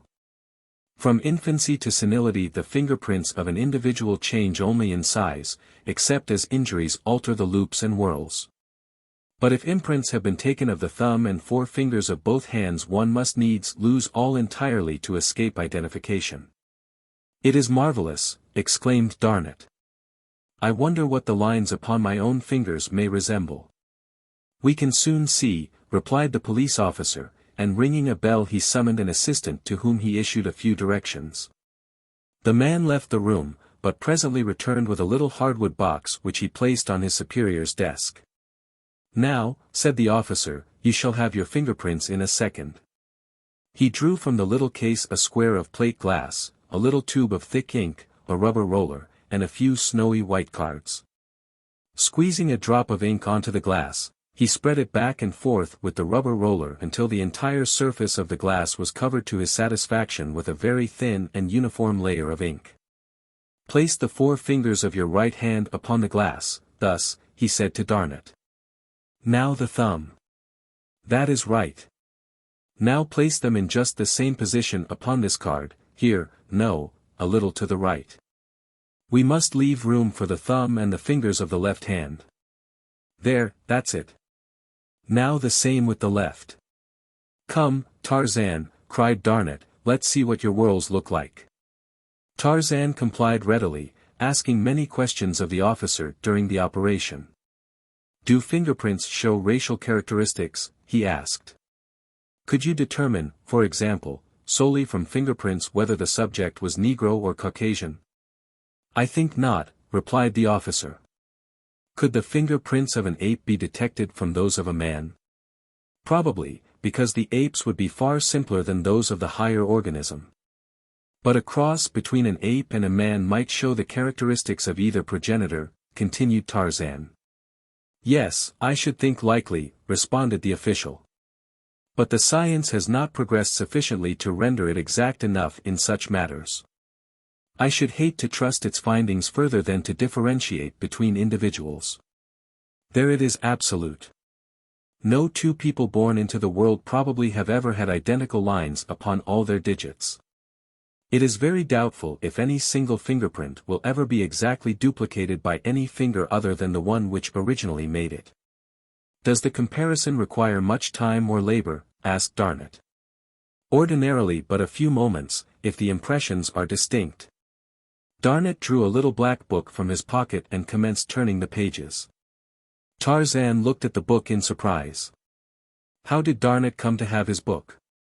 Presently Darnat stopped at a page on which were 5 tiny little smudges. He handed the open book to the policeman. "Are these imprints similar to mine or Monsieur Tarzan's, or can you say that they are identical with either?" The officer drew a powerful glass from his desk and examined all 3 specimens carefully, making notations meanwhile upon a pad of paper. Tarzan realized now what was the meaning of their visit to the police officer. The answer to his life's riddle lay in these tiny marks. With tense nerves he sat leaning forward in his chair, but suddenly he relaxed and dropped back, smiling. Darnett looked at him in surprise. "You forget that for 20 years the dead body of the child who made those fingerprints lay in the cabin of his father, and that all my life I have seen it lying there," said Tarzan bitterly. The policeman looked up in astonishment. "Go ahead, Captain, with your examination," said Darnett. "We will tell you the story later, provided Monsieur Tarzan is agreeable." Tarzan nodded his head. "But you are mad, my dear Darnett," he insisted. "Those little fingers are buried on the west coast of Africa." "I do not know as to that, Tarzan," replied Darnett. "It is possible, but if you are not the son of John Clayton, then how in heaven's name did you come into that god-forsaken jungle where no white man other than John Clayton had ever set foot?" "You forget, Kala," said Tarzan. "I do not even consider her," replied Darnett. The friends had walked to the broad window overlooking the boulevard as they talked. For some time they stood there gazing out upon the busy throng beneath, each wrapped in his own thoughts. "It takes some time to compare fingerprints," thought Darnett, turning to look at the police officer. To his astonishment he saw the official leaning back in his chair hastily scanning the contents of the little black diary. Darnett coughed. The policeman looked up, and, catching his eye, raised his finger to admonish silence. Darnett turned back to the window, and presently the police officer spoke. "Gentlemen," he said. Both turned toward him. "There is evidently a great deal at stake which must hinge to a greater or lesser extent upon the absolute correctness of this comparison. I therefore ask that you leave the entire matter in my hands until Monsieur Desquerque, our expert, returns. It will be but a matter of a few days." "I had hoped to know at once," said Darnett. "Monsieur Tarzan sails for America tomorrow." "I will promise that you can cable him a report within 2 weeks," replied the officer. "But what it will be I dare not say. There are resemblances, yet, well, we had better leave it for Monsieur Desquerque to solve." XXVI the giant again. A taxicab drew up before an old-fashioned residence upon the outskirts of Baltimore. A man of about 40, well-built and with strong, regular features, stepped out, and paying the chauffeur dismissed him. A moment later the passenger was entering the library of the old home. "Ah, Mr. Candler," exclaimed an old man, rising to greet him. "Good evening, my dear professor," cried the man, extending a cordial hand. "Who admitted you?" asked the professor. "Esmeralda." "Then she will acquaint Jane with the fact that you are here," said the old man. "No, professor," replied Candler, "for I came primarily to see you." "Ah, I am honored," said Professor Porter. "Professor," continued Robert Candler, with great deliberation, as though carefully weighing his words, "I have come this evening to speak with you about Jane. You know my aspirations, and you have been generous enough to approve my suit." Professor Archimedes Q. Porter fidgeted in his armchair. The subject always made him uncomfortable. He could not understand why. Candler was a splendid match. "But Jane," continued Candler, "I cannot understand her. She puts me off first on one ground and then another. I have always the feeling that she breathes a sigh of relief every time I bid her goodbye." "Tut, tut," said Professor Porter. "Tut, tut, Mr. Candler. Jane is a most obedient daughter. She will do precisely as I tell her." "Then I can still count on your support?" asked Candler, a tone of relief marking his voice. "Certainly, sir, certainly, sir," exclaimed Professor Porter. "How could you doubt it?" "There is young Clayton, you know," suggested Candler. "He has been hanging about for months. I don't know that Jane cares for him. But beside his title they say he has inherited a very considerable estate from his father, and it might not be strange, if he finally won her, unless," and Candler paused. "Tut, tut, Mr. Candler, unless, what?" "Unless, you see fit to request that Jane and I be married at once," said Candler, slowly and distinctly. "I have already suggested to Jane that it would be desirable," said Professor Porter sadly, for we can no longer afford to keep up this house, and live as her associations demand. What was her reply? Asked Candler. She said she was not ready to marry anyone yet, replied Professor Porter, and that we could go and live upon the farm in northern Wisconsin which her mother left her. It is a little more than self-supporting. The tenants have always made a living from it, and been able to send Jane a trifle beside, each year. She is planning on our going up there the first of the week. Philander and Mr. Clayton have already gone to get things in readiness for us. Clayton has gone there, exclaimed Candler, visibly chagrined. Why was I not told? I would gladly have gone and seen that every comfort was provided. Jane feels that we are already too much in your debt, Mr. Candler, said Professor Porter. Candler was about to reply, when the sound of footsteps came from the hall without, and Jane entered the room. Oh, I beg your pardon, she exclaimed, pausing on the threshold. I thought you were alone, Papa. It is only I, Jane, said Candler, who had risen. Won't you come in and join the family group? We were just speaking of you. Thank you, said Jane, entering and taking the chair Candler placed for her. I only wanted to tell Papa that Toby is coming down from the college tomorrow to pack his books. I want you to be sure, Papa, to indicate all that you can do without until fall. Please don't carry this entire library to Wisconsin, as you would have carried it to Africa, if I had not put my foot down. Was Toby here? Asked Professor Porter. Yes, I just left him. He and Esmeralda are exchanging religious experiences on the back porch now. Tut, tut, I must see him at once, cried the professor. Excuse me just a moment, children, and the old man hastened from the room. As soon as he was out of earshot Candler turned to Jane. See here, Jane, he said bluntly. How long is this thing going on like this? You haven't refused to marry me, but you haven't promised either. I want to get the license tomorrow, so that we can be married quietly before you leave for Wisconsin. I don't care for any fuss or feathers, and I'm sure you don't either. The girl turned cold, but she held her head bravely. Your father wishes it, you know, added Candler. Yes, I know. She spoke scarcely above a whisper. Do you realize that you are buying me, Mr. Candler, she said finally, and in a cold, level voice.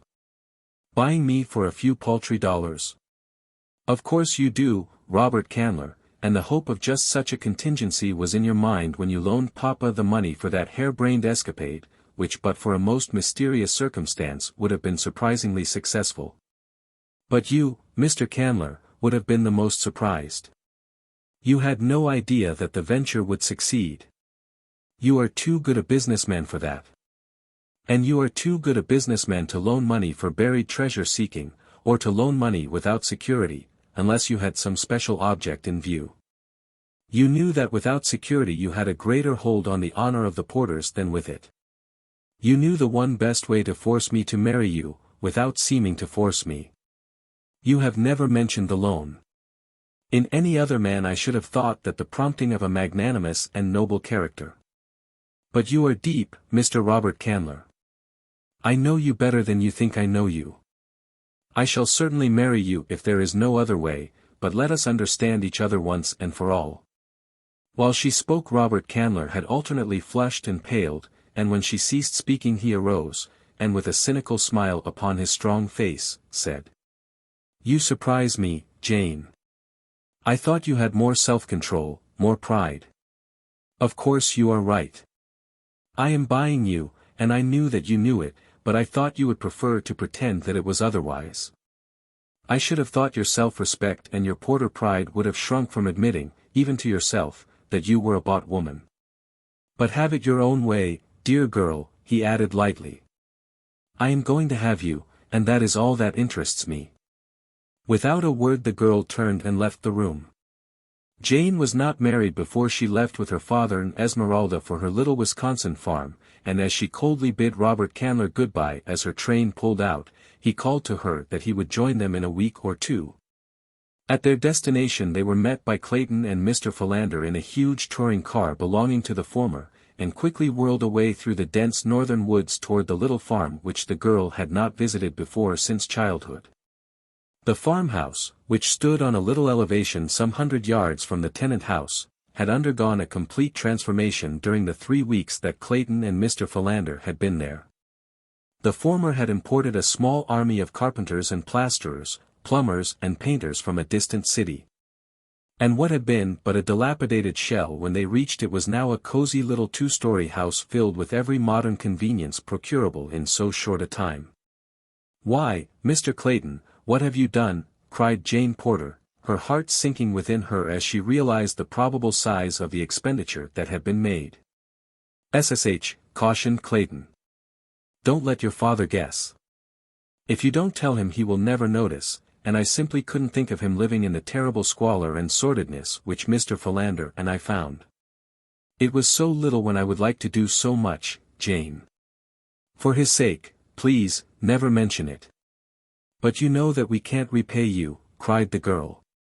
"Why do you want to put me under such terrible obligations?"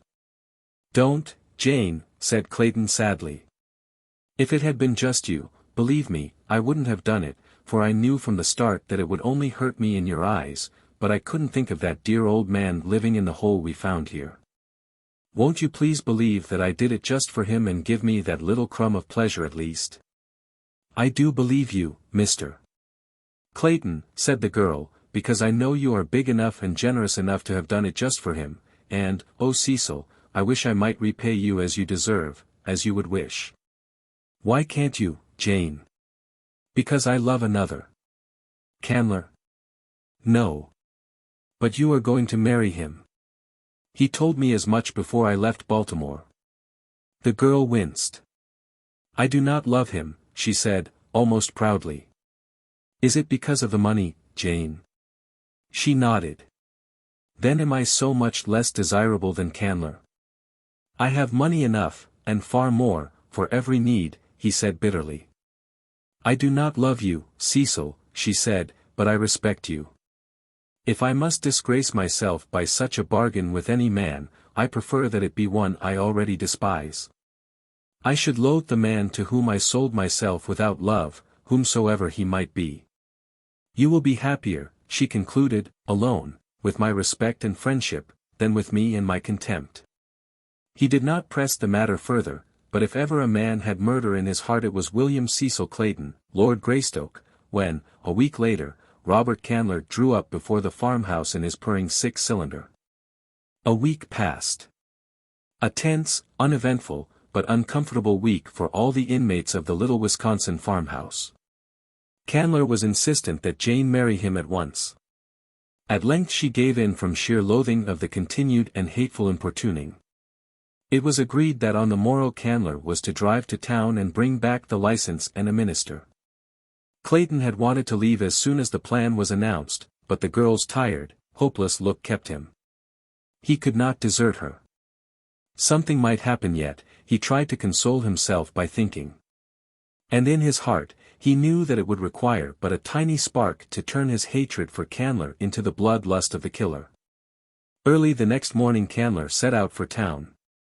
In the east smoke could be seen lying low over the forest, for a fire had been raging for a week not far from them, but the wind still lay in the west and no danger threatened them. About noon Jane started off for a walk. She would not let Clayton accompany her. She wanted to be alone, she said, and he respected her wishes. In the house Professor Porter and Mr. Philander were immersed in an absorbing discussion of some weighty scientific problem. Esmeralda dozed in the kitchen, and Clayton, heavy-eyed after a sleepless night, threw himself down upon the couch in the living room and soon dropped into a fitful slumber. To the east the black smoke clouds rose higher into the heavens, suddenly they eddied, and then commenced to drift rapidly toward the west. On and on they came. The inmates of the tenant house were gone, for it was market day, and none was there to see the rapid approach of the fiery demon. Soon the flames had spanned the road to the south and cut off Candler's return. A little fluctuation of the wind now carried the path of the forest fire to the north, then blew back and the flames nearly stood still as though held in leash by some master hand. Suddenly, out of the northeast, a great black car came careening down the road. With a jolt it stopped before the cottage, and a black-haired giant leaped out to run up onto the porch. Without a pause he rushed into the house. On the couch lay Clayton. The man started in surprise, but with a bound was at the side of the sleeping man. Shaking him roughly by the shoulder, he cried. "My God, Clayton, are you all mad here? Don't you know you are nearly surrounded by fire? Where is Miss Porter?" Clayton sprang to his feet. He did not recognize the man, but he understood the words and was upon the veranda in a bound. "Scott," he cried, and then, dashing back into the house, "Jane! Jane! Where are you?" In an instant Esmeralda, Professor Porter and Mr. Philander had joined the two men. "Where is Miss Jane?" cried Clayton, seizing Esmeralda by the shoulders and shaking her roughly. "Oh, Gabrielle, Mr. Clayton, she done gone for a walk. Hasn't she come back yet?" And, without waiting for a reply, Clayton dashed out into the yard, followed by the others. "Which way did she go?" cried the black-haired giant of Esmeralda. "Down that road," cried the frightened woman, pointing toward the south where a mighty wall of roaring flames shut out the view. "Put these people in the other car," shouted the stranger to Clayton. "I saw one as I drove up, and get them out of here by the north road. Leave my car here. If I find Miss Porter we shall need it. If I don't, no one will need it. Do as I say." As Clayton hesitated, and then they saw the lithe figure bound away across the clearing toward the northwest where the forest still stood, untouched by flame. In each rose the unaccountable feeling that a great responsibility had been raised from their shoulders, a kind of implicit confidence in the power of the stranger to save Jane if she could be saved. "Who was that?" asked Professor Porter. "I do not know," replied Clayton. "He called me by name and he knew Jane, for he asked for her. And he called Esmeralda by name. There was something most startlingly familiar about him," exclaimed Mr. Philander, "and yet, bless me, I know I never saw him before." "Tut, tut," cried Professor Porter. "Most remarkable. Who could it have been, and why do I feel that Jane is safe, now that he has set out in search of her?" "I can't tell you, Professor," said Clayton soberly, "but I know I have the same uncanny feeling. But come," he cried, "we must get out of here ourselves, or we shall be shut off," and the party hastened toward Clayton's car. When Jane turned to retrace her steps homeward, she was alarmed to note how near the smoke of the forest fire seemed. And as she hastened onward her alarm became almost a panic when she perceived that the rushing flames were rapidly forcing their way between herself and the cottage. At length she was compelled to turn into the dense thicket and attempt to force her way to the west in an effort to circle around the flames and reach the house. In a short time the futility of her attempt became apparent and then her one hope lay in retracing her steps to the road and flying for her life to the south toward the town. The 20 minutes that it took her to regain the road was all that had been needed to cut off her retreat as effectually as her advance had been cut off before. A short run down the road brought her to a horrified stand, for there before her was another wall of flame. An arm of the main conflagration had shot out a half-mile south of its parent to embrace this tiny strip of road in its implacable clutches. Jane knew that it was useless again to attempt to force her way through the undergrowth. She had tried it once, and failed. Now she realized that it would be but a matter of minutes ere the whole space between the north and the south would be a seething mass of billowing flames. Calmly the girl kneeled down in the dust of the roadway and prayed for strength to meet her fate bravely, and for the delivery of her father and her friends from death. Suddenly she heard her name being called aloud through the forest. "Jane! Jane Porter!" It rang strong and clear, but in a strange voice. "Here," she called in reply. "Here. In the roadway." Then through the branches of the trees she saw a figure swinging with the speed of a squirrel. A veering of the wind blew a cloud of smoke about them and she could no longer see the man who was speeding toward her, but suddenly she felt a great arm about her. Then she was lifted up, and she felt the rushing of the wind and the occasional brush of a branch as she was borne along. She opened her eyes. Far below her lay the undergrowth and the hard earth. About her was the waving foliage of the forest. From tree to tree swung the giant figure which bore her, and it seemed to Jane that she was living over in a dream the experience that had been hers in that far African jungle. Oh, if it were but the same man who had borne her so swiftly through the tangled verdure on that other day. But that was impossible. Yet who else in all the world was there with the strength and agility to do what this man was now doing? She stole a sudden glance at the face close to hers, and then she gave a little frightened gasp. It was he. My forest man, she murmured. No, I must be delirious. Yes, your man, Jane Porter. Your savage, primeval man come out of the jungle to claim his mate, the woman who ran away from him, he added almost fiercely. I did not run away, she whispered. I would only consent to leave when they had waited a week for you to return. They had come to a point beyond the fire now, and he had turned back to the clearing. Side by side they were walking toward the cottage. The wind had changed once more and the fire was burning back upon itself. Another hour like that and it would be burned out. Why did you not return? She asked. I was nursing Darnet. He was badly wounded. Ah, I knew it, she exclaimed. They said you had gone to join the blacks, that they were your people. He laughed. But you did not believe them, Jane. No, what shall I call you? She asked. What is your name?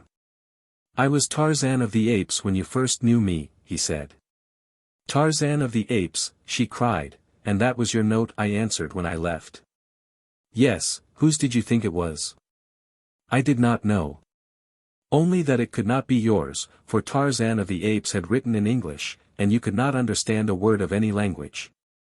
Again he laughed. It is a long story, but it was I who wrote what I could not speak, and now Darnet has made matters worse by teaching me to speak French instead of English. Come, he added, jump into my car, we must overtake your father, they are only a little way ahead. As they drove along, he said. Then when you said in your note to Tarzan of the Apes that you loved another, you might have meant me? I might have, she answered, simply. But in Baltimore, oh, how I have searched for you, they told me you would possibly be married by now.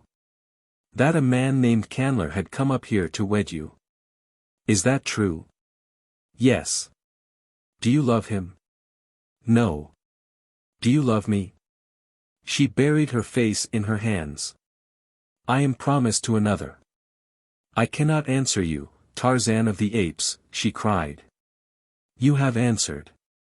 Now, tell me why you would marry one you do not love. My father owes him money. Suddenly there came back to Tarzan the memory of the letter he had read, and the name Robert Candler and the hinted trouble which he had been unable to understand then. He smiled. If your father had not lost the treasure you would not feel forced to keep your promise to this man Candler. I could ask him to release me. And if he refused? I have given my promise. He was silent for a moment. The car was plunging along the uneven road at a reckless pace, for the fire showed threateningly at their right, and another change of the wind might sweep it on with raging fury across this one avenue of escape. Finally they passed the danger point, and Tarzan reduced their speed. Suppose I should ask him, ventured Tarzan. He would scarcely accede to the demand of a stranger, said the girl. Especially one who wanted me himself. Turcos did, said Tarzan, grimly. Jane shuddered and looked fearfully up at the giant figure beside her, for she knew that he meant the great anthropoid he had killed in her defense. This is not the African jungle, she said. You are no longer a savage beast. You are a gentleman, and gentlemen do not kill in cold blood. I am still a wild beast at heart, he said, in a low voice, as though to himself. Again they were silent for a time. Jane, said the man, at length, if you were free, would you marry me? She did not reply at once, but he waited patiently. The girl was trying to collect her thoughts. What did she know of this strange creature at her side? What did he know of himself? Who was he?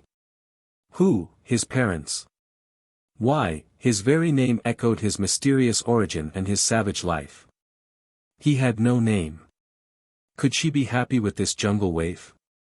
Could she find anything in common with a husband whose life had been spent in the tree-tops of an African wilderness, frolicking and fighting with fierce anthropoids?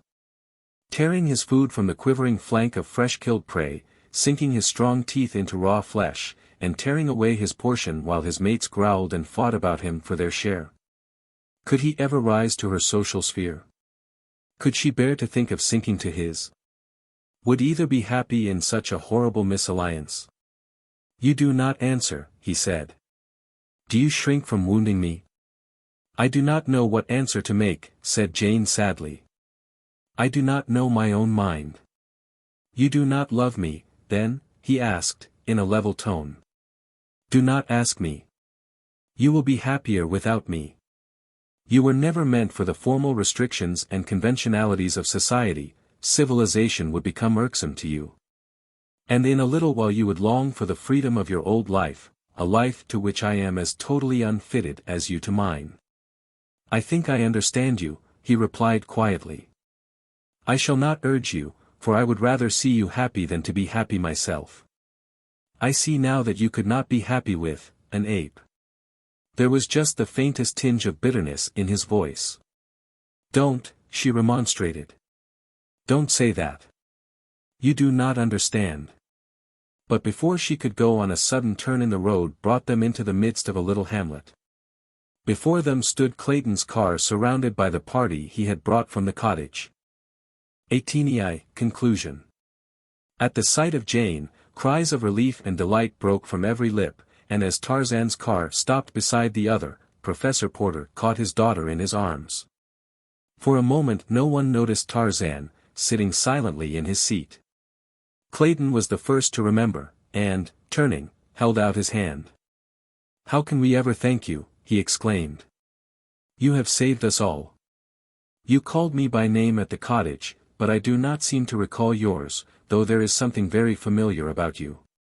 It is as though I had known you well under very different conditions a long time ago. Tarzan smiled as he took the proffered hand. You are quite right, Monsieur Clayton, he said, in French. You will pardon me if I do not speak to you in English. I am just learning it, and while I understand it fairly well I speak it very poorly. But who are you? Insisted Clayton, speaking in French this time himself. Tarzan of the Apes. Clayton started back in surprise. By Jove, he exclaimed. It is true. And Professor Porter and Mr. Philander pressed forward to add their thanks to Clayton's, and to voice their surprise and pleasure at seeing their jungle friend so far from his savage home. The party now entered the modest little hostelry, where Clayton soon made arrangements for their entertainment. They were sitting in the little, stuffy parlor when the distant chugging of an approaching automobile caught their attention. Mr. Philander, who was sitting near the window, looked out as the car drew in sight, finally stopping beside the other automobiles. Bless me, said Mr. Philander, a shade of annoyance in his tone. It is Mr. Candler. I had hoped, I had thought how very happy we should be that he was not caught in the fire, he ended lamely. Tut, tut. Mr. Philander, said Professor Porter. Tut, tut. I have often admonished my pupils to count 10 before speaking. Were I you, Mr. Philander, I should count at least 1,000, and then maintain a discreet silence. Bless me, yes, acquiesced Mr. Philander. But who is the clerical-appearing gentleman with him? Jane blanched. Clayton moved uneasily in his chair. Professor Porter removed his spectacles nervously, and breathed upon them, but replaced them on his nose without wiping. The ubiquitous Esmeralda grunted. Only Tarzan did not comprehend. Presently Robert Candler burst into the room. Thank God, he cried. I feared the worst, until I saw your car, Clayton. I was cut off on the south road and had to go away back to town, and then strike east to this road. I thought we'd never reach the cottage. No one seemed to enthuse much. Tarzan eyed Robert Candler as Sabor eyes her prey. Jane glanced at him and coughed nervously. "Mr. Candler," she said, "this is Monsieur Tarzan, an old friend." Candler turned and extended his hand. Tarzan rose and bowed as only Darnat could have taught a gentleman to do it, but he did not seem to see Candler's hand. Nor did Candler appear to notice the oversight. "This is the Reverend Mr. Tousley, Jane," said Candler, turning to the clerical party behind him. "Mr. Tousley, Miss Porter." Mr. Tousley bowed and beamed. Candler introduced him to the others. "We can have the ceremony at once, Jane," said Candler.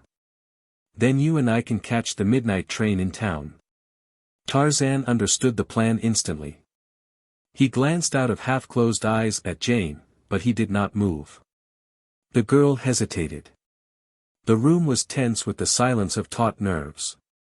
All eyes turned toward Jane, awaiting her reply. "Can't we wait a few days?" she asked. "I am all unstrung. I have been through so much today." Candler felt the hostility that emanated from each member of the party. It made him angry. "We have waited as long as I intend to wait," he said roughly. "You have promised to marry me. I shall be played with no longer. I have the license and here is the preacher. Come Mr. Tousley, come Jane. There are plenty of witnesses, more than enough," he added with a disagreeable inflection, and taking Jane Porter by the arm, he started to lead her toward the waiting minister. But scarcely had he taken a single step ere a heavy hand closed upon his arm with a grip of steel. Another hand shot to his throat and in a moment he was being shaken high above the floor, as a cat might shake a mouse. Jane turned in horrified surprise toward Tarzan. And, as she looked into his face, she saw the crimson band upon his forehead that she had seen that other day in far distant Africa, when Tarzan of the Apes had closed in mortal combat with the great anthropoid, Kerchak. She knew that murder lay in that savage heart, and with a little cry of horror she sprang forward to plead with the ape-man. But her fears were more for Tarzan than for Candler. She realized the stern retribution which justice metes to the murderer. Before she could reach them, however, Clayton had jumped to Tarzan's side and attempted to drag Candler from his grasp. With a single sweep of one mighty arm the Englishman was hurled across the room, and then Jane laid a firm white hand upon Tarzan's wrist, and looked up into his eyes. "For my sake," she said. The grasp upon Candler's throat relaxed. Tarzan looked down into the beautiful face before him. "Do you wish this to live?" he asked in surprise. "I do not wish him to die at your hands, my friend," she replied. "I do not wish you to become a murderer." Tarzan removed his hand from Candler's throat. "Do you release her from her promise?" he asked. "It is the price of your life." Candler, gasping for breath, nodded. "Will you go away and never molest her further?" Again the man nodded his head, his face distorted by fear of the death that had been so close. Tarzan released him, and Candler staggered toward the door. In another moment he was gone, and the terror-stricken preacher with him. Tarzan turned toward Jane. "May I speak with you for a moment, alone?" he asked. The girl nodded and started toward the door leading to the narrow veranda of the little hotel. She passed out to await Tarzan and so did not hear the conversation which followed. "Wait," cried Professor Porter, as Tarzan was about to follow. The professor had been stricken dumb with surprise by the rapid developments of the past few minutes. "Before we go further, sir, I should like an explanation of the events which have just transpired. By what right, sir, did you interfere between my daughter and Mr. Candler?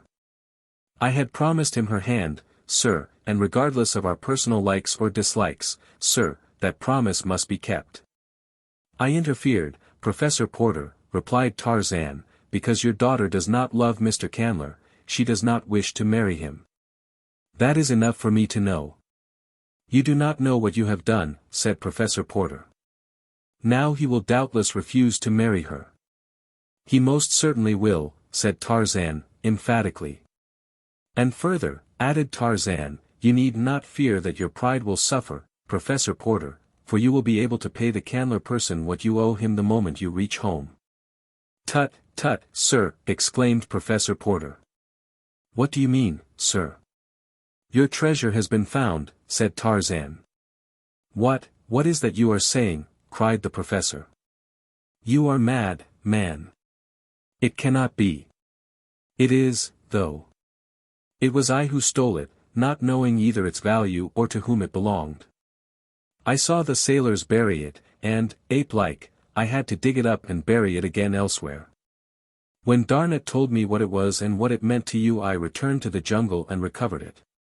It had caused so much crime and suffering and sorrow that Darnat thought it best not to attempt to bring the treasure itself on here, as had been my intention, so I have brought a letter of credit instead. Here it is, Professor Porter," and Tarzan drew an envelope from his pocket and handed it to the astonished professor, $241,000. The treasure was most carefully appraised by experts, but lest there should be any question in your mind, Darnat himself bought it and is holding it for you, should you prefer the treasure to the credit. "To the already great burden of the obligations we owe you, sir," said Professor Porter, with trembling voice, "is now added this greatest of all services. You have given me the means to save my honor."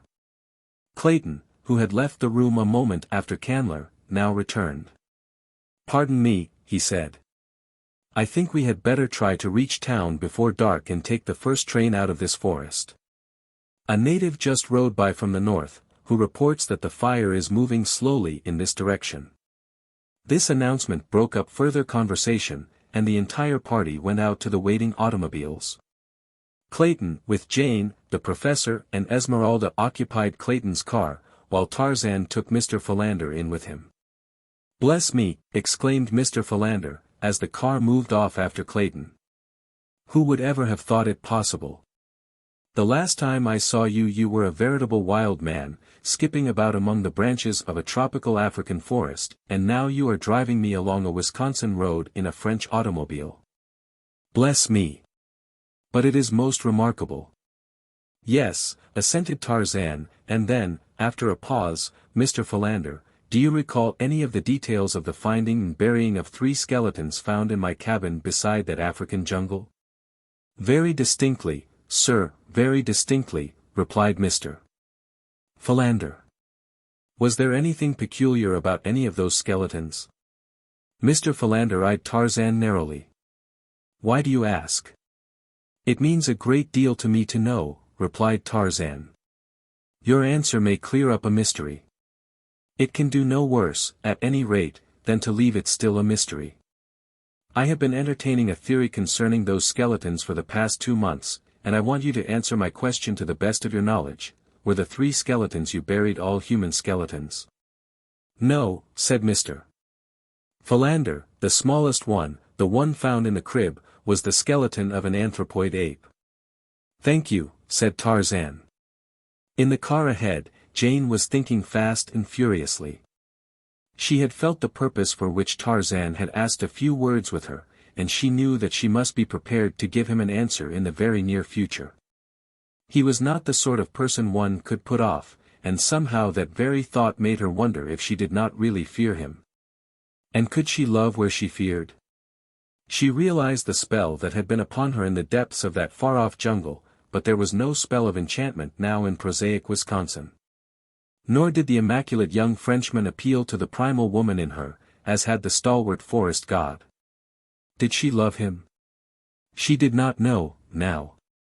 She glanced at Clayton out of the corner of her eye.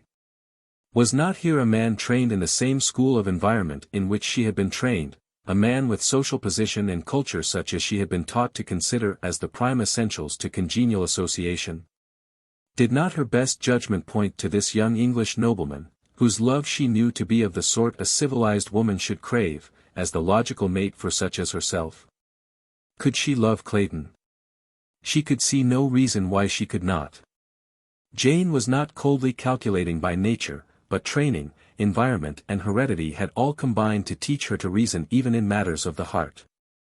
That she had been carried off her feet by the strength of the young giant when his great arms were about her in the distant African forest, and again today, in the Wisconsin woods. seemed to her only attributable to a temporary mental reversion to type on her part, to the psychological appeal of the primeval man to the primeval woman in her nature. If he should never touch her again, she reasoned, she would never feel attracted toward him. She had not loved him, then. It had been nothing more than a passing hallucination, superinduced by excitement and by personal contact. Excitement would not always mark their future relations, should she marry him, and the power of personal contact eventually would be dulled by familiarity. Again she glanced at Clayton. He was very handsome and every inch a gentleman. She should be very proud of such a husband. And then he spoke. A minute sooner or a minute later might have made all the difference in the world to 3 lives, but chance stepped in and pointed out to Clayton the psychological moment. "You are free now, Jane," he said.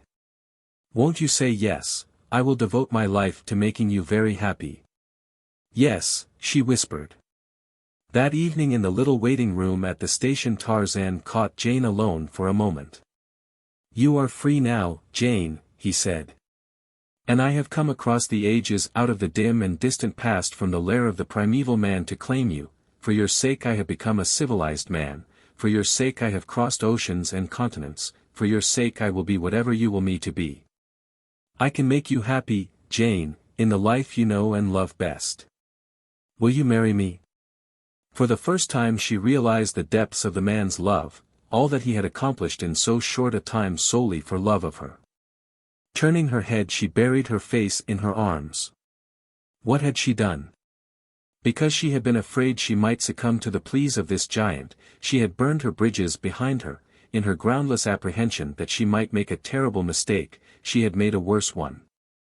And then she told him all, told him the truth word by word, without attempting to shield herself or condone her error. "What can we do?" he asked. "You have admitted that you love me. You know that I love you. But I do not know the ethics of society by which you are governed. I shall leave the decision to you, for you know best what will be for your eventual welfare."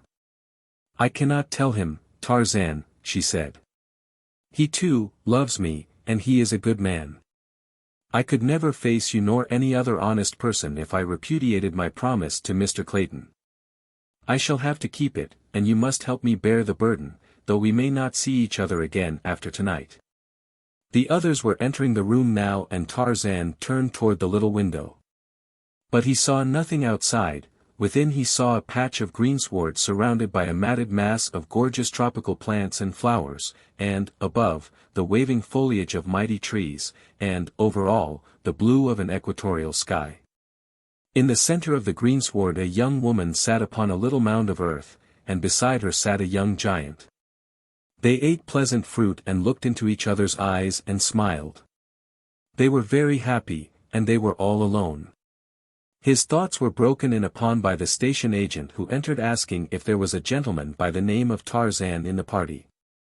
"I am Monsieur Tarzan," said the ape-man. "Here is a message for you, forwarded from Baltimore. It is a cablegram from Paris." Tarzan took the envelope and tore it open. The message was from Darnat. It read, "Fingerprints prove you Greystoke. Congratulations.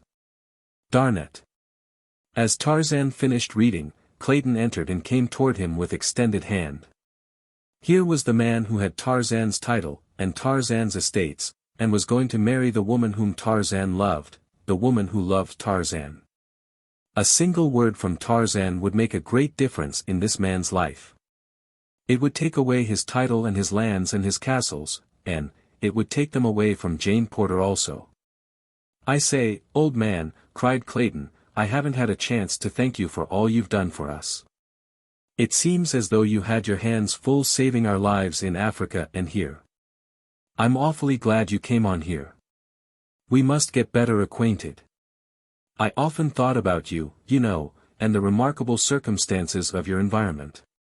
If it's any of my business, how the devil did you ever get into that bally jungle?" "I was born there," said Tarzan, quietly. "My mother was an ape, and of course she couldn't tell me much about it. I never knew who my father was." The end.